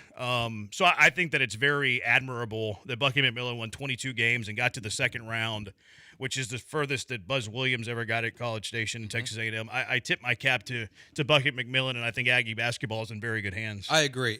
The style of basketball that they're going to play is going to be a lot of fun. Like you could see what it's going to be eventually. But the Cougs just they bullied them in this game in every which way. Sanak was phenomenal. Kingston was good, I thought, as well in this game. And even though Sharp didn't have his best day shooting from three and got in some foul trouble, he was really good too in this game. Like it was kind of a perfect basketball game in a lot of ways. It's spicy. Like spicy. I don't think Houston shot the three ball that well. No, besides shooting There's from sub 30% from three, right? So outside of quarter. that, like it was perfect. Joe, your bar's pretty low. Yeah, it is. 8 of 31 from three. That was going to be my don't ignore in victory. What you wouldn't defeat. Like 8 of 31 from three is not great. No, it wasn't a great shooting night. No, absolutely wasn't. It was not a great. I mean, 44% from the floor is not a tremendous. It's below their season average. They shoot 45% on the year, so it was below their season average. So, yeah, I would say like Joe's got like that 2 a.m. bar right now. You know how the bar lowers the later He's got later beer goggles night? for the Cougs? Well, no, not for the Cougs. For that game in particular. Okay. Because I thought Houston played really well. Yeah. I mean, really well. You won a tournament game by 31 points against a Power 4 program that hammered St. Mary's, by the way. A&M did, led pillar to post. So, like, they played really well. Don't get me wrong. I wouldn't call that game perfect. And there's never going to be a perfect game. But I don't think it was perfect. That's fine. Yeah. So, did you hit all your 3 takeaways there? I lost count. I don't know if we were doing it. I was just kind of hit 3 takeaways. Sanak was awesome. Perfect they dominated game. the boards. All right. A near Why do you perfect go game. so fast through your takeaways? We'd like to We peel just talked the about it for layer 7 back. minutes. Peel the layer Let's back. talk about Sanak. All right, Sanak, 17 and 9. He was Rebound shy of a double-double. The only thing with Sanak is it's not his fault. I'm really annoyed with every single broadcaster having to remind us how he was the higher prize recruit. They keep saying Oh, it. really? They keep saying it They over actually and got over that again. wrong, though, in this last broadcast. They mentioned that Flemings was the higher recruit. Oh, did they? Yeah. Well, they may have said it once correctly at the beginning of the game, but when I heard it towards the end of the game, they flipped it and called Flemings the higher recruit, and that Sanak has got lost in the shuffle. Chris Webber came over to take a picture with Elvin Hayes. Was like, time out. Hold you on were here. You were on TV. That was one of I my know. takeaways. Yeah, you were. You were there. Y'all didn't catch the joke, but that's fine. You were moving away. You were like this. I was just trying to get out of the way ignore of it. the picture. I mean, it's kind of a stray from 30 years ago. Yeah, I didn't do that either. Chris Webber's 6'8", 230. I didn't do that. Sanak, though, you're right, 17-9. Yeah. And he did that after a performance in which he had 18 rebounds, which was pretty impressive. Yeah. He had 18 rebounds. So a career high, 18 rebounds. Well, probably the second best rebounding game of the tournament. The UConn kid? Yeah, who had what? He had 31. It's like the most rebounds since Elvin. Elvin Hayes, 1968. It was points Cougs. and rebounds most since Elvin, I think it was, right? I don't remember the point stat. Yeah. I know rebounds for sure. He put up like 20 and 30 in that game. That was wild. That was pretty wild. All right, that's takeaway 1. Takeaway 2. Takeaway 2, I thought Flemings was good attacking the basket and breaking the press throughout the entire game. Yeah, really good ball handler. Yeah. I really wasn't worried about the press because you have 2 point guards. Mm-hmm. And, like, Kingston's a really good ball handler that's very, very fast. And then Uzan is a very good ball handler that's also very, very fast. So I didn't have too many concern. And I don't think A&M really trapped a whole lot until the game was out of reach because they had in the mind, like, okay, yeah, we probably can't trap out of our full court press because we don't think that it's going to be successful. So you saw them pick them up 94 feet, but they rarely trapped out of that pressure. Yeah, it's a little different than we've seen some of these other teams do, and like what happened to Texas in that first game where they were trapping them. And that's also Texas's fault because they kept throwing the ball into the corner. But they handled it well because I mean, how many times have they been pressed this year? Not many times. I was like, the Big 12 doesn't have a lot of teams. I don't remember seeing it a lot this season. No, I mean, you see it every now and then, like, you know, out of a timeout, something like that. But in terms of a full game, very rarely. It feels like in this tournament, from a big picture, I feel like everyone's pressing. But Florida did yesterday. Yeah, it feels like every game I'm watching, I'm seeing teams press, and during the season didn't feel that way. So that's number 2, Kingston. And then I thought they did a really good job just overall as a team handling the game when Sharp was out. I know it was kind of a blowout already, so it was good where you rested him. You didn't have to have him come back in. But that's key. You don't want to have to burn minutes in a blowout and force someone in foul trouble to come back into the game. Yeah. So I thought they did a good job just not letting the game, letting A&M back into the game while he was out of it. Earlier in the year, it was a massive drop-off. And any time Sharp leaves the floor, it's going to be a drop-off, right? But it was a bigger drop-off first half of the year, going from Sharp to either Harwell or Miller, to going from Sharp to Miller now, because Miller has progressed so nicely that the fall-off isn't as great as it was first half of the year. Manuel comes off the floor, you're losing a lot going to Miller or Harwell. Miller's really evolved and has developed in his game to where the drop-off isn't as vast as it was in the first half of the year. And Miller had double-digit points in both of those first and second round matchups. It seemed like on social media he was kind of everyone's crush. Well, he's going to be very popular because he is, of course, the son of Master P. Yes. So he's trying to be a head coach next year. Love Master P. Yeah. Love Mercy Miller. I don't think that Master P is going to be a head coach at a Power 4 program. What school was it? Arizona State. Arizona State. Apparently they want Randy Bennett, who might move. Really? Yeah. Interesting. It's been he's been there at St. Mary's forever, but this might be the time he actually leaves. I don't know if Arizona State's the job that I want. I'm not sure I'd want to be in the WCC, though. Gonzaga's leaving. You got hammered by A&M, NIL era. They're going to the Pac-12. Oh, that's right. I forgot. Or they call it the 12 or the 10? I can't remember. I think it's the 12. They don't care about numbers anymore. They're still calling it the Big 10 has, 16 teams? And Big 12 has 16, I think, yeah, too. exactly. They don't care. They don't care about numbers. It is kind of funny. You have a Big 10 and a Big 12, and neither of the bigs have 10 or 12 teams. And the Atlantic Coast Conference has teams from California. That's true. So the names don't matter. The names don't matter. They do have that. Was that all three of your takeaways? Well, yeah, I'll throw another one in there. Sorry if this is stealing from you, Brian. Just glad to see McCarty get back on the court. Yeah, because that looked like he got hurt in both games. Yeah, the way his leg whipped and hit the table, I was worried about an ACL tear. The way that leg hit the table, but really. Yeah, just the way when they showed the replay, it was just like the angle, like kind of it looked like the right there at this like the center of that bend of the knee hit the edge of the table. In the way he was limping off the court, I was worried about an ACL tear, but obviously he hopped up and he was. Because usually you don't see ACLs that way. Yeah, although you don't really see I'm trying to that remember a specific example, but that was my initial fear. But obviously he played and. He's okay. He had a bandage on it. A bandage. Yeah. What's a bandage? I don't know. I'm not sure what a bandage is, but he wore it. He wore it proudly, and he pulled it off. It's a band-aid and a bandage. He pulled the bandage off very well. Yeah. So he might have got lacerated there. Well, maybe got a little bit of a cut. That's what they said on the broadcast. They did say that? Yeah. It made me feel like he just had like a really bad Charlie horse with a cut on top of it. Because it looked like when he was walking off, like he was done. And he was playing really well. Can you get a Charlie horse with contact? Or is it only I've never heard of that. I guess not. You never heard of Charlie horse, period? No, with contact. I thought it was just a cramp. Yeah. Well, no, isn't the Charlie horse cramps are not usually contact. You would do to your friends when you were a kid, hit him in the leg? See, that's what I'm asking. I'm wondering if I'm wrong here. I'm asking sincerely. I'm not being a sarcastic jerk like I normally am. This is a sincere question. I was thinking in the context of when you would punch your friends in the legs and give them a Charlie horse. Yeah, I thought a Charlie horse was just a cramp, though. You might be right, too. But I wonder if it can be on contact. Yeah, I don't know.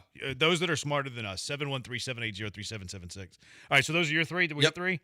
Brian, what are your three takeaways? I want to give another tip of the cap to Sacco. I thought he hit the offensive boards really well, extended some possessions for the Cougs, and overall, I'll make sure I quote the exact number, 19-9 on the offensive boards. I thought you were just raising through these two. I haven't finished the first one. Oh. Yeah, that was a continuation of the thing with Sacco, because he was a part of the offensive domination on the glass. But yeah, 19-9 on the offensive boards and 18-8 second chance points. Sacco and crew were killing him on the boards. That's my son's name. It's true. It is not Sacco. It is. No, crew. Yeah. Sacco. I thought it was Sacco Brano. Samson today in his press conference said that Sacco lost 14 pounds during Ramadan. I'm sure he did. That's insane. Yeah. That's insane. That's a lot of pounds. Especially because for him, during games, you can break your fast, but you can't really. And that just ended, That's Friday? Crazy. I think it ended Thursday or was it Friday? You would know more than I would. All right, so that's takeaway one. Good offensive rebound. Good tip outs, too. I like your call on that. Yeah. That's very good. They practice that. That's something that they try to do a lot of. We've talked about turnovers, but I was keeping track of what I would deem buckyball turnovers, anything that was caused by a full court press or just the pressure that A&M likes to play with on the defensive side. And by my count, I only counted two. There was one, there's an inbounds play at the under 8 in the first half, and then Sharp turned it over at the 18-minute mark in the second half. But only two turnovers I would accredit to buckyball, so I thought the Cougs handled the pressure really, really well. Agreed. 7 turnovers. 7 turnovers below their season average. They lead the country in fewest turnovers per game. And the only other thing, obviously that run was crazy. It kind of felt like I don't know if this is a causation correlation thing. I think the Cougs still going to run regardless. But the game did seem to, coincidentally turn when Bucky got the Bucky. Bucky didn't get a technical? No, it wasn't on Bucky. Okay. Well, anyway, when he got the technical and then obviously the flagrant from what's his name shoving Tugler in the back, that it obviously I think the Cougs still go on a run either way, but that was a rough stretch for the Aggies, and that the Cougs never looked back. You think that was a flagrant? Yeah, Yes. yeah. It was Really? a flagrant. I didn't have a replay in front of me. Oh, okay, yeah. I could only see from afar. So he it's like elbow. It was like multiple forearms. And then there's a second forearm to the back of that. It was the second was pretty dirty. It's pretty dirty. Okay. I was trying to look over at Chris Webber's TV, so I was pretty far away. I didn't have a good look. I think it was enough, and I haven't watched the replay of it. I agreed with the call to not make it a flagrant 2. It wasn't ejection worthy, but it was a flagrant 1. It was definitely not a basketball play. Yeah, it wasn't a basketball play. Like he was frustrated. He was trying to get to Flemings, I think it was, and. What was it? And Tugler was just Tugler's the one who got hit. Well, Tugler had his back turn. He wasn't involved. Like it was completely unprompted. There was no, Tugler didn't antagonize him in any way. It was just 2 forearms to the back for no reason. Yeah, it was. Well, you could tell like frustration was boiling over a little bit. It was the assistant coach, right, who got the tackle? It was Frank Haith. Yeah, can't do that. Former Texas assistant, former Memphis assistant, former Tulsa head coach, former Miami head coach. And Missouri, I think. Mm-hmm. Yep. Frank Haith. Got that. We played him a lot. We played Frank Haith a lot over the years at Houston. He was mad. He wasn't very happy. He got teed up, Frank Haith. I was actually worried, though, because a lot of times you get technical fouls, and it kind of changes the way a game's officiated. Yeah. And a lot of times in favor of the team that received the technical foul. So, actually, I didn't want to see the technical either. I don't like seeing technicals in games because in fear of how the game gets changed officiating-wise. But, no, it worked out all right. All right, good. Was that your final one? Yeah, it was my third one. I got a few more, but I know we're over on time. That's okay. We don't pay attention to rules here. Blocks 7-0. Tugler was big in the paint. They completely eliminated Rashawn Agee from the game. I think he only had 7 field goal attempts the entire game. The Aggies very early in the game realized they had no post offense at all. They couldn't get the ball to Agee. When he did get the ball inside, they got blocked by the Cougs. Like they turned A&M into a jump shooting team really quickly, and that did not play well for the Aggies. Nope. And then the last one.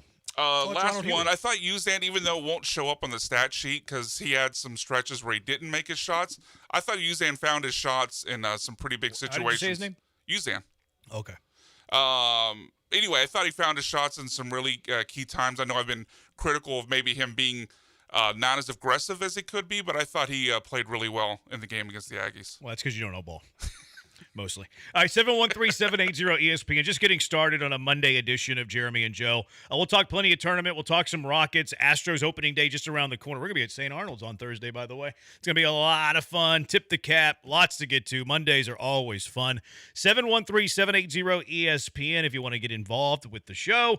You can also follow along on Twitch, twitch.tv/ESPN975. Chewy has some spicy takes in the Twitch right now, so go say hello to Chewy. On YouTube as well, ESPN Houston. Rocky's always lively in YouTube. Go say, hey, Rocky, you're the guy that they just mentioned.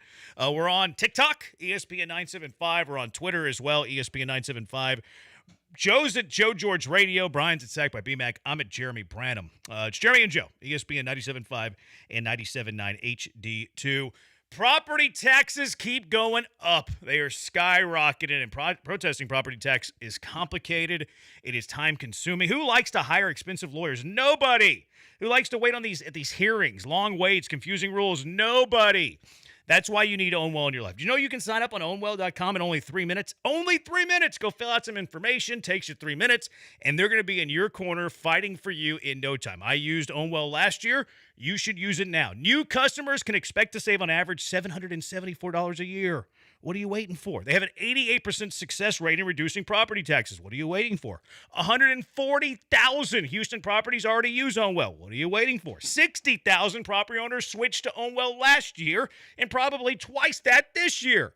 And OwnWell has lowered property taxes for more than 500,000 Texans. You need to be one of them. Do not wait. The deadline to protest May 15th for most counties. Save money on your property taxes with OwnWell. Sign up in less than 3 minutes at OwnWell.com. That's OwnWell.com, and let them know Branham sent you when you complete your sign up at OwnWell.com.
play. Sturts with the catch. Sturts bounce pass to the corner. Bulgaris for three. Oh!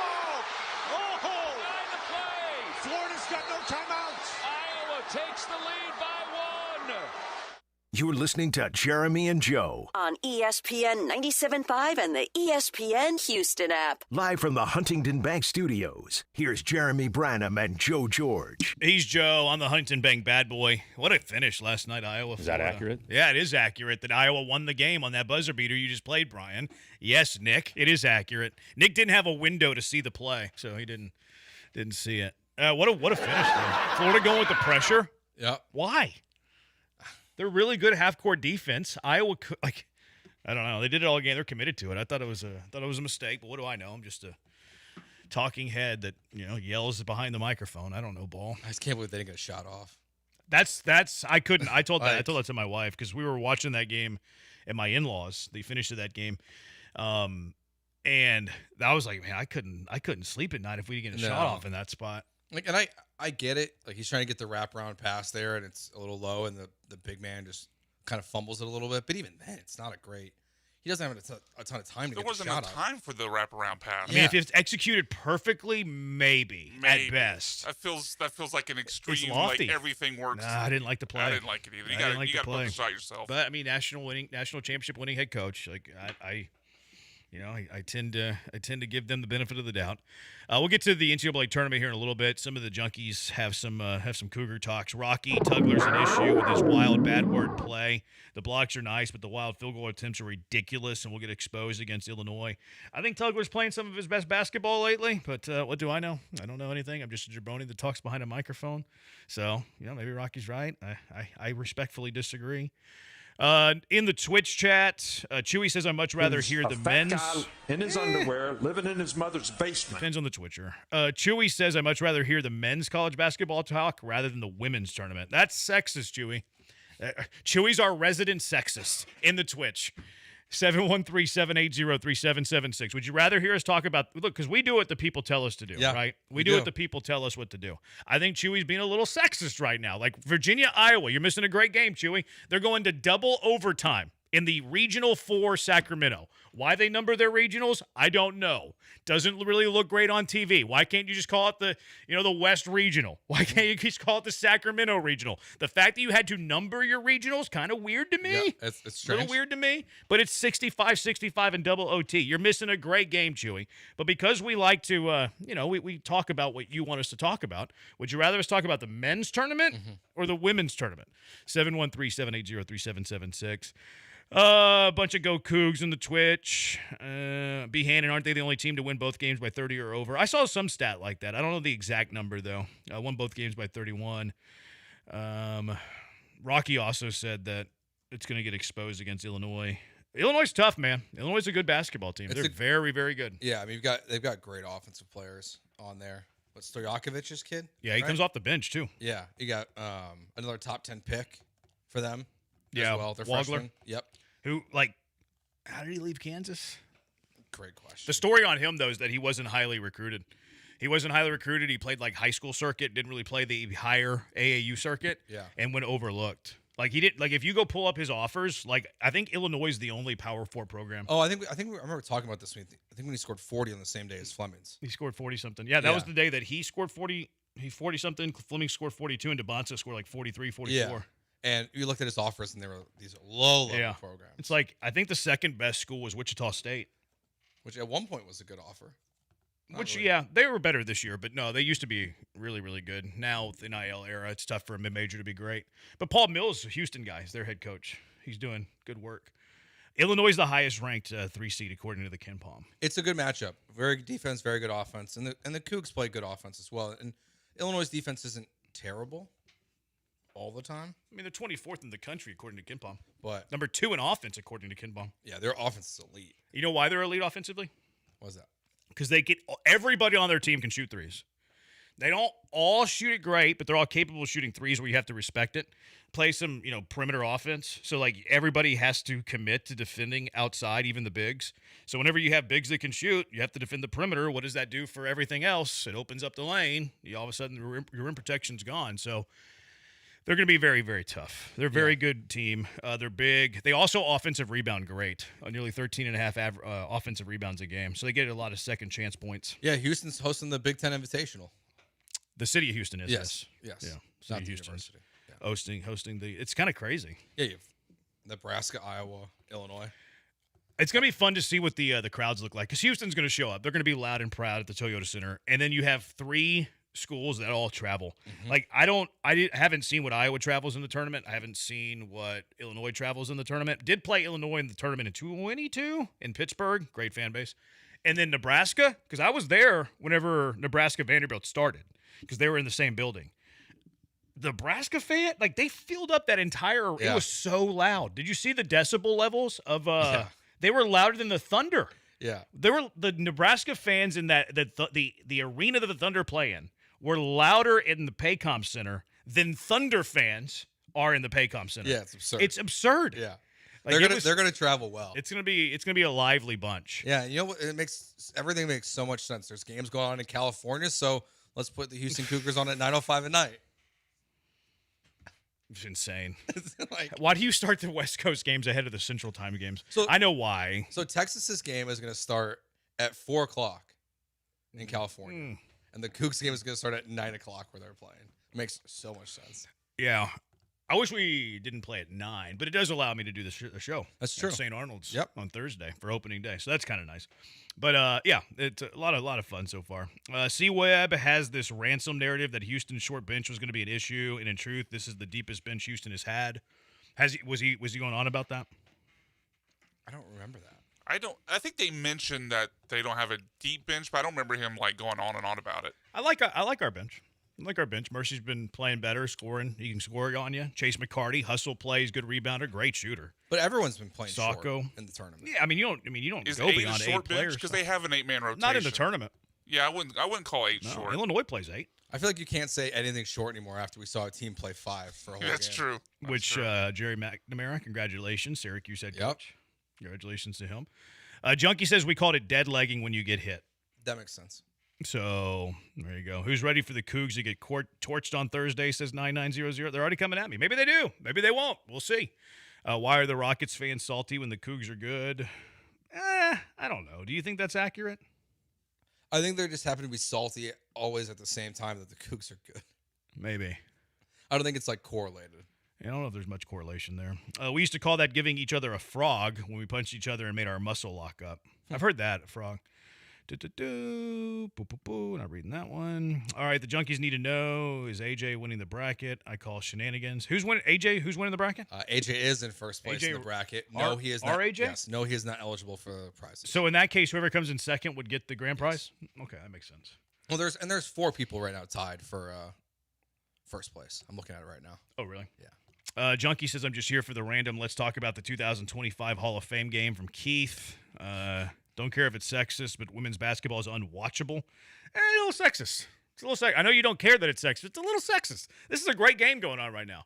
Virginia leads Iowa by 3 now, 70-67 with 3:23 left to play. Yep. Might do live play-by-play. Actually, we can't do that. It's against the rules. All right, 713-780-ESPN. The people have talked. The people have spoken.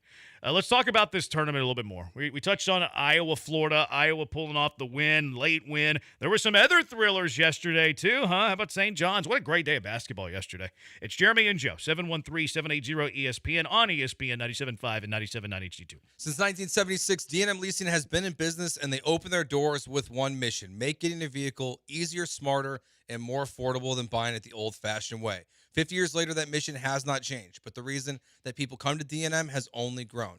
They're tired of negative equity, tired of wasting weekends at dealerships, and tired of paying too much for too little. And if you've never leased a vehicle before, don't worry. You're not going to be working with someone who's never worked with anyone. The average salesperson there's been working there for 10 years. They're going to help you save money, protect you from depreciation, and design a lease around your life.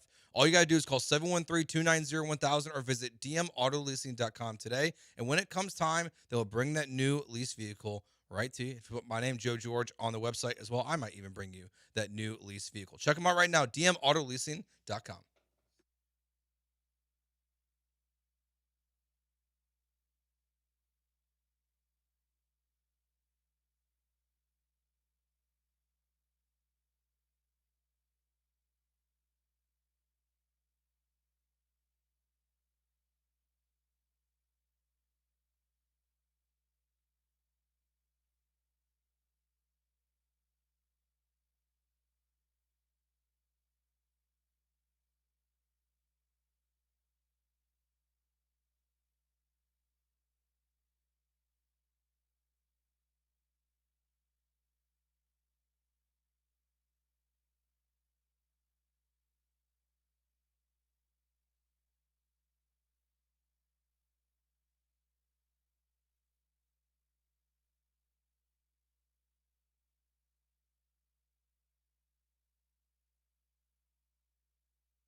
going to be Darling. He's got to go.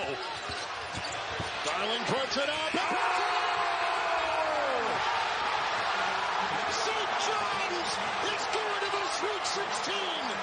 It's Jeremy and Joe. On ESPN 97.5 and 97.9 HD2. Broadcasting live from the Huntington Bank Studios. Here's Jeremy Branham and Joe George. What a fantastic finish in the St. John's game, huh? Dylan Darling, the winning layup as the horn went off. Did you hear what Rick Pitino said after him?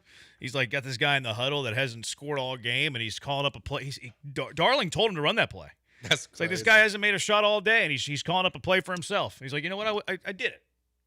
It was the right call. What he said he had, I think he said he had cojones as big as church bells. That sounds right. I mean, it was a great play design because Kansas just follows everyone away from the paint. Yeah. Well, they had to respect the game. I mean, they had to respect Ejiofor's outside ability, I guess. God, he's which good I mean, thank goodness Kansas had Embiid, you know. Otherwise, they would have really missed out on Ejiofor. Or they did miss Shout out out to Ejiofor. Francesa. Yeah. Is that what he said? Yeah. Francesa said that Ejiofor transferred to St. John's because he was blocked by Joel Embiid. Oh. How old you say he was like Ejiofor 9. I think. 9? He was 9 when Joel Embiid graduated college. Love Francesa. Like, He's I hilarious. didn't know the story about why he left Kansas, but at least I've never said that.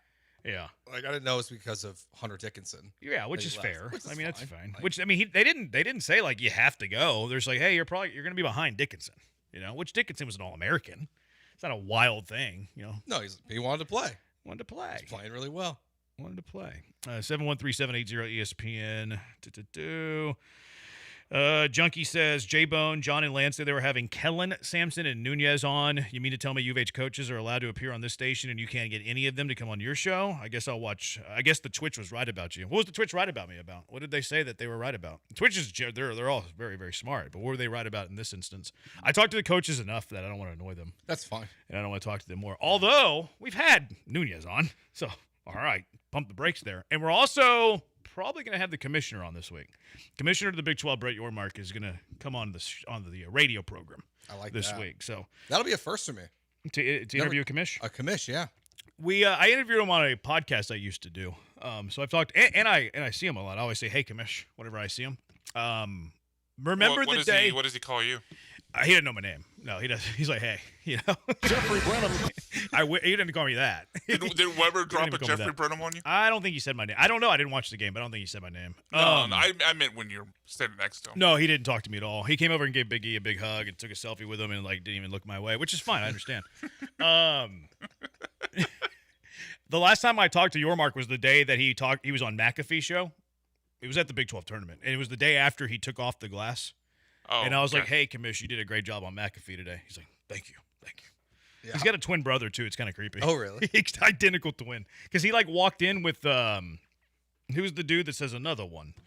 DJ Khaled. Because DJ Khaled was at the Big 12 championship game. So, like, Brett Yormark's twin identical brother walks in with DJ Khaled, and I was like, another one. Oh, my. Did you see this line to them? I said it to myself. Okay. Good. Which is even funnier. I think it'd be worse if that you was said pretty it good. to DJ. You don't think that's a good joke? It's all right. That was pretty good. That's a good joke. I thought it was pretty good. Because it's kind of a play on DJ Khaled, you know, being right there. Have you ever mistaken the two? No. His brother's a little bit buffer. Okay. Like he's got a little bit more meat on the bone. Okay. Whereas Commissioner is a little bit, he looks like a little malnourished a little bit, Commissioner Yormark. A little Adam Silverish? Got a stressful job. No, he's not quite that skinny. But he's a little skinnier. He's a little skinnier than his identical twin brother. Yeah, he looks like it's more, I think, that his identical twin like works out, you know, like lifts weights, and I think Brett just kind of like does. I work out. Yeah, he's just a little beefier, you know. He's the beefier of the Yormarks. But Brett Yormark will be on the program. Hopefully, we'll see.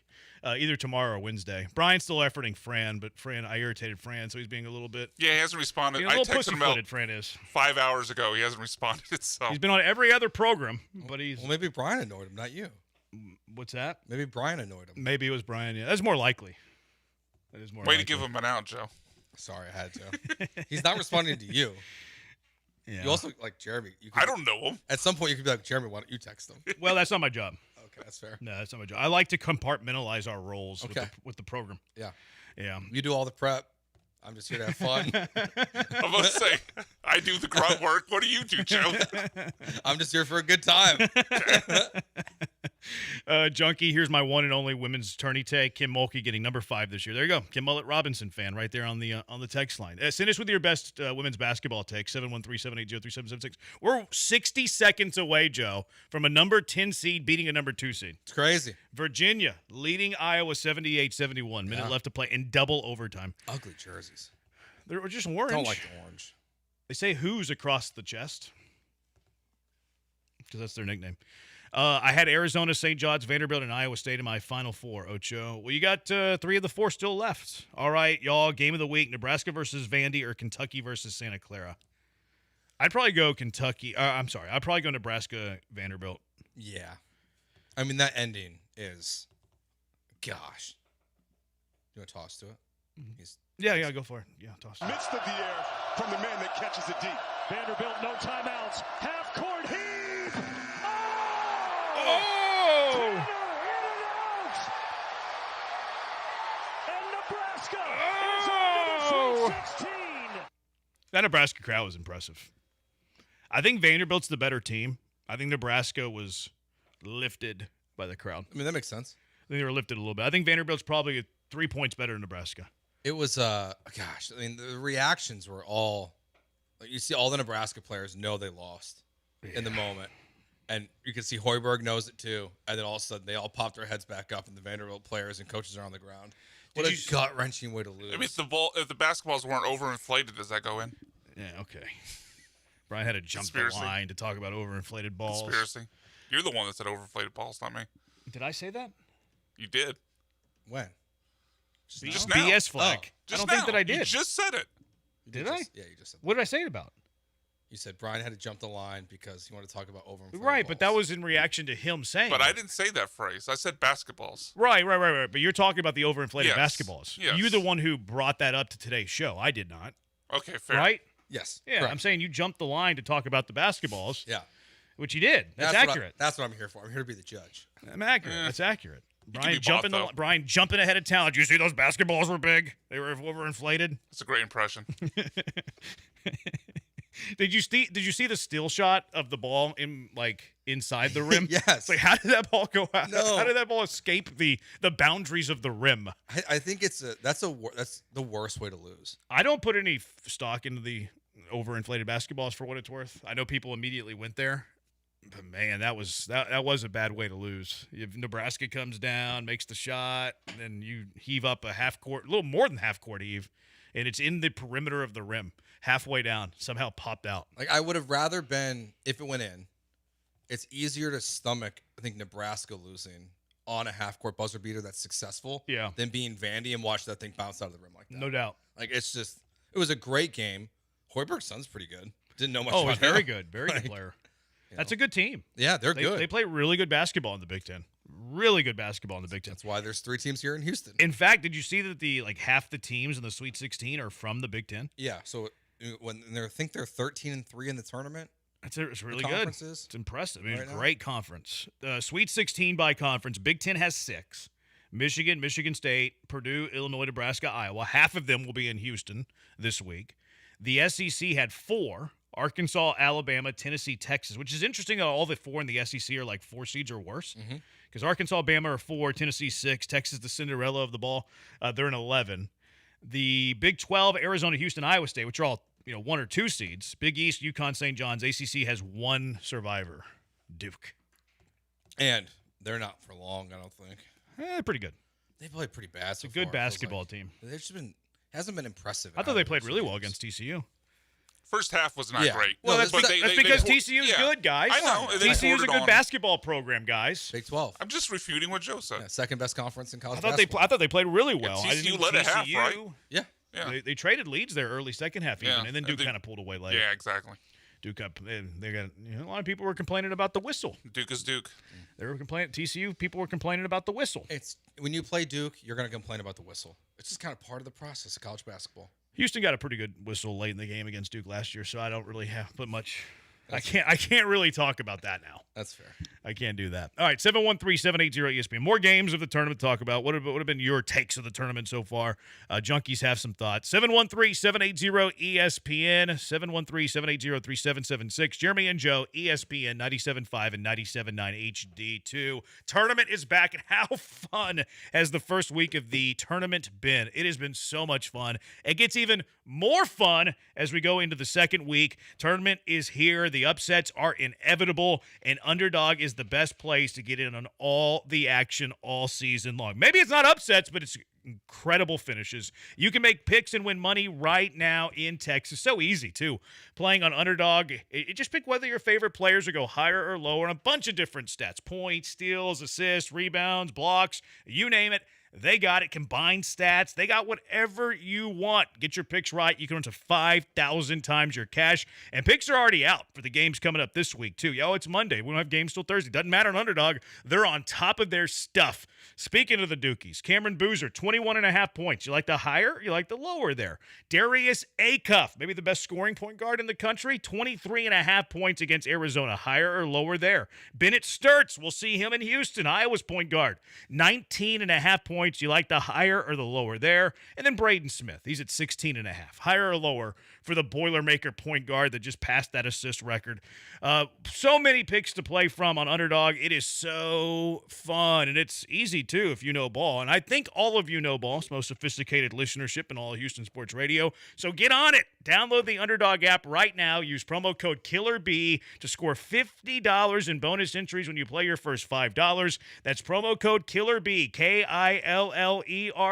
Underdog. Make picks, win money.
Now back to the Huntington Bank Studios with Jeremy Branham and Joe George. On ESPN 97.5 and the ESPN Houston app. He's Joe. I'm Jeremy. 713-780-ESPN.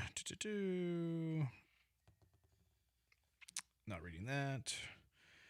If you had a chance to call a buzzer beater in the Sweet 16, have you practiced your call? No, I have not. Depends on who. I mean, there's so much that goes into play there. Context of the game, who you're playing, who made it. Whatever. Eric, $400 plus for upper level for Thursdays, a bit extra for the Sweet 16. Well, that's what happens whenever you get 4 rabid fan bases who really want to watch the games. Yep. Jeremy, are you embarrassed of the show and hide that you do this gig from U of H coaches? It's okay, I get it.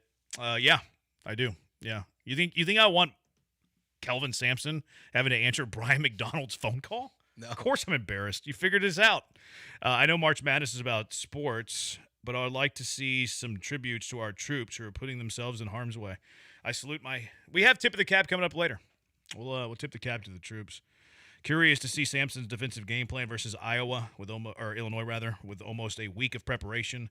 Specifically against Peja's son in the mid-post. Wagler is okay, but he's really just another slow-mo Kyle Anderson, in my opinion. Wagler can score. Yeah, we'll see. It's going to be fun. It's going to be a fun matchup between two really good coaches. Fake, do you practice any calls? Nope, I do not. 713-780 ESPN. All right, what are we talking about? Tournament. Talking about the tournament. Virginia pulls off the upset, Joe. Oh, 10 big seed upset. Beats the 2 seed. Go ahead and fill it. Virginia off to the Sweet 16. I hope it doesn't bust your bracket. Elsewhere in the men's NCAA tournament yesterday, UConn runs by UCLA late. I actually thought UCLA had a really good chance to win this game. They just kind of ran out of gas. And they didn't have their leading score. Like, their leading score did not play in that game. That's pretty important. Yeah, I mean, UConn's also they're always kind of built for it. I did really enjoy the built for March. The side-by-sides we were getting to the two coaches. Isn't that the Astros thing? Built for. That was last year. No, I think it's this year. No, this year's Chase the Fight. Oh, that's right. Yeah, that's right. yeah. That's right. We I'm wrong. chase the fight. Chase the fight. Oh, your Notre Dame fighting Lady Irish are playing. Let's watch it. All right, it's at the half. Notre Dame, Ohio State, a 6-3 matchup in probably the second region or whatever it's called. Why do they do that? I don't know. It's so weird to me. Maybe because they seed it that way and they meet up in the semis, maybe? Maybe Region 1 faces Region 4 and Region 2 versus Region 3. I don't know. It's dumb. Yeah, that's weird. I don't like that they do that. I like her tattoo. So UConn wins that game. Alabama crushes Texas Tech. Texas Tech was just shorthanded, man. Mm-hmm. You just didn't have JT Toppin. You kind of got the sense that it was going to run out for them eventually. Like they were going to run out of gas, and they ran out of a little gas to Alabama. Alabama just bullied them in this game too. Yeah, It makes me feel like when Jeff was on with us, the play-by-play guy for Texas Tech, Jeff Haxton. That was last week. That was the game. Yes. Yeah, it was like I know he was worried about Akron, but you could now like kind of looking at it, big picture of hearing what he was saying, you could tell that there was just gonna be a time where they were just not gonna have it without Toppin. Yeah, maybe you had one more punch. Yeah. One more salvo. But Alabama's good. Yeah, Alabama is pretty good. That's Ronald Huey right there to the right, wearing the suit. Arizona survives late scare against Utah State as they roll on 78-66. You were telling me a little bit ago their head coach off to Cincinnati. Yep, Jared Utah Calhoun. State. Bunch of coaching moves happening today. Yeah. Randy Bennett is going to Arizona State. Love that for him. They're promoting St. Mary's within.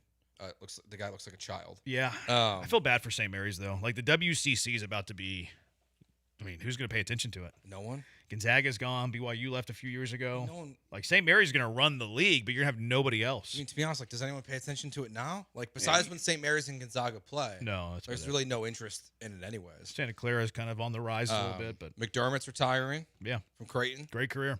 Wonder if we'll just is Dougie going to leave the NBA and go coach at Creighton? Was he still playing? I think Doug McDermott. He was in the league last year at least. I mean, I doubt. I don't think that's going to happen. He should. I think it's a terrible idea. I know. If Auburn can do it, zero, because Stephen Pearl was actually a coach there for a long time. Yeah, Doug McDermott's still on the Kings. Yeah, he's not going to coach. Which is crazy. So. He's not going to just leave the NBA to go coach Creighton. It's probably a better job than being on the Kings bench. I don't know. To be honest with you. I don't know. Purdue over Miami, 79-69. That was a tough game. First game of the day. Jay Lucas had a fantastic year, by the way. You know, not many people expected Miami to do this. Shelton Henderson, Bel Air kid, really good player. True freshman. He stays there. They're going to be phenomenal. Jay Lucas, great start to his coaching career. Iowa State cruises by Kentucky. It was a game at the first half, though. Yeah, was a game in the first half. Kentucky led a majority of the first half. Iowa State had that late first half blitz. They hit a 3 to take a halftime lead, and they blew them out in the second half. And they did it without Joshua Jefferson. That Iowa State team is very good. Is he out? I can't remember. He's got a pretty good ankle sprain. Okay. So, I'm sure it's going to be, questionable, but I do not know. But at least probably for this coming weekend. If they advance, maybe. Well, I mean, they're saying he might have a chance to play this week. The high ankle sprain? I don't know if it was a high ankle sprain. Okay. The broadcast said it was like an ankle sprain plus, like there was more going on than just the sprain. So it feels unlikely. It was a pretty nasty sprain. And he's a bigger boy. There's been a lot of injuries so far. How big a boy are you? Feels like. Was it? I feel like they've happened before, though. They're like in the build-up to the tournament. Yeah. Before the like Jefferson's the only injury that really happened during the tournament, right? Was it? A team that's left? I think so. But Leland Momcilovic, that guy is good. He can shoot it. If the Rockets have a chance to draft him in the second round to buy a draft pick, if he comes out, he's a junior. He's got an extra year of eligibility. Maybe he stays at Iowa State for NIL. The Rockets need to draft that guy. And honestly, if like the way the money works, you kind of have to stay in college now. Well, you don't have to. Well, if you want money. Second round picks don't make that much. Yeah, but you can get a guaranteed two-way. Yeah. You can get a guaranteed two-way. Wait another year, run it back. He's good. We need more of that. We need more. We need more of these teams to stay together. You haven't seen more of that. But you have seen more players stay in college. Yeah. Take advantage of the NIL, but you haven't necessarily seen the team stay together. No, but you've seen large pieces of these teams, which is nice. Like I think it's why we're seeing some of the results we are in the tournament. Which like I'm not going to complain about. I think it's been a great tournament so far. But Iowa State is one of those teams where it feels like they have enough guys where they can just be really good again next year. I've got them in my Final Four, one of mine. Yeah. Iowa State. Yeah, I think that they can give a seed. What really hurts, though, is if Jefferson's not full strength. Like, I thought Iowa State with Jefferson could give Michigan a run for their money. I still think they can, but obviously losing Jefferson hurts that. Hopefully he's healthy enough to play, but we'll see. Tennessee beats Virginia 79-72. Rick Barnes, Ricky from Hickory, back to the Sweet 16. We had Keith the other day. Like, oh, they should fire Rick Barnes because they never go to the Final Four. Yeah. Here's some numbers on Ricky from Hickory. Rick Barnes, 4 straight Sweet 16 appearances for Rick Barnes at Tennessee. What are you talking about here, Keith? As unappreciated of a head coach as we have in college basketball, says John Rothstein, who is the voice of college basketball. We sleep in May. Tennessee has the most tournament wins of anyone in the SEC since 2021. Keith wants him to fire Rick Barnes, proof that Keith doesn't know ball. And this from Ryan Hammer, another college basketball dude. Tennessee's the first team since turning expansion in 1985 to play 2 30-plus win teams in the first 2 rounds of the NCAA tournament and win.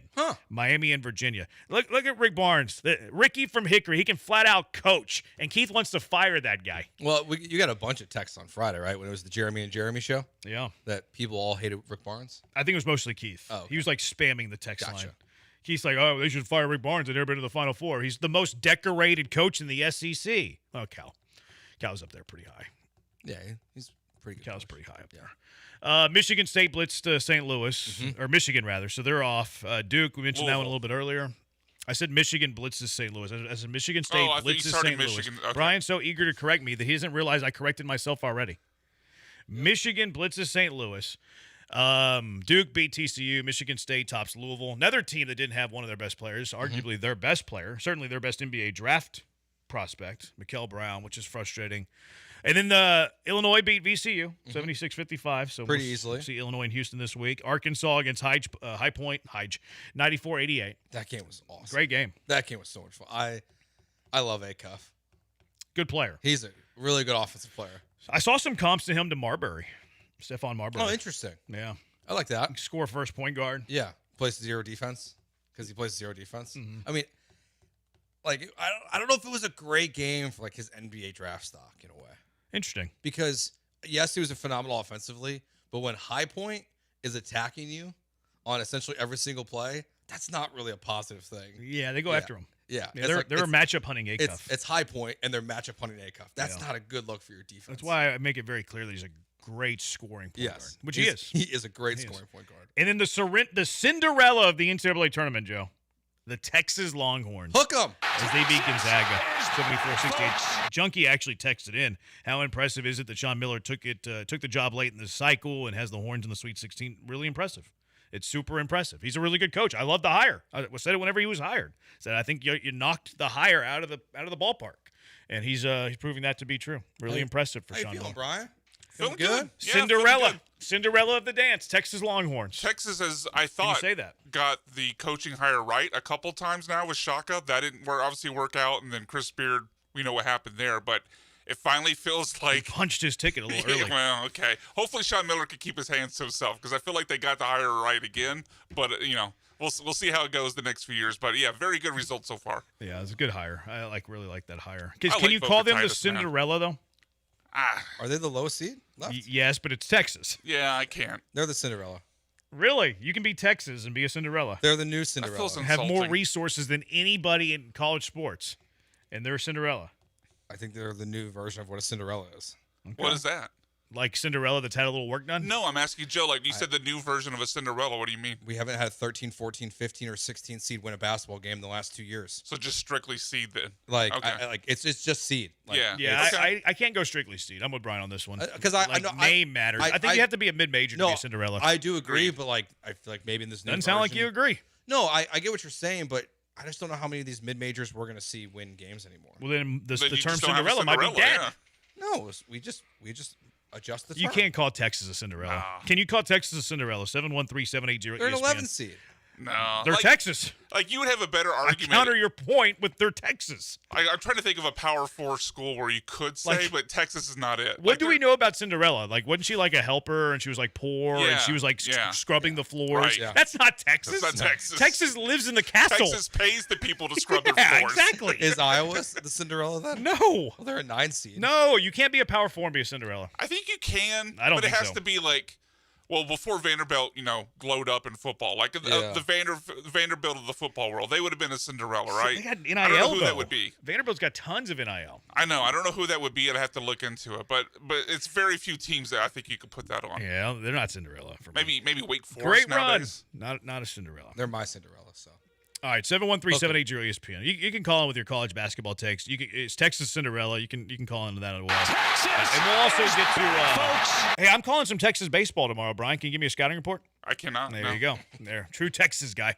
Rockets over the weekend. They played a couple of games. That was fun. Kevin Durant broke some records. Reed Shepard made a highlight. We'll talk about that when we come back. Jeremy and Joe, ESPN 97.5 and 97.9 HD2.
Jeremy and Jeremy.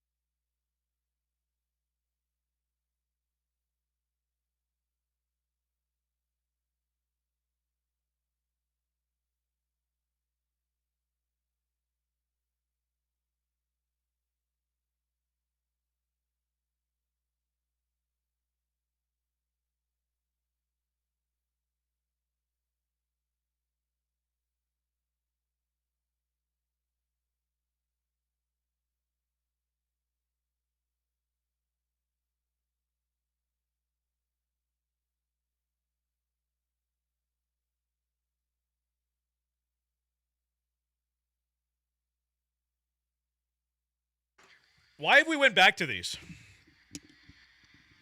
These Cutler are saying that we start now. We fixed it for 3 months. Did it say starts now? That was the right intro.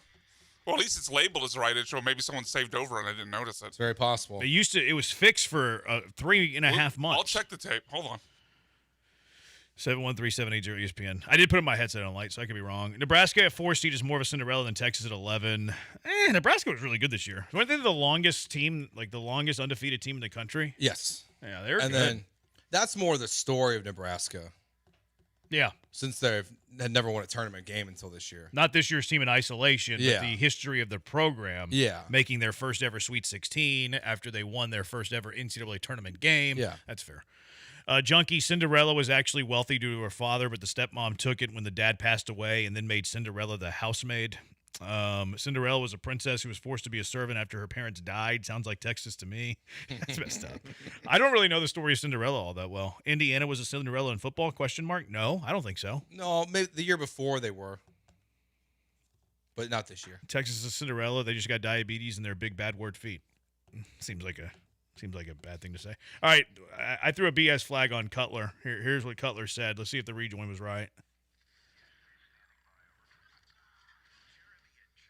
Okay, my bad. I'll hang the L. Just not listening. Well, I put it on late, and I thought I heard. Boom shakalaka! I'm wrong. I admit that I'm wrong all the time. People are like, you never admit that you're wrong. I admit I'm wrong all the time. Every time that I'm wrong, I admit the wrongfulness of my statements. If you don't think I'm wrong much, maybe that's the issue. Let's go out to the HRP listener line. Who's on the line, Brian? Chet Holmgren on the line with us. Let's go out to the HRP listener line. Chet, you're on with Jeremy and Joe. What's up, Chet? Hey, how's it going? Good. Hey, I was going to talk about how I don't think Texas or Iowa can be a Cinderella just because the story of Cinderella is about, coming from a modest beginning and becoming like the queen of the ball, not the queen of the ball, but the show of the ball. And then the prince going and trying to find his Cinderella and going through the glass slipper. So, like, when you look at a team like Drake from last year, they were Cinderellas. And then they were the person that the prince was going out to find. And then that's why you see Iowa go out and get the head coach from Drake and the star player search from Drake as well. You're not going to see that from Texas or Iowa. They're not going to lose their coaches to someone trying to go and find their Cinderella, So I think coming from a mid-major school, that's going to be the criteria to being a Cinderella. So, like, High Point has the ability to be a Cinderella. Someone goes out and sees their coach and their best player. A team like Santa Clara had their coach have gotten that timeout in time, or had the referee saw him trying to get that timeout and he beats Kentucky. He might have been on his way to being a Cinderella. I just don't think, because of the stature of Texas, having the resources that they already have, no one's going to be going out to, like, get their coaches because the coach is already where he wants to be. You know what I mean? So I think that is kind of what kills that criteria to being a Cinderella, if that makes any sense. Thanks, Chet. I think that makes perfect sense. I think it was a good breakdown of It Cinderella. was a good breakdown. Yeah. They're still my Cinderella, but. What's that? They're still going to be my Cinderella, but. Yeah, I think you're on the wrong side of this. That's fine. I'm okay with being on the wrong side of history. Yeah. When's the last time they won anything meaningful? I don't know. Brian doesn't pay attention to Texas. Brian only pays attention to Texas whenever they're on the national stage. It's true. Yeah. Arch. No. Yeah. He's paying attention. He's locked in. Not to the show, but he's locked in. Yeah. Does Brian even hear us back there? Does he even hear what we're saying?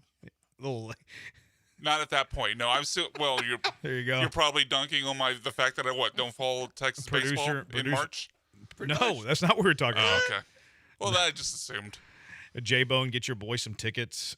Have you seen the ticket prices? They're pricey. Like my family's not going. Yeah, I'm going to give you a random that I never have met in my life. You wouldn't get Gerard Johnson tickets. You're not going to get some rando tickets. No, I wouldn't. And Gerard ghosted me too, so I think our relationship is over, Gerard and I. Yeah, I'm seeing. I'll have great memories though of Gerard and I. His father being my driver's ed teacher. What's your favorite memory? Probably his father being my driver's ed teacher. Yeah, rest his soul. He's no longer with us. Great man, he really was. The Johnson family. Larry Johnson was his name, not Grandmama. Mr. Johnson, Gerard's dad. He and his wife would adopt like so many kids. They had like 7 or 8 kids. Wow. Other than the what would you call it, paternal kids? Yep. The Johnson brothers. His older brother played at Prairie View A&M. He was biological a strength children. coach. Paternal just means that's from your father's side. Well, I think that counts too. I think they were from his father's side. Well, no, but the term it would be biological children. There you go, biological children. That feels so like scientific though. It feels kind of gross to say that. Smart Brian. See, it feels like a test tube, baby. You know what I mean? It like does. When you say it that way, I don't know if I like that. I agree the terminology sounds weird, but I don't know if I like that. Yeah. Yeah, that was probably my favorite memory of the Johnson family, though. His It's a good father one. being my driver's ed teacher and teaching me the ways of the road, how to drive. So it's on our highways. It's Mr. Johnson's fault that you now critique everyone else's parking. It might be. Might be. C. Bruce, yes. Rest in peace, Coach Johnson. He was one of my coaches at Humboldt, class of 1997. Dang, you're old, man. 1997? That's 6 years older than me. Unnecessary. This is mean. You're in your late 40s. Older than me, even. No, I'm just kidding. Good to see you, C. Bruce. Yeah, he was awesome. 713-780-ESPN. Was a great quarterback at A&M, too. I saw Dr. Barrett, though, do him dirty on the internet the other day. Brian, I wonder if I can find this. Whenever he left, he was like dogging on Gerard, and he found an old A&M video of whenever he was there, when he was doing like dancing. It was I want to see if I can find it. Was he doing the Aggie yell? No, he was like singing some like country song about like the College Station and how great College Station is. Brian will get a kick out of it because he's a Longhorn, so he'll love it. I saw them do the yell leader stuff like in like the hotel lobby. Weird. I mean, I appreciate it. They have a fond, brotherhood there. They do, but it's weird. In the middle of like the lobby is. Well, of course you say that as a Longhorn. Yeah, they got I good feel fans. like that's a fair take. I talked to Andrew while we were there. Andrew, nice guy, fighting Texas Aggie basketball. Andrew Monaco. He does a great job. I have a healthy respect for all these schools. Healthy respect for all of them. I can't find it. It was Gerard it was Gerard wearing like an Abercrombie and Fitch shirt with jeans, and he was singing like some country boy band stuff. It wasn't his best look. I thought he did him dirty. Did I laugh? By Yes. playing it? Yeah. Did I think it was funny? Yes, I thought it was funny. But I thought he did him a little dirty. Look, sometimes you make a weird video, it's got to go on the internet. It wasn't him. I mean, somebody asked him to do it. Oh, okay. Like, it wasn't like, hey, I'm going to do this. It was, I found it. It says Gerard Johnson official music video. Where should I send this, Brian? So you Just can play it put it immediately. at the top of the dock. I'll grab it. All right, top of the dock. It's under Need to Pull. Yeah, I found that Dr. Barrett. I learned this from Dr. Barrett, which he teaches me a lot on the internet. Yeah, thank you, Aggie Land. Official music video. I wouldn't have done this, but he ended our relationship whenever he left to Philadelphia and didn't respond whenever I said that was a great landing spot. This is his fault? With our relationship? What's his fault? That we have to that we're playing this. Yeah. I'm a jaded lover, and now we're gonna. Should have texted you back. He should have texted. If he texted me back, we wouldn't be playing this, Brian. Absolutely, it's his fault. You see the cheapest ticket right now? It looks like is like $4.50. Yeah. It's a lot. This is why you should have listened to us whenever we've been talking about it for weeks. That hey, buy your tickets now. Mm-hmm. We were saying this. We were saying it. You should. What is that? The start of the video. Oh, really? Oh, this is 5 minutes and 43 seconds. We won't play the whole thing. I think we should. The video, though, like he's in a locker room looking at his jersey. Is this his voice? Is this him now? It's him on screen. Yeah. Yeah. I feel dirty banging on Gerard like this. But it's his fault. He's wearing like an Abercrombie shirt with khaki pants. Maybe Casario found this video. That's why they mutually parted. It wasn't swarmy enough. You don't like the song? Come on, Joe. What do you think? It's fine. I'm not sure how I feel about his vocal chops. The video, though, makes it like 10 times funnier. I'm like watching it from afar. Yeah, like he's walking to the field. This is the chorus right here. Aggie women. I feel like he cut his shirt, rip it off like Hulk Hogan. I don't feel like he'd get down with Hulk Hogan. Probably not. This isn't bad, guys. It's not bad. It's just It's not good. It's in the middle. It's weird. It's a little Nick Lachey. Yeah. I could kind of hear, yeah. Little Nick Lachey. Yeah. Yeah. It's just strange. I mean, he was the star quarterback at the time. Did Johnny ever do this? Music written by Gerard Johnson. He's too busy doing coke. Produced by Britt Lloyd and Thomas Kilgore. Directed by Bradley Chiranza of Chiranza Studios. Special thanks to 12th Man Production. You think they want credit for this? Oh, they got him. They got another video with him in the studio recording it. Probably not as good as the music video. What, behind the scenes? The comments, this was 14 years ago, the comment, "Thank you, Gerard. My son is an Aggie this year in the court. Remember the class of 15, gig 'em. Mr. Johnson, you had a rough senior year. I hope you get a chance to see your pro career take off. You were a class act." He is a class act, except that time he ghosted me. A true classy Aggie. Whoop. Awesome. Let's get real, no diggity Monday night. Trap style was your best work. Just saying. All right. That was... He's no longer with us, though. He's now in Philly. Yep. And whenever I said, "Hey, Philly's a great landing spot, rooting for you," he didn't respond. He didn't respond to me. Do the Texans play the Eagles this year so we can play it again? I don't think they do. Well, they play the Cowboys. The Cowboys, is that a divisional matchup? Or is that the strength of schedule? Yeah, I think it's the strength of schedule. schedule. No. They play the division. Yeah. Okay. They play that division this year. So let's remember that. Let's cue that up. Yeah, they play it again at the Eagles this year. Eagles, one of the two teams the Texans have never beat, so maybe Gerard helps them get one done. Second, Seattle? No, Minnesota. Oh, Minnesota. That's right. John Gernard. All right, 713-780-ESPN, HRP listener line. Has the transfer portal killed Cinderellas? A little bit. NIL too, yeah. Yeah, absolutely. San Diego State was a Cinderella. If a team has no business being as far as they are in the tourney, they're a Cinderella no matter the brand. That's a point for you. Another junkie, Blaine. I'm a full-on Longhorn fan. Never can be considered a Cinderella. Yeah, I don't think that Texas would like that. Oh yeah, they might not like it, but Brand, I'm from Humble. I am from Humble. Yeah, I'm not reading the rest of your thing though. I feel like if you play in the first four, you can qualify as a Cinderella. No way. I mean, UCLA once played in there. Syracuse once played in there. Well, it's not the real tournament. We established that last week. Junkie says that wasn't Gerard. That was John Mayer. The Johnson song is typical A&M stuff, in there. 713-780-ESPN. Let's get to the Rockets. Amin Thompson, buzzer beater, Reed Shepard, walking highlight. Got to talk about it. 713-780-ESPN. It's Jeremy and Joe, ESPN 97.5 and 97.9 HD2.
Thompson looking to Durant on Adebayo.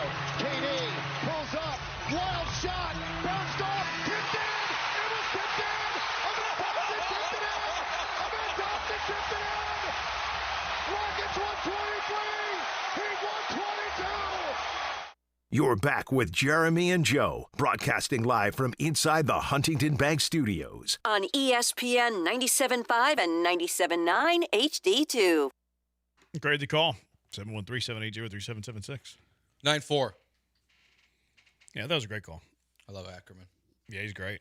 He's the best. Wish I was a baller. Ryan does step on his toes, though. Yes, he does. Didn't love that part. So that's why I grade Craig's call. Craig was a 10. Yeah. Ryan brought it down. Yeah, but only like a smidge. Right on a smidge. Not like the guy last week we played.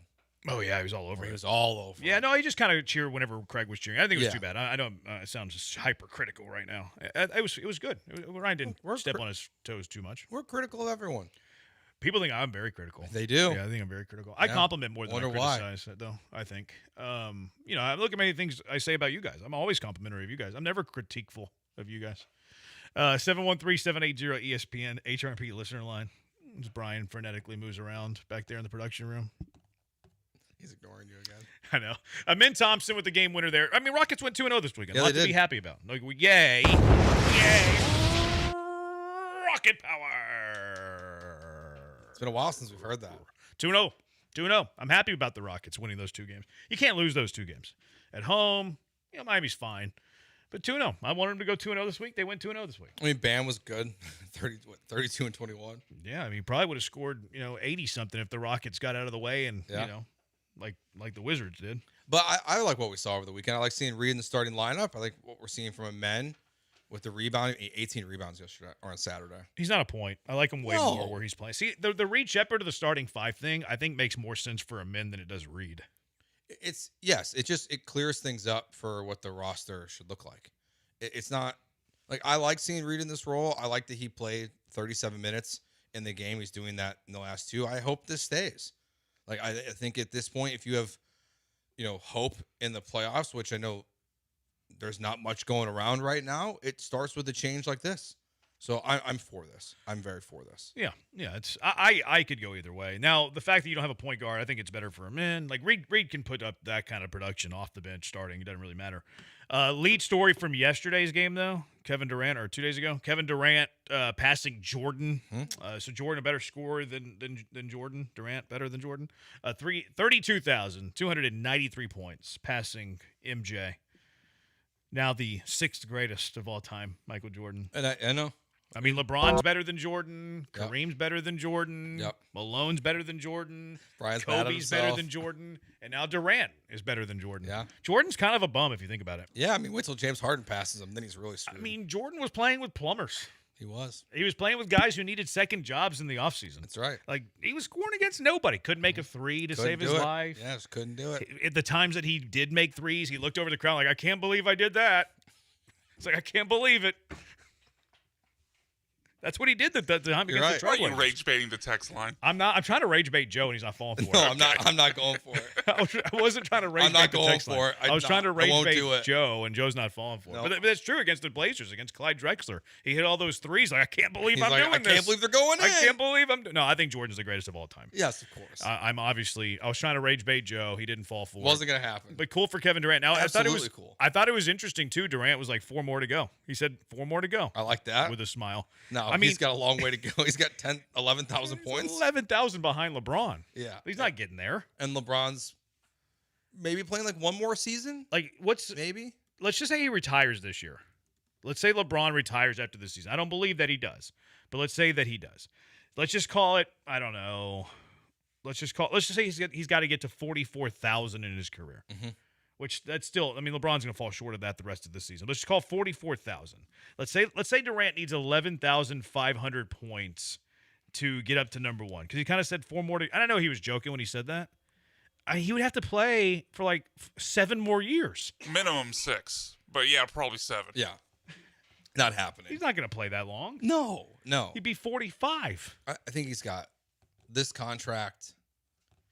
And I know he was joking. Who can he realistically catch though? Well, he's got to get past to third. Kobe. He'll get past Kobe. He can pass Karl Malone.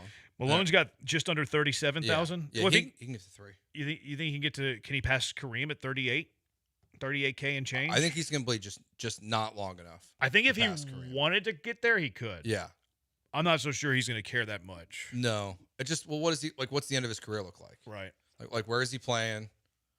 Because maybe he stays in Houston after this 3-year contract. Maybe there's one more. I like the theory that people are throwing out there that is it a coincidence that Kevin Durant's contract is going to end exactly when the Seattle Supersonics are going to come back? Why would he care about that? Just maybe he'll go back. Why would he care about that? I don't know. Some people are weird.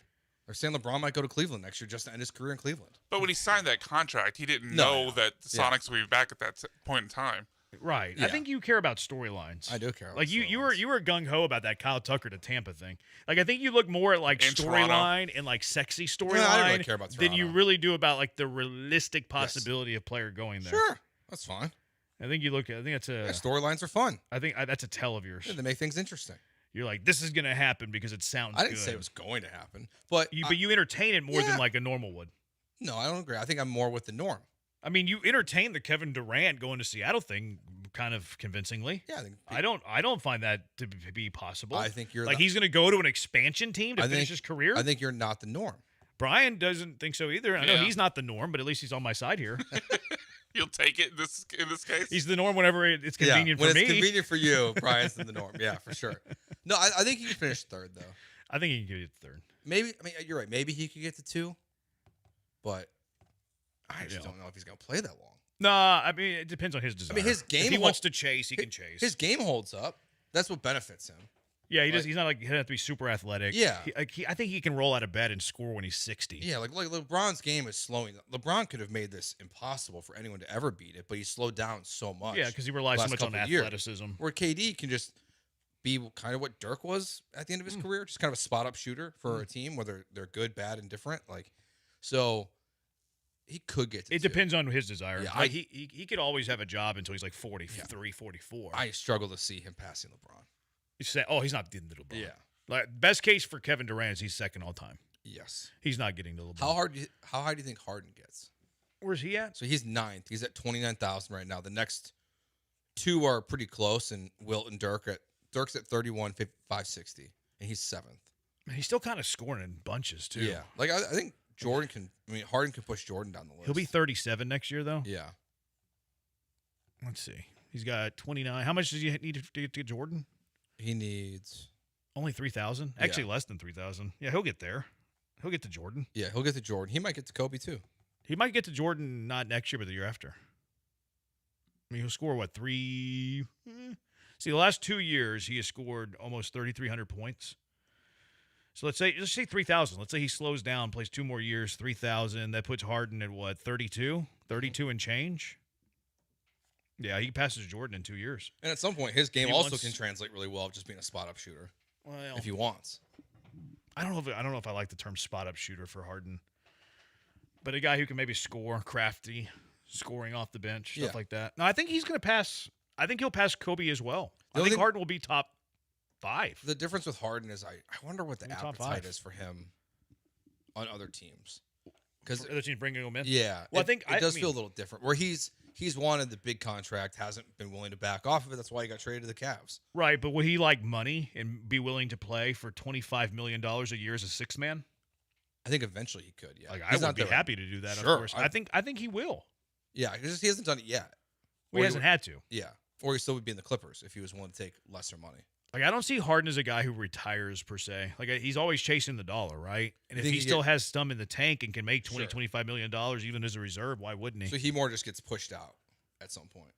Yeah, versus just more or walk away less. on his own. Like, I don't think he's, like, going to get cut from a team or whatever. Yeah. But more or less. Like, maybe he retires when, like Chris Paul. Let's use Chris Paul as the example. Maybe he retires last year. You know what I mean? Mm-hmm. As opposed to, like, trying for one more gig, one more job, and then gets cut. Like, I think it'd be more like that, where he can see the writing on the wall. Maybe I can get one more, $3 million, $5 million contract, but I know I don't have it. I'm just not worth it at this point. Maybe something like that. Yeah. I think Durant would kind of be the same way. Yeah, I mean, he took a discount to come here. Like, he loves to play. He loves to be around basketball. He loves to talk in his group chat about, the players he thinks are dumb. I think he's tweeting again. In our words. Had he stopped? Yeah, he didn't tweet for like a month. Which I think is a huge tell. Yeah. If he's not tweeting for a month, it was Kevin Durant. Yeah, it was 100% Kevin Durant. You think the team like suspended him for a month off social media? That would be very funny. There's no chance anybody's telling Kevin Durant what to do. No. But yeah, he didn't tweet for like a good month, basically. So he probably until he hired his new social media team. Yeah. Because remember, he fired them all. Mm-hmm.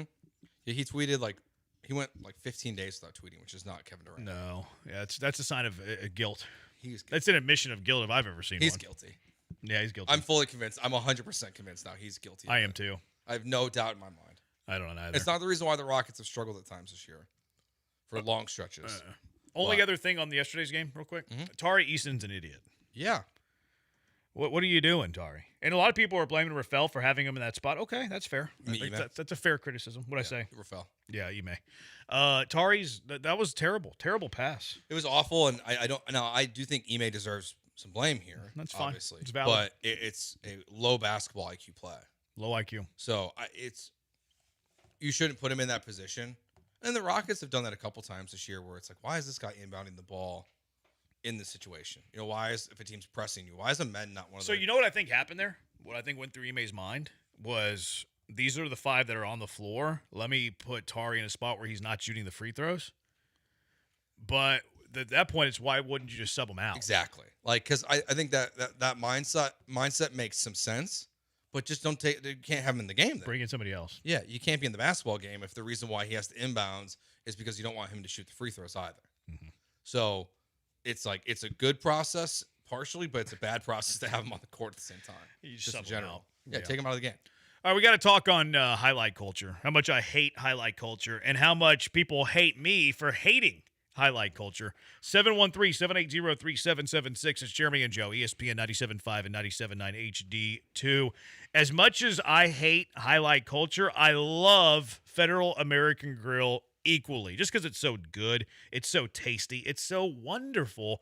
You can always order your food at Federal American Grill straight from the website. Order online, thefederalgrill.com. Order for lunch, order for dinner, order anytime in between. Cut out the middleman. Just order straight from thefederalgrill.com, and you're going to be happy that you did, because their food is phenomenal. It's fantastic, whether you're starting off with some smoked pork belly, whether you're eating on the lighter side of things with their Cobb salad. Maybe you're getting a Freedom Burger, which, by the way, they donate $1 for every Freedom Burger sold to our veterans at Camp Hope. Or maybe you're getting one of those great federal features like the Surf and Turf, 4-ounce filet, 2 blackened shrimp, some truffled mashed potatoes. It is all wonderful. It's also tasty. Or maybe you're just stopping in for social hour. Social hour 3 to 7 every single day at Federal American Grill. The vibes are immaculate. The food is wonderful. $10 appetizers too, so it's very affordable. Handcrafted drink specials, world-class whiskey and bourbon. This is perfect after work, perfect for getting the night started. It's perfect all the time from 3 to 7.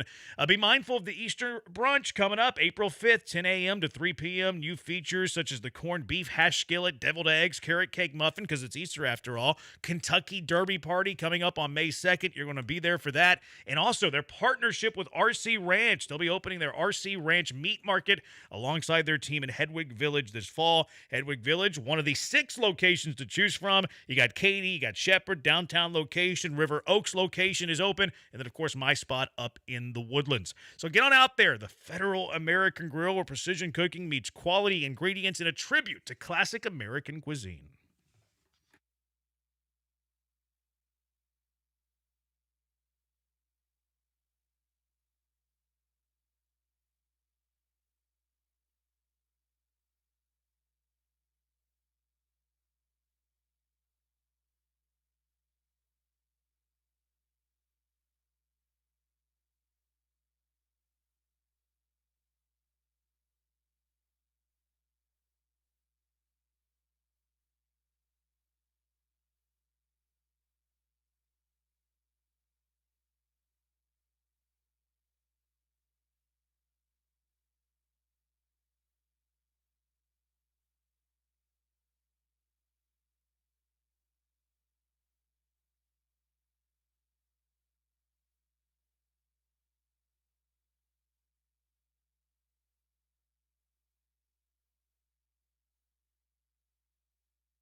Broadcasting live from the Huntington Bank Studios, it's Jeremy and Joe. On ESPN 97.5 and the ESPN Houston app. He's Joe. I'm Jeremy. Rocky on the text line. Stone needs to regret not trading Tari when he was high. Like his trade value? I think he's talking about his trade value. I think so, Surely too. he's not paying big money to a backup. I would agree. I would agree with you, Rocky. I don't think that they're going to match Tari Eason's contract that he signs in restricted free agency. And in the moment that happens, I'm going to knock Rafael Stone for not trading him at the deadline. Yeah, I do think now. I think that's the take I had the other day. Yeah. Remember we had the conversation, like I couldn't remember what take I had based on something happening. That's what it was. Because I said it on the deadline day. I think I said so. if they don't re-sign, if they don't match Tari Eason's restricted free agent term sheet, offer sheet, whatever it's called in the NBA, and they don't do that, and they hadn't traded Tari because it came after the deadline. I said I'm going to knock Rafael for that. Yeah. So I'm going to knock Rafael for that when it happens. I originally, I think even last week we briefly mentioned this, and I pushed back against it. The more I've thought about it, and the way the Rockets team has played, they could have used Tari for something else. And I know his contract's not super expensive, and all the apron stuff is super complicated, and the NBA has made it nearly impossible to make trades at this point. But just letting him walk in the offseason, because I definitely don't want him back at this point. No. Like, now the way he's playing, his contract could play into a market that I'm comfortable with. Maybe. And then still moving on from Jabari. But I really struggle to see an idea where Tari and Jabari are both on the Rockets in the 26-27 season. Yeah, It just doesn't make sense to me. Yeah, I would agree. I'd agree with Rocky, too. So, highlight culture was on full display the other day. And I do want to say this first. Reed Sheppard yesterday, his game, 23 points, 14 assists. He had 0 turnovers in the game yesterday, which bullying works. This is what I want to see from Reed. And look, I don't want Reed to, he's not going to have 0 turnover games every game that he plays in. We all know that. We all know that turnovers are going to happen. I just don't like those turnovers being celebrated. So great to see that he didn't have any turnovers yesterday. But this came the other day, Friday, where Reed Sheppard had this chase. It was a great block, great hustle play by Reed Sheppard. I think it was a terrible play by whoever this hawk was. I don't remember which hawk it was, but he got to the rim and then tried to do like a tomahawk. Like you put the basketball behind his head. Like you're putting it on a tee. Like, why are you putting the ball back there? You just go dunk, shield little Reed Sheppard away from your body. There's no chance this gets blocked either. Yep. Which, again, like people don't see that when they see the highlight. Oh, my goodness, what a chase down block by Reed Sheppard. If the idiot Hawk doesn't put the ball behind his head and on a tee for Reed Sheppard, it doesn't get blocked anyway. Or hustles at all. Or he kind of coasts.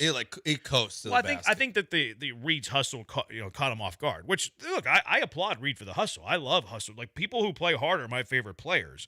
So I respect the heck out of that. I think people kind of got that twisted whenever I was, mocking this because everybody is tweeting about this chase down block. Every Rockets aggregator has tweeted about it. Rockets are talking about it. Sports Illustrated's talking about it. Bleacher Report's talking about it. The Shin is talking about it. The NBA. The NBA is talking about it. They posted this video of Reed Sheppard throwing the ball away to this idiot Hawk, and this idiot Hawk runs down the floor, cocks the basketball behind his head, putting it on a tee for Reed Sheppard to swat away. Great hustle. I'm not knocking the hustle. Great hands. I'm not knocking the hands. But why are we celebrating the dude turning the basketball over? Why are we celebrating? Here you go. Take the ball. And now I'm going to go block it so it lands on all these highlights. And I know that wasn't going through his mind. And I know turnovers happen in the NBA. But, Joe, I will never, ever celebrate a turnover. Ever in my life will I celebrate a turnover. I will not do it. I will die on this Taos Hill. I don't care if I'm Clint Eastwood, get off my lawn guy, because I'm never going to celebrate turnovers, ever. If you ever catch me celebrating a turnover, Joe, it is time for me to get out of the business. It is time for me to retire. I will never celebrate a turnover. Yeah, see, I think what's missed here, especially from the people as I'm reading the comments in your Twitter, it's funny. Very funny. I was getting dragged. Big time. Dragged. Miserable loser came up a lot. It's just like both things can be true. Right. It can be a great hustle, great chase down block, and he's done that a lot this year. He also, a lot of these chase down blocks are because he puts himself in that position for it. Whether he gets cooked, he gets ripped on a steal, he just turns the ball over like this. It's a sloppy pass where he was clearly eyeing down KD and they read it really well. So it's a great play. It's a great recovery. Yeah. It's still not a great pass. It's You shouldn't ignore it. It's kind of like what's funny too is the Rockets, whenever they edited the video, they actually took off the turnover. Oh, really? And the Shin took off the turnover too. So those two edits are a little different than the aggregators edits because it picks it up when the idiot Hawk is at half court. Sure. That's when it didn't show the turnover, which I admire because it makes me look better. Because now it makes me look like, look, the Rockets. They You look like you. The Rockets That's a W for you, right? That's a Treat W for Reed me. like Texas treats C.J. Stroud with the friendly edits. Reed got a friendly edit. They took away the turnover, only showed the block. Got a very friendly edit. Reed Shepherd did. So them having a friendly edit makes my take look stronger It does. because they recognize the mistake. They recognize the turnover. And here's the other thing. Again, you can appreciate the hustle. I have no problem appreciating the hustle. I love hustle. I love hustle more than anybody. You won't find somebody love hustle more than me. All right? I'm Mr. Hustle over here. Call me Pete Rose. People called me that. People call me Pete Rose because they never called me that. I'm making that. Is that part accurate? Up. No, it's not, Nick. You called me a BS flag. You're right. But you threw it on yourself. no, I want to be honest with the listeners sometimes. I lost my train of thought. Oh, here, start of the possession, right? Yeah. The Rockets have the ball, right? Rockets are in possession of the basketball at the start of this play, right? Mm-hmm. Rockets are in possession of the basketball at the start of the play. Even after the great hustle block by Reed Shepherd, whose ball is it? Still Atlanta's. It's still a net loss. Yeah. You started with the ball. You ended with the other team having the ball. It's still a net loss, even though it was a great hustle play. And even though the Hawk had to put it on a tee with the cock-backed basketball above his head, it's still their ball. He cocked it back. You're really challenging me not to be a child right now. Even after all that, it's still their ball. It's still a net loss. And I was trying to think of a cross sports reference to this, and I didn't come up with a great one. I don't think there is a great one. The only one I could come up with, and people were rightfully saying that's not a apples to apples comp, which it's not. I get that. Is like when a quarterback throws an interception and they hustle back to tackle him at the 5-yard line. I was gonna say CJ's first ever interception. Yeah, when he threw a pick and then the guy fumbled it. Okay. And then they recovered it. But that's not the. But it's not the same. You didn't lose possession. And look, I get that that in NFL possessions there's 2.5 per quarter versus the NBA where there's endless possessions. I get that it's not the same impact. Mm-hmm. But that's the best cross sport reference or comparison I can think of. Quarterback throws an interception. He runs and makes a great hustle play to make a tackle. I appreciate the effort. Good job. Thank you for not getting hurt. But I'm not going to celebrate a turnover. Mm-hmm. Same thing here. And I get there's more possessions in the NBA. Don't get it twisted. And I'm glad that Reed bounced back with a 0 turnover game. That was really nice to see. Mm-hmm. I think he probably saw this. There's some people that are critical of my bullying work. That Jeremy Branham guy's coming He's like, I really want to please Branham and not turn the ball over because I know he appreciates ball and knows ball. Well, thank you, Reed. You listened. Yeah, but you got roasted. I did get roasted. Yeah. Any of your favorites there? The miserable loser. Miserable loser multiple times is the good one. Miserable loser. I got thrown out a lot. Yeah. Sleeper. All these aggregators too. They twist these positive Rocket tweets. Yeah. They came after me because the Rockets can do no bad, right? Sleeper Rockets. Because I quote tweeted Sleeper Rockets highlight, which was rejected by Reed. Angry emoji. And I said, we're just going to ignore his turnover caused this, aren't we? Yep. Because I knew that was going to happen. I didn't expect it to explode, though. Yeah. I didn't expect the Rockets Twitter to talk about it. I didn't expect the NBA to talk about it. But I was like, we're just going to ignore this, huh? And then everybody's like, yes, you're a miserable loser. Sleeper Rockets, yes, we are. That was a great recovery. Still Hawks ball. The biased Houston guy, all these people do great jobs. There's, overly positive. They don't keep it real with you like we do. Part of the game, you're going to throw turnovers. He made up for it, which I'm not going to nitpick the throw turnovers. That seems like kind of a noob thing to say. Sure. Throw turnovers? I've never heard of throw turnovers. Never in basketball. I've heard of turning it over. Mm-hmm. What else? I've never heard of throw turnovers. I've never heard that ever. No, I have never. I can't think of a throw sport turnovers where in I have football. heard No, that. I've never. That's kind of a casual thing to say. But of course, he gets a bunch of likes because he's, you got, tons of followers. Decent bait, dude. STFU. No, we're not going to ignore it. Okay, there you go. 99% of NBA players stop in their tracks. Cool. It's fine to celebrate the hustle, but let's not ignore the turnover here. Yeah, it's because that is so many players, they don't chase it down. Made up for it with the block. Did he? The Rockets still didn't have possession. I respect the effort to fix his mistake, unlike Harden catching a stray. Yes, we're going to ignore it because we're not miserable losers. Yeah, we're going to ignore it because he made up for it. Not just more important that he was able to immediately fix a mistake. Is it? Hawks? It's Hawks ball. Debbie Downer gif, which I appreciate. It's kind of funny. Goodness, you're a miserable loser. What turnover? WTF is wrong with you? STFU. I'm getting bullied on the internet. You are. And you guys are just here laughing at it. But you seek that out. You guys are. I didn't seek it out. You seek out getting bullied. No, I didn't seek out getting bullied. That wasn't the intent of the tweet. The intent of a tweet was to be a hardo that I don't like turnovers. Yeah, I didn't expect to get bullied on the internet about it. And I didn't. You know what I really didn't expect? Me getting bullied about it, then you guys laughing about me being bullied. Because I know you are what's wrong with America. I know your skin is thicker than that. No, I have very thin skin. No, you don't. This deeply offended me. Mm-hmm. Really? I slept less over these things, over these tweets. I really did. No, you didn't. I did. I slept a lot less because unrelated. No, I no. I don't even think that's worth. I don't think it's even worth a BS flag. Am I wrong here though? Like, am I wrong for being like? I wasn't upset. I wasn't upset. Negative. And look. This isn't even an anti-Reed tweet. This isn't even an anti-Reed take. This is an anti-highlight culture take. Yes, yeah. I don't like how we sit here and watch these highlights like that guy's the greatest ever. Whenever it was still a net negative play. Yeah, it's not. Even with the block, it's a net negative play. And he forced a turnover on the next play. I think which wasn't part of the highlight. Yeah, not part of the highlight. And then it hits the 3. So that's sort of like in the end, did it hurt the Rockets? No, not at all. But I don't think you're wrong here either. That we celebrate mistakes because something cool happened at the end of it. And again, it's a great play. It's a great hustle. Not a lot of players in the NBA would chase that block down. Did the Hawks score on that play after they took the ball out of bounds? No.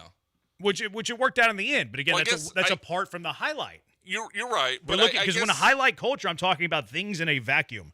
It's still plus like you gifted away a possession. You threw a possession into the trash and the other team got the ball. It'd be like throwing $100 and 5 $20 bills into the fire and you yanking out 4 of the $20 bills before they all burn. Like, excellent effort. I'm happy that you did that. You know what I would have really liked? You not to throw the $20 into the fire. That's what I would have really liked. Like, I can appreciate two things separately. But highlight culture is like you see the guy pulling the money out of the fire, but you totally ignore that he threw it into the fire. Because the video didn't start till he pulled it out. That's true. No, depending on which video. Depending on which video. Rockets video that's did. the joke I'm making. That's just my take. I just hate the highlight culture. And we see this a lot with the Josh Allens of the world.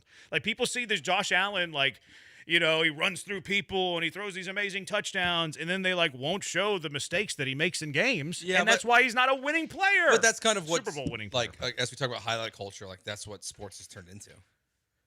For sure. But that's my issue. No, that's I agree. my issue. Yeah, because that's all it is now. Like people ignore.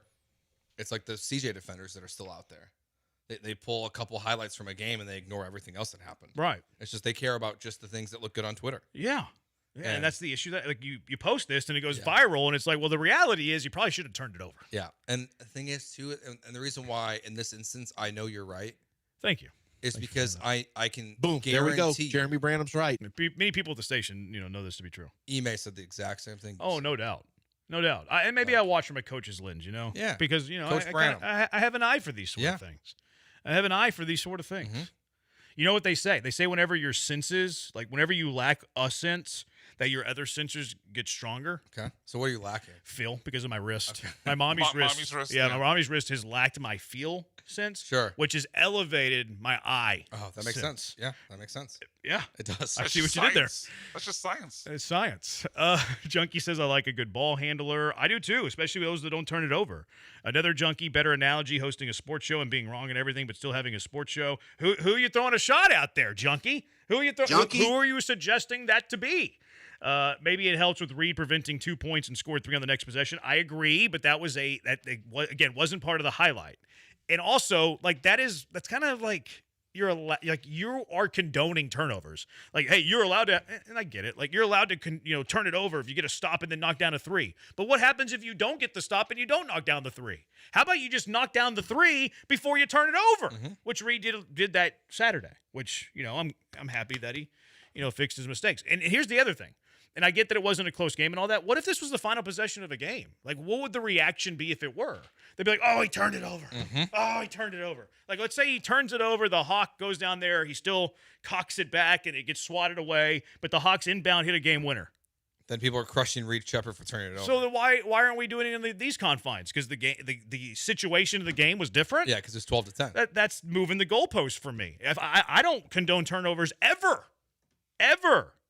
Maybe, so that's my stance on it. Junkie, I don't think you're a miserable loser, J-Bone. A bit of a stick in the mud, maybe. I think that's valid. I think that's fair.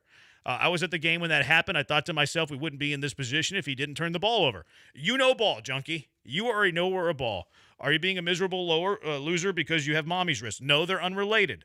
Is it same for Akeem on the chase down blocks on Strickland and on Kay Johnson? Didn't Akeem throw the ball away before the chase down? I'd have to go back and watch those plays, but if it was his turnover that led to the block, I just wish he wouldn't have turned it over. Now, if you, again, look at the highlight from like, let's just say you started at half court. It's a great play. Great hustle down play. I just have a tough time giving a whole lot of praise to a chase down block whenever you were the one who caused the fast break to begin with. Well, even That's if even if someone else caused it, like let's say it was flipped a little bit. Let's say Kevin Durant was the one who threw that pass. People would be crushing Kevin Durant for his turnover. Right. Yeah, And he got bailed out. Yeah, they're going, oh, great play by Reed, but Katie, what are you doing there? Yeah. Hey, look, in this case, Reed bailed out Reed, but Reed, what were you doing there? And then a lot of our texters are doing it right now. Well, they got to stop and you hit a three. Okay, well, don't turn it over and just hit a three. Yeah. And then we're all happy. And we all celebrate. And we're all, happy with his praise. Junkie isn't just a sports thing. Life in general is highlight culture. People want instant gratification and then immediately move on to the next thing in every aspect of life. Deep. Highlight culture doesn't tell the whole story. The generation with a TikTok attention span leads to this. Great point. Great point. Fantastic point. All of you know ball. Junkies, ball knowers. We famously say smartest in the land. The most smartest listeners in all of Houston sports radio. Keith from LA, I'm with you, Branham. The highlight culture is a bit lame. There we go. I didn't think I was gonna have anybody on my side here. I really didn't. Yeah. And I have more people on my side. Most people are not on my side, but I had more people on my side than I thought I would. Well, it's because Twitter's for dummies. You might be right. Yeah, Twitter's like the Twitch. Ooh. Low IQ. Who's a fat guy in his underwear living in his mother's basement. That referee has excellent hair. Notre Dame leads Ohio State, by the way, 73-59. I know Joe's excited. Let's go Irish. Women's basketball tournament. We got our eye on it. No doubt he messed up, but he pulled the mop out to clean up his mess. It's a clear argument for don't ignore in victory what you win in defeat. Josh from Seabrook. That's a great point. Good point on that. All right, moving on. Let's tip the cap. Look. Oh, all you do is be critical. All you do is criticize. No, we tip the cap every Monday. You always come in here with these down Not questions. with a tip of the cap. We're going to tip the – did you hear DeAndre Hopkins give praise to Bill O'Brien over the weekend? Yes. They were playing that stupid flag football game. Uh-huh. And DeAndre Hopkins credited Bill O'Brien for being able to read defenses. Mm-hmm. Didn't expect that. Shout out Bill. Did not expect. That's a great point. DeAndre Hopkins praising Bill O'Brien was not in my 2026 sports bingo card. It makes me it was all Jack. Yeah, probably. Shout out One Bill. fish, two fish, red fish, blue fish. It was that guy. Missed that guy. He ghosted us, too. We might be the most ghosted radio show in the world. Fran still hasn't texted back. We're about 7 hours in now. Well, Fran's 3 years away from being 3 years away. There you go. He famously coined that. Really? Yeah, it was his coin. He was talking about some European player, and he said that guy's – I don't even remember the length. But he said that guy's 5 years away from being 5 years away. Because he used to be the ESPN European or international – prospect knower. Interesting. I didn't know that. Yeah. He was the one that famously, I'm sure he wasn't the first person that said that, but I think that's where it gained popularity and notoriety. All right, we tip the cap. Who are you tipping a cap to over the weekend in sports? 713-780-3776. Jeremy and Joe, ESPN 97.5, 97.9 HD2. You already know I'm tipping the cap to Two Creeks Crossing Resort on Lake Livingston. That water park coming soon. Blue Bayou Bend opening May 1st. Their official grand opening on May 9th. It's going to be awesome. Even more reason to get out to Two Creeks Crossing Resort. You can always, do you see what's going on with the TSA lines recently? You want nothing to do with an airport this spring, this summer. You don't have to worry about that at Two Creeks Crossing Resort because you're there in 90 minutes. You don't have to worry. Have you seen the gas prices recently? You don't want to be driving 8-9 hours away for your vacation. You're there in an hour and a half.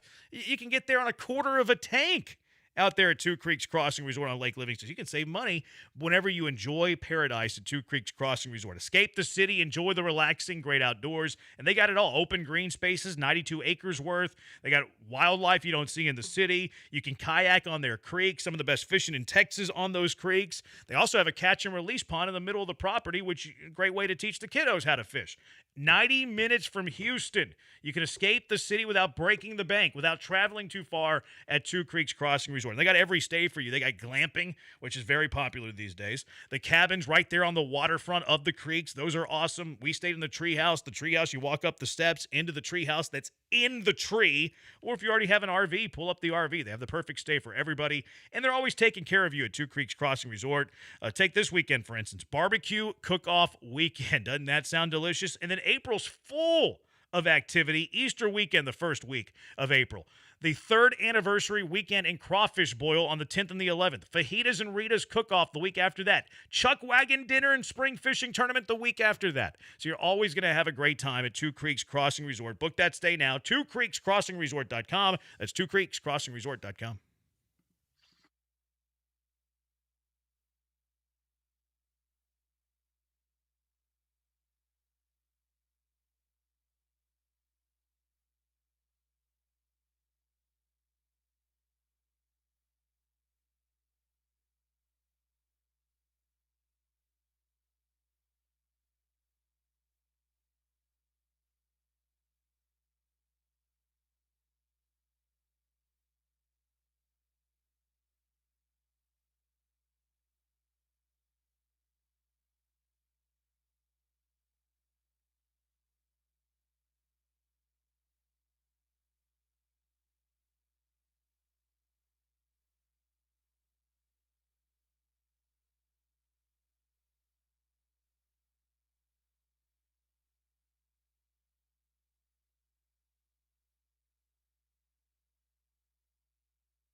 You're back with Jeremy and Joe, and I honestly have no idea what's happening next.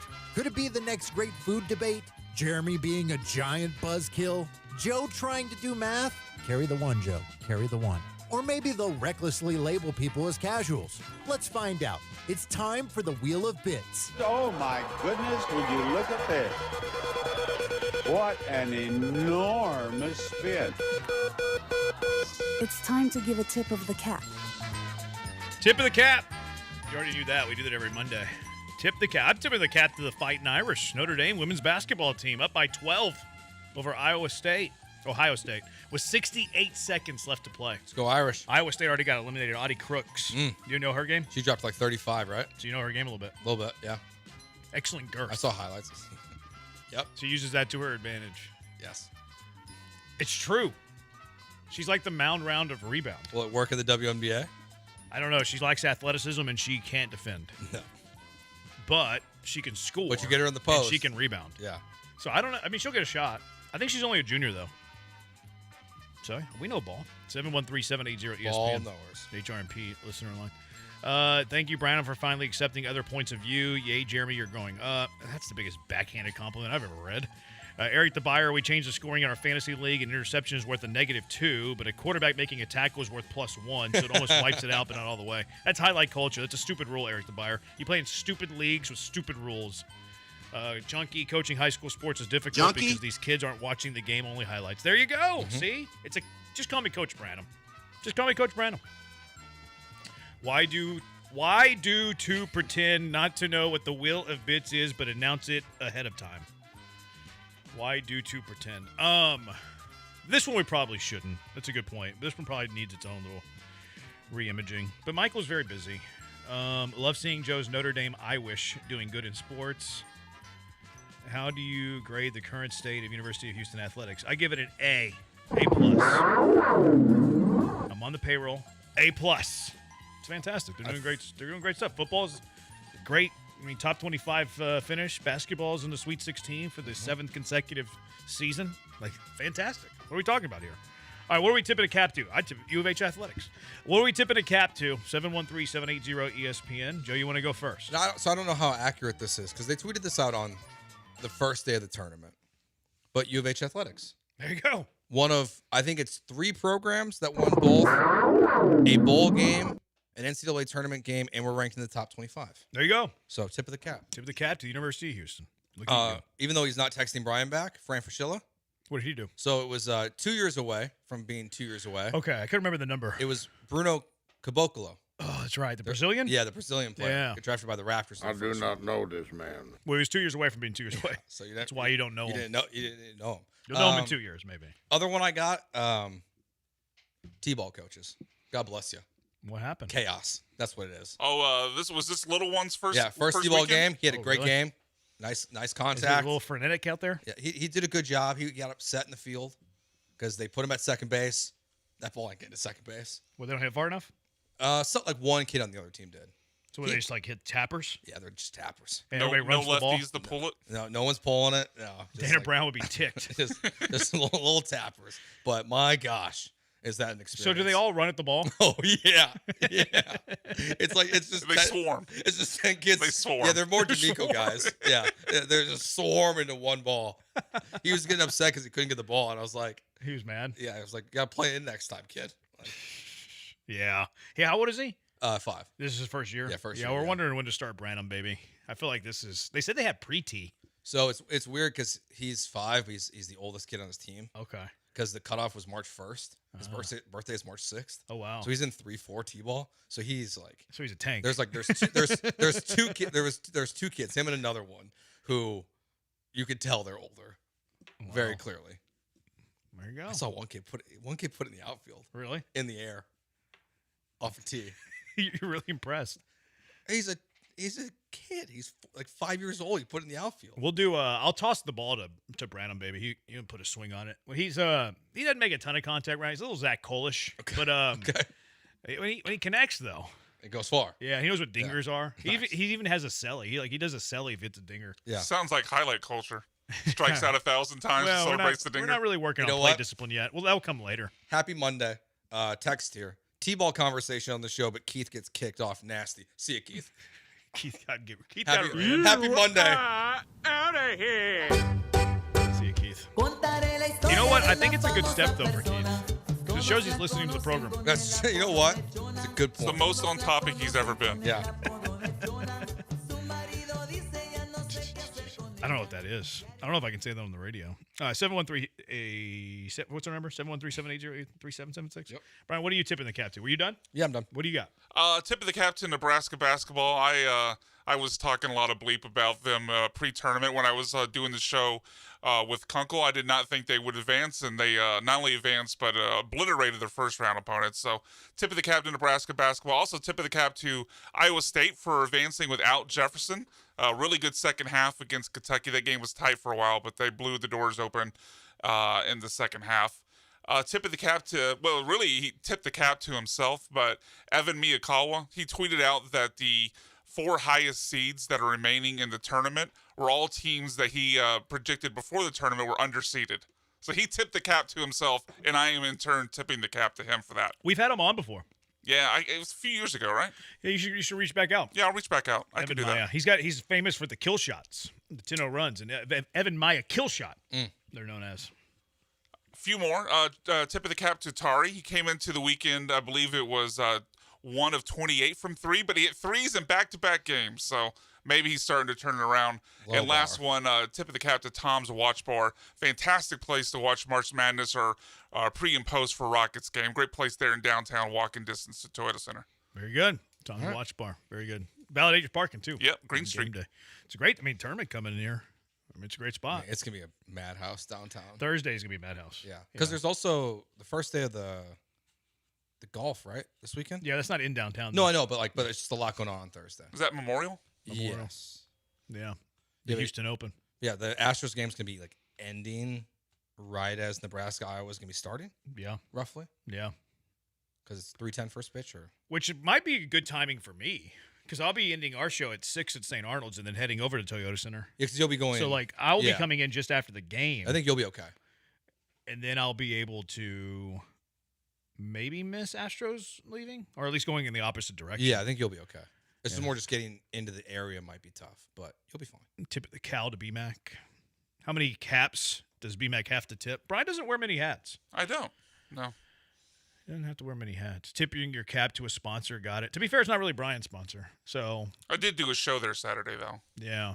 But I think it'd be a little different if, I think it's fine. I think it's fine. I tip my cap to Underdog. There you go. I tip my cap to Two Creeks Crossing Resort on Lake Livingston. I'm going to tip my cap to Monument Chevrolet. Would you tip a cap to Ownwell? I'm going to tip heck yeah, they saved me money. HRMP, you get a tip of the cap. Hoops. You need it. Tip of the cap, right there. What do you mean? You need HRMP. I know. Thank goodness. Can they stop you from being Federal called American a miserable Grill? loser? I tip my cap. I'm looking forward to those Easter deviled eggs. No, that really hasn't worked there. I still get bullied on the internet, and you guys laugh about it, which ain't cool, by the way. Tip of the cap, Kevin Durant moving to 5th in all-time scoring, way better score than Michael Jordan ever was. Reed Shepherd gets a tip of the cap. Yeah. What do you look? The next one. Reed Shepherd gets a tip of the cap. Big minutes, 0 turnover game. Love to see it from that bum. Tip of the cap to Cinderella, Texas. You wrote Cinderella, Texas? You don't agree with me? It was a mocking way. Okay. It was mocking. I'm mocking the fact that they're being called Cinderella. There's not a /S on the document. Yeah, but I knew how I was going to read it. They're just my notes. Okay. They're not notes for to give you any intel on how I'm going to react to it. They're just little bullet points on here. I want to mock Cinderella, Texas. Which I'm still looking for that scouting report for that baseball game that I'm calling tomorrow. I'll get right back to you. Yeah, Brian, noted Texas fan, has zero idea what's happening with Texas baseball. Jackson Smith and Jigba. It's a lot of money. 4 years, $168.6 million, making him the highest paid receiver in the NFL. Tip of the cap to JSN. Peter traded him to me in my fantasy football league along with a first rounder for a first rounder this past year. So thank you, Peter, for that. No one cares about your fantasy team. That's true, but I just wanted to rib Peter in case he's listening out in Sacramento, which he's probably not. What else was I going to say? I was going to say something else. More caps to tip. No, I was going to say something. Oh, Texas. Where are they ranked, Brian, in baseball? First, aren't they? Weren't they undefeated up until Actually, I don't know if they lost, but I know they were undefeated for a while. They lost to Auburn. Yeah, okay. Did you see how that game ended? I saw the highlight, yes. There was a line shot to center field. Oh, The he center missed fielder it. tried to make a diving catch. He missed it, rolled all the way to the wall, and the winning run scored. And then the second baseman threw the ball to home plate 2 minutes after the winning run scored. But then he I hit. think Texas had a play like that pretty similar like a year or two ago. Did they? Against the Aggies. Yeah, you would know as a Longhorn fan. Greg McDormand retiring from Creighton. Outstanding career. He gets a tip of the cap. Riley Webb. Let's tip the cap to Riley Webb. 3-time world champion. Tied down. Roper broke the Rodeo Houston Arena record with a time of 6.5 seconds. Thank you to Leah Van for that number, for that nugget. We got to give the rodeo guys, the Cowboys, some love. The rodeo's over. And then how about Mason Grady getting a tip of the old cowboy hand? He's a kid, Brian. He's a kid. He just hit us with that drop on a kid. A kid. He gets a tip of the cowboy hat. Junior market steer grand champion Mason Grady, who Brian's hitting the Conor McGregor drop over. He had a 1.5 million steer, which rewrote the record books and showcasing the power of community and agriculture. A lot of money this year at the rodeo. They're kicking out Lena Hidalgo, and you got Mason Grady, the junior market steer grand champion. $1.5 million steer. How many steaks can you make with this cow? $1.5 million? I mean, that feels like better than any Kobe beef. Right? This is better than any Wagyu. Yep. A $1.5 million steer. You know what they say about Texans? Only steers from Texas? Careful. I got called that once at a UCF football game. He put up the little, Longhorns. He said, no, it's from Texas. Like, what? Like an idiot. Like, yeah, I want to know what you think. He said, only steers and that other word. People who drink beer? Beers? People who drink beer. Yeah, steers and beers. Steers and beer drinkers. Yeah, $1.5 million steer. I think a lamb went for $1 million. Really? Yeah, last week. I saw this pig. I forget how much the pig went for, but this pig, it was immaculate, this pig. It was like a ripped pig. I was like, my goodness, you pig. You look good. You see the little... I work out. It did. It looked like a jacked pig. It looked like it would do well at the combine, this pig. You see the one kid get jumped on? I hope it wasn't Mason Grady. In the mutton busting? Yeah. Yeah. That sheep was out for blood. Yeah. You think Mason Grady gets made fun of, though? Junior market steer grand champion? Do you think he goes back to the school and they hit him with the junior market grand champion? He is crying. I don't know, man. Was he sold $1.5 million? I would cry if I sold a little heifer for $1.5 million. I would cry. You think he gets all that? No, I doubt it. Well, he's not even 18. He can't take it yet, right? Look at that, man. It'd have to go into trust with his parents. Is that how it works? If you're not 18... Are there professional rules for steer grand champions? Yeah, if you're not 18, I think it either goes to your parents or into trust. Why? It's just according to what? I'd have to fact check. If you're under how old? Huh? Under 18. I mean, I got paid by Banana Republic when I was 16. Yeah. Okay. Well, I got paid by Atascocita Country Club, my $5.25 an hour. I don't know how old this Mason Grady is, but I tip my cap to him, junior market steer grand champion. He sold this heifer for more than any of us are ever going to make in our lifetimes. Facts. No wonder he's crying. I don't blame him. You're right. He's over here hitting the Conor McGregor drop. He just made more money on this animal than you're going to make in your entire life. I wish my school counselors at Deer Park High School would have told me to sell steers. What was it, FHA? I think it was right. FHA. I don't know. AV wants to give a tip of the cap to his daughter's 12U Lady Ducks. 2 more W's, 11-1 overall. Quack, quack, quack attack. AV, here's some advice. You're going to need her to quit softball and start raising some heifers that you could sell for $1.5 million, all right? Like, I hate to, I don't want to put down little AV daughter here, but yeah, you're comparing a softball team 11-1 to Mason Grady, who just sold this steer for $1.5 million. It's not the same. You gotta make some money. I should have read those in the other order. Would you? I should have went AV daughter, then Mason Grady. Are you gonna make the little ones now? FHA? Yeah. I don't know if I have enough room for these heifers. Well, you probably do it somewhere else. This pig, I need to find this pig. I mean, this pig's backside. Unbelievable. It's like, how much bacon is that? It was impressive. You like doing that pig back this thing up? It was impressive. Tipping your cap, tip the cap to the Spurs. What do the Spurs do? They win some games or something? Who cares? Tip of the cap to the flag football to show the old NFL guys a little backyard ball. That was so stupid over the weekend. Yeah. Tom Brady threw a laser to, was it Diggs or Hopkins? I think it was Diggs. It was Diggs. And like Mike Florio's out there talking about, well, if Brady wants to come back, he can only play for the Raiders because he's a part owner. Shut up, Florio. How are you taking that from a flag football game? People are making a big deal about this whole thing. I just do not care. Florio's the biggest fearmonger ever. Like the clips are fun to watch. Yeah. Joe Burrow getting tackled and being upset about it was funny. Well, he shouldn't be playing in that game. No. If I'm the Bengals and I'm paying Joe Burrow that money, I'm not happy that he's playing in that game. Like, dude, you haven't made it through a whole season in how many years? Yeah. And you're playing in this flag football game? So what's the deal with Logan Paul and Brady? Are they going to like fight at WrestleMania or something? Yeah. That's what they're gearing up for? It sounds like Brady's going to be at WrestleMania. That he's going to be there with Gronk? Yeah. Is he going to actually have like a match? Probably not. He's probably just going to hit him with a chair or something. Because they went face to face, which is like, that's the thing. It's like, it felt so intentional that Brady threw a football at him. Yeah. And then they went face to face. It's like, this is they're setting it up. It's going to probably play on Raw tonight. I can almost guarantee it. Do you think Brady could take a bump? No, they'll do what they always do. They'll bring in some like baby face to like fight his battle for him, and while he's ringside celebrating the win. Jelly Roll's gonna be at WrestleMania though. This Alex Earl, by the way, I'm gonna be. I don't tip the cap to her. You untip it? Yeah, I feel for Braxton Berrios, man. Like Braxton Berrios probably thinks that this is the love of his life, and then she goes on Dancing with the Stars, and she's hooking up with every great quarterback that's ever existed. Like who's next? Joe Montana?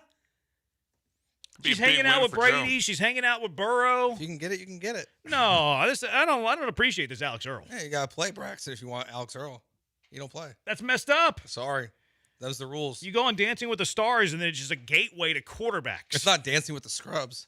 It's Dancing with the Stars. It's a great point, Joe. It's one of the best points you've ever made. I really don't have anything to say to that. It's a really good point. Legit. Is that an ABC show, Dancing with the Stars? It was at one point. I don't know if it is now. Those ABC reality shows are going through the ringer lately. Oh, well, the little Mormon wife lady. Yeah, that's right. Got canceled. Beating her husband or whatever. She threw a chair at him. Yeah. Did you watch the video? Hit the kid. Yeah. It's not the great. Kid's crying. Yeah. That was sad. You know who I really feel bad for though? The kid. Well, the kid, yes, but also like because they actually filmed this Bachelor. They're just not going to run it, so it's done. Oh. You know who I feel bad for? The person that proposed to this psycho. That sucks. Yeah, the I didn't know they psycho already Mormon wife. recorded it. Yeah, they already recorded it. Oh, Which was also selective releasing by the dude that got beat by this Mormon wife. Yeah. That was also some selective, like, I'm going to let this out now. It's smart. I mean, is it smart? What did he gain from it? I guess it's scummy. It's a little scummy. It's scummy smart. What does he gain though? Like, that's what I wonder. Like, he got abused and he called her out for it at the right time and got her career ruined. I don't know if I love that though. Maybe he gets his own show. Doubtful. Is he the Bachelor now? Like, no, not a Bachelor. Are you gonna watch a show from a fiance who got battered by a woman? Man, people watch the 1,000-Pound Sisters. They'll watch anything. I knew one person who watched that. There's enough cable networks out there. You can find a reality show for a couple of years. Yeah, I wonder. Like, that's what I feel bad for, the fiance. You know, the fiance that asked for her hand in marriage, and then she's a chronic abuser of her husband's. I got another one to add in here. Yeah, I just saw this from MLB. The 999 challenge is back, and the Houston Astros are participating this year. What's that? So you can buy 9 hot dogs in 9 beers. Oh, chase the fight. They're like half hot dogs and half beers, so it's not the full thing. We should do it. They're half hot dogs. Well, the hot dogs actually might be the normal size, but they don't look like full beers. How can you tell? They're small glasses. No, the dogs. It's a guess. Gotcha. I thought you were talking about like the 50-50 for a second. No. I've never played that. You never played that? It's a waste of money. Unless you win.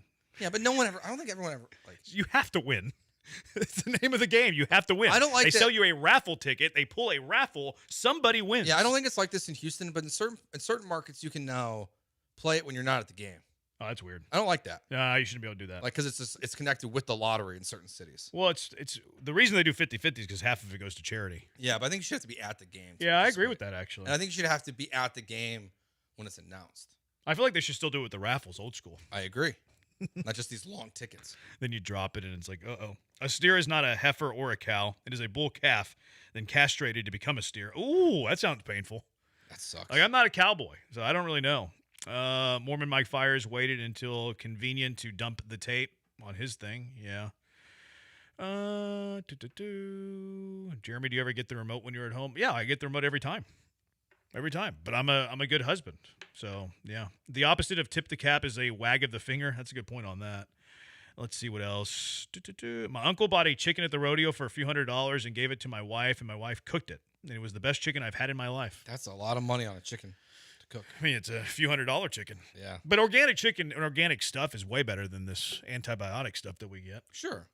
But still, it's a couple $100 just to eat it. No, that's way too much. I wouldn't spend it. Yeah. No, I'd rather poison my body. Longhorn center fielder didn't die for the ball. He Bill Bucknered it, and the ball rolled all the way to the wall. Okay, there you go. I think he hit a home run the next day, though. Did he? Yeah. Oh, so he made up for it, Reed Shepherd style? Net profit of the steer, $5. My father was a VP of the rodeo. Oh, tip the cap to him. Oh, tip of the cap to the Spurs for sticking it to that lady. Okay, that's what y'all are talking about. I forgot. Oh, that yeah. She said, how did all of these people afford it? Which, I mean, she's in San Antonio. What is she thinking? Bad awareness. Did she think she was in Boston? Yeah, like, what are you talking about here, Right. lady? It's San Antonio. It's in the name. I don't know.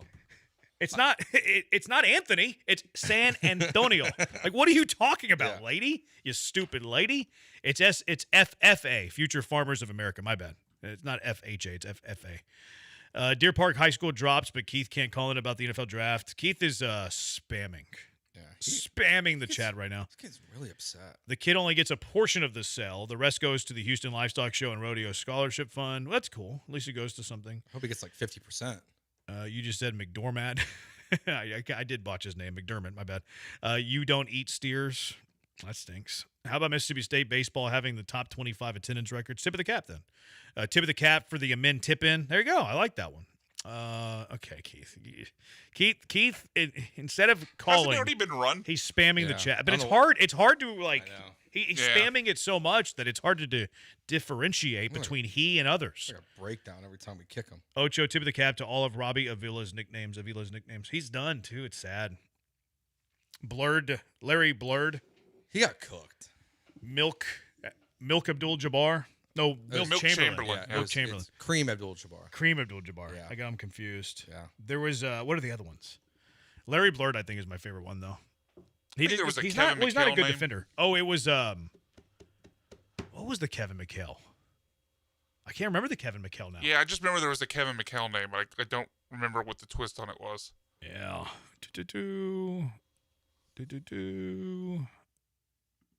All right, 713-780-ESPN. That's enough hat tipping. Let's get to some Astros opening day roster questions. Got some news. Chase the fight.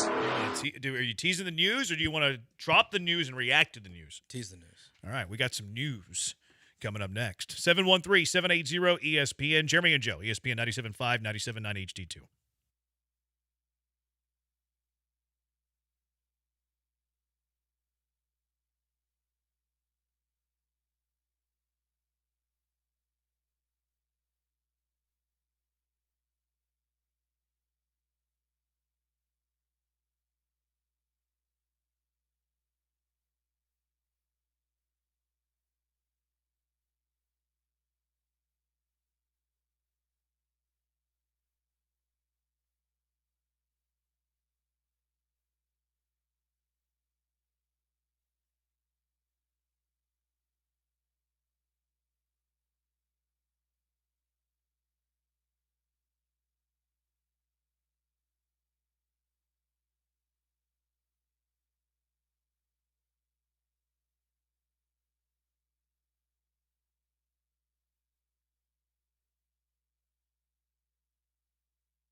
This is Jeremy and Joe. On ESPN 97.5 and 97.9 HD2. Live from the Huntington Bank Studios, here's Jeremy Branham and Joe George. He's Joe. I'm Jeremy. 713-780-ESPN HRP listener line. We got some cow controversy. Peter K., we do eat steer. We don't eat bull. So that one texter doesn't know ball. Would have been funny if you said he doesn't know bull. Why steers? Castration removes testosterone, which makes the meat more tender, flavorful, and less gamey compared to bulls. Boom. There you go. Sounds great. There you have it. What do you know? Keith is spamming us. Kevin McPell was the name I was trying to remember. That's the good Kevin too. McHale nickname. Kevin McPell. Future No, he's not playing the NBA. Viper? No, he's going to play for Yao's team in China. That guy's not going to play in the G League. You kidding me? No. Maybe he'll sell tickets. No, he's not moving the needle in the G League. He's going to play for the Shanghai Sharks. Some great players. Actually, you know what? I probably won't play for Shanghai. No, probably not. Because you only get, what, 2 Americans? Yeah, 2 Americans. Yeah, they're not going to waste their time on Kevin McPell. No. Which is just such a strange rule. No, I think it's normal. You think so? Yeah, you don't want your league to be flooded by foreigners. Yeah. So they build a wall around the constraints of their league. Now we got the NBA Europe coming. Only At some allow point. a couple Can't wait. Americans. That'd be kind of cool. I'm just curious what it means. I wonder if they're going to try to replace like the top European leagues. Here's the thing, though. Like college basketball clears the European sport. Well, and a lot of the guys are here now. Yeah, right. That's what I'm saying. Illinois. Like if you put the top college basketball teams against the top European teams, the college basketball teams would smoke them. Yeah. Because a lot, like you said, a lot of the pros now will come to America because they're granted eligibility. You have like these 26-year-old freshmen. Like that Karchinkoff guy for Arizona. Yeah. That dude's been like a 7-year pro. He's a freshman. It's and that's strange too, because like I've been pretty anti like what was happening at Alabama, at Baylor. Like it doesn't make sense. But then you have these guys who are 26 and they're freshmen in college. Yeah. It doesn't make any sense. Yep. I'm wondering why you added an S to freshmen. I didn't mean to. So that other texture was full of bull junk. There you go. All right, 713-780-ESPN. What was the news you were teasing? Spencer Arrighetti has officially been optioned to AAA and will start the season there. With the Space Cowboys. What was that? Lance. Who was he doing that about? I was for the breaking news. That's Lance's. That's the breaking news sounder for the morning show. Is that what offended me the other day? Yes. Yeah, you got all enraged by it. Clearly not that much because you're just in a better mood today. Well, it depends on I think the other one was like a legitimate breaking news, right? No, I think we broke it I think it was because he broke KSK. Oh, you broke it for another team. Yeah. That's why I was offended and bothered. Yeah, offended. UConn leads Syracuse 42-8 halfway through the second quarter. Wow. Butt kicking. Yeah, people kind of saw this coming with Arrighetti a bit. We talked about it last week. Yeah, McTaggart was on it. And it makes sense because the Astros are going to start in a 5-man rotation. We know who the 5 men are. So Spencer Arrighetti is going to stay stretched out, and he's going to stay on his turn of the rotation. And whenever the Astros go to a 6-man, here you go, Spence. You're our number 6 starter, and here you go. Now, the other, domino effect here is that Ryan Weiss is probably your long guy in the bullpen. Yes, because the opening rotation will go as Hunter Brown Thursday, Burrows Friday, Javier Saturday, Imai Sunday, McCullers on Monday. Will be the Astros opening day opening rotation. But whenever they go to a 6-man, I think Weiss is going to stay in the pen. Yeah, and then Arrighetti will come back up. Then Arrighetti will come up and take Which, the spot. That's fine. No, it's perfectly fine. I know Ryan Weiss was kind of saying he wanted to be a starter, but also didn't really say it. Well, Chandler tried to stir some stuff up. Hey, Ryan, do you want to be a starter? And then he's going to say yes, and then Chandler's going to be like, Ryan Weiss doesn't like his bullpen role. That's what he's going to do. And then Joe Spada said that it is possible that Jeremy Pena plays in tomorrow's exhibition game. Yeah, I still don't think that he's going to be able to make it. Like, he hasn't seen live pitching in, 3 weeks? And it's better for the Astros, I think, if he just starts the year in the minors, gets fully ready, and then you bring him up. I think it's stupid to try to rush it. Because you also have this infield surplus that solves all your problems there. Remember when the Astros were like, we're going to handle injuries better? Like, doesn't it feel pretty dumb to allow a guy who had a broken bone in his finger to play in a game on Thursday after seeing live pitching for 2 days? Doesn't that just feel dumb? It feels rushed. Right? Doesn't that feel wrong? Yeah, Doesn't that feel off? It's not necessary. That feels like the same Astros that put Jordan out there with a 60% field Yeah. hand. Yeah. Like, it doesn't feel like the smartest thing to do is to play your star shortstop because he wants to play 162 games and for the pomp and circumstance of opening day after not seeing live pitching for 3 weeks and has seen live pitching for 2 days. That does not feel like the prudent thing to do here. No, it does not. It doesn't make any sense because what's the rush? Like, what does it really do? Like, you're playing the Angels. Kawahara said Pena is having some tests after going through a pre. I don't care who you're playing. That has nothing to do with my decision here. You could be playing the 27 Yankees. Like, I don't care. It's 162 games. You got plenty of baseball. Pena's having some tests after going through a pregame workout today, and if all is well, he could get at-bats tomorrow, as Spada said. Still not ruled out for opening day. So they're just going to take this to the wire? It feels so dumb. And just announce it on Thursday? Well, I guess if he doesn't play... See, now that they've kind of opened the door of him playing tomorrow, if he's not in tomorrow's lineup, I think that means he's for sure starting the season in Sugar Land. I still feel like he's starting the season in Sugar Land. I do too. Because you're going to see live pitching tomorrow. So you get, 4 or 5 at-bats, depending on where you're at. They don't have a game Wednesday. Mm-mm. Are you flying back to West Palm to see live pitching? Probably not. You're not going to face any of your pitchers that are opening the season. You're not going to hey, you bullpen guy, go throw it to Pena, and then you're going to be unavailable for the first 2 days. That's not going to happen. Nope. So I feel like unless they're just dumb and incompetent as a medical staff, which unfortunately for the Astros is very much in play, Pena shouldn't be playing on Thursday. No, and then they and the Space Cowboys do open the season at home. You can just have a rehab assignment that weekend, and you're back Monday next week. Yeah, and because they go on the road, it looks like their second series, so it's just a 3-game series with Round Rock. So you play there, and then you go play with the big boys. You're fine. Yeah, I don't like the idea of him playing. I think it's dumb. 45-8 UConn, unless you had the number. The sound is supposed to be Lance doing the Viking Stadium horn, says Oso. Did y'all know that? It's supposed to be the skull thing. Oh, is that what that's from? I didn't know that. I just know they use it as a breaking news sounder. Ocho says Arrighetti to AAA while McCullers stays. Tells me everything I need to know about the state of the Astros. SMH. McCullers' stuff looked sharp in spring, Och. And isn't Arrighetti a little behind? Arrighetti's been, I don't know if he's behind, but he's been getting hit. Yeah. And he hasn't been working out of the starting rotation. He's been piggybacking, which, whatever. So I took a crack at the Astros opening day rotation, Joe. Okay. And a couple of questions I had. Backup catcher. Salazar. You don't think Vasquez? It's hard because he hasn't been with the team. So I don't know what you're really basing it off of. And isn't Salazar out of options? Yes. So but are you bent out of shape if he's no longer with the team? No, not Plus, really. also, he might not be picked up by another team. I think he probably true. wouldn't be. So if you think, I think it's a coin toss, but I'm just going to guess Salazar. Okay, I was on the fence on that one. Christian Vasquez not being around the team, it doesn't mean he deserves to make it or not make it, but I mean, he's going to be, I guess, less familiar with a lot of the guys in the staff. I don't know if that hurts it at all. So he could, he signed a minor league contract, so unless he were to opt out of that, he can just play in Sugarland. But I also, why would you sign a guy who's in the WBC who you're not going to get back until a week and a half before camp if you weren't going to carry him? That's true. That's my it doesn't really make sense to do that if you're just going to let him go. Right. So I think that they're going to keep Vasquez over Salazar and expose Salazar. And I also don't think Salazar is going to get claimed by anybody. And if he does, oh well. People are, oh no, you're gonna expose Salazar to waivers. Cool. No one's going to pick him up. If someone did, I'd be surprised. Right? I don't think anybody's picking. How many Salazar teams up.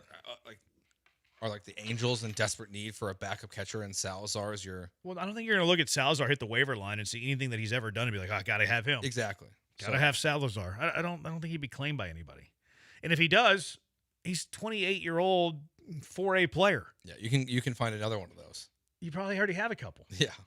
So and Walker Yannick is one of your better prospects. I don't think he'll play with the Astros this year. I think next year is his ETA. But at the same time, Salazar isn't in the plans. Yeah, I don't really care which one. I think they're going to keep Vasquez. That's kind of why I end up on Vasquez. That makes sense. I think depending on if Pena starts the year on the IL, let's assume that he does. You can keep 2. Zach Cole, Joey Loperfido, Bryce Matthews. Which 2? Bryce Matthews, Cole. I've been on the Cole train, but like the fact that Loperfido's in the lineup today kind of makes me change my mind a little bit. Because this feels like this is a dress rehearsal for opening day, and you look at the lineup and it's all the regulars, and Loperfido's there and Cole is not. And he's batting fifth. It makes me think there's a little bit of a hint there. And also, one of Espada's quotes last week talked about Cole like still needing to work on his game and stuff, where he has been a little bit different with his quotes on Loperfido and Matthews. So that gives me the sense that, hey, we're going to send him down to work on some of his stuff, mostly contact rate. Matthews' resurgence here is kind of interesting because I really didn't have him earmarked for the Astros opening day roster at all. No, I think this is the third time. I think you've done. Is this your third draft of this? I think so. I don't think Matthews was on either of the first two. But like apparently he's catching steam and his versatility, and I've seen him talked about as a platoon option in left field. So that's interesting because like that's not every day at bats though. So you're platooning him and Loperfido in left. I think Jordan's not out there? I think this is kind of what the tea leaves are telling me. It's interesting. I mean, this is one too where I guess the Astros kind of get the benefit of the doubt here with who's going to be in left field, but I don't really. I'm just surprised the way Cole, like the contact that's been there. And again, I know he swings and misses a lot, and they're going to work on it, but it would go back to maybe too when they did acquire Joe Loperfido that they did point to his strikeout rate is going down. Dana hasn't really been a guy that's like, hey, I love contact. He's usually a guy, I love athleticism and the guy hitting the ball very, very far. Yeah. Which Zach Cole doesn't really, so like, yeah. I think Cole's who's a better player right now, I think is pretty even. Like, is Loperfido better right now than Cole? I don't know. Is Cole better than Loperfido right now? I don't know. But in terms of their ceilings, I think Cole's way up here and Loperfido's pretty, middle of the road. Agreed. So I figured that they would play the higher ceiling guy, but maybe they think it's too fast for him. I don't know. They didn't seem to think that last year. But honestly, in a way, like I would appreciate the reset there of letting him go down and work on his skills, and maybe it improves and you just bring him up. And at some point, he is largely your everyday left fielder. Which makes sense. Like that'd be fine with me if that's the ultimate outcome. I also don't love Loperfido, though. Like, I think Loperfido is a below-average outfielder. So, like, that's part of my equation. And maybe I'm just off on Loperfido. Maybe he's better than I'm giving him credit for. Hopefully I'm wrong on that. Matthews not playing every day is kind of interesting, too. Like, if he's only going to play against left-handed pitching, that kind of spits in the face of Espada's we want the young players to play every day because he wouldn't be playing every day. So, kind of interesting there. Unless he plays a lot. Where? How? At left field. So he's going to play against righties in left field over Loperfido? I doubt it, but maybe he'll get more at bats than we think. Like maybe it's not. Maybe it's like closer to a 50-50 split. Maybe. The pitching injuries kind of took care of things, as it often does. Yeah. So. And the one kid who was getting a lot of hype, Peter Lambert, he got DFA'd. Or not DFA'd, but optioned to minors. Because that was kind of the big question, I thought, at this point. Because he was...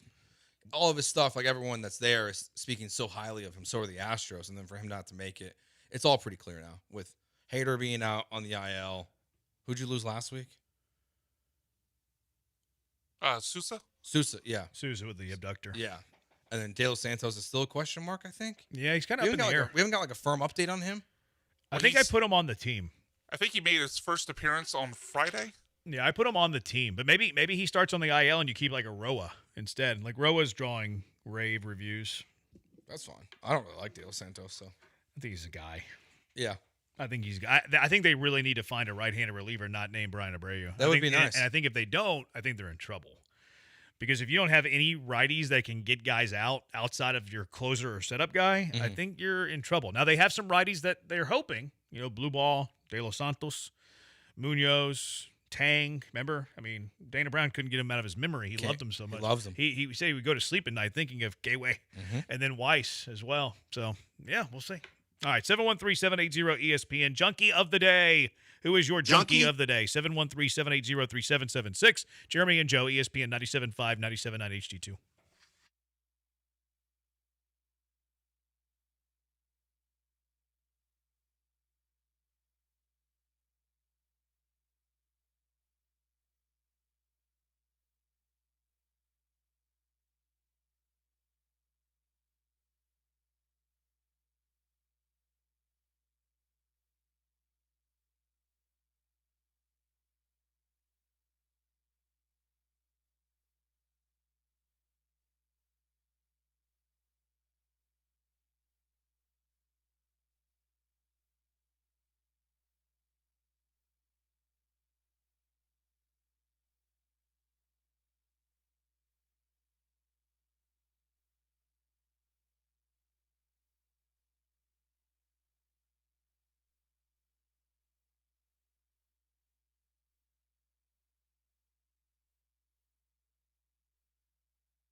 What are you watching tonight? I don't know. Monday Night Raw? Yeah, maybe. I'm going to catch up on my telenovelas. Really? And I'm Mexican. I need to get caught up on a Tournament of Champions. Has that started? Yeah. Yeah, it's last night was episode 4 Yeah. Of what? of the show. Of the season? What's the Tournament of Champions? It's a cooking show. The Guy Fieri thing? I thought you meant like the challenge for a second. No. No, that hasn't started yet. Oh, yeah. Yeah, I got to catch up on my novelas. All right, what's your junkie of the day, Joe? I'm going to nominate Tyler Glasnow. Rockets play tonight, idiots. Oh, they do. Play the Bulls, right? Who gives a... They're going to... Don't you have to do a podcast on that afterwards? I don't do the Bulls stuff anymore. Thank God. I retired from that. Oh, really? Yeah. Retired? Oh, look at Kentucky and West Virginia in a banger. 70-66 with 2:53 to play. So I'll nominate Syracuse first of all. Somebody's calling me. They're losing. You have to answer it. Those are the rules. Yeah, of but the show it might be spammer, and I want to keep some personal information private. That's fine. Syracuse is losing 65-12 right now in the women's tournament. So yikes. Wait, what was the score? 65-12 at halftime. It's second round too. They won a tournament game. Florida Prairie View was almost that. Yeah, kind this, of. But this is. I mean, it's UConn women. I know. They're a dynasty. Maybe the greatest ever. And then I'll nominate Tyler Glasnow. He was asked by Chris Rose, his top 3 dinner guests, stream dinner guests. You ready? Yeah. Jesus. Sure. Muhammad. Dave Chappelle. Dave Chappelle. Well, you need a middle. Dave Chappelle's probably going to middle that dinner. I guess. Like the first 2 I was expecting. I don't know what I was expecting, but not Dave Chappelle. Yeah, Dave Chappelle's an interesting fourth. Yeah. Yeah, he was taking you down one road, and then he took a hard right turn. Chappelle. Well, you know, have you seen the Curb episode where you need a good middle at a good dinner party? I remember it, but I couldn't tell you the details. Curb is great. What are you missing out on? What are you waiting for? When the tournament's over, I Curb's think. so good. But yeah, they have an episode where you have to have somebody that's really like funny and good personality to be in the middle of the table. Yeah. You need a good middle. That way they keep the conversation flowing. And if you don't have a good middle and you have a poor middle, then it's going to be a terrible dinner. So I think he picked Glasnow. I think Glasnow picked Chappelle to be the middle. To be his middle. I think that's what happened here. I think he needed a good middle. Jesus and Muhammad. Yeah. He needed a good middle. He needed a funny middle. It's not bad. I don't think that's a bad one. I think that's a good one. That's just a surprise. So Cam Scatterbo. He was on a podcast and they were discussing CTE and asthma. He doesn't have a very, very healthy respect for them. You think CTE is a real thing? No. It's an excuse. I think asthma is an excuse too. Yeah. Is that a hot take? No, that's a good take. That's valid? Yes, asthma's fake. Is there anything worse than when you're in 4th grade and someone's huffing and puffing, you're just soft? Yeah, just literally be better. Breathe air. Breathe air. You know what's ironic in here though? Like Joe Morgan used to hate analytics, which was funny because like Joe Morgan benefited off of analytics. Like, hey, an on-base guy, which Joe Morgan was. This is the irony here of Cam Scatterbo, is that he's going to be out of the NFL because of CTE. Yes. Concussions are going to drive him out of the league. The Giants might draft Jeremiah Love this year because they need a real running back. Like, if you had to pick one guy in the NFL that's going to get CTE in 10 years, wouldn't Scatterbo be pretty high on the list? Yeah, him and Ibuka are the top 2 on the list right now. You'd be pretty high on the list. Yeah. So that's But, kind of the that irony. or his teammate Jackson Dart. That's a good call too. Yeah. We got all this young crowd of NFL players anti-CTE. They don't believe in it. They're not believers. They think it's a myth. And I know that the Buccaneers have said the Ibuka account was fake. If you go back and look, every single time he scored a touchdown, they tagged that account. So they're just covering for him. Yeah. Brian, what do you have? Magic Johnson, famous for his tweets, not always for the right reason, but Adam Lefkoe dunked on him during tournament coverage the other day. So, Mash, apparently Magic Johnson released a novel on X tonight. And I'm sure it's great, but I'm going to do a Twitter thing and say, that's great. Either congratulations or I'm sorry, but I can't read all that on television. I think he's really excited for Michigan State. That's all he was saying. Is what I think That's all he was saying. I think he, audio record. Different age bracket, yo. And then just was like, just publish it. Just send the whole thing. You can go back and hit pause and read it. I just don't have time. So who is your junkie there? Magic for constantly not knowing how social media works. Fair. I'm not a huge Lefkoe guy though. Really? This one's fine. This is a sidebar conversation. Okay. I kind of like Lefkoe. I'm not a huge Lefkoe guy. Okay. Not a huge fan. You have another one? No, that was it. Oh, Keith spamming the text line. Say he's quitting the show on Twitch. Not just there. Keith tweeted me. You lost a loyal caller. Need an apology from you, Joe, and B-Mac. What did I do? And he was in the Twitch chat recently saying He said I'm that, shorter than Altuve. Why would I apologize to I'm not apologizing to you. He also said, what did he say? He said, I'm done. So I'm Okay. done. Bye, Keith. So Keith says that he's done. See you, girl. Keith, I, for one, am not going to miss you. I apologize that you're too soft. Where how's that for where an else apology? can we get our 49ers should sign J.J. Stokes takes? Vikings should bring back Chris Carter. Mike Allstott needs to play for Tampa. Where are we gonna Where get else those? can we get an NFL trade question while we're talking about the Rockets? Where are we gonna get somebody not paying attention and calling us with terrible questions? I don't know. We'll have to find someone else. Gerrymandering about olds. Where are we gonna get that? All right, does it for us. Thanks to Brian for the hard work today. Egypt as well. Egypt outside laboring. He's Joe. I'm Jeremy. We'll talk to you tomorrow. ESPN National right now. Goodbye, Houston.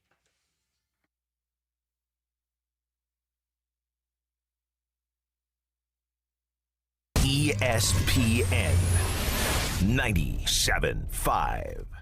Oh, and that's a hard foul. Let's listen for